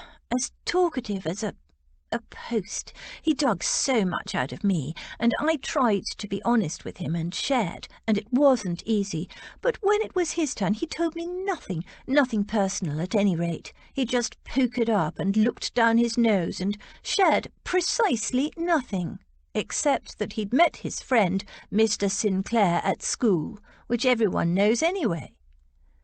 George squirmed now at the shameful things she'd revealed about herself. Her loneliness growing up, the scorn of the villagers. He had experienced for himself the attitude of the local gentry toward her, the fact that she and Martha had been so poor they almost starved, the unethical acquisition of Sultan. She wished she could take it all back, but it was all too late now. They were in Em's bedchamber. Em had finished feeding baby Bertie and now held him against her shoulder, rubbing his back. "Do I take it that you no longer detest the Duke?" "I want to strangle him." Em laughed. "That's not quite the same thing. I occasionally want to strangle Cal, but I love him dearly all the same." George pondered the question. She'd definitely softened toward the Duke. A bit. His kisses drove her wild, but that wasn't it. She mightn't be in season like a mare or a cat, though she was still sure that something was going on, but liking, respect, or love had nothing to do with physical desire. She knew that much. Men were like stallions, only on 2 legs. They'd jump a fence for a filly they fancied. She'd been angry that he'd come chasing down to Bath after her, but, though jealousy was unattractive, it at least showed he cared, even if he didn't trust her. And with a mother like his... Actually, that was when she'd started to soften toward him first, when he realized how his mother had deceived and manipulated her. He could have left it, not exposed the lie. It would have made it easier for him, but he hadn't. He realized she'd given her promise based on a false premise, and he'd taken her to see for herself what his mother had done, and then he'd offered to release her. Despite all his efforts to entrap her, he'd played fair, shown her a side of him she hadn't suspected, an honourable streak, and then, when she'd told him he was just like his mother, just as ruthlessly manipulative, well, he had every right to be furious with her. She wouldn't have been surprised if he'd denied it and refused to give her opinion any credence at all. But he hadn't. He'd listened, he'd thought about it, and he'd taken it on the chin, and later he'd apologized. That was probably the moment she'd looked at him, really looked at him, past the haughty manner and the cold arrogance, and glimpsed the possibility of another man. The baby belched loudly, startling George. She didn't think such a tiny thing could make such a sound. "What a clever boy you are," Em murmured as she placed him on his back on the bed beside her. He lay quietly among the pillows, staring intently at the world around him with bright, dark blue eyes. He waved a little hand, and George slipped a finger in it, smiling as he gripped her firmly. "Just because a convenient marriage is arranged," Em said, "it doesn't mean that's how it will continue." George said nothing. She played with the baby's hand. She'd seen plenty of marriages where the husband and wife might as well be strangers for all the concern they showed for each other. Em continued, "When I married your uncle, there was no talk of love. It was a purely practical arrangement. He wanted someone to take care of and control. You three girls and I wanted security, a home, and the chance of having a child of my own." George looked up. "But you're in love with Cal, aren't you? And he with you?" Em smiled. "Oh, yes, but that came afterward, and that's what I want you to think about. Try to keep your mind open about the Duke. I know you think he's arrogant and cold, and he is. But George knew now that wasn't all he was. Yes, but think back to how Cal was when you first met him. Was he not arrogant, bossy, infuriating? He most certainly was. So what changed? Did Cal change, or did you?" George thought about it. Cal was still pretty arrogant and very bossy at times, only not with Em. He'd been downright hostile toward Rose's long-lost husband until he decided that Thomas was all right, that Thomas could be trusted. He was being protective of Rose, and she couldn't really fault him for that. As for how he treated George, they'd started off badly when he more or less kidnapped her, but now she thought about it, he'd softened quite a bit toward her, and in fact had championed her on a number of occasions, particularly with Aunt Agatha. "You've begun to let the Duke get to know you. That's a good start, and if he's reluctant to open up himself, persist, but gently." Em said, "Some men find it very difficult to reveal the softer side of themselves, to let themselves be vulnerable." Vulnerable? George couldn't imagine the Duke being the slightest bit vulnerable to anyone or anything. He only wanted her to feel vulnerable. Vulnerable to love. Cal was as tightly bound up against letting himself love as any man could be. He didn't have an easy time as a young boy, losing his mother and being rejected by his father's second wife. And then there were his years in the army, where a man has to arm himself against the softer emotions simply to survive. He was out of the habit of even thinking about love. It simply never occurred to him. And if you recall, it took the rather drastic action of someone shooting me to shock Cal into the realization that he loved me. She smiled. I, of course, knew a long time before that I loved him, but even so it was a nerve-wracking realization. Nerve-wracking? For you? Oh, yes. After years as a spinster, never expecting to love or be loved, to marry or to have a child, I had to open myself to the frightening possibility of love. And with that came the equally terrifying possibility of rejection, and of making a fool of myself and earning my husband's scorn. He'd made an intensely practical marriage, recall, not a love match. George was silent. She hadn't really thought of it like that. It had seemed inevitable to her that Em and Cal should be in love, but now, looking back, and in the light of Em's explanation, she could see that it wasn't so simple, and that she had more in common with Em than she realized. Em leaned forward and smoothed a stray curl back from George's face. Men aren't the only people who find it hard to open up to someone else. George grimaced. You mean me, I suppose. I mean all of us. Love takes a leap of faith. It's an act of courage. Her words hung in the air. Little Bertie gave a half-hearted wail, and his mother picked him up and began to wrap him in his soft baby blanket. You have a lot of love to give, George dear. You give it unstintingly to those closest to you, Rose, Lily, Cal and me, your Martha, Finn and—" She kissed the baby, "to little Bertie here. You're a loving person and loyal to the backbone." George felt her cheeks heating. She never knew how to take compliments, and talking about emotions made her uncomfortable. "What's the but?" "No but. I'm just reminding you that you are a prize to be won." George didn't feel like much of a prize. Nobody had ever thought of her as a prize. But M's words warmed her. "And the Duke has gone to a lot of trouble to win you." "Win me? He trapped me." "Perhaps in his mind it's the same thing." George scowled. It wasn't the same thing at all. But he'd offered to release her, and for some stupid reason she didn't fully understand yet, midsummer madness, she'd agreed to honour the betrothal. "And you have always had a particular soft spot for wounded creatures. Think about that when you look at your Duke." "The Duke? A wounded creature? Don't make me laugh." "You've met his mother, haven't you?" George stilled. M added, "We are all wounded creatures in one way or another. Cal, me, Rose, Thomas, Lily, Edward, the aunts, and you. Yes, you, dear George.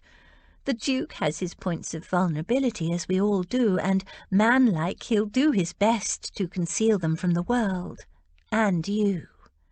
So think about it." George tried to think of the Duke as a wounded creature, but failed.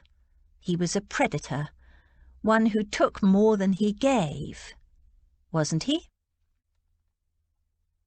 Chapter 16. There are very few of us who have heart enough to be really in love without encouragement. Jane Austen, Pride and Prejudice. George was having the final fitting of her wedding dress. It was spectacular, but she had to admit she had an occasional qualm about wearing it, now that first angry impulse had passed. Miss Chance pinned the last tiny alteration in place, stepped back and eyed her critically. "I must admit, Lady George, I had me doubts when you first chose this fabric, but you were right. It's stunning." "Stunning? In what sense?" George wondered, as she gazed at her image in the looking-glass. "Shocking or beautiful?" She'd chosen it to be shocking, but she had to admit the colour did suit her. She'd chosen it to shock, to defy all those harridans who'd twitted her about entrapment and implied she was a money-grubbing, title-snatching, hypocritical strumpet. And to remind the Duke who'd entrapped whom.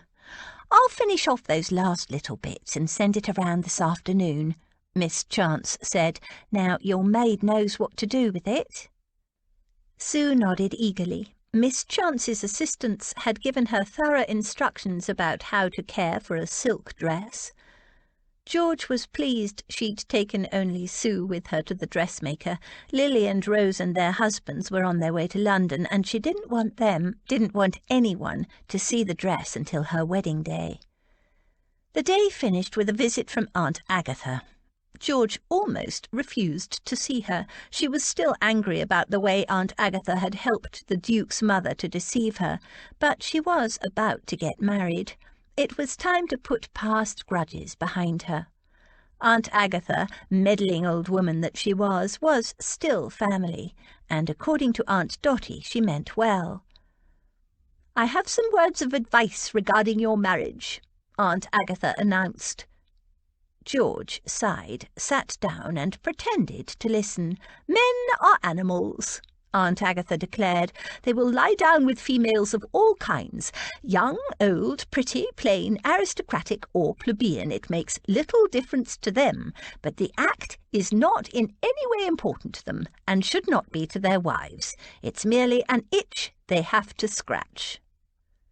George kept a polite expression on her face.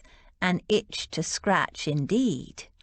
The old lady continued. Ladies, on the other hand, have a tendency to read more into the significance of the act, ascribing meaning and emotions to it that simply don't exist. She peered at George to make sure she understood. So protect your heart, Georgiana. Protect your heart.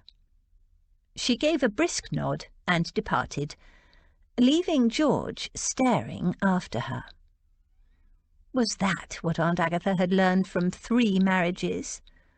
All George's irritation with the imperious old lady drained away. It was rather sad when you thought about it, but it was clear she meant her advice kindly. Protect your heart, indeed. George sniffed. Her heart was in no danger from the Duke. "Why didn't you tell us?" Rose demanded the minute she and Lily were alone with George. They'd arrived in the early afternoon, spent an hour with Em and the baby, and then had gone for a walk in Hyde Park at the fashionable hour, and very cleverly returned shortly after Aunt Agatha left.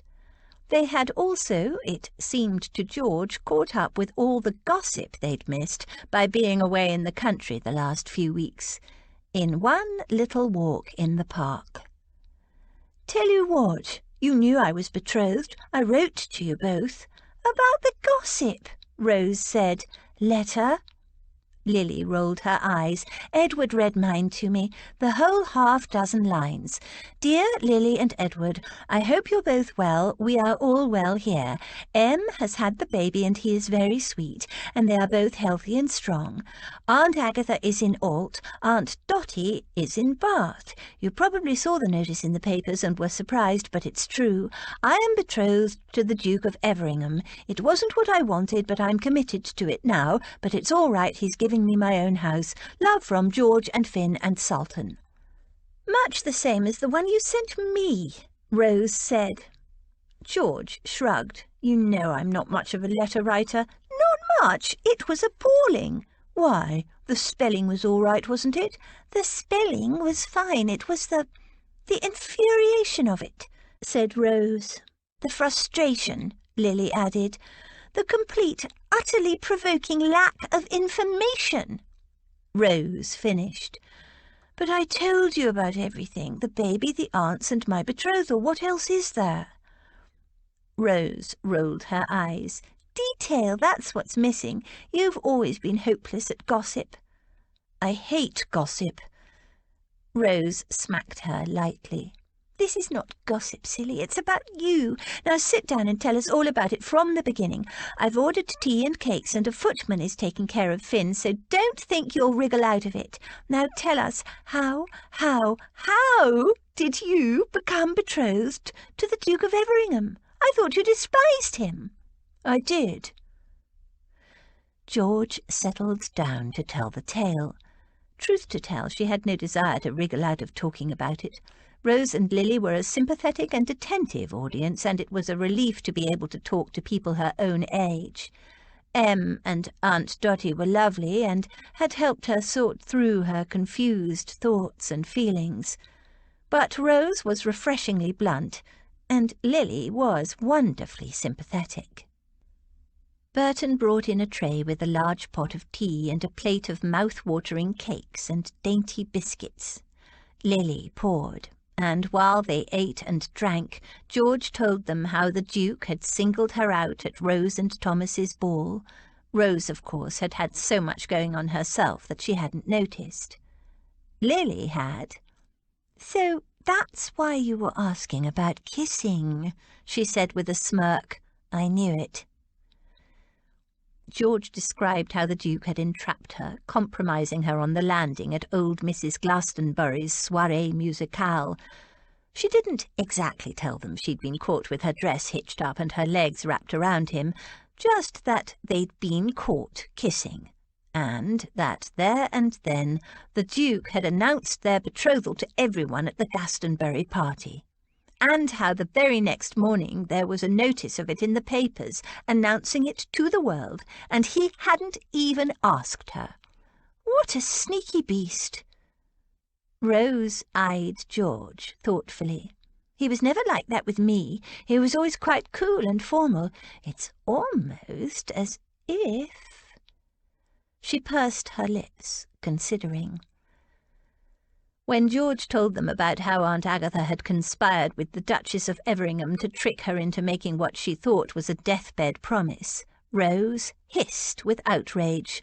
"I never did like that woman," she said. "All the time I was betrothed to her son she was, I don't know how to describe it, always very sweet to me, but with a kind of poisonous undertone."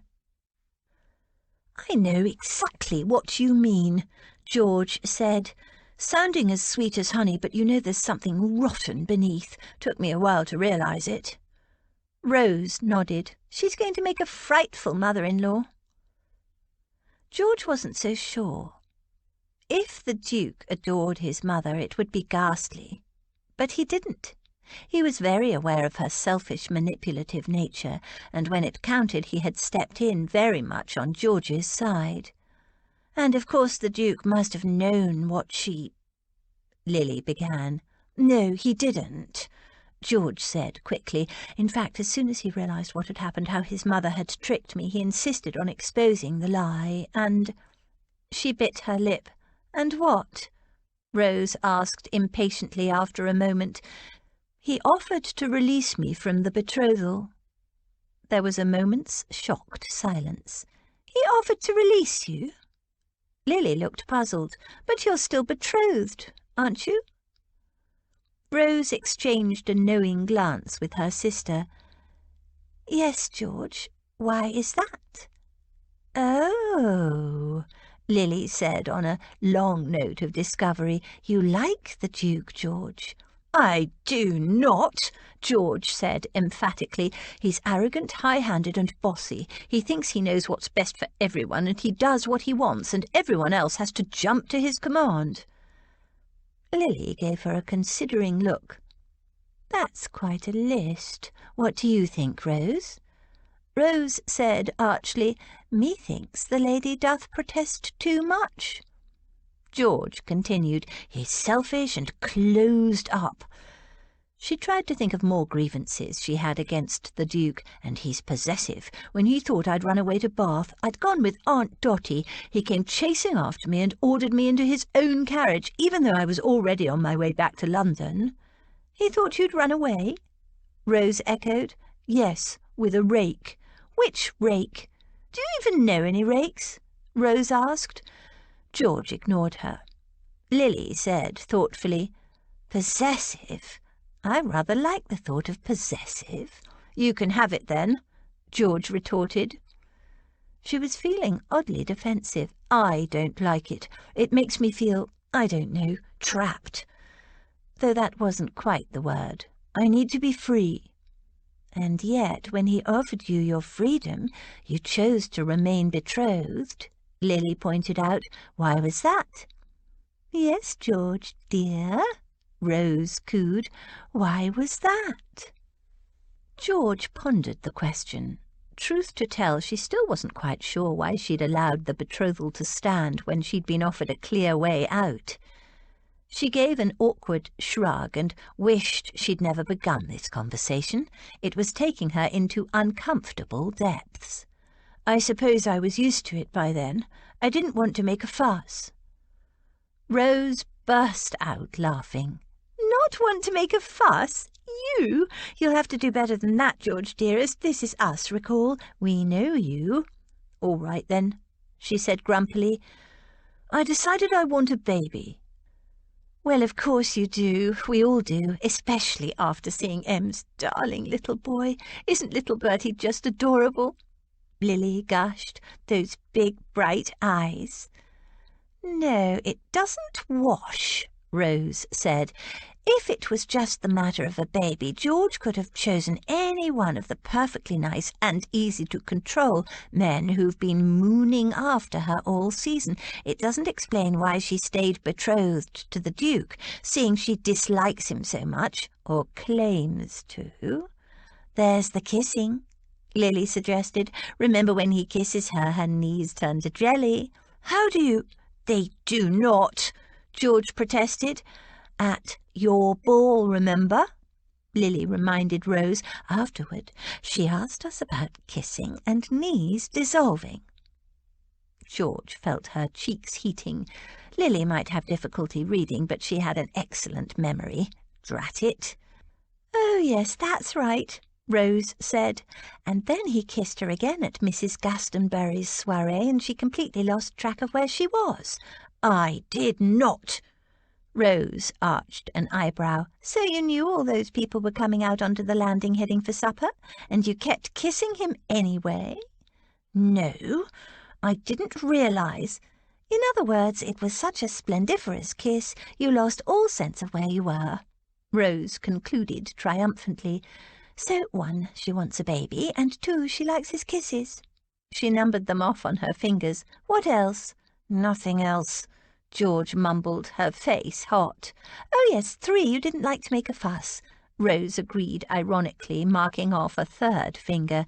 "You, who's never worried about a fuss in your life.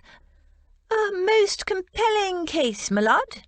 Now, on the other hand, 1, he's clearly gone out of his way to entrap you, against my will." Rose waved a dismissive hand. "Pooh, he gave you the option of leaving, and you didn't take it. So 1, he really wants you. 2, he kisses like a dream. And you know, all the time he was betrothed to me, he kissed like a fish." "A fish?" George sat up, outraged. "He does not kiss like a fish. See?" Rose winked at Lily. "Number 3, she defends the glory of his kisses." She laughed at George's expression and added, "Seriously, he kissed me a couple of times, George, and nothing." And that seemed to please him. Pleased us both, actually, neither of us wanting any emotion in a marriage. Or so I thought at the time. It seems he's changed his mind about that, too. Another one on the Duke's side. Lily said, since the betrothal he's been attending parties with her, and you know he never used to. He never did with Rose, either. Penny Peploe said he even went to Almack's looking for George, and when she wasn't there he stormed out. "Almack's?" Rose said, impressed. "He hates Almack's." "Possessive," George muttered, though she'd been quite impressed herself when he'd told her. Lily continued. "Penny said he only began going to parties after people started saying nasty things about you entrapping him." George nodded. That was true, and she couldn't help but be touched by it. "So 5, he's protective." "Yes, but love isn't a nice, neat set of numbers that add up." Rose flicked her fingers out as if getting rid of her lists. "Apart from her knees dissolving when the Duke kisses her, the biggest clue is that when George was offered her freedom, she refused it, and she can't explain why. But whoever said that love had to make sense? So what I think is—" George narrowed her eyes. She didn't want Rose to say another word. "Dear, loyal, prickly, independent, I don't need anyone. I'm perfectly all right on my own." "As long as she has dogs and horses," Lily interjected. "Yes, darling, I don't need anyone. I'm perfectly all right on my own with my animals. George is finally, at long last, in love." "I am not," George mumbled. How could they possibly think that?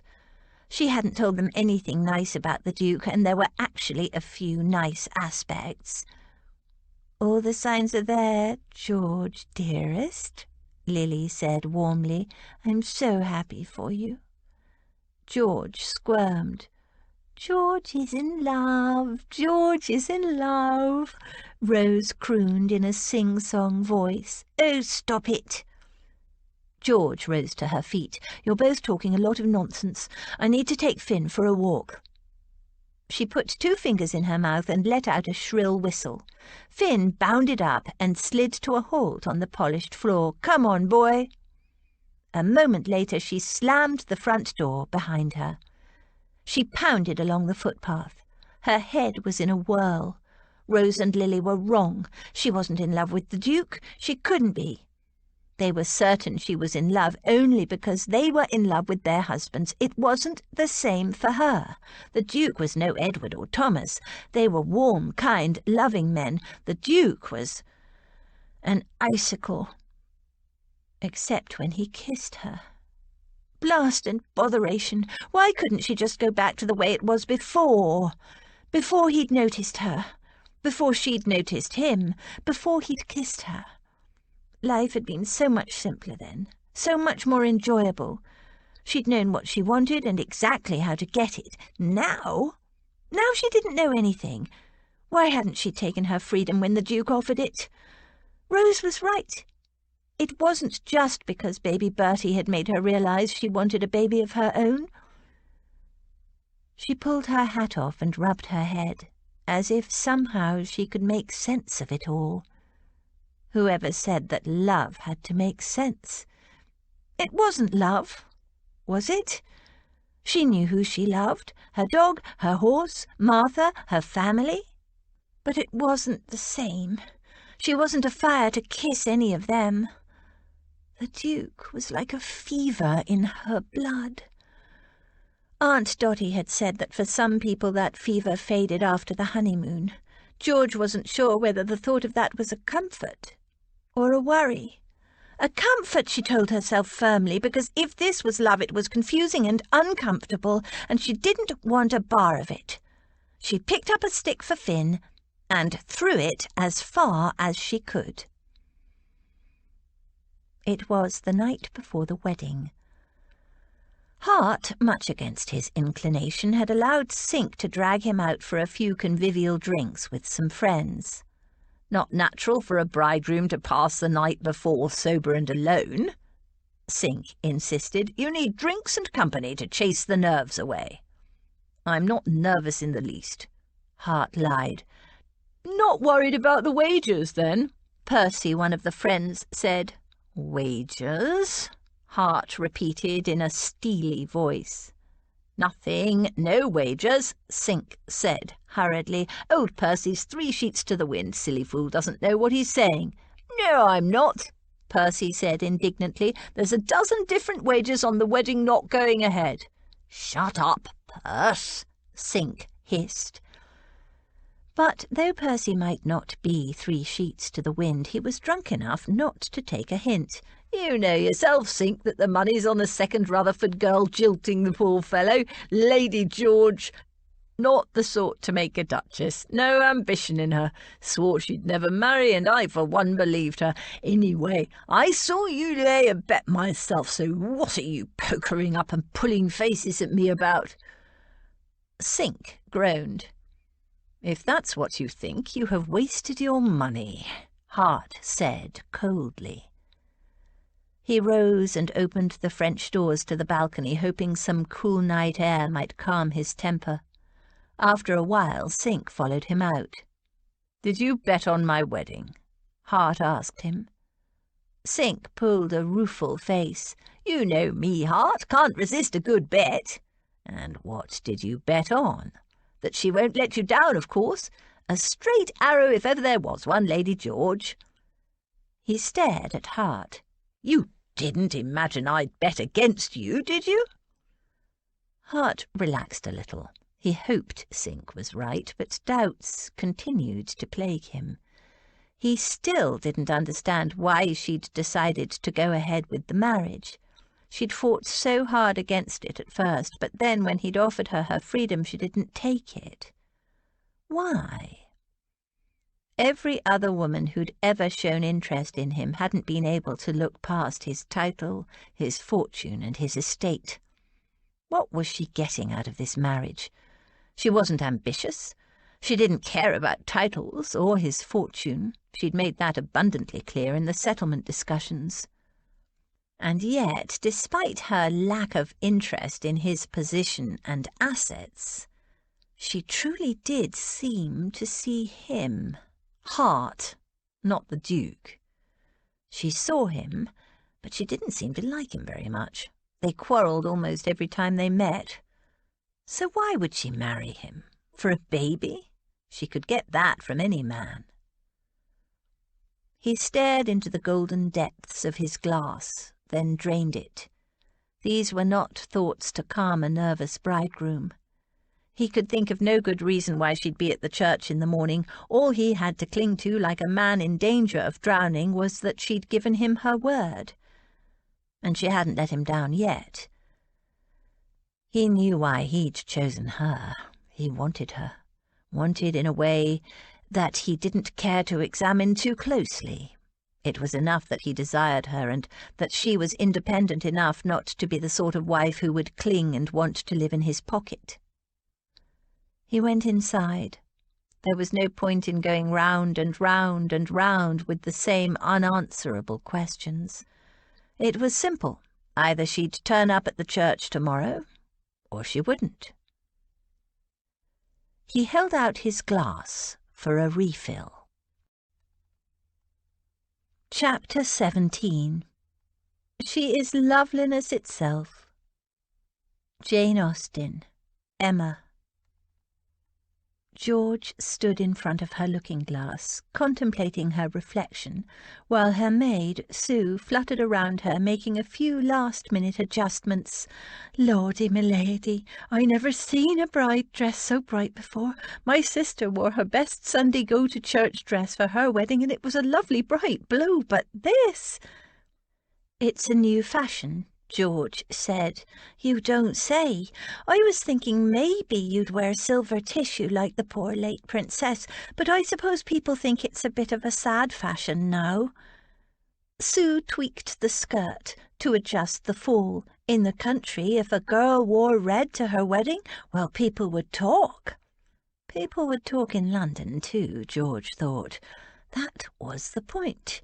They'd called her a hussy, a Jezebel, a strumpet, and today she would flip it back in their smug, hypocritical faces. She'd show them she didn't give the snap of her fingers for their stupid opinions. Besides, white made her look sallow. Fetch me the black silk domino from the wardrobe, would you? Domino, miss? A black silk cloak thing with a hood. Sue looked horrified. "You're not going to wear black to your wedding, are you, my lady?" George laughed. "No, just to the church. It's a bit chilly outside, that breeze, but I'll take it off before I get out of the carriage." Really, the domino was to stop any potential argument from her family. Who knew what aunts, especially skinny old busybodies, might still be lurking about? A knock sounded on the door. "His lordship is waiting downstairs, Lady George," Burton called. "The carriage has arrived." "Coming." Sue settled the domino around her, and George pulled it close so that not an inch of dress was visible. Right, this was it. She was off to marry the Duke. An hour from now, she'd be his Duchess. Or not. She hurried down the stairs. Cal was pacing back and forth in the hallway. "Cutting it fine, George. Em and the ladies have gone ahead." He broke off, staring at her. "Good God, what the devil are you up to? You're not wearing black to your wedding, George, not even you." "Of course I'm not wearing black. It's chilly outside, that's all." His frown didn't shift. "There are any number of cloaks in this house that are better suited to a wedding."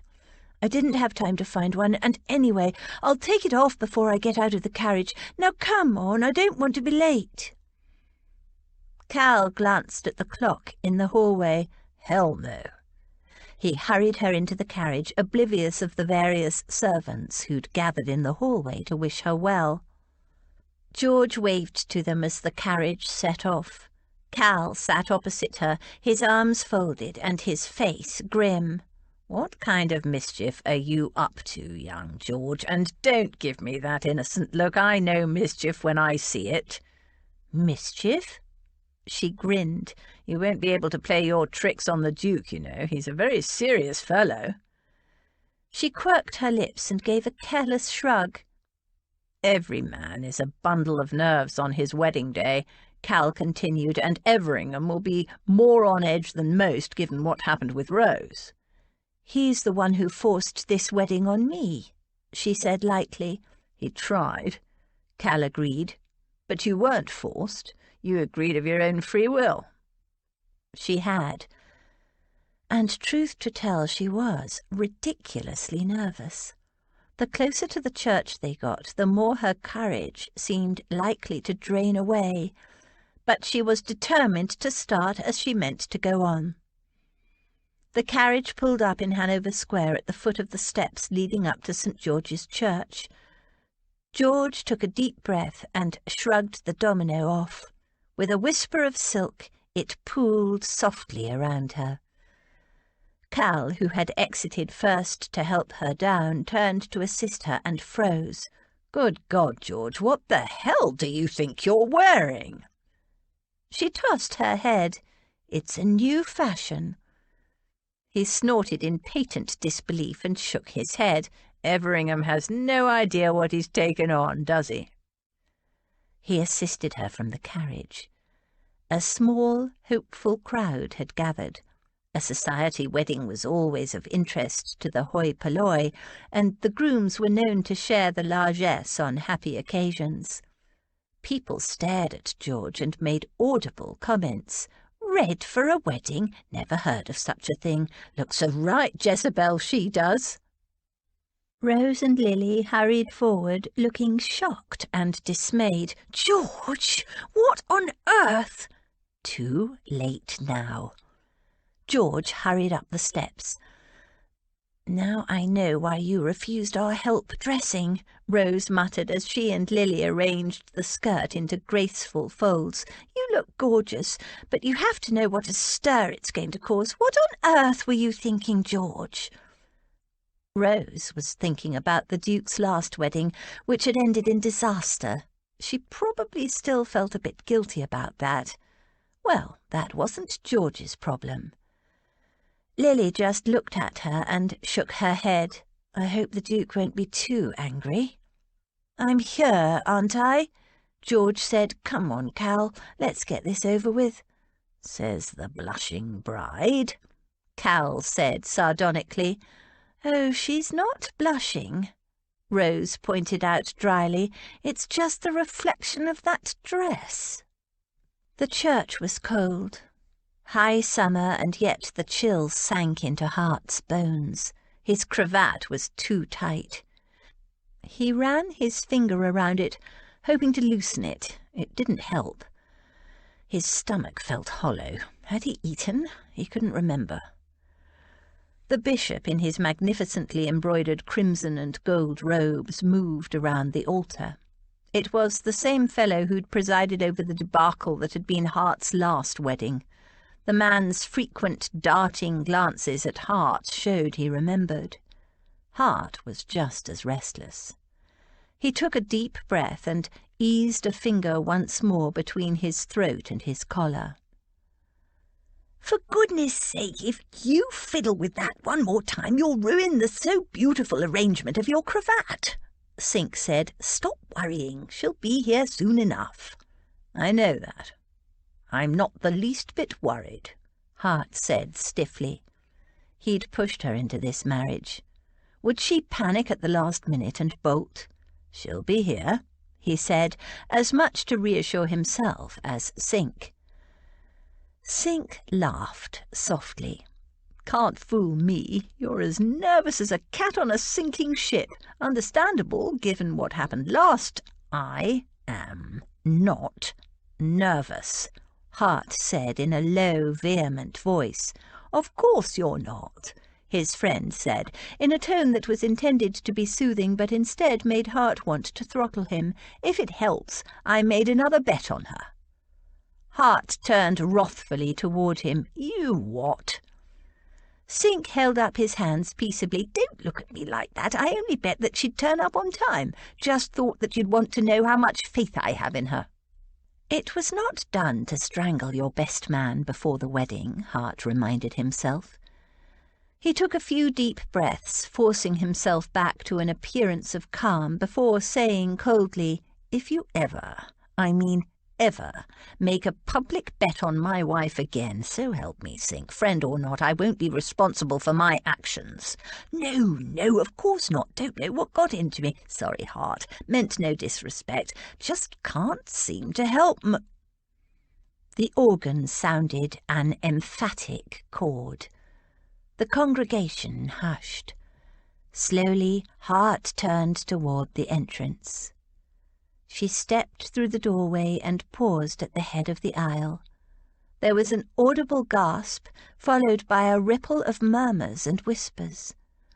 Hart's mother gave a loud moan and swooned dramatically over the nearest man. Only he and her companion reacted, the companion fluttering forward with smelling salts. Hart ignored it. He only had eyes for his bride.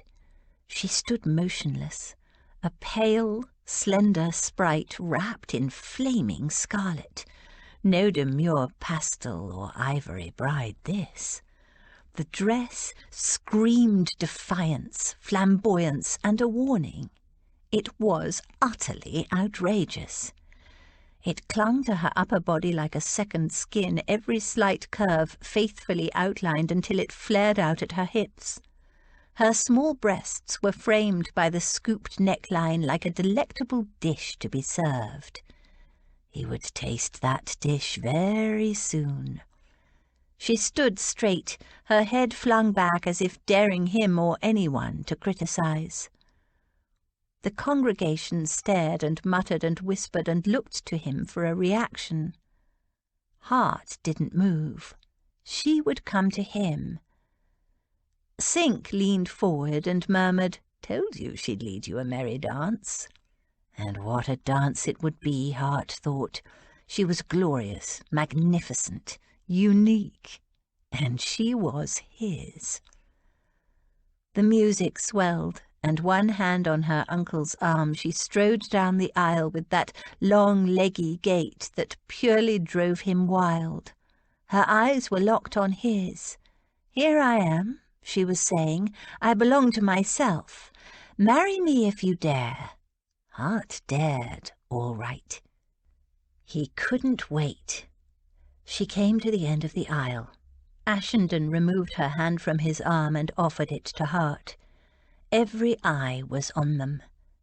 Everyone was waiting to see what Hart would do. Her skin, so pale and perfect in the dim light of the church, was like a pearl.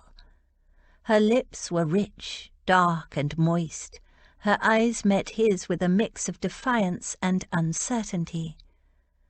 Slowly, Hart pulled off her scarlet satin glove and stuffed it in his pocket. Her hand was cold, her fingers were trembling. So she was not as certain as she appeared, his bold, contrary girl. He raised her hand and kissed it formally, ostentatiously. There was a ripple of comment in the congregation. Then his eyes locked with hers, and he turned her hand over and placed a warm kiss in the centre of her cold palm. The whispers turned to a furious buzzing. The bishop cleared his throat portentously. Hands clasped, they turned to face him. "Dearly beloved." The bishop's rich, fruity tones washed over them. Hart barely took in the words. He waited, her cold hand still trembling in his grasp. Her tension seemed to be rising. His, now she was here and things were underway, was dropping. He just had to get past the speak now or forever hold your peace part. Here it came. He braced himself. "Therefore, if any man can show any just cause why they may not lawfully be joined together, let him now speak, or else hereafter for ever hold his peace," the bishop intoned. There was a long, endless pause. The bishop scanned the congregation. Hart was aware of people looking around the church as if hoping for someone to leap out from the shadows and forbid the wedding again. He stood stiffly and waited. But nobody spoke. The service continued. Hart felt his tension draining away. It was going to be all right. His bride, however, seemed to be getting more tense by the minute. He slid a sideways glance at her. She was pale, rigid, staring straight ahead. Her fingers shook. He squeezed them gently in reassurance, but she didn't shift her gaze. The bishop listed the promises they would make to each other. "I will," Hart said in a clear voice. His bride mumbled something unintelligible. The bishop frowned and glanced at Hart. Hart nodded to him to continue. Then came the vows.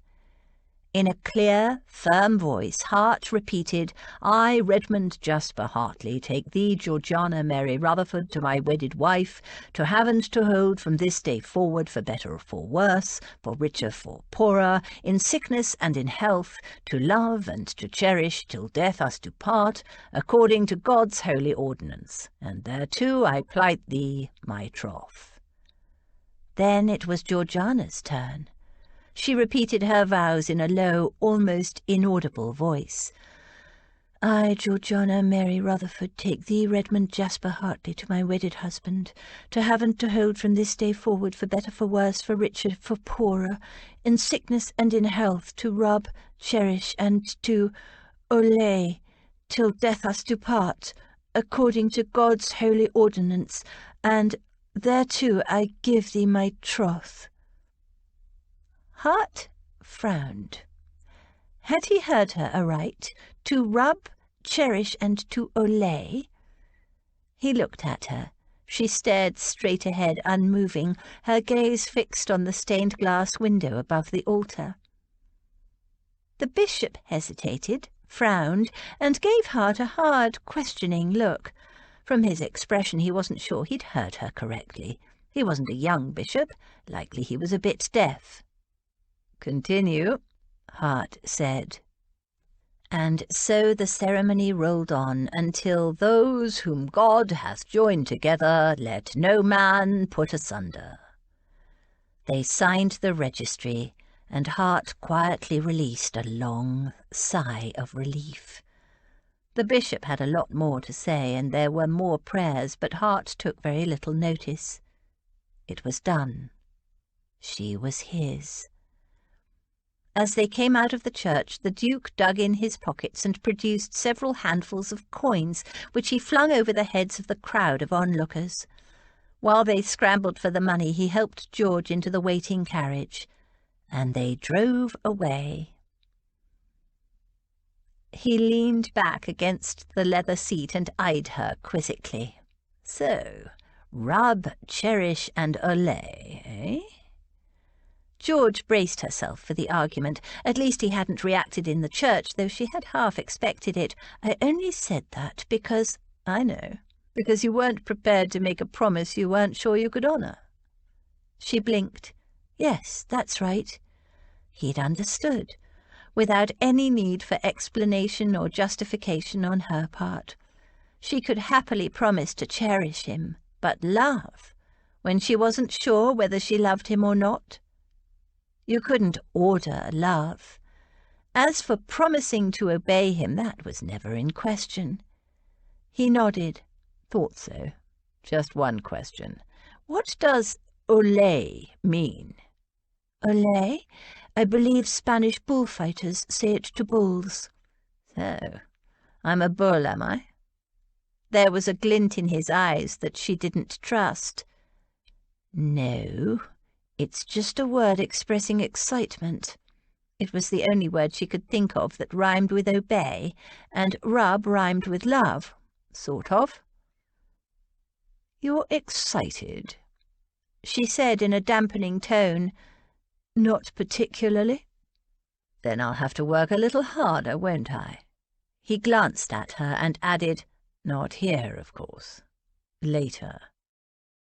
"Olay is more of a celebratory thing," she said firmly. She wasn't going to think about later. That would come soon enough. She didn't know whether she was looking forward to discovering what it was all about, or dreading it. "I see. So you've promised to rub, cherish, and celebrate me. Sounds delightful." She eyed him cautiously. He couldn't possibly be accepting her alteration of the sacred wedding vows so calmly, could he? She'd braced herself for a quarrel, but if he wasn't going to argue, she had no complaint, quite the contrary. but she did feel a little deflated. His gaze ran over her slowly like a warm caress. And that dress. Her mouth dried. Her skin felt suddenly hot and tight. Yes? Her voice cracked. She swallowed. How could a look affect her as potently as a touch? It's stunning. You look glorious. Glorious? You don't mind the colour? I gather it was in the nature of a statement, for whom he didn't specify. Dumbfounded by his calm acceptance and his understanding of her reasons, and distracted by the confusion of her feelings, she just nodded. The colour suits you wonderfully. Much better than those whites and pastels you usually wear. I hate wearing white, but Aunt Agatha insisted. She mimicked the old lady's dry, pedantic tone. Do not argue with me, Georgiana. All young unmarried girls, decent, high-born girls, I mean, wear white. He laughed. I can imagine it. He actually laughed. She'd never heard him laugh before. Who was this man? She'd almost bolted at the church door, not because she had second thoughts about marrying him, but because she didn't want him to think the dress was aimed at him. Her anger with him had drained away long ago. The Duke wasn't responsible for all the nasty gossip. He might have caused it, some of it. She was also responsible. But though the spite and vitriol had been directed solely at her, he had stepped up to support her. But she'd ordered the dress in a fury, and even afterward she'd wanted to make a stand, and so she had been prepared for the backlash. His face, as she'd walked down the aisle. She'd never forget that expression, that light in his eyes, and that moment when he'd kissed her hand, in front of the entire disapproving congregation, and then placed that kiss in the centre of her palm. Her heart had given a great big thump then and cracked wide open. It had taken all her self-control not to cry. He'd understood. He'd actually understood what she'd been trying to say, and he'd given society the clear message that he would support her, even honour her. She'd given him every chance to reject her, and he hadn't. Instead, he'd made a push to understand her. How rare was that? It was as if the Duke saw who she really was, not simply Aunt Agatha's conveniently unmarried great-niece, an earl's daughter, but George, plain and simple with all her many faults, and accepted her, married her. The carriage turned a corner, and for the first time George noticed where they were. "Where are we going?" "To my house." "But what about the wedding breakfast?" It was to be held at Ashenden House. The servants and Em had been working for days to arrange it all. "We have time," he said tranquilly. Time for what, she wondered. Was this what he meant by later? But she wasn't game to ask. It seemed she'd used up all her boldness for the moment, and the Duke had apparently taken it all in stride. Butterflies danced in her stomach. Was he taking her inside to consummate the marriage? To make sure of her? Now? In the daylight? Before the wedding breakfast? Her palms were damp. The carriage pulled up outside Everingham House, and the front door opened. The Duke ushered her inside. The hallway was filled with people, his servants, she realised, waiting to congratulate the happy couple. George's next few minutes were filled with a confusing series of introductions and congratulations. She would never remember all of them, but their warmth and welcome were unmistakable. She felt a sudden prickling of tears. She hadn't expected this at all. The Duke held up his hand, and there was instant silence. "My Duchess and I thank you for your warm wishes," he said. "Will you join us in a toast? Champagne for everyone, Fleming." And with no delay at all, champagne corks popped and fizzing glasses were passed around, even to the young girl who George thought was the scullery maid. The butler, Fleming, made a short speech and then proposed a toast to the happy couple. Everyone drank, then, as if at a prearranged signal, the entire staff melted away, and George and the Duke were left alone. "I hope you don't mind," he said. "I've given the servants the night off. More private, that way." The butterflies returned to her stomach. "Not at all," she managed. He held out his hand. "Shall we go upstairs?" George swallowed. He really was going to do it, consummate the marriage. Now. They'd be late to the wedding breakfast and everyone would know what they'd been doing. But they were married. She had no option but to go with him. He led her upstairs to a room that was obviously his bedchamber. The faint scent of his cologne hung in the air. The furniture was heavy and dark. In the centre of the room sat a huge carved wooden bed hung with rich, dark red fabric. It would take place there, then. "Take a seat and wait here," he said. "Don't look so worried. I won't be long." He went through into a small room of his bedchamber. Take a seat? There was no seat, only the enormous bed. She waited. What was he doing? Getting undressed? Should she get undressed too? After a while, it felt like an age to George, but the clock on the mantel said only 5 minutes had passed. The Duke returned, fully dressed, with a flat box in his hand. He handed it to her. It was covered with faded velvet. Cautiously, she opened it and stared. "My grandmother's rubies. A little old-fashioned, perhaps." "No, they're beautiful." "I thought they might suit you." She, too, was noted for her restrained elegance. Restrained elegance? Was that how he saw her? The compliment warmed her. George didn't feel either restrained or elegant, but perhaps she could aspire to that, in her dress at least. The jewels glowed even in the dim light of the bedchamber. The rubies were large and the setting was finely wrought gold, but the necklace itself gave the impression of delicacy. It really was lovely, and very expensive. "I had them cleaned last week. There's a ring, a bracelet, a brooch, earrings and a tiara, but you won't need the tiara yet." The necklace glittered in his long, strong fingers as he lifted it out of the box and held it up against the light, and then next to her dress. "Yes, the exact right shade. I thought it might be. Turn around." He turned her away from him. She could see their reflection in the long cheval mirror. She looked pale and nervous. He looked dark and severely handsome as he bent his head, frowning over the catch of the necklace. Her husband. She took several deep breaths and tried to will some colour into her cheeks. The necklace felt heavy and cold around her neck, but his fingers were warm as they brushed across her skin. With his hands resting on her shoulders, he met her gaze in the looking-glass.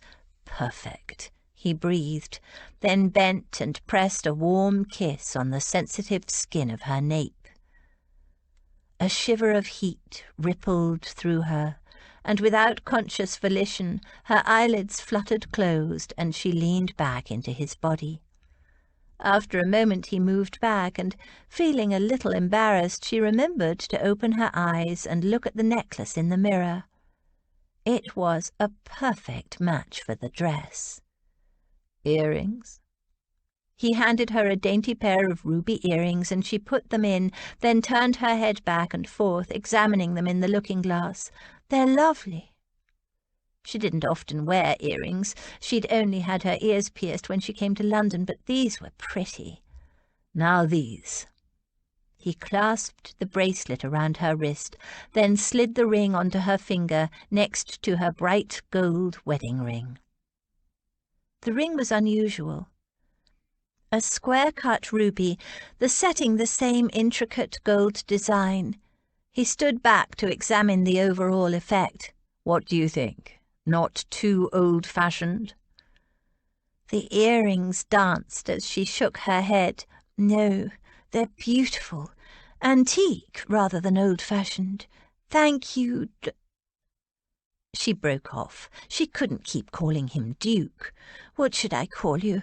Redmond, as your mother does, or would you prefer me to call you Everingham? Or Hart, like your friend Mr. Sinclair does? He considered it. My mother calls me Redmond, but I've never liked the name. But I don't mind what you call me. She grinned. Ooh, dangerous suggestion. That leaves the choice wide open. She thought about the rubies that were his grandmother's. What did your grandmother call you? Redmond. He wrinkled his nose. Then I think I'll call you Hart, as your friends do. Thank you, Hart, and I am honoured and delighted to be wearing your grandmother's beautiful jewels. She stepped forward, raised herself on her toes, and kissed him lightly on the cheek. He looked down at her, an odd, intense look in his eyes. No, it's I who should thank you. His voice was husky. Then, seeing the question in her eyes, he added, for marrying me. He drew her slowly toward him. Cupping her cheek in one hand, he kissed her mouth, a mere brush of skin against skin, the barest whisper of a kiss. But sensation shivered through her, a delicate spiral of pure heat. She leaned in closer, wanting more, and slipped her hands around his waist. He pulled her hard against him, wrapping his arms around her, and tightening his hold so they stood chest to chest, stomach to stomach, thigh to thigh, and mouth to mouth.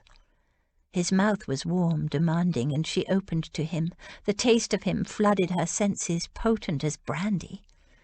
Moving as one, they moved back toward the bed, kissing. His kisses robbed her of all thought. The backs of her knees hit the edge of the bed, and she sank onto the mattress. He released her and stepped back. Confused, still dazed, she blinked up at him.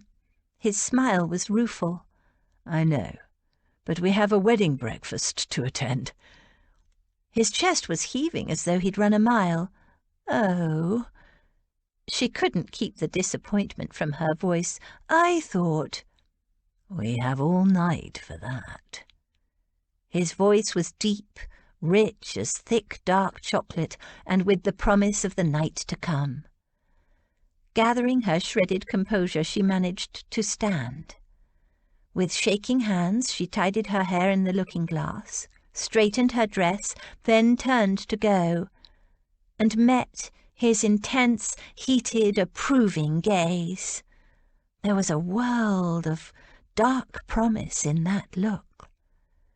She blushed as red as her dress, and the rubies around her neck. Chapter 18. Her heart did whisper that he had done it for her. Jane Austen. Pride and Prejudice. They were the last to arrive at the wedding breakfast, and George was surprised to see that the guests' reactions were less about the bride and groom's lateness or even the colour of her dress, and all about the ruby set she was now wearing. Aunt Agatha marched up to her, saying, "I cannot believe the spectacle you made of yourself, of us all." She broke off, her eyes bulging, then produced her lorgnette and took a closer look. "The famous Hartley Parior? How did you get that?" "How do you think?" George retorted, insulted by her great-aunt's tone. "The Duke gave it to me." Aunt Agatha glanced at the Duke, who was talking to some other guests. "It's a disgrace to give it to you after your outrageous appearance at the church. Why shouldn't he give his bride jewels?" Em asked. "I think it's a lovely gesture, and the rubies go perfectly with George's dress." Aunt Agatha eyed the dress and winced. "The less said about that wretched dress, the better. You know, of course, what everyone has been saying." "The Duke didn't seem to mind it, Aunt Agatha, and really isn't that all that matters?" Em said mildly. "It's unconventional, certainly, but the colour suits her." "I don't give a tuppence for what everyone is saying, Aunt Agatha," George told the old lady. "It's mostly hot air, spite and envy, and for all I care, the gossips can choke on it." She smiled. "And the Duke told me he liked my dress." "Pfft! What choice did he have?" George touched the jewels at her throat. He didn't have to give me these jewels either, but he did. She realised now why he'd given them to her before the wedding breakfast, so that all the guests would see and know that she had his approval and support. She was deeply touched by the thoughtfulness and loyalty of the gesture. The Duke was turning out to be rather different from the man she thought she knew. Aunt Agatha glanced at the rubies and pursed her lips. "He should never have done so. His mother should have had them years ago. I know she asked for them often enough. They're priceless, a treasured family heirloom, but the old Duchess always refused to hand them over. Claimed they weren't part of the entail, and so she could choose who to give them to." She shook her head. "But to give them to you, and after your disgraceful appearance at the church, truly outrageous." Aunt Dotty bustled forward and gave George a warm hug. "You look stunning, dear girl, and oh, I see you're wearing the famous Hartley parure. The old Dowager Duchess would have approved, I know."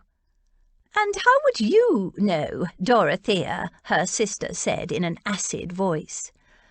Aunt Dotty gave George a mischievous wink. "I know she despised her daughter-in-law, Aggie dear, and our darling George is going to make her grandson very happy, so of course she would have loved her and wanted her to wear her jewels, especially as they suit her so well."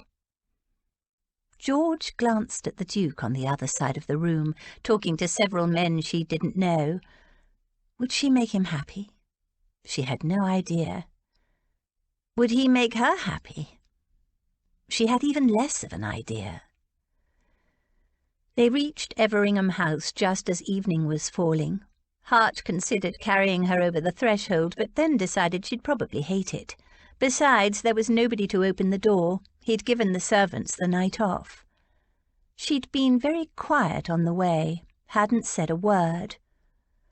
The house was in darkness, except for a soft glow coming from inside the front entrance hall. He pulled out his key and opened the door. His butler, Fleming, had left a candle lamp burning on the hall table. Not for the first time, Hart wished he'd overruled his mother on the subject of gas lighting. It was brighter in the street outside than it was in his house. "When you redecorate, we'll get gas lighting installed," he told his bride as he lit another candle lamp. "When I redecorate?" She grimaced. "Rose or Lily are the ones for that kind of thing. I have no interest in wallpaper and such like. I grew up in a run-down old farmhouse and never saw anything wrong with it." "Never mind. There are people we can hire." He picked up a lamp and passed the other to her. "I was really thinking about the light. My mother preferred candlelight to gaslight." She nodded. "More flattering to aging skin, I expect. I don't mind candles, though." She glanced around. "Where are we going?" "Upstairs." Where else? They'd eaten and drunk their fill at the wedding breakfast, and she'd delayed leaving far beyond the usual time for a bridal couple to depart. She'd even wanted to change into her everyday clothes and take her dog for a walk, until her uncle had volunteered to take care of the dog himself, leaving her with no more excuses. She was nervous. He'd watched it coming on all through the afternoon. She hadn't been at all anxious when they'd been here earlier. She'd been eager for him then. But now bridal nerves had set in. She gave a jerky nod, gathered the skirt of her glorious dress up in one hand and started up the stairs, the lamp held high. The candlelight shimmered in the folds of the rich fabric and danced in the rubies at her ears. She paused on the landing. "Where do I sleep?" He gestured to the open door. "We sleep in my room, of course. In my bed." Oh yes, she was nervous, all right. She hung back, loitering on the landing. "You married me for my horse," she said, striving for lightness, "so maybe you should sleep with Sultan." Her skin was almost colourless in the soft light. He laughed softly, caught her by the hand, and drew her slowly against him. "I don't think so." She stiffened and then pulled away. What the devil was the matter? She'd been afire for him before the wedding breakfast. What had changed? Bridal nerves, he decided. "I'll light some more candles." He set hers on a side table, then entered his bedroom and used his candle to light a dozen or so of the candles that his staff had set around the room. Lanterns would throw a better light, but he had a vague notion that a nervous bride might be more comfortable in candlelight. He'd turned, having expected her to follow him inside. Instead, she had remained on the landing. He went to her and was surprised when she took a step back. Before I go in there, I need to warn you." She bit her lip, looking troubled. He stiffened. "Warn me? About what?" She took a deep breath and said in a rush, "I might not be a virgin." "What?" "I said I might not be a virgin." She hesitated, then added, "I remember you saying once to Rose, virginity is a requirement for any bride of mine." He stared at her, dumbfounded. Why had she waited until after the wedding to share this interesting fact with him? It was a little late now to be confessing the sins of her past. Not that it would have made any difference to him. "What do you mean you might not be? Either you are or you aren't." She scowled. "It's ridiculous anyway, requiring brides to be virgins. You're not a virgin, so why should I be?" He said through gritted teeth, "Are you or are you not? It's only so that men can make sure any children of a marriage are theirs, but there's no way to ensure that except the woman's own personal honour." "A woman's honour?" "Yes. A bride can be a virgin on her wedding night but betray her husband with a groom or a footman or another gentleman shortly afterward. And who can be sure of the father? Not even the woman sometimes, unless she's a person of honour." "Are you?" Her eyes flashed with indignation. "I shouldn't have to tell you that. If I weren't a woman of honour, I never would have married you." "I know that. I meant, are you a virgin?" "Oh." There was a short silence. "I don't know." "How can you not know?" She flushed. "People say, well, Martha used to say, and she wasn't the only one, that if a girl rode a horse bareback and astride, she would, not be a virgin, that it would, rupture the, maidenhead." She looked away, her cheeks flaming, lips pressed together. She swallowed convulsively, then turned to face him. "I used to ride bareback and astride all the time, so—" Relief rushed through him. So she wasn't about to confess some sordid past. Candlelight flickered and danced across her profile. She looked young and uncertain and vulnerable, and sweet and brave and true. He took her hand in his. "It doesn't matter." She hesitated. "You don't mind?" "Not at all. Whether or not you are physically a virgin now, it will make no difference to our future." "Are you sure? Because if I am not, I don't want you throwing it up in my face whenever we quarrel." He arched a brow. "Will we quarrel?" "We're bound to." "I see. Well, as long as we make it up in bed, I'll accept that. And whatever the outcome, I promise I won't throw your virginity or lack of it in your face. In fact, I'm already bored with the subject. Can we go to bed now?" She nodded and allowed him to lead her into his bedroom. George glanced around the Duke's bedchamber. His servants had obviously prepared it. In the soft candlelight, everything gleamed with care and attention. As she'd observed earlier in the day, it was a very masculine room, with heavy carved furniture and curtains and bed covers of rich, dark red brocade, but now vases of flowers sat on the mantelpiece and on top of a chest of drawers. The delicate fragrance of the flowers mingled with the sharp, clean tang of beeswax. The furniture had been newly polished. His enormous bed seemed bigger than ever. The heavy brocade coverlet was turned back invitingly, revealing fresh white sheets and pillows. "Your staff has made a special effort." She was pleased she sounded almost normal, despite the butterflies thundering around her stomach. He glanced around vaguely. "Have they? I hadn't noticed. Oh, yes, flowers." He pulled off his cravat and tossed it aside, then turned back to her. "Would you like me to act as your maid?" Her maid? She gave him a blank stare. He smiled. "I meant, do you need my help unfastening your gown, there being no one else in the house?" Her mouth had gone completely dry. Taking that as assent, he gently turned her around and began to undo her dress. He stood close, so close she was aware of every point on her body where his body brushed against hers. She closed her eyes briefly and inhaled the scent of him, the spicy tang of his cologne, and the scent of sun-dried sheets mingled with the fragrance of beeswax and flowers, but pleasant though they were, the scent that drew her, enticed her, aroused her, was the warm, darkly enticing man scent of his body, aroma of desire. She stood stiffly while he slowly unhooked her, his breath warm on her neck. By the time he'd undone half a dozen of the hooks that ran down the back of her dress, she'd had enough. "No, stop!" She turned around. "Why? What's the matter?" "You need to kiss me first." It came out a little high, almost squeaky. "I'm ridiculously nervous, and I don't know why, because it's not that I don't want to do this. I do, I really do. But I'm just, I don't know, stupidly skittish, and I know I have no reason to be, but if you kiss me, I'm sure it will be better, because when you kiss me—" She stopped abruptly. "Yes, when I kiss you."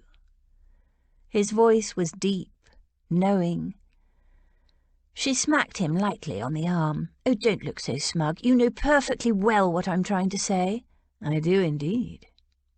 And he kissed her. This time there was no hesitation, no light brushing of mouth against mouth, no teasing of the lips. It was neither gentle nor tentative, a bold possession. And her blood sang as she opened to him. The dark, familiar male taste of him flooded her senses. This is what she craved. It was as if there was some deep, ravening hunger in her that needed to be fed, and only he could feed it. She pressed herself against him, twining her fingers in his hair, pulling him closer, all doubts, all hesitation gone. He pulled her hard against him, deepening the kiss, drawing a response from her she hadn't known was possible. She ran her palms along his jaw, enjoying the faint abrasion of his bristles, and all the time kissing and being kissed, not knowing where she began and he ended. Intoxication. The edge of the bed pressed against the back of her legs, and she let herself sink onto the thick mattress. She needed him closer. She hooked a leg around him. "Easy there," he murmured. "Almost there." Almost where? She opened her eyes to ask him and felt a cold draught on her upper body. "Sit up a moment," he said. She sat up and her dress fell down around her hips. "You unhooked me while we were kissing?" She wasn't sure whether she approved. She hadn't been able to think of a single thing while he was kissing her, but he apparently had been able to unhook a dress and kiss her senseless. "Lift up," he said. And when she did, he slipped the dress out from under her. "I'm very fond of that dress. Don't want to ruin it." He draped it carefully over the rail on the end of the bed. Now, where were we? He turned back to her and sighed. I suppose your stays are laced. She nodded, impatient to have him back in her arms, but quite enjoying his frustration. His eyes devoured her. Pink silk drawers, George. Very dashing. She blushed a little. They were presents from Rose and Lily, along with a couple of even more dashing nightdresses. I always wear drawers. It's too draughty the old-fashioned way. I was rather fond of the old naked-under-the-skirt fashion, but I won't complain. This is like unwrapping a most enticing parcel. I'm not a parcel, George said. I know you're not. You're a gift. He turned her around and began to unlace her stays, kissing down her spine as his fingers flew to release her. Then she felt a tugging and he swore. Blast. He turned her to face him. I can't undo it. The wretched thing is knotted. He bent and kissed her breasts. Let's try. Aha! He reached into the stays with his long, clever fingers, drew out the busk and tossed it aside. Now. He peeled the top of her stays down, taking her chemise with it, bearing her breasts to the air. So pretty. He cupped them in his hands, and she shivered with the sensation. He teased the nipples with his thumbs, and she closed her eyes as tiny shudders began deep within her body. He laved one breast with his tongue, then placed his mouth over it and sucked. George almost came off the bed as a shaft of pain speared through her. His mouth and hands roved over her, the shudders grew stronger and stronger, and she vaguely realized that her body was no longer under her control. Some ancient, irresistible force had taken over. Her legs trembled and fell apart, and following some vague instinct, she lifted them to wrap them around his waist. One moment. First, we need to get rid of... There. He pulled off her drawers and tossed them aside. Then, to her shock, he buried his face in the fur between her legs and inhaled. I'm sorry, George. I can't wait any longer. His mouth came back to devour hers. She felt a warm, blunt object pushing at her entrance, and then a sharp pain. She gasped, suddenly drawn back to awareness. Her body felt stretched, full, as if she might burst. He checked for a moment and eased out of her, though not all the way. He slipped his hand between her thighs and stroked her with his fingers, and after a moment the shivers started again. Better? She managed a nod and wriggled a little. It felt better, so she wriggled again. He groaned. Lord George, don't. I can't. With an apologetic grimace, he surged into her and thrust again and again. And suddenly her body found the rhythm and she moved with him. It felt right. This thing she had been craving for so long. He reached a climax and with a loud groan shuddered into her and collapsed. They lay there, the Duke lying on top of her, breathing heavily for what seemed like a long time. George lay quietly, savouring the whole extraordinary experience and quite enjoying the feeling of his weight pressing her into the mattress. Eventually he eased himself out of her and raised himself up on one elbow. I'm sorry, George. I lost control. You lost control? She wasn't sure what that meant. Everything had happened more or less as she'd imagined it would.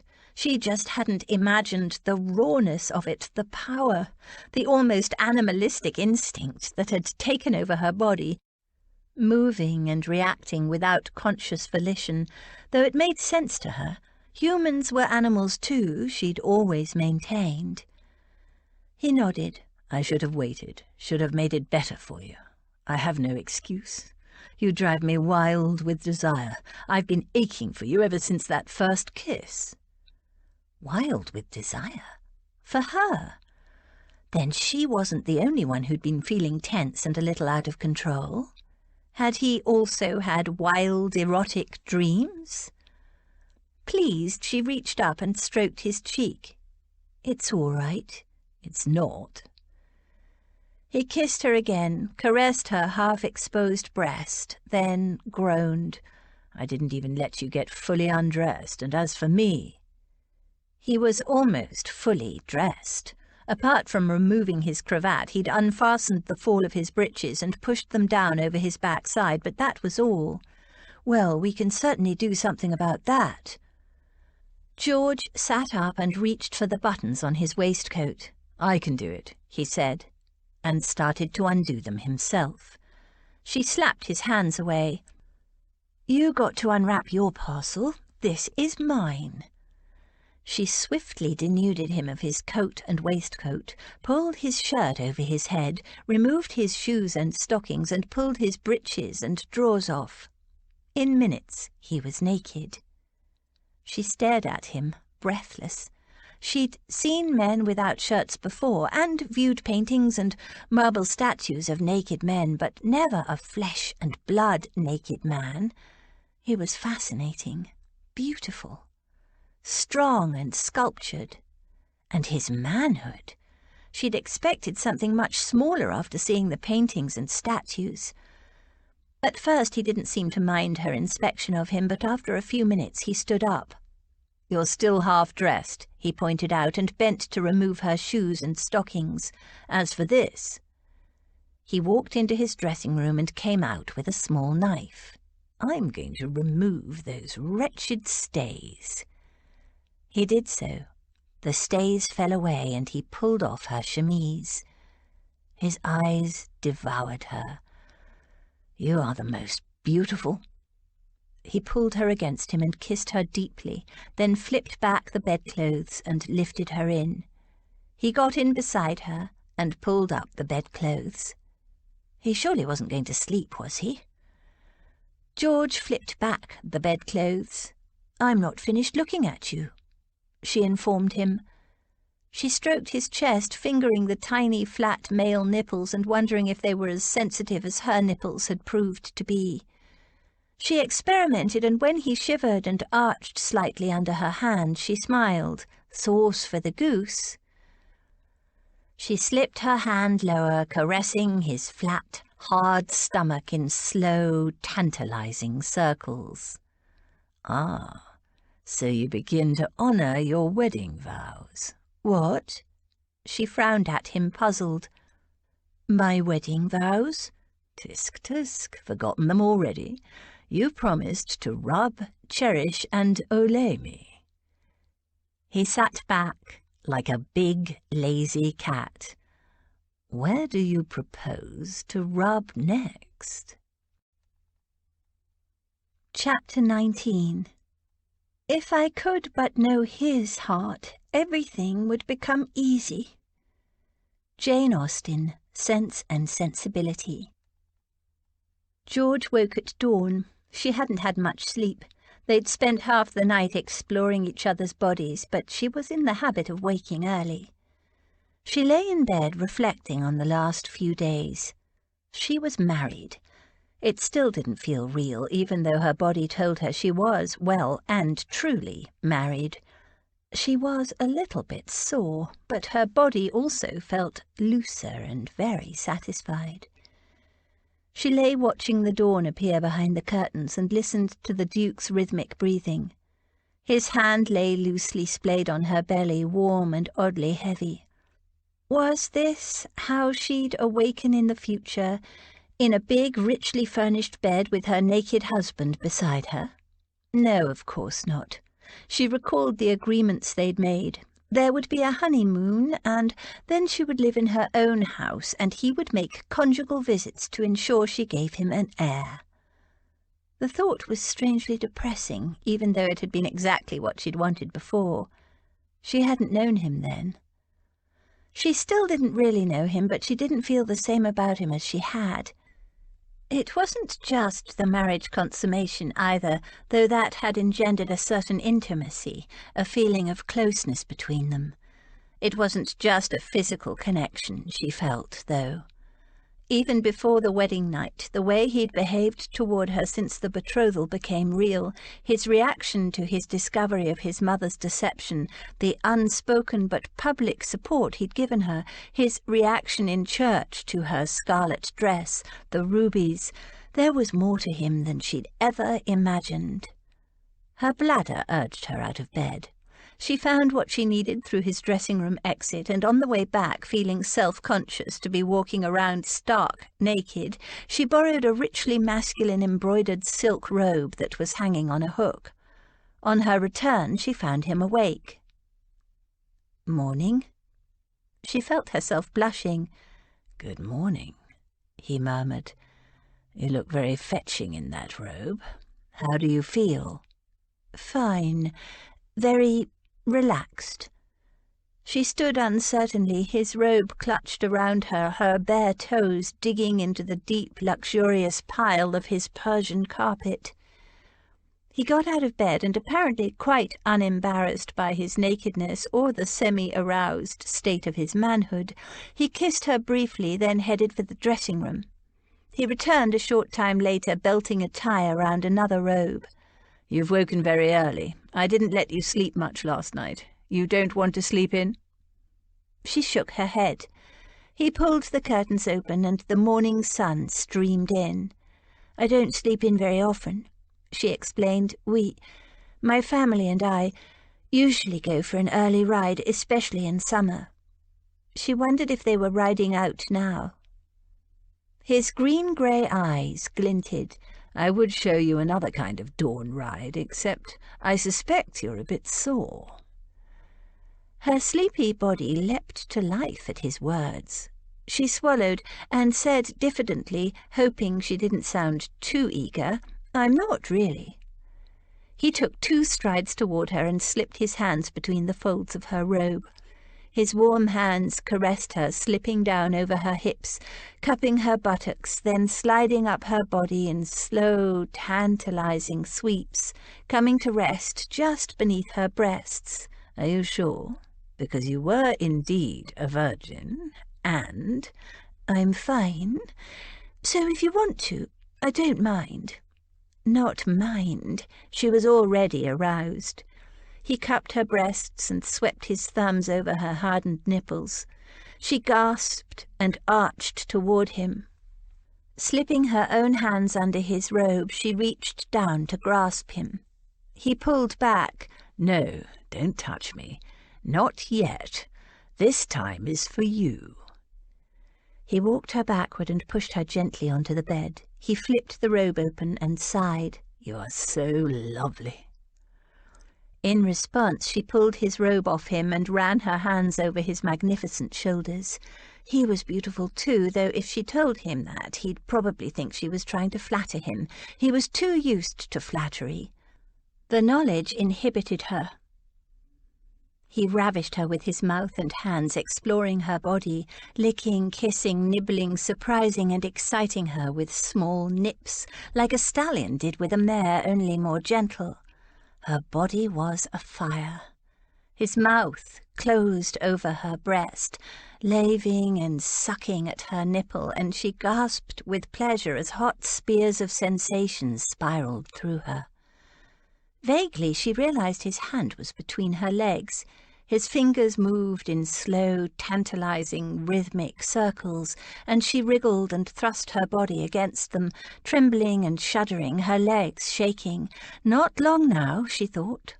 She ached for him to enter her. He was hard and erect and ready, but every time she reached for him, he stopped her with his hands. "Not yet." The tension spiraled higher. She was frantic with need. "No, heart, now!" He pushed her legs apart, and she waited for him to enter her, but instead she felt his hot breath there. He parted her with his fingers, and, oh God, he was licking and nibbling and sucking, and she couldn't. She was going to. She gripped his hair and screamed, and shattered around him in an explosion of ecstasy. She might have slept for a while, she wasn't sure, though someone had covered her up. But when she finally gathered her scattered senses enough to think, only 2 thoughts came to mind. The first was that it was no wonder that Lily and Rose often arrived late for their morning ride. She stretched luxuriously. If this was married life, she liked it very much. The second thought came a few moments later. He hadn't entered her at all. She sat up. He was lying on his side, his head propped on his elbow, contemplating her. Did you like that? She couldn't keep the smile from her face. Yes, but, after all that, there is a but, he said, pretending indignation. She laughed. You know there isn't. But you didn't. She blushed. I didn't, because I ummed several times last night, whereas you hadn't ummed at all. It will get better with practice, and we will both together, but in the meantime you needed to find out what umming was all about. He leaned forward and kissed her nose and got out of bed. Now I'm off to bathe and shave, and you, my Duchess, will have a bath. I've ordered hot water to be brought up in 20 minutes. George lay back against the pillows. Then her eyes flew open. The servants are back. Of course. We need bathing and shaving water and breakfast, don't we? And your luggage and maidservant will have arrived. I told her not to come until this morning. George looked at him in dismay. But if the servants were here this morning... She pressed her hands against cheeks grown suddenly hot. They will have heard. She distinctly remembered someone screaming, and it wasn't the Duke. Her face was hot with embarrassment. His expression was half smug, half amused. Then they'd better get used to it. He picked up his robe and, naked, walked from the room. At breakfast, the butler brought in the morning mail. The Duke glanced through it quickly, sorting it into piles, then frowned over one particular letter. Blast. I was hoping we could set off on our honeymoon today. He glanced at the letter again, and then up at her. I'm afraid Venice will have to wait. She didn't mind that at all. The only time she'd ever been on a boat, she'd been horribly seasick. Why, what's the matter? There's a child. My ward, my late cousin's son, and he's disappeared. A child? How old is he? 7. He was orphaned last year, and his father left him and the estate in my hands. I'm to be trustee until the boy turns 21. When did he go missing? Do they have any idea of what might have happened? He glanced at the letter. He was first missed 3 days ago. They suspect kidnapping, but no ransom note has been received. 3 days? And they've only just notified you? He rolled his eyes. It will no doubt turn out to be a storm in a teacup, but I'll have to go there. The boy is my responsibility. A storm in a teacup? Aren't you worried about him? The boy is probably playing a trick on the servants and is hiding somewhere.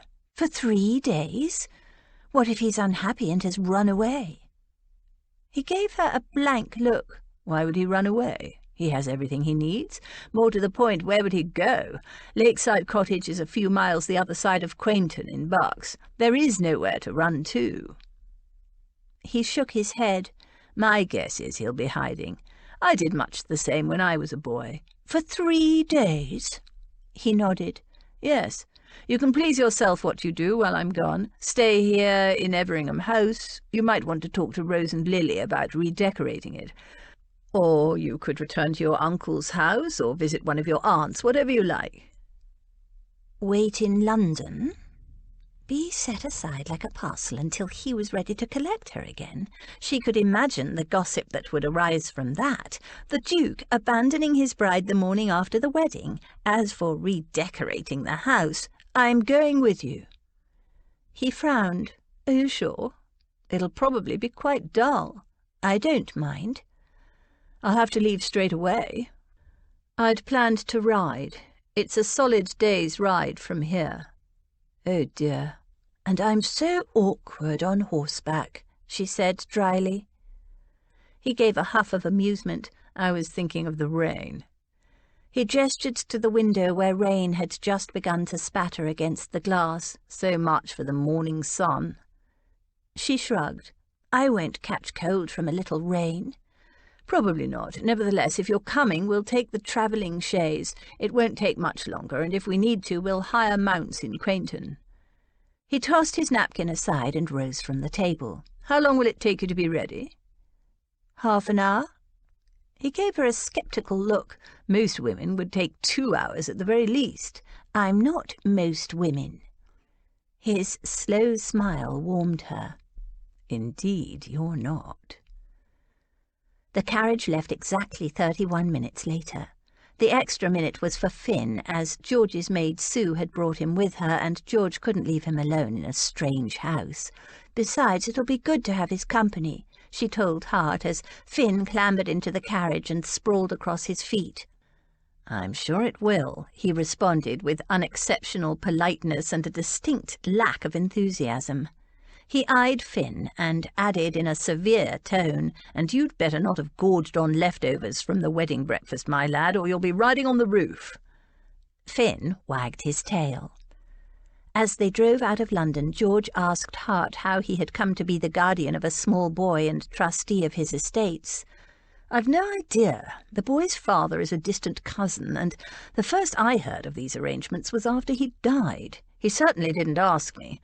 I suppose he assumed that, as head of the family, it was my duty." He sounded irritated. "Didn't you want the responsibility?" "It's not the responsibility so much as the mess my cousin left things in. He was a hopeless gambler, and I use the word hopeless advisedly. Despite his losses, he couldn't break the habit. In the 10 short years since he inherited, he managed to run a decent estate into the ground, leaving his son with nothing but debts to inherit." It was that last that was responsible for the suppressed anger in his voice, George thought, leaving the boy's inheritance in a mess. "Do you gamble?" A lot of men did, she knew, and some women. "Rarely. Sometimes I do when I'm playing cards, and I bet on my horses when I race them. When I do gamble, I generally win." He glanced at her. "You don't need to worry about me. I never gamble more than I can afford." "Horses? I didn't know you raced horses." He nodded. "Are you interested?" "Foolish question. Of course you are. The next time I have a horse running, I'll take you to the races." He was being remarkably kind, and surprisingly open, George thought. Was that because they were married, or was it because of the intimacy established through their activities in bed?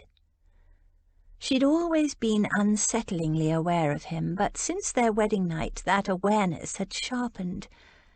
It was as though her skin had become extra sensitive, and every touch, even the brush of his sleeve against her skin, sent a small reverberation through her. The same went for his scent, the clean tang of his shaving soap, the cologne he used, the smell of freshly washed and ironed linen. He was fastidious, and beneath it all the dark, musky man smell of him. He stretched out his legs, crossing his boots at the ankle, and she was intensely aware of the muscled thighs beneath the snugly fitted buckskins. He cracked his knuckles, and a shiver ran through her as she recalled the way he'd stroked her nipples with those same knuckles. She forced her gaze elsewhere and tried to focus on the conversation. What happened to the boy's mother? "Died giving birth to him." "And there was no other family he could go to?" "No." Poor little boy. George knew what it felt like to grow up having no family, none that she knew of at the time anyway, thanks to her father keeping her existence a secret.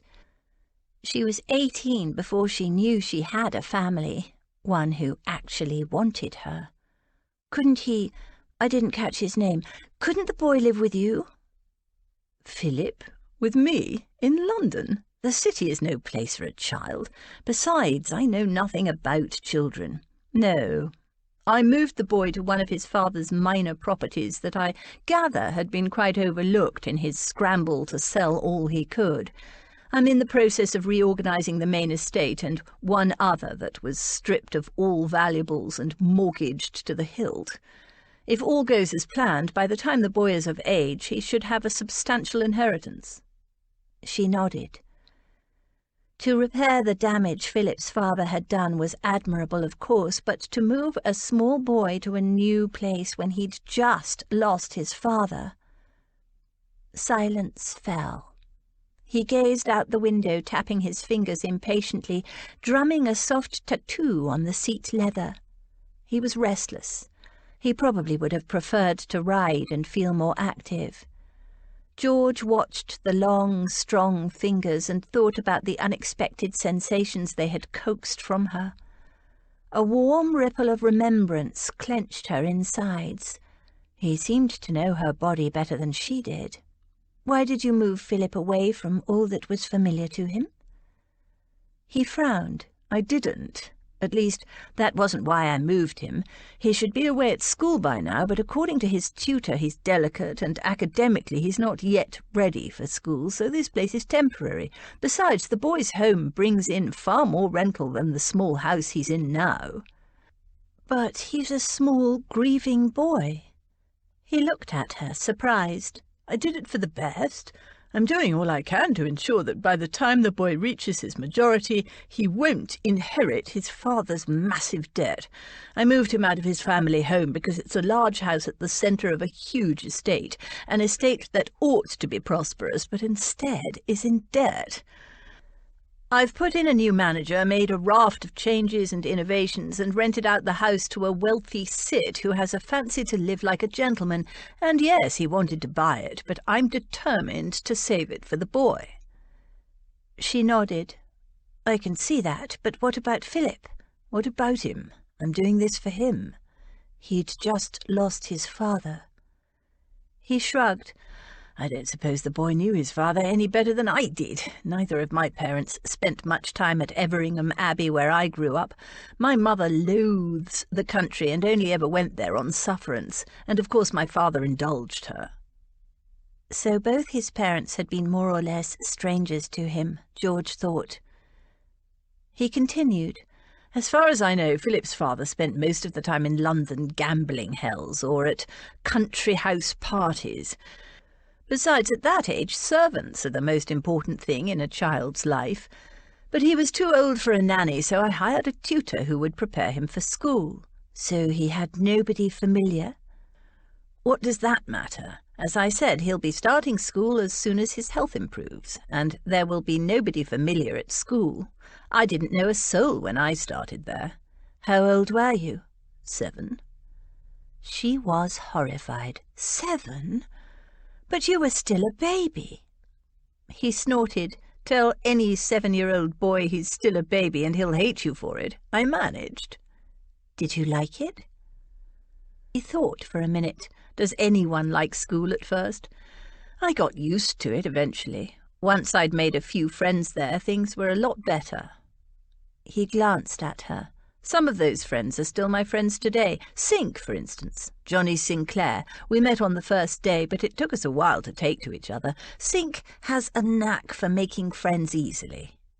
He grimaced. "I don't." She could understand that. She was beginning to understand why he was so reserved and cold-seeming. He'd grown up not being able to trust the people he should have been able to believe in, and he'd been raised by servants. Not by someone like Martha, who had loved George for herself and had stayed on even though there was no money, but by people who cared for a small boy only because they were paid to. "You said you'd hidden away for several days when you were a child. Why did you do it?" "A puppy. I was only found because he barked and gave us away." "A puppy?" "I'd catched a puppy from a nearby farm and hid with him in the attic." "Why? Why would he have to hide?" "Mother didn't like dogs, so I wasn't allowed to have one." But he'd said that his mother rarely visited him in the country. What sort of people wouldn't allow a lonely small boy to have a dog? A dog was the best companion in the world. "What happened to the puppy?"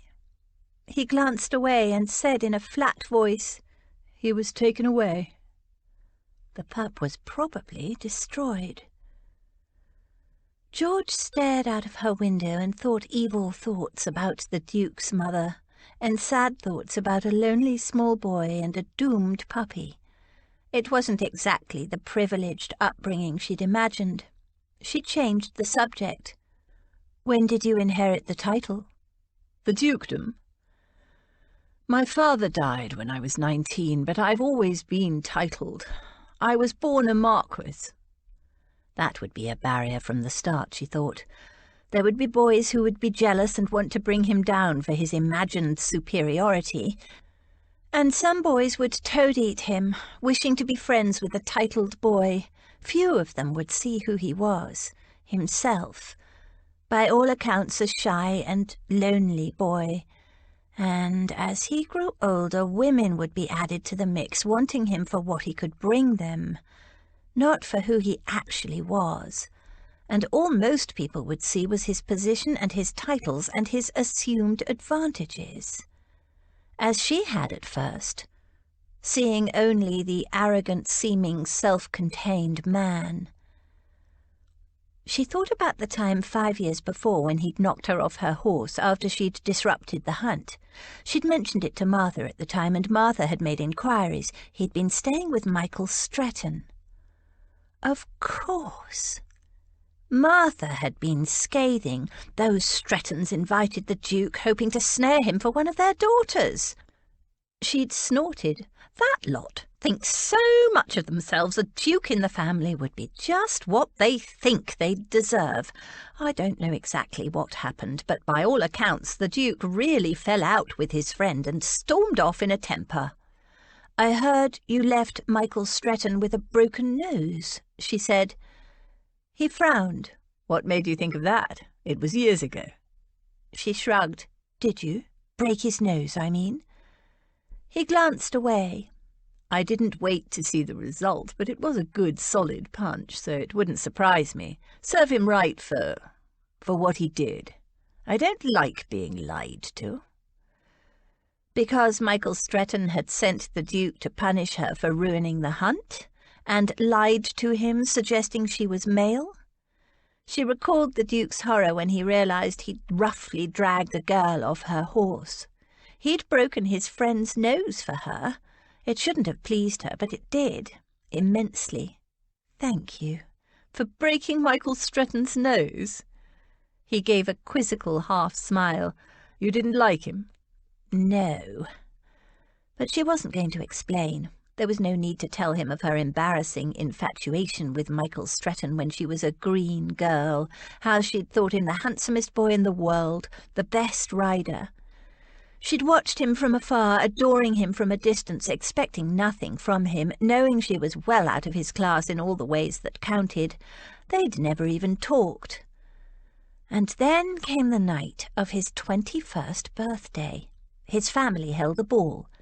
Hidden in a tree, George had watched through the long ballroom windows as he'd danced with all the prettiest girls in the district. She wasn't even jealous, perhaps a tiny bit envious, but more wistful, really, and admiring. And then he'd come outside with a friend to smoke a cigarillo standing below her tree, and the way he'd talked about some of those girls she knew were decent, virtuous girls, had shocked her. She must have dislodged a twig or something, because his friend had looked up and said, "I say, there's a girl up there in your tree, Stretton." George had frozen, mortified. And then Michael Stretton said, "I know. She follows me everywhere, the dirty little slut. She's too scrawny to screw yet, but her day will come." George's infatuation had shriveled and died on the spot. And when a year later he'd come sniffing around, presumably deciding she was no longer so scrawny, she'd rejected him emphatically. Later, when he discovered she was the one disrupting the hunt, his anger had become personal and vindictive. So the thought that the Duke had been responsible for Michael Stretton's broken nose delighted her. "It wasn't the first time Stretton had crossed your path, then?" "No. He and his friends often tried to run me to earth, threatening to give me a thrashing, and worse." There was a grim look in her eyes as she added, "They almost had me one time, but the dear old squire came roaring up, waving his whip and threatening to horsewhip the lot of them for treating a lady so." She smiled reminiscently. "A lady! I was in breeches and boots with mud on my face and hands, but the old squire, he was a gentleman." She grinned. Michael and his friends ran like frightened little rabbits. He took her hand in his and squeezed. "Sounds like the squire was a good man." She made no move to pull her hand away. He was, and a force of nature to boot. For all that Michael and his friends thought themselves so much better born than the squire, the old man was a true gentleman, something that they could never be. He didn't leave it there either. He visited each of their parents and told them what he'd seen and what he promised if he caught them at it again. His threats worked, too. They never bothered me again. Instead, Stretton had tried to get Hart to do his dirty work. Hart wished now that he'd given Stretton a good thrashing instead of just a broken nose. His hand tightened around hers. She smiled, a mixture of triumph and smugness. "That nose never healed properly, you know. It's permanently crooked. And Michael was always so vain about his good looks. So thank you." She leaned over and kissed him. Her lips were sweet and soft.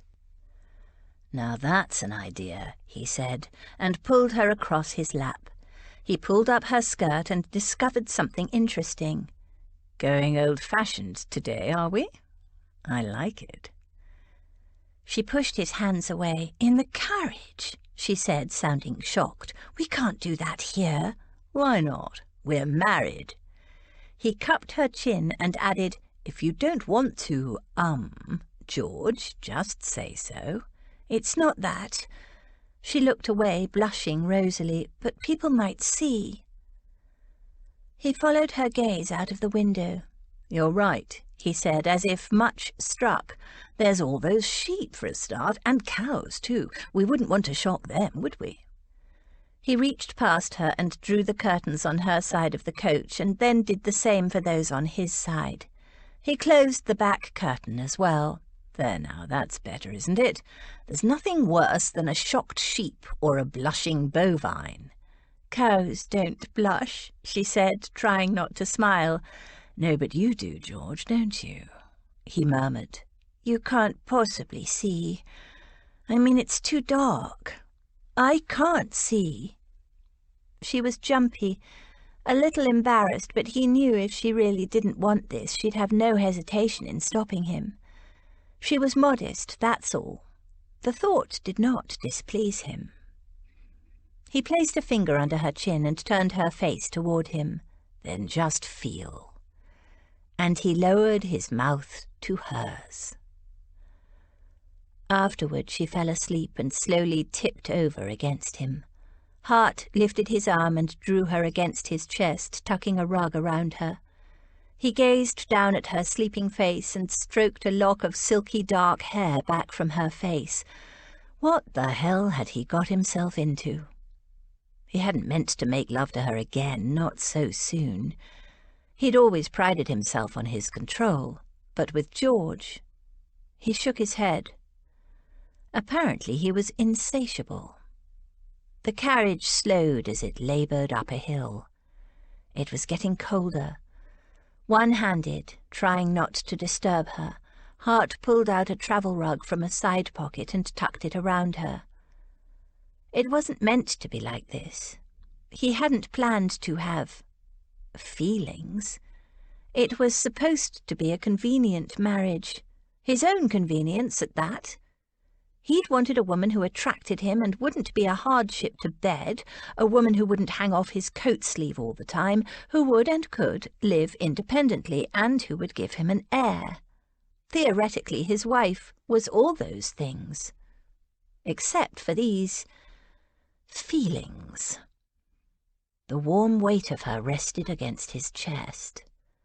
He'd imagined his planned convenient marriage as a cheese sandwich kind of thing, bland, and would do a satisfactory job. Instead, he'd ended up with a luscious trifle, and with every taste he only wanted more. He glanced down at the crescent of lashes lying dark against her skin, the tumbled curls, the soft, responsive mouth.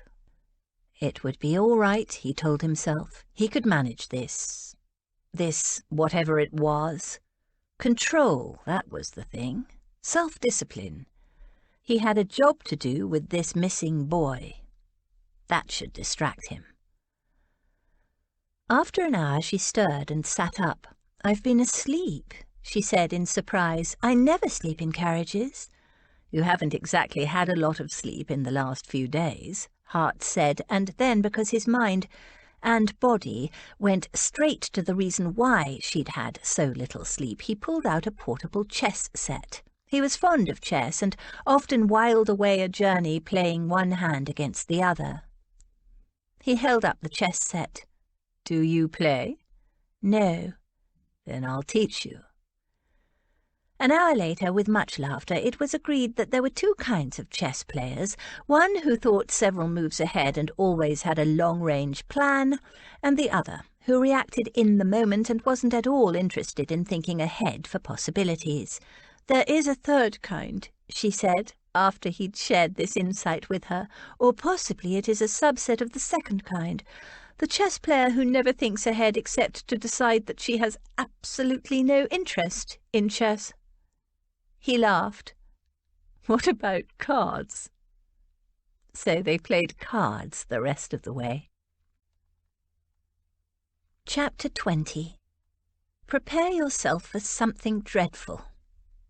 Jane Austen, Pride and Prejudice. Lakeside Cottage was a few miles beyond the village of Quainton. It was late afternoon as they drove up the gravelled drive. The house was much bigger than George had expected. It wasn't anything she'd call a cottage. Dukes had a different standard of cottageness, it seemed. It was a large brick double-storey building with several chimneys and a line of dormer windows set into the attic. To one side stood several substantial outbuildings, one of which George presumed would be the stables. The house stood in a large, she wouldn't call it a garden so much as a plain expanse of lawn. There were no flowers or shrubs or trees, and to her eyes it looked quite bare. George preferred a proper garden with trees and flowers, but it was well maintained, all very neat and tidy, with a high, well-clipped hedge on three sides. Finn leapt down first and went off to sniff for rabbits and other intruders and claim his territory. George paused in the doorway of the carriage and scanned the surrounding area visible over the top of the hedge.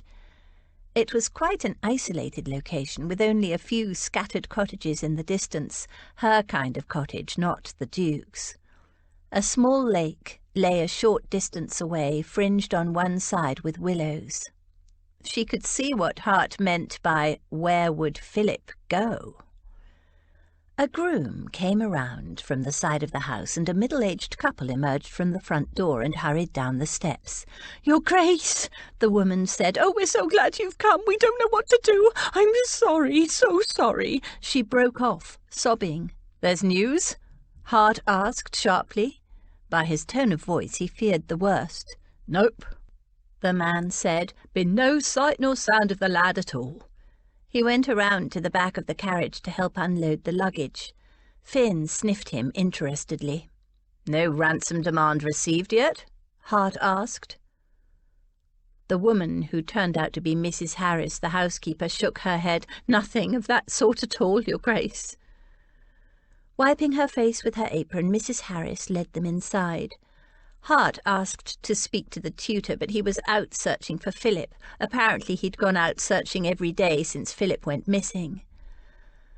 Hart then assembled all the servants in the sitting room and questioned them closely about the last time they'd seen Philip and where they thought he might be. Had they searched the house and outbuildings thoroughly? Even the attics? The cellars? Yes, of course, but there was no sign of him. Had anything upsetting or out of the way occurred before he went missing? No, everything had been quite normal, which made it all so very worrying. George sat watching and listening and trying to understand what had happened. They all seemed quite distressed about Philip, and every single one of the servants stressed over and over what a good, quiet, well-behaved little boy Philip was. George distrusted good, quiet, and well-behaved. In her opinion, it wasn't a natural state for a small boy. Hart then instituted a search of his own, and aided by George and the servants, he personally examined every nook and cranny of the big house and every corner of the outbuildings. George was most unimpressed with the stables. Oh, they were clean and well kept, but there was only an elderly horse and a gig. Where was the pony for Philip? A growing boy needed a horse. Apart from Finn, there were no dogs to be seen either. "Well, that's that," Hart said when the search was concluded. He sent the servants back to their duties. "No sign of him. He can't be hiding." "You don't know that yet," George said. "You've only searched the buildings." Seeing his confusion, she explained. "He could be hiding beneath a haystack or in the hedgerows. There are all kinds of nooks outside where people can hide, in all weathers." She smiled at his amazement. "Finn and I will look for them in the morning." "How do you know to look in these kinds of places?" "You had a big house with attics and storerooms and hidden closets. I didn't. Where do you think I disappeared to when I needed to be alone?" "Alone?" He raised a brow. "With my dog, of course, and sometimes my horse, though Sultan wasn't as easy to hide." He looked shocked. "By yourself outside, in all weathers?" She gave a huff of amusement. "I'm no delicate flower, you know. I'm beginning to see that, and appreciate it." George felt a warm glow inside. To be appreciated for knowing how to hide in hedgerows and haystacks, it was the last thing she would have expected from the Duke. A short time later, the tutor, Jeffcott, bustled in, looking flustered and spouting apologies and excuses for his absence when they arrived. A fastidiously dressed man in his late middle years, he became visibly distressed when Hart began to question him, clearly fearing to be blamed for the boy's disappearance. "I assure you, Your Grace, that I took the greatest of care of the boy. Philip is a delicate little fellow, prone to catch every illness that's going around, but he means well and works hard and does his best to please. I cannot imagine what dreadful thing caused him to disappear. I promise you, he was only out of my sight for a bare few minutes." "What time did you first notice he was gone?" Hart asked. Jeffcott frowned in pained recollection. "I can't be sure. It was late afternoon, before tea-time certainly. He'd finished his Latin declensions, and I gave him an hour or two free time to play, but I was watching him from the terrace." Dozing on the terrace, more like, George thought. "Where did you think he went?" "To the lake. He likes to dangle a fishing line in. He never catches anything, of course." "Could he have fallen in?" "It was the first thing I thought of, but we checked, and there was no sign that he'd been there. His fishing rods were undisturbed, and the small rowing boat he occasionally takes out was moored as usual. Of course, he's not allowed to fish or take the boat out alone, and he's a very responsible and obedient boy." George was feeling more and more sorry for the child. To be so responsible and obedient at not quite 7 years old, it wasn't natural. She wasn't sure what Latin declensions were, but they sounded horrid. And with no proper garden, no horse and no dog, what was there for a small boy to do? Hart dismissed the tutor and sent for drinks to be brought in, brandy for himself and a sherry for George. "I'll investigate that lake first thing in the morning." Hart's face was very grim. "That fellow is not the right kind of tutor for a small boy. I should have interviewed him myself for the position. His references were excellent, but now I've met him I can see he's too old and fussy for a young boy." George was a little shocked that he'd appointed the tutor sight unseen, but she knew now that Hart's first priority had been the reorganization of and restoration of the estate Philip was to inherit, which at the time was a much bigger problem, and who was to say that was wrong? But Hart was clearly blaming himself for whatever had happened to Philip. "It's not your fault," she began. Hart cut her off with a sharp gesture. "The boy is my responsibility." Dinner was served then, and a very quiet meal it was too. They went up to bed. George wore one of the lovely night-dresses from Miss Chance, but to her surprise, Hart barely seemed to notice. He pulled on a nightshirt and climbed into bed without a word. She slipped in beside him. "We have to think positively," she said softly. He grunted and rolled over, his back to her. Obviously there was to be no love-making tonight. He was too worried about Philip. "Good night, Hart." She lay down and closed her eyes, then turned and slipped her arms around him. He rolled over to face her, his eyes sombre in the shadows. "I'm sorry. I just can't help thinking about that little boy." "I know. Me too." She smoothed his forehead. "Just get some sleep and let us hope that things look better in the morning." He kissed her and curved himself around her, holding her in his arms until at long last they both fell asleep. The next morning the news was even worse. Mrs. Harris brought it in with the breakfast. She stood there waiting in the doorway, looking worried, until Hart beckoned her in. "What is it, Mrs. Harris?" She bobbed an anxious curtsy. "Begging your pardon, your Graces, but one of the Daily Girls says she heard that another little boy has gone missing, a local lad, Danny Glover." "What? 2 small boys missing?" Mrs. Harris grimaced. "It's just gossip at this stage, your Grace, but I thought you'd want to know." Hart nodded. He surely did. Jeffcott followed her into the breakfast room. "But it's not the same thing, your Grace. It can't be. This Danny Glover is just a poor boy, rough and ignorant. There's no question of a ransom for such as he." He shook his head, perplexed. "Not that a ransom note has come for Philip yet, but I'm sure it will. It must." Hart pushed his breakfast aside. "How long has that boy been missing?" Mrs. Harris twisted her apron in fretful hands. "Nobody's sure. He's the kind of lad that runs wild. His parents don't show much interest in him. Probably 2 or 3 days. Jeffcott said soothingly, "This cannot be anything to do with Philip, your Grace. Count on it. That other boy will have just run off somewhere, as such boys are wont to do." But not, according to him, a boy like Philip. One boy from a wealthy family might be taken for ransom, but a second boy of the same age, and from a poor family, that could not be coincidence. Hart rose from the table. He wasn't going to say anything at this stage. They were all worried enough. "I'll check the lake first, then I'll speak to the parents of this Danny Glover." "I'll come with you," George said. Hart turned to the housekeeper. "Send for the groom, if you please. I want him to hire some horses for her Grace and me to ride. The best available." As they walked to the lake, accompanied by the tutor and a manservant, and with Finn lolloping on ahead, George took Hart's arm and said in a low voice, "Do you think we might be dealing with the kind of man who preys on small boys?" He glanced at her. Trust his wife to voice the unthinkable, the very thing he'd been considering but hadn't said aloud for fear of upsetting the ladies. It's possible.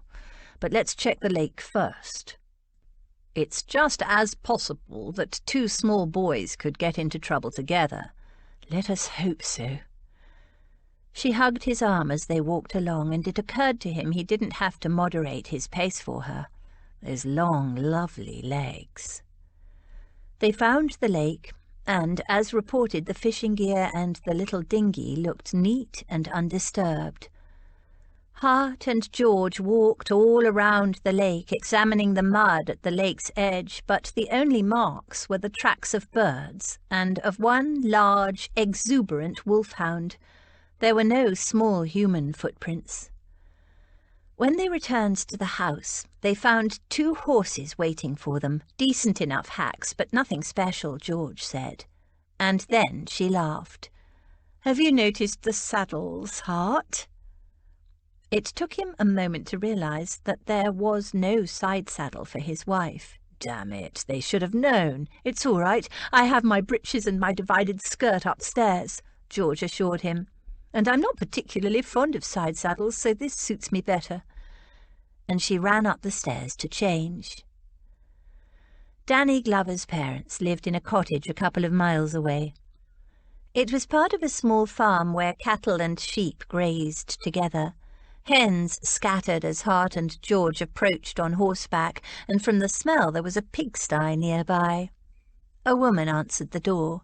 Not wanting the fuss that would no doubt accompany an unexpected call by a duke and duchess, Hart introduced himself as merely Hartley, guardian of Philip Wooldridge of Lakeside Cottage.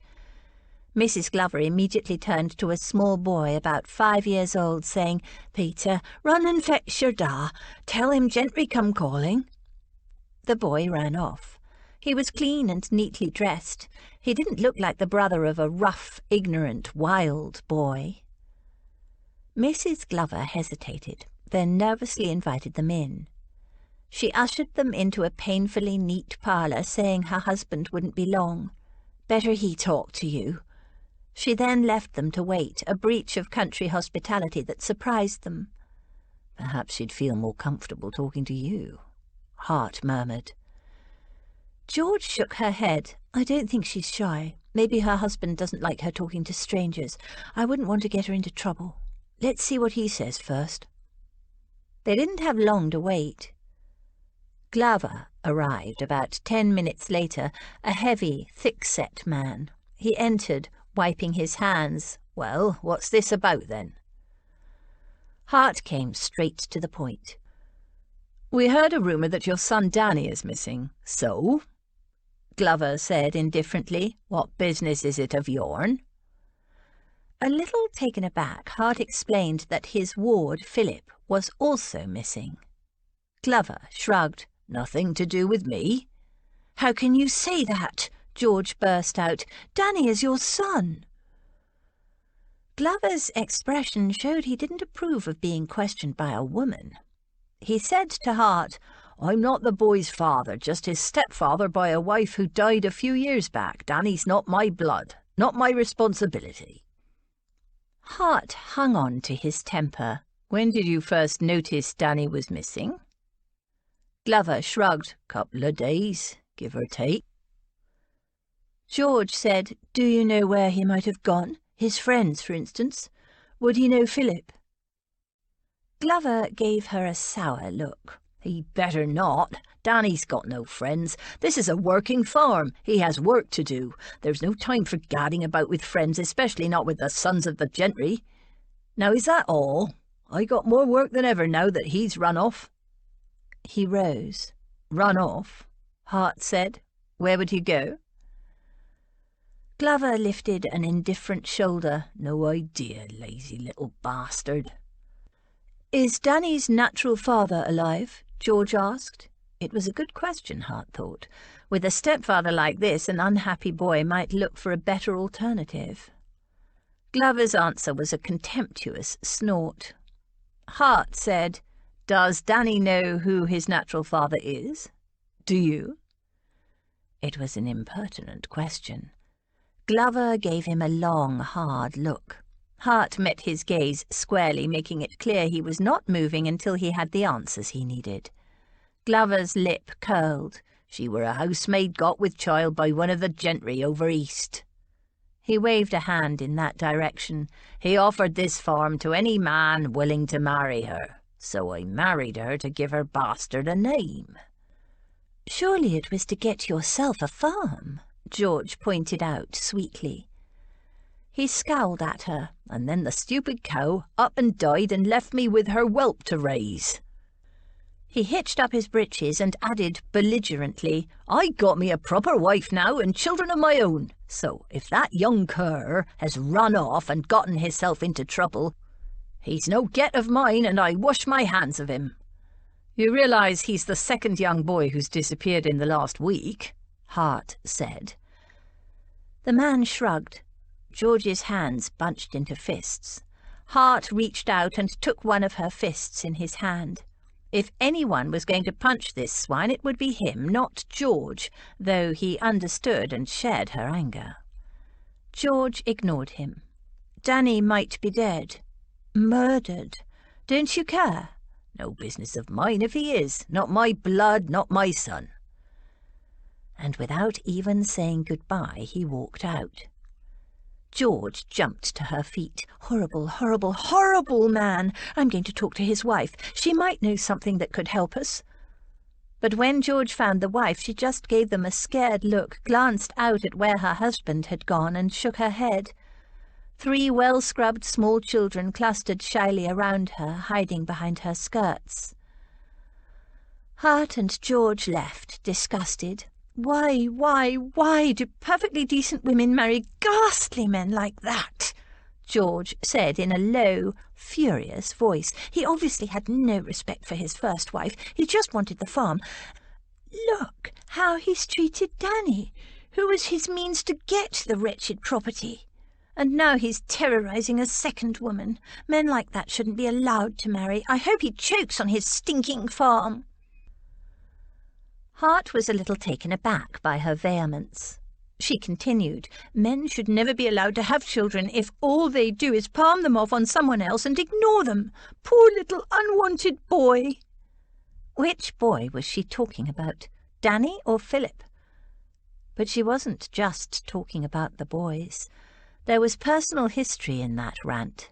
Her own father had abandoned her before birth, he recalled. They rode for a time in silence. I wonder who Danny's real father is, she said after a while. Does he know his son has been neglected? Would he care? That farm was a substantial dowry, Hart said. On that alone we could assume he thought he was making good provision for the girl and his child. She glanced at the Duke. Do you have any? No, and if I did, they'd be well cared for, but I haven't. If we do find Danny alive, we should try to find out who his father is, she said. Would that be possible, do you think? First, we have to find Philip, he said heavily. I know.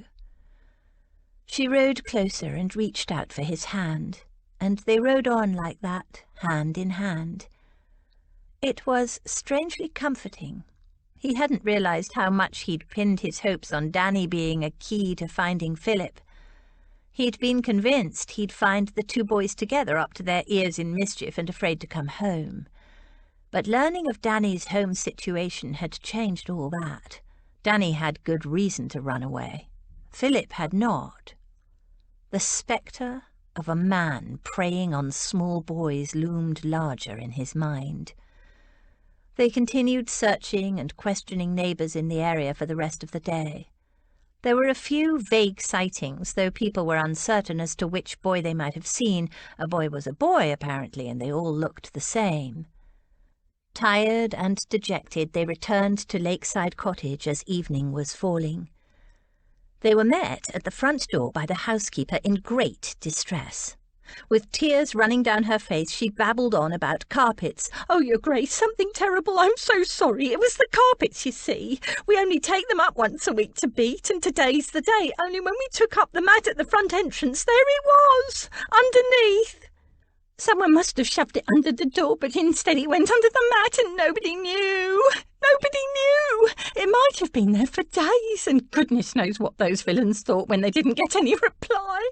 And oh, what if they hurt him, poor little lad, and all because of the carpet? Hart unravelled the torrent of words. What went under the mat, Mrs. Harris? The letter! The ransom note, of course. It was addressed to Mr. Jeffcott, so of course he opened it. What? Where is this ransom note?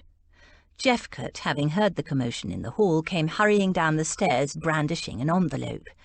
Here it is, Your Grace. I have it. He handed it to Hart, who scanned the note inside. Bring £5,000 to the bridge by the old mill and leave it under the broken stone just before dusk, or the boy dies. There was no date, no way of telling when the note had been written, and nobody knew how long it had been under the mat. Hart glanced at the sky. It's almost dusk now, but—" "Come on!" George was already running for the stables. They rode to the old bridge, taking Stanley, the groom, as a guide. They found the broken stone, but of course there was no other sign of anything or anyone. They searched the old mill, but going by the thickness of the dust and cobwebs that covered the place, nobody had been there for years. "Any other likely buildings nearby?" Hart asked the groom.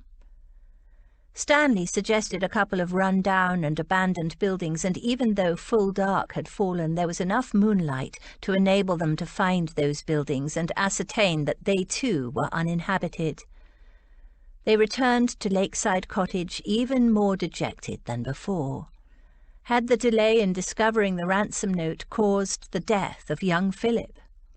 "All we can hope for," Hart said to George as they prepared for bed that night, "is that the gossip that spread the news of young Danny's disappearance will also reach the kidnappers and let them know that their ransom note has only just been found." "Are you going to pay it?" "At this stage," Hart said heavily, "with the ransom demand having gone astray for an unknown length of time, I don't think I can afford not to. Their patience must be almost at an end. I won't antagonize them any more by delaying. Of course, we still have tomorrow during the day to track them down, but if we haven't discovered anything by nightfall, I'll leave the ransom there." "Can you get that much money in time?" "Before I left, I arranged a large sum of money to be transferred from my London bank to a local branch. I'll ride over and withdraw the ransom sum tomorrow morning." He didn't say so, but George realized he must be going to pay the ransom out of his own pocket. Philip's father had left nothing but debts.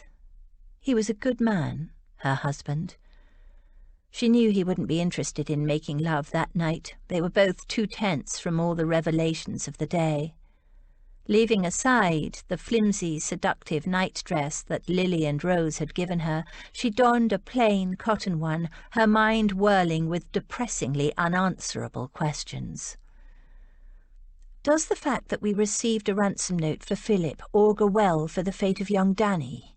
she wondered aloud. "I mean, they wouldn't murder one boy and ransom another, would they? It doesn't make sense." "We don't even know if Philip is alive," Hart said heavily.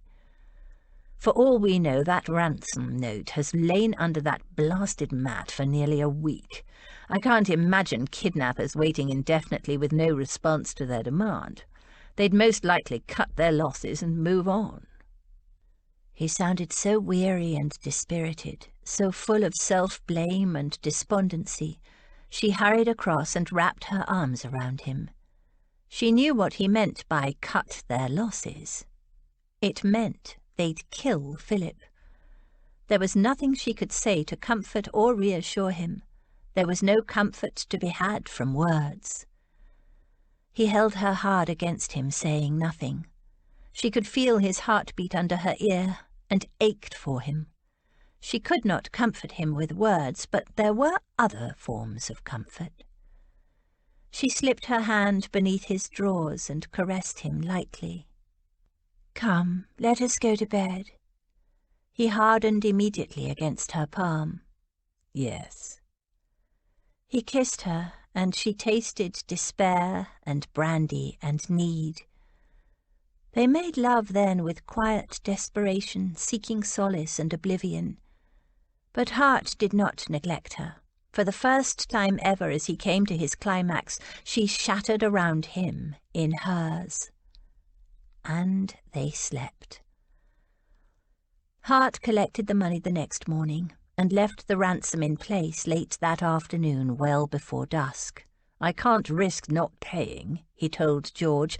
"The money doesn't matter. There's no chance to investigate or negotiate. I don't want to antagonize them any more with any further delay." The following morning, George and Finn rode with him to the drop-off point. Hart dismounted and lifted away the broken stone, and swore.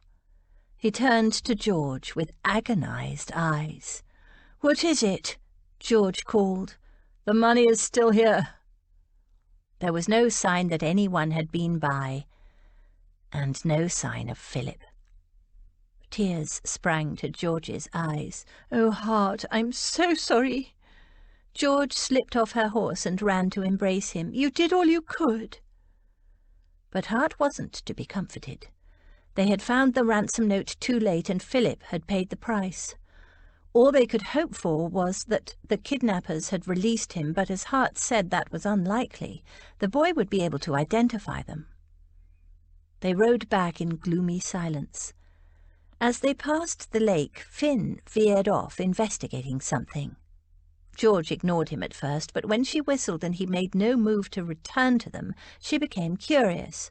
"I'll just see what he's up to," she told her husband apologetically. "It's probably something disgusting, and he'll want to roll in it. I need to stop him. I won't be a moment." Hart made an indifferent gesture, waving her to go. George rode to the edge of the lake, and when she dismounted, she found Finn snuffing interestedly at a small shoe. Something caught in her throat. A few feet away lay another shoe. They were small, well-made leather shoes, about the size a 7-year-old would wear. "Hart, I think you should see this," she called. Hart rode over. He examined the shoes and swore under his breath. "No village cobbler made these," he said heavily. "They can only be Philip's." They turned to look out over the lake. "What's that?" George said. Before Hart could react, she'd waded into the shallows and pulled up a sopping pair of nankeen breeches. Again, they were boy-sized and quality made by a professional tailor. Silently, she passed them to Hart. The shoes and breeches told a terrible tale. Poor little boy. They must have thrown him in the lake. He was probably tied up, or already dead. Though why they'd divested him of his shoes and breeches, she shuddered to imagine. Gazing over the deceptively placid surface of the lake, she noticed a stream of bubbles rising to the surface near a clump of reeds. "Look, Hart! Bubbles!" Without hesitation, she dived in. "No, don't!" Hart yelled, but she was already underwater. He waited, anxiety rising. More bubbles rose, but there was no sign of George. He dived in after her and found her caught underwater, fighting a snag that had caught her divided skirt and trapped her. In a surge of fear and rage, he ripped it free and they bobbed to the surface, George coughing and spluttering. "Nobody there," she managed between coughs. She was filthy and dripping with lakeweed. He wanted to shake her. He pounded her on the back, scolding her fiercely. "You damned little fool! What the hell did you think you were doing, risking yourself like that? It's madness!" "All right," she gasped, and vomited up a gush of brown lake water. "You are damned well not all right."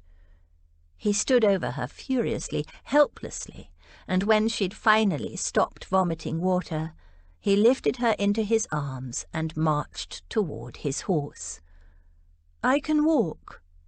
She struggled weakly to get down. "Shut up," he said savagely. "One more word or argument and I'll throttle you." She laughed weakly. He placed her carefully on the horse and swung up behind her. "I thought the shoes, the breeches." "I know what you thought."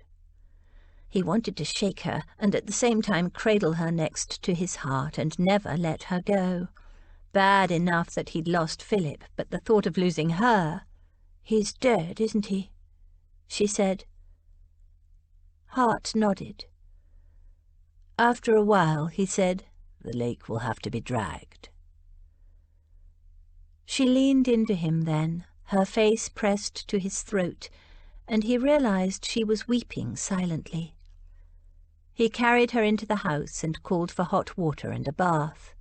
"And then it's bed for you," he told her severely. Chapter 21. Seldom, very seldom, does complete truth belong to any human disclosure. Seldom can it happen that something is not a little disguised or a little mistaken. Jane Austen. Emma. Hart decided to return the money to the bank and leave George to take a nap. He didn't want such a large sum of money lying around. On the way, he passed the Glover farm and wondered whether there was any news of Danny. Would there be 2 small bodies found when they dragged the lake? He decided not to stop. If he had to speak to Glover once more and listen to the man deny any interest in his stepson, he'd probably kill him. Then he saw a small figure lurking in the bushes near the house. It was a boy, but not the boy Peter he'd seen there before. This boy was taller. Hart rode closer. Good God! It was Philip. "Philip!" he cried. "Philip!" To his amazement, the boy backed warily away. Did the boy not recognize him?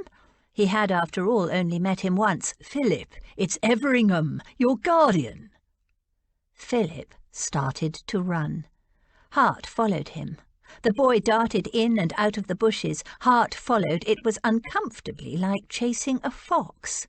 "Philip, it's all right," Hart called. "You're not in trouble, I promise." But the boy took no notice. "Look at me when I'm talking to you, boy," Hart roared in his best scary Duke voice.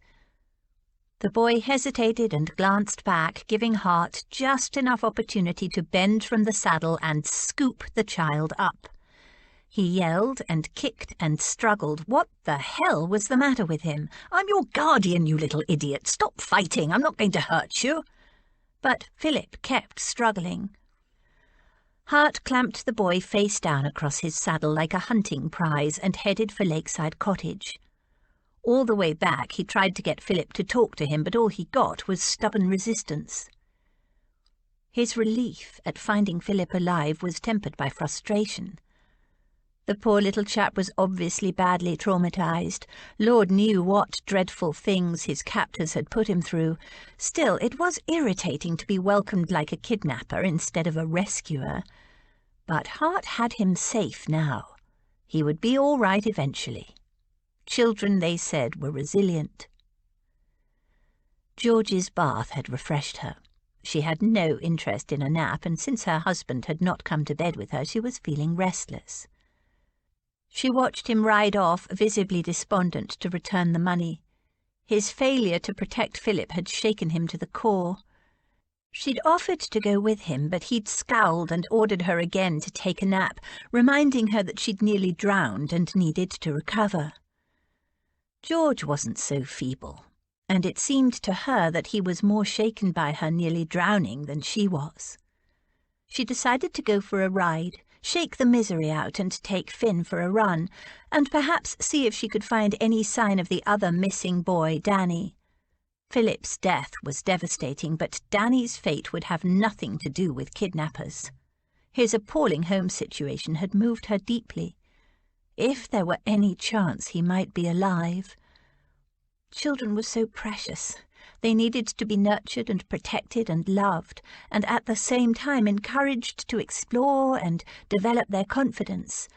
She would make sure her own children were not left to servants to raise, and for the convenience of those servants turned into obedient, responsible little adults before their time.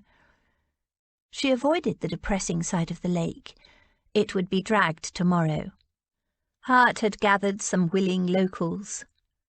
Finn bounded ahead, sniffing and exploring, the plume of his tail waving like a happy banner.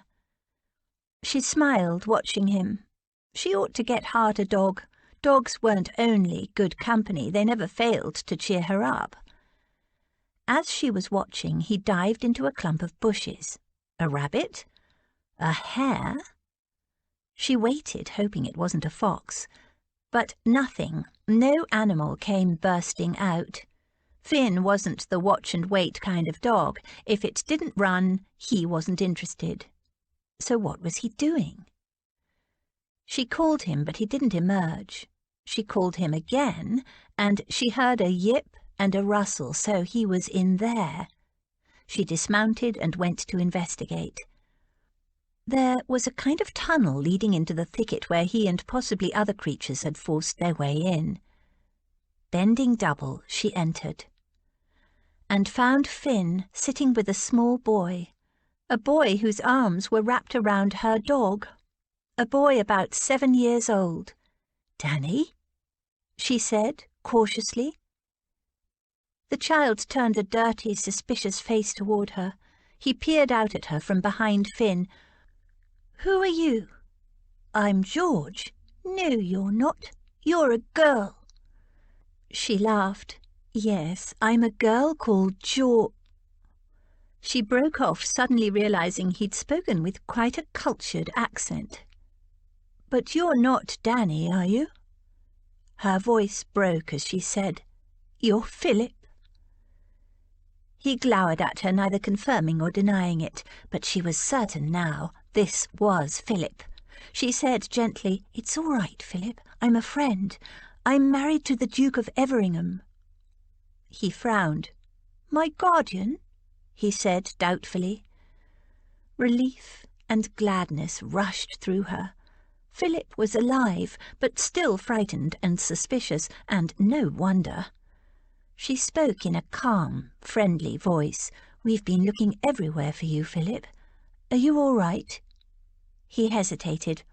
"There were bad men, kidnappers." "I know, but they've gone now." His arms tightened around Finn.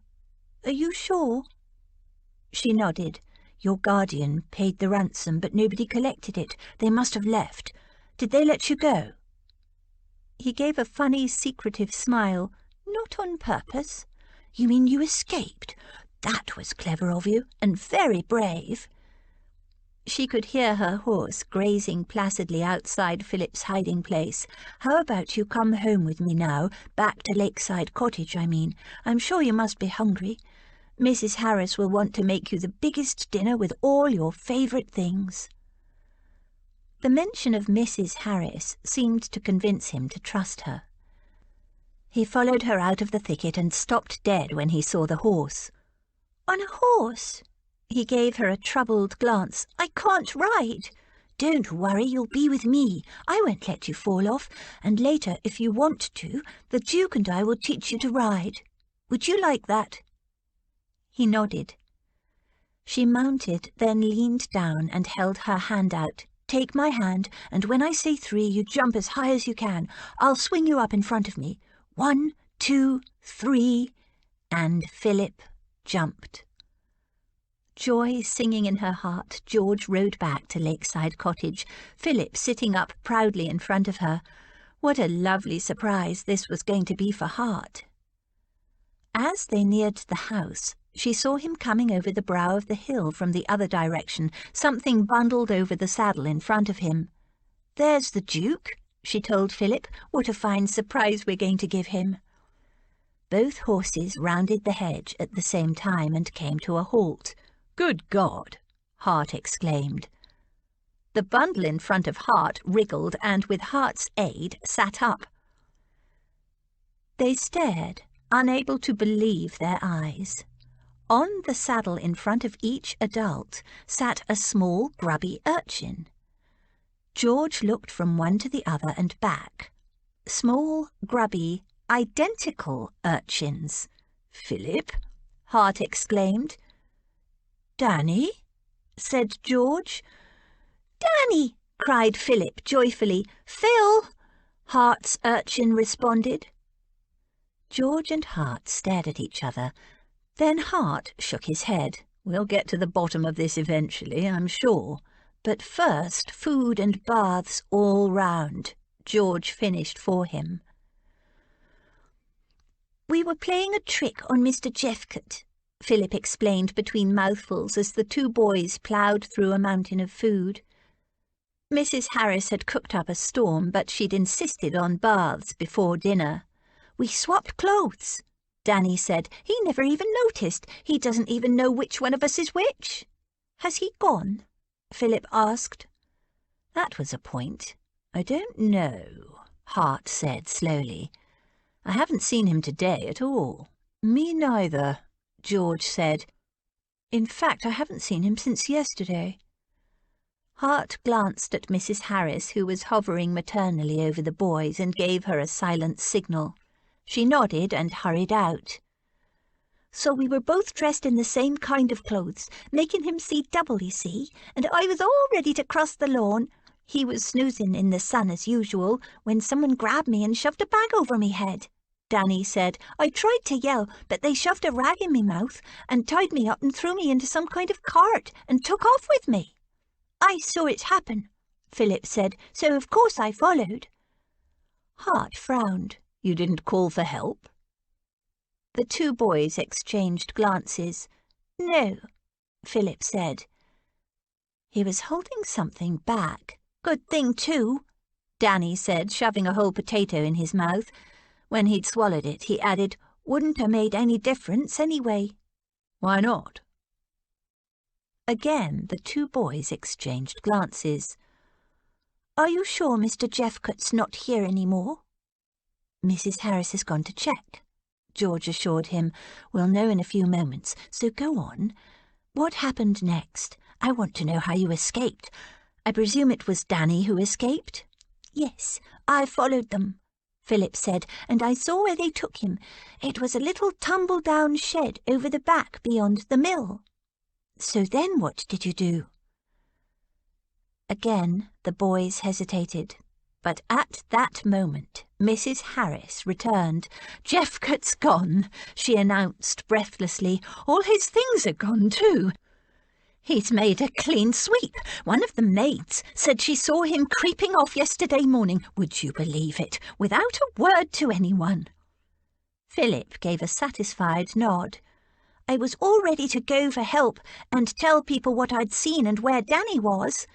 And then he seen old Jeffcott coming right up to the shed where they had me trussed up like a Christmas goose, Danny continued. Yes, and he knocked and then walked right in, Philip said indignantly, and half an hour later he came out again and left me in there with those rotten bad men, he means, Philip interrupted hurriedly with an apologetic glance at George. So then I wondered if Mr. Jeffcott was in league with the kidnappers. Who else might be involved? He glanced at the housekeeper. I'm sorry, Mrs. Harris. I didn't know who to trust. Never you mind, Master Philip, she assured him warmly. It weren't none of us. We've all been worried sick about you. That wicked man. I never liked him, you know. None of us did. He thought himself so superior with his Latin and his Greek.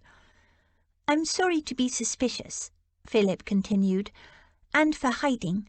I didn't want anyone to find out that Danny wasn't me because... He hesitated. Danny said bluntly, because he knew me old man wouldn't cough up a farthing for my sake. Yes, and then Danny would be in danger, Philip said, and he was my responsibility. Hart nodded in approval. You did the right thing. So how did you escape, Danny?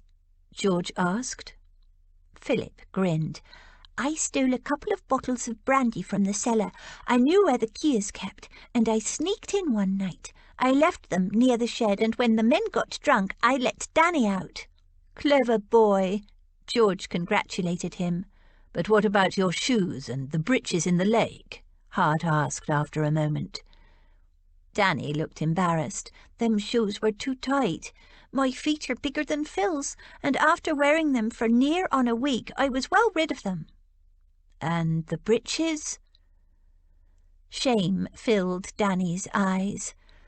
He looked down and mumbled something inaudible. Philip leaned forward and whispered in Hart's ear. The bad men didn't always let him relieve himself in time. The breeches were soiled, so he threw them away. Danny stole back some of his old clothes. Hart hoped he'd been able to keep his thoughts from his face. The swine! To shame a boy so through sheer laziness. And then he had to steal back his own clothes. Well, all I can say is that you boys have behaved admirably, with courage, intelligence, and good sense, Hart told them. I'm very proud of you both. The boys swelled visibly.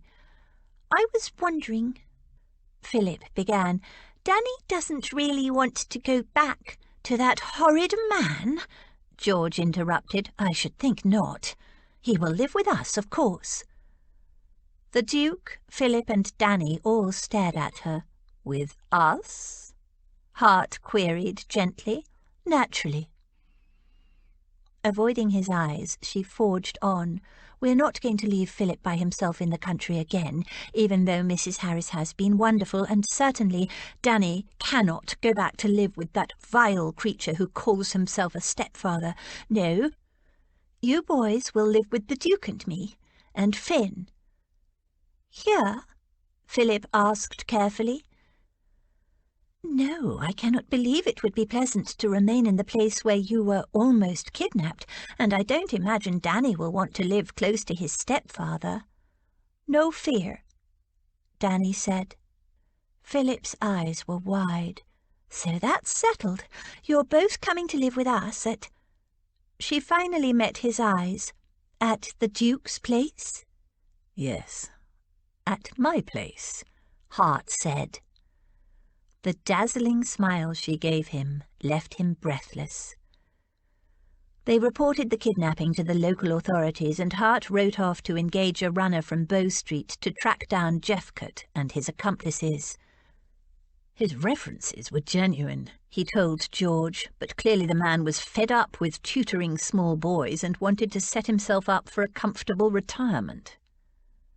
That night in bed, after making love, George asked Hart if he minded her declaration that the boys would go with them. It had been a spur-of-the-moment decision, and she didn't regret it for a second, but she was aware that she'd given him no choice. No, of course not, he assured her. I wouldn't have expected anything else of you. The boys will be much better off living with you. With you, she noted, not with us. It was a sobering reminder. 2 days later they all removed to Everingham Abbey. As they arrived, staff spilled out of the front door and lined up to greet the Duke. More than 20 people, all standing starched and straight. They were a daunting sight until George noticed the warm and genuine smiles that greeted the Duke. He spoke to each one of them and introduced her to each by name. He was loved here, she could see, but by his demeanour she wasn't sure he knew it. The 2 boys, once they'd recovered from the sheer size and awe-inspiring atmosphere of the ancient pile, took the Duke's invitation to explore the place for themselves to heart. They took to their new location with gusto, finding enough fascinating nooks and crannies indoors to delight and entertain young boys in wet weather, and a sprawling garden, a bubbling stream, and a nearby forest to explore by sunshine.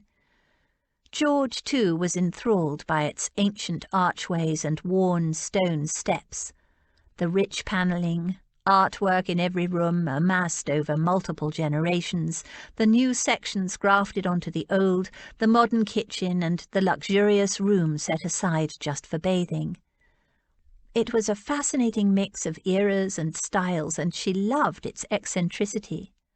Hart, when he showed her around the house, was apologetic about its sprawling inconvenience and the rabbit warren of hallways and corridors, especially in the old sections, but she could tell his diffidence masked a powerful love of this place. The master bedroom was huge and a little intimidating, but once she'd passed the night with Hart making love in the big, old, extremely comfortable bed, she was reconciled to the heavy draperies and the general air of consequence. Once more the Duke invited her to redecorate, but she wasn't up to that yet. Besides, she had to remember that this wasn't to be her house. In the marriage settlements they'd agreed on, she was to get a house of her own. The thought weighed on her. Danny, with an eye to future treats, ingratiated himself with the kitchen staff first, while Philip introduced himself to the stable inhabitants. Every morning he raised some comment about life in the stables, indirectly and very politely reminding George of her offer to teach him how to ride. While after every meal skinny little Danny gave the staff lavish compliments about the food. It amused Hart. "Those boys will do well in life," he said to George after breakfast one day. "They know what they want, and each in his own way goes after it, the subtle and the blatant." On the second day, George sent for her horse, Sultan, who she'd missed. Though the Duke already had some lovely horses in his stables, none were suitable for small boys, so they took the boys off to a nearby farm and selected 2 well-mannered ponies suitable for boys just learning to ride. And when she heard about a litter of Springer Spaniel puppies in the neighbourhood, she took the boys to choose a puppy each. The following month was like nothing the Duke had ever experienced. It wasn't at all how he'd imagined his honeymoon. Faint visions of gondolas and canals faded before the brisk domesticity of life at Everingham Abbey. The arrival of 2 small, energetic boys and 1 slender, energetic bride had livened up the old house considerably. It wasn't what he was used to, but he had to admit he enjoyed the change. George had very decided ideas on how they would all spend their time. It was to be a holiday, she insisted. A holiday, not a honeymoon. Acknowledging that Hart needed to deal with his correspondence and see to the supervision of the various estates he was responsible for, she graciously allowed him the mornings for that. The rest of the day, and the nights, she said, with a sultry look, were hers. Hart had no quarrel with that. Their love-making was, he had no words to describe it, richer, deeper, moving him in ways he'd never dreamed possible.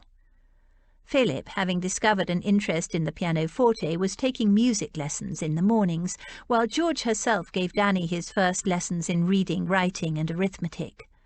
The plan was for him to be caught up to Philip by the time they would both go to school. Together, she told Hart firmly, when they were 12 or so. After luncheon, the activities were all outdoors, making the most of the good weather. George and Hart were teaching the boys to ride and to care for their own ponies. At first, Danny had objected to having to groom and muck out his pony, thinking he was somehow being demeaned, but Hart had raised a brow and said coolly, "A gentleman cares for his animals first. There are times when a groom will care for your horse, but you must first know how to do it yourself, properly." After that, Danny had fallen to the work with a will. Hart had never taught anyone to ride, and he was surprised how proud he felt at each boy's progress. Philip was careful and precise in following instructions. Danny was eager and occasionally reckless, but both boys were doing well. And once the boys had taken possession of their puppies, they competed to have the best trained dogs. As for Finn, he was at first dubious about the roly-poly little creatures who seemed to adore him and follow him around, but within a week he'd resigned himself to their attentions, even to letting them chew on his ears and feet and tail and clamber over his body, until he'd had enough, and rose and with great dignity stalked away. It was late summer. The weather was glorious, and they taught the boys to swim, the boys and Hart dressed in just their drawers, and George in drawers and a chemise. The boys were young enough not to notice how the garment clung, moulding to her every slender curve, but Hart couldn't take his eyes off her.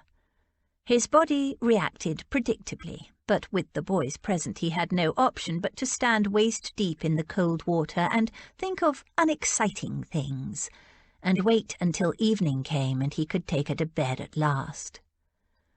Some days they rode out without the boys. They would swim and picnic and make love in the grass. He'd never made love in the open before. Neither had she, but it was glorious, as long as he remembered to take a rug. Time flew. Venice faded completely from his mind. "They're gaining so much confidence. Have you noticed?" George said to him one afternoon as they watched the boys putting their ponies through their paces. "Philip has been almost naughty several times." Hart gave her an incredulous glance. "You're happy that he's becoming naughty?" "Of course. It's healthy in a small boy. He was so painfully well-behaved and responsible before." Hart frowned.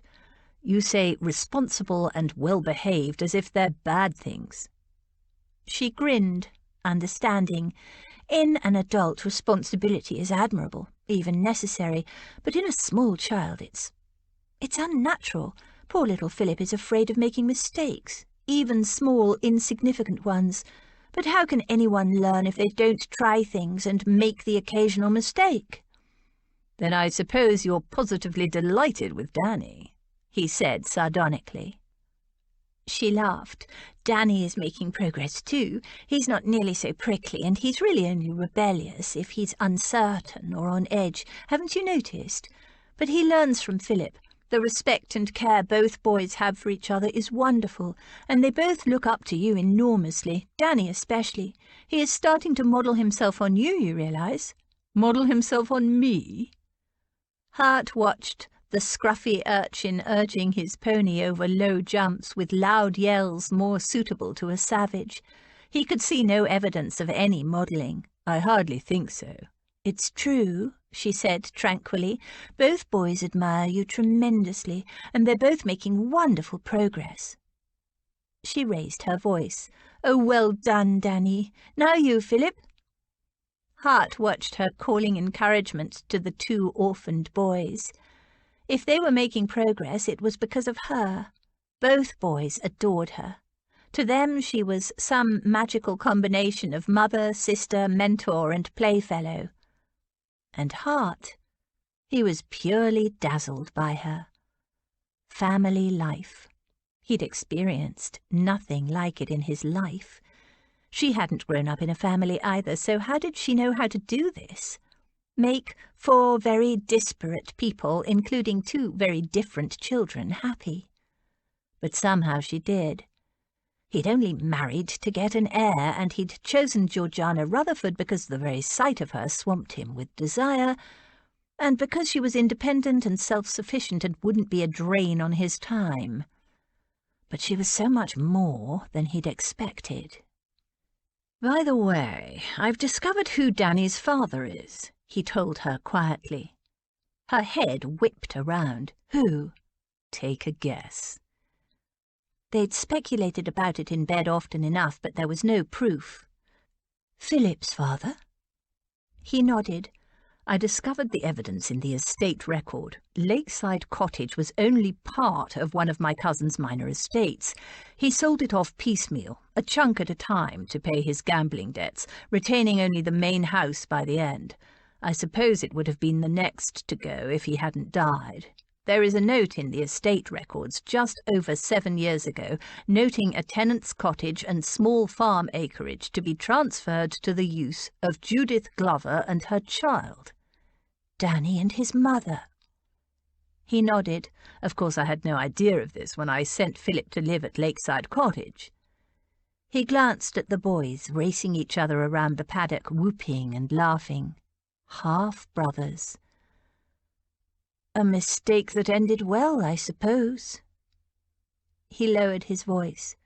The interesting thing was the phrasing of the document. The cottage and farm were transferred to the use of Judith Glover and her child for their lifetime.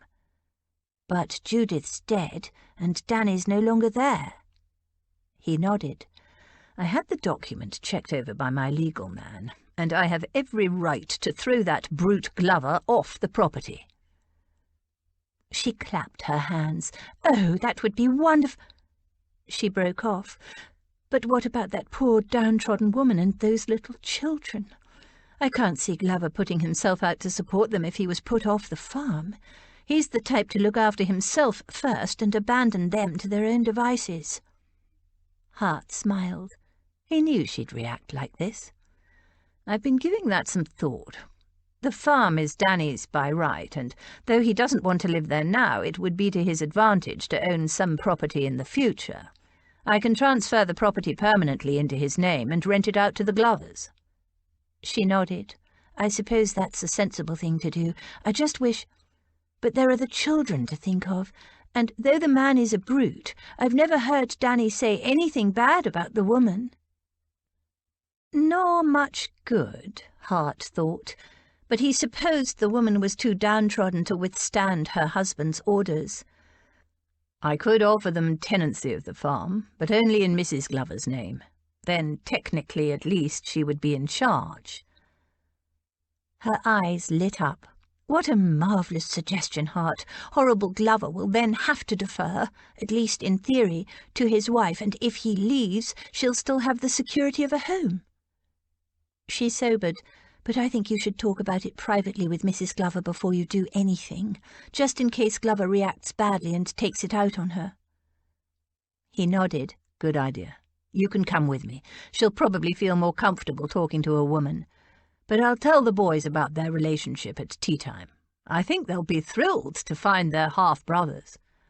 I'll discuss the question of the farm with Danny, too. He's young, but he's shrewd. Chapter 22. You pierce my soul. I am half agony, half hope. I have loved none but you. Jane Austen. Persuasion. A month.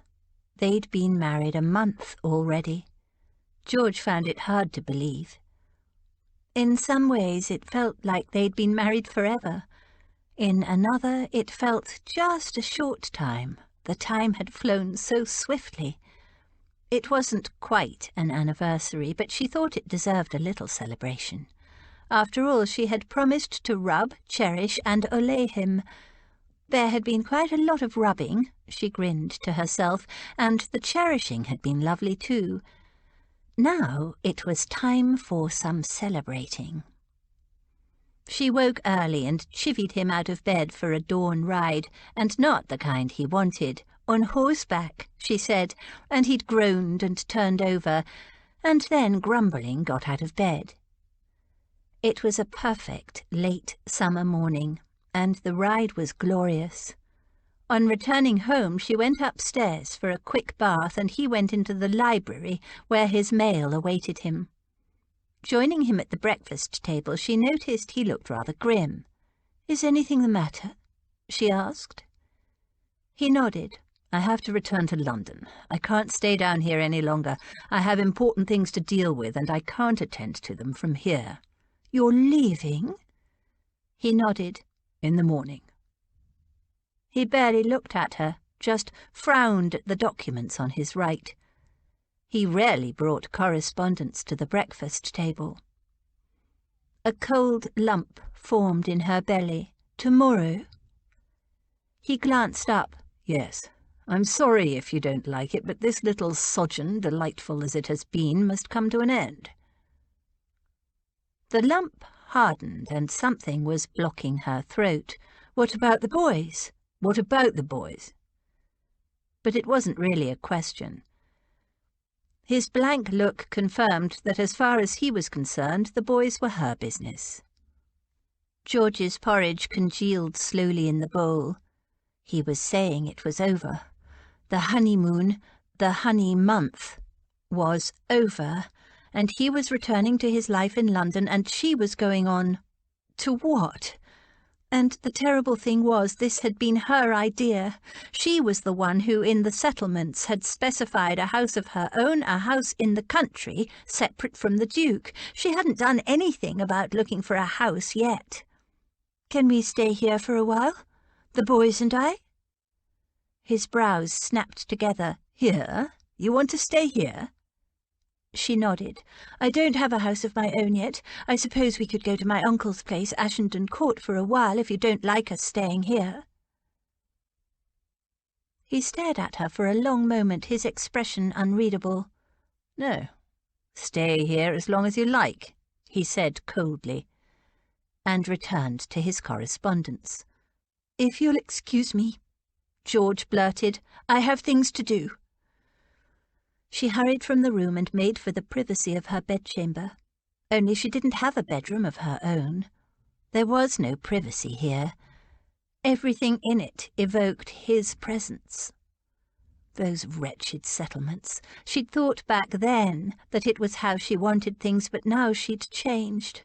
She'd done what she thought impossible. Fallen in love with the Duke. But she wasn't going to go back on her promises. He said he'd want conjugal visits. She would respect that, and if she dreamed about him every night, well, wouldn't that be almost as good as having him in her bed? No. She knew the difference now, And it wasn't just his love-making she'd miss, or the look in his eyes when he was thinking about taking her to bed, or the way his voice would deepen and turn to warm, dark chocolate, and melt her from the inside out. It was also the low-murmured conversations they had in the dark about nothing much, just the day's events and stray thoughts and plans. He listened, really listened. And she'd miss waking up in the night and feeling his big, warm body lying spooned around her on chilly nights, or sprawled in relaxed abandon just a fingertip away. And the scent of him, not just his cologne or his fresh-pressed linen, but the intoxicating man-smell of him like nobody else, unique and himself. The Duke. Others saw his pride, his arrogance, his cold control, the man she'd imagined he was when she first met him. But now she knew the real man beneath the stern facade, the man who cold-bloodedly entrapped her and proceeded to seduce her, and not just in the bedchamber. He was a man who took his responsibilities seriously, who valued honour and honesty, who would put off a much-desired honeymoon in Venice to search for a small lost boy he hardly knew, and then take in that boy and his illegitimate half-brother as his own responsibilities, and teach them how to be men. A man who would take a half-wild, prickly, suspicious, difficult, contrary, lanky, flat-chested, boyish female, put up with her wild starts and even try to understand them, and then marry her and cherish her as nobody ever in her life had cherished her. She dashed the tears from her eyes. She would not become a watering pot. All his life his mother had tried to manipulate him with emotion. George would not do the same. She would honour the agreement she'd so foolishly made, calmly, reasonably, and without fuss. And if he wanted her out of his way, living in the country as they'd agreed while he did whatever he did in London, and she would not even mind if he wanted to see those dreadful women who pursued him so shamelessly. Well, yes, she did mind. She wanted to wring their scrawny, bejewelled necks, but she would try not to show it. She would try to be dignified as a duchess should, at least while he was watching. She would remain in the country with the boys. It wouldn't be a hardship. She loved the countryside. And if she missed him, as she would, terribly, well, who was it who'd made that stupid condition in the first place? What was that saying? Be careful what you wish for. This was what he'd wanted, what they'd agreed to after all. And though it would half kill her to let him go, she would do it, because she loved him and wanted him to have everything he wanted, and she refused to be a millstone around his neck. They made love several times that night, and it was wonderful and terrible, bitter-sweet and achingly moving. They didn't talk much. George had no words. She was afraid if she tried to say anything it would all spill out in a terrible emotional flood, and she'd be no better than his mother trying to make him stay when he wanted to leave.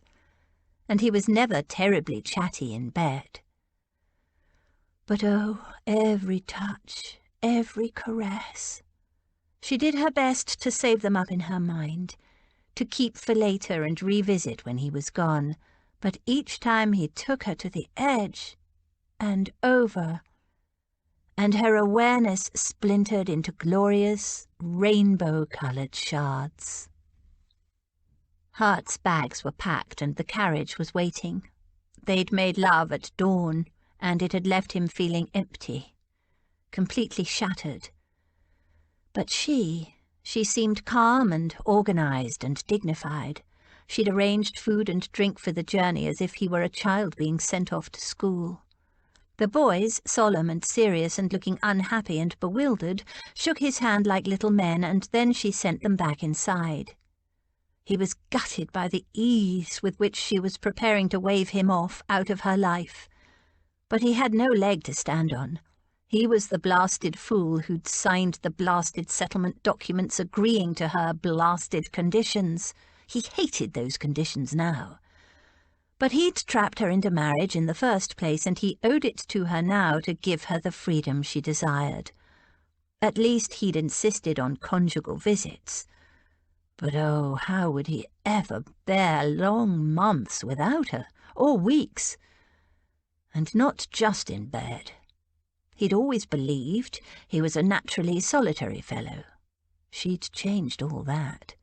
She'd even taught him to enjoy the company of 2 rambunctious little boys. George was the sun around who they all rotated, the source of all warmth and life. But Hart had always prided himself on his control, and he wasn't about to crumble now and make a fool of himself, and entrap her into the kind of marriage she had explained quite clearly that she didn't want. He kissed her goodbye, and if it was a little desperate and needy and he could hardly make himself let go of her, well, that couldn't be helped. It was nothing to what he really felt. He climbed into the carriage, took a deep breath, and rapped on the roof. With a jerk, the carriage set off.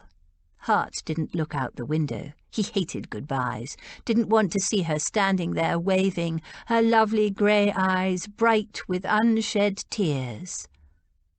Bright with unshed tears. Unshed tears? He rapped loudly on the roof of the carriage, and without waiting for it to stop, he threw open the door and jumped down. George took a few steps toward him. "Did you forget something?" He took a deep breath. "Yes. You." She stared at him, her expression unreadable. "I don't want to leave you, George. I don't want us to live in separate rooms, let alone separate houses or separate towns." He took another deep breath and forced the words out that had been stuck in his throat for so long. "I want us to stay together in sickness and in health as long as we both shall live." "You do?" she whispered. "I do. I love you, George. Oof!" He staggered back, battling for balance as he hung on to his wife, who had run at him full pelt and hurled herself bodily into his arms. She wrapped her legs around his waist and clung to him, kissing him frantically, plastering his face with kisses. "Oh, I love you, Hart. I love you so much. I know you didn't want love, but—" "Who said I didn't want love?" She pulled back a little. "You did." "I can't have been such an idiot." She gave him a misty smile. "You were. We both were. I didn't want marriage, and now I can't imagine life without you." She kissed him again, and he thought his heart would burst. With George still wrapped around him, planting small kisses on every available piece of skin, he carried her inside and marched straight up the stairs to their bedroom. They made love again, and afterward shared the thoughts and feelings they'd bottled up so long, too careful, too respectful of what they imagined the other had wanted. "When you said you had to go to London, I thought you meant that was the end. You actually said it was the end of our delightful sojourn. What else was I to think?" "Not that. I'm a clod, a stupid, unaware clod. I do need to go to London, but all I meant was that it was the end of our time here. Our time, not my time. I'd assumed we would all go to London together, but when you asked to stay behind—" He hauled her close and said into her hair, "I felt like I'd been kicked." She stroked his neck tenderly. "Why didn't you say anything?" "I trapped you into marriage in the first place. I wasn't going to force you to stay with me just because I—" "Because you—" "Because I was madly, deeply, thoroughly and permanently in love with you." "Oh, that's lovely." Her eyes glittered with tears, and she kissed him again. "I've known for ages that I love you, but I didn't want to be like your mother and use emotion to manipulate you. I would rather die than force you to stay when you didn't want to." He laughed. "Anyone less like my mother I couldn't imagine." After a while, she murmured, "It's exactly a month since we were married. I'd planned to allay you." He moved suggestively against her. Oh, I feel very olayed. She laughed. They turned out to be rather good wedding vows, don't you think? I doubt the bishop would agree, but I'm perfectly satisfied. More than satisfied. He kissed her again. Olé. Epilogue. You are invited to a ball to celebrate the marriage of the Duke and Duchess of Everingham at Everingham House in London. George was finding it was easier to be a duchess than she'd feared. She had only to express a wish and it was done. The Duke had an army of servants eager to provide their new mistress with whatever she wanted. The Everingham House ballroom glittered and gleamed. Decorated in green, cream and silver with ferns, pale orchids and other white flowers from the Duke's own conservatories and silver-painted branches tied with scarlet ribbons, the air was fragrant with the scent of flowers and the tang of beeswax. George took one last look at her reflection and nodded.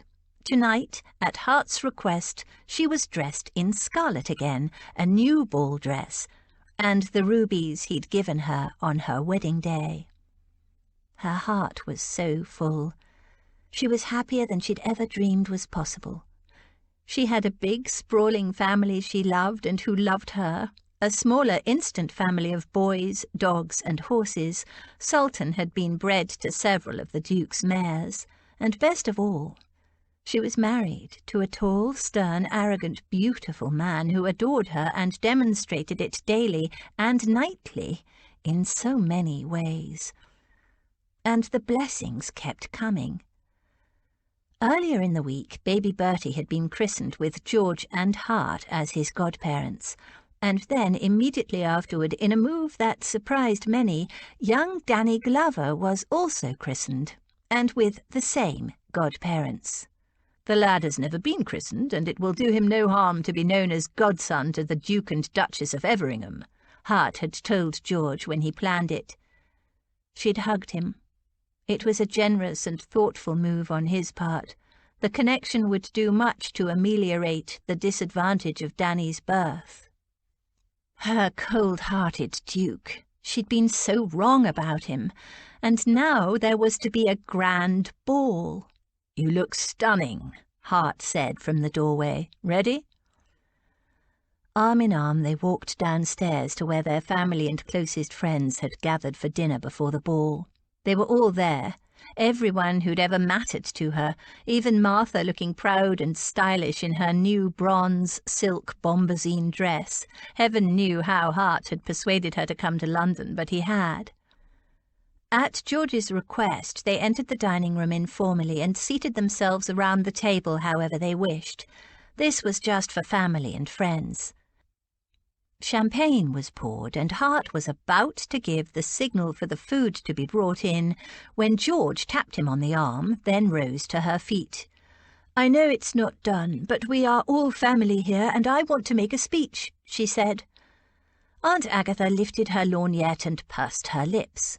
"I want to propose a toast," George continued, "to my darling Martha, who raised me from an infant and was the closest thing to a mother I ever had, loving and long-suffering and patient." She turned a mock-severe glance at Philip and Danny, who had been allowed to attend their first grown-up dinner and were sitting in their best clothes, trying not to fidget. "Boys, you are not to ask Martha about anything I did when I was a girl." The boys turned speculative gazes on Martha, who was simultaneously wiping her eyes and chuckling. "To Cal, who brought me kicking and yelling, literally, into the Rutherford family and made me a lady. Yes, I know, Aunt Agatha, only in the technical sense, but it was the first I knew I had a title." Everyone laughed. "Cal, you have also been loving and long-suffering and even almost patient at times." Everyone laughed again. "To Em, who became part mother, part sister, beloved friend and mentor. You might not have succeeded in making me into a lady, but you showed me what a true lady was." Cal, who unfashionably was sitting beside his wife, kissed Em's hand. "To my sisters of the heart, my aunts, Lily and Rose, who were the first real friends I ever had, and to their husbands, Edward and Thomas, my brothers-in-law of the heart. To Aunt Dotty, full of love and wisdom, and who is the living embodiment of how to live a happy life." Her smile took in Logan, who'd travelled to London with Aunt Dotty and was hovering behind her chair, acting as her own personal waiter. "To Aunt Agatha, who also tried to make me into a proper lady, and whose auntly interference accidentally resulted in my happiness. But don't do it again. Interfere, I mean." There was more laughter at that. Aunt Agatha frowned, then gave a tight little smile and preened a little. "To my grandfathers of the heart, dear Lord Galbraith and Sir Humphrey." George smiled at Edward's grandfather and at Em's father, Sir Humphrey Westwood, who wasn't really all that close. He was something of a hermit, but she couldn't leave the poor old fellow out. George turned to the Duke's mother. "To my new mamma-in-law, who taught me—" She paused mischievously. The Duke's mother tensed. "To look beneath the surface, and who I hope will forgive me for making her into a dowager duchess." The Duke's mother grimaced slightly, then pasted a false smile on her face. She would remarry quickly to be rid of the ageing title dowager, Hart had told George earlier. Apparently it was a sure thing. Sink had a bet on it. George smiled at Sir Lionel and Lady Peploe and their daughter Penny, who had Thomas's friend, Mr. Oliver Yelland, on one side and Mr. Sinclair on the other, and to my dear friends. What a gift friendship is! Thank you. Finally, I want to welcome the next generation, little Bertie, my godson, and Philip and Danny, the two newest members of the family, and—" she gave Rose a misty smile, "to the babies yet to come." She raised her glass. "For most of my life I never knew what it was like to have a family, or friends, really, except for animals. And now—" Her voice broke, and she had to choke out the last words. "Now I am rich in both family and friends, all of you who are here tonight." Her eyes filled. "Oh, drat it! Hart!" She put out her hand, and her husband placed his handkerchief in it. There was a scattering of laughter, and a few more handkerchiefs produced to wipe eyes. The Duke rose to his feet. "To complete the toast on my wife's behalf, when I first proposed marriage—" "You never did, actually," she muttered sotto voce, and he laughed and caught her hand in his. "I didn't know much about families, but my beloved wife has taught me that family is created not just through marriage and by the joining of bloodlines. A family, a true family, can also be built through acceptance, trust, and most importantly through the power of love. So a toast. To my wife, to our friends and family, and to the power of love. To my husband," George added, "and to the power of love." They all raised their glasses. "To the power of love." The ball was going beautifully, and everything was perfect. George had just popped out the back to let Finn and the puppies out. In a few minutes her husband would come looking for her for the supper dance, a waltz. And later they had plans to meet in the library and reenact their first kiss. She was coming back in through the servants' entrance when a movement caught her eye. Out in the deserted kitchen courtyard, Aunt Dotty and Logan were dancing to the music from the ballroom. George watched, smiling, as they twirled together in dance steps all their own, but graceful and full of joy. "What are you doing in here, George? Hart is looking for you for the supper dance."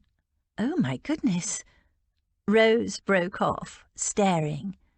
"Is that Aunt Dotty and Logan?" Lily peered over Rose's shoulder. The music ended and Rose and Lily gasped as Logan twirled Aunt Dotty around one last time, then drew her close and kissed her. Aunt Dotty's arms twined around his neck and she kissed him back as passionate as any girl. Her words came back to George. "With the right man, my love, a woman is always in season." George understood what she meant now. "Aunt Dotty and Logan?" Lily exclaimed again. "Hush!" George whispered urgently. "It's a secret, and if you tell a soul it will ruin everything." "But how long has this been going on?" Rose asked. George smiled. "Since Aunt Dotty was 15 and Logan was 18. "That long?" Lily exclaimed. "But that's forever," George said softly. "She says it will be that way for each of us, too." "She has one of her feelings," they all chorused. Linking arms, the three young ladies tiptoed back to the ballroom, to where their husbands were waiting. This concludes Marry in Scarlet by Anne Gracie. Narrated by Alison Larkin. Copyright 2020 by Anne Gracie. This unabridged audiobook is recorded by arrangement with Berkeley, an imprint of Penguin Publishing Group, a division of Penguin Random House LLC, and was produced in the year 2020 by Tantor Media Incorporated, a division of Recorded Books, which holds the copyright thereto. Please visit tantor.com for more information on our growing library of unabridged audiobooks.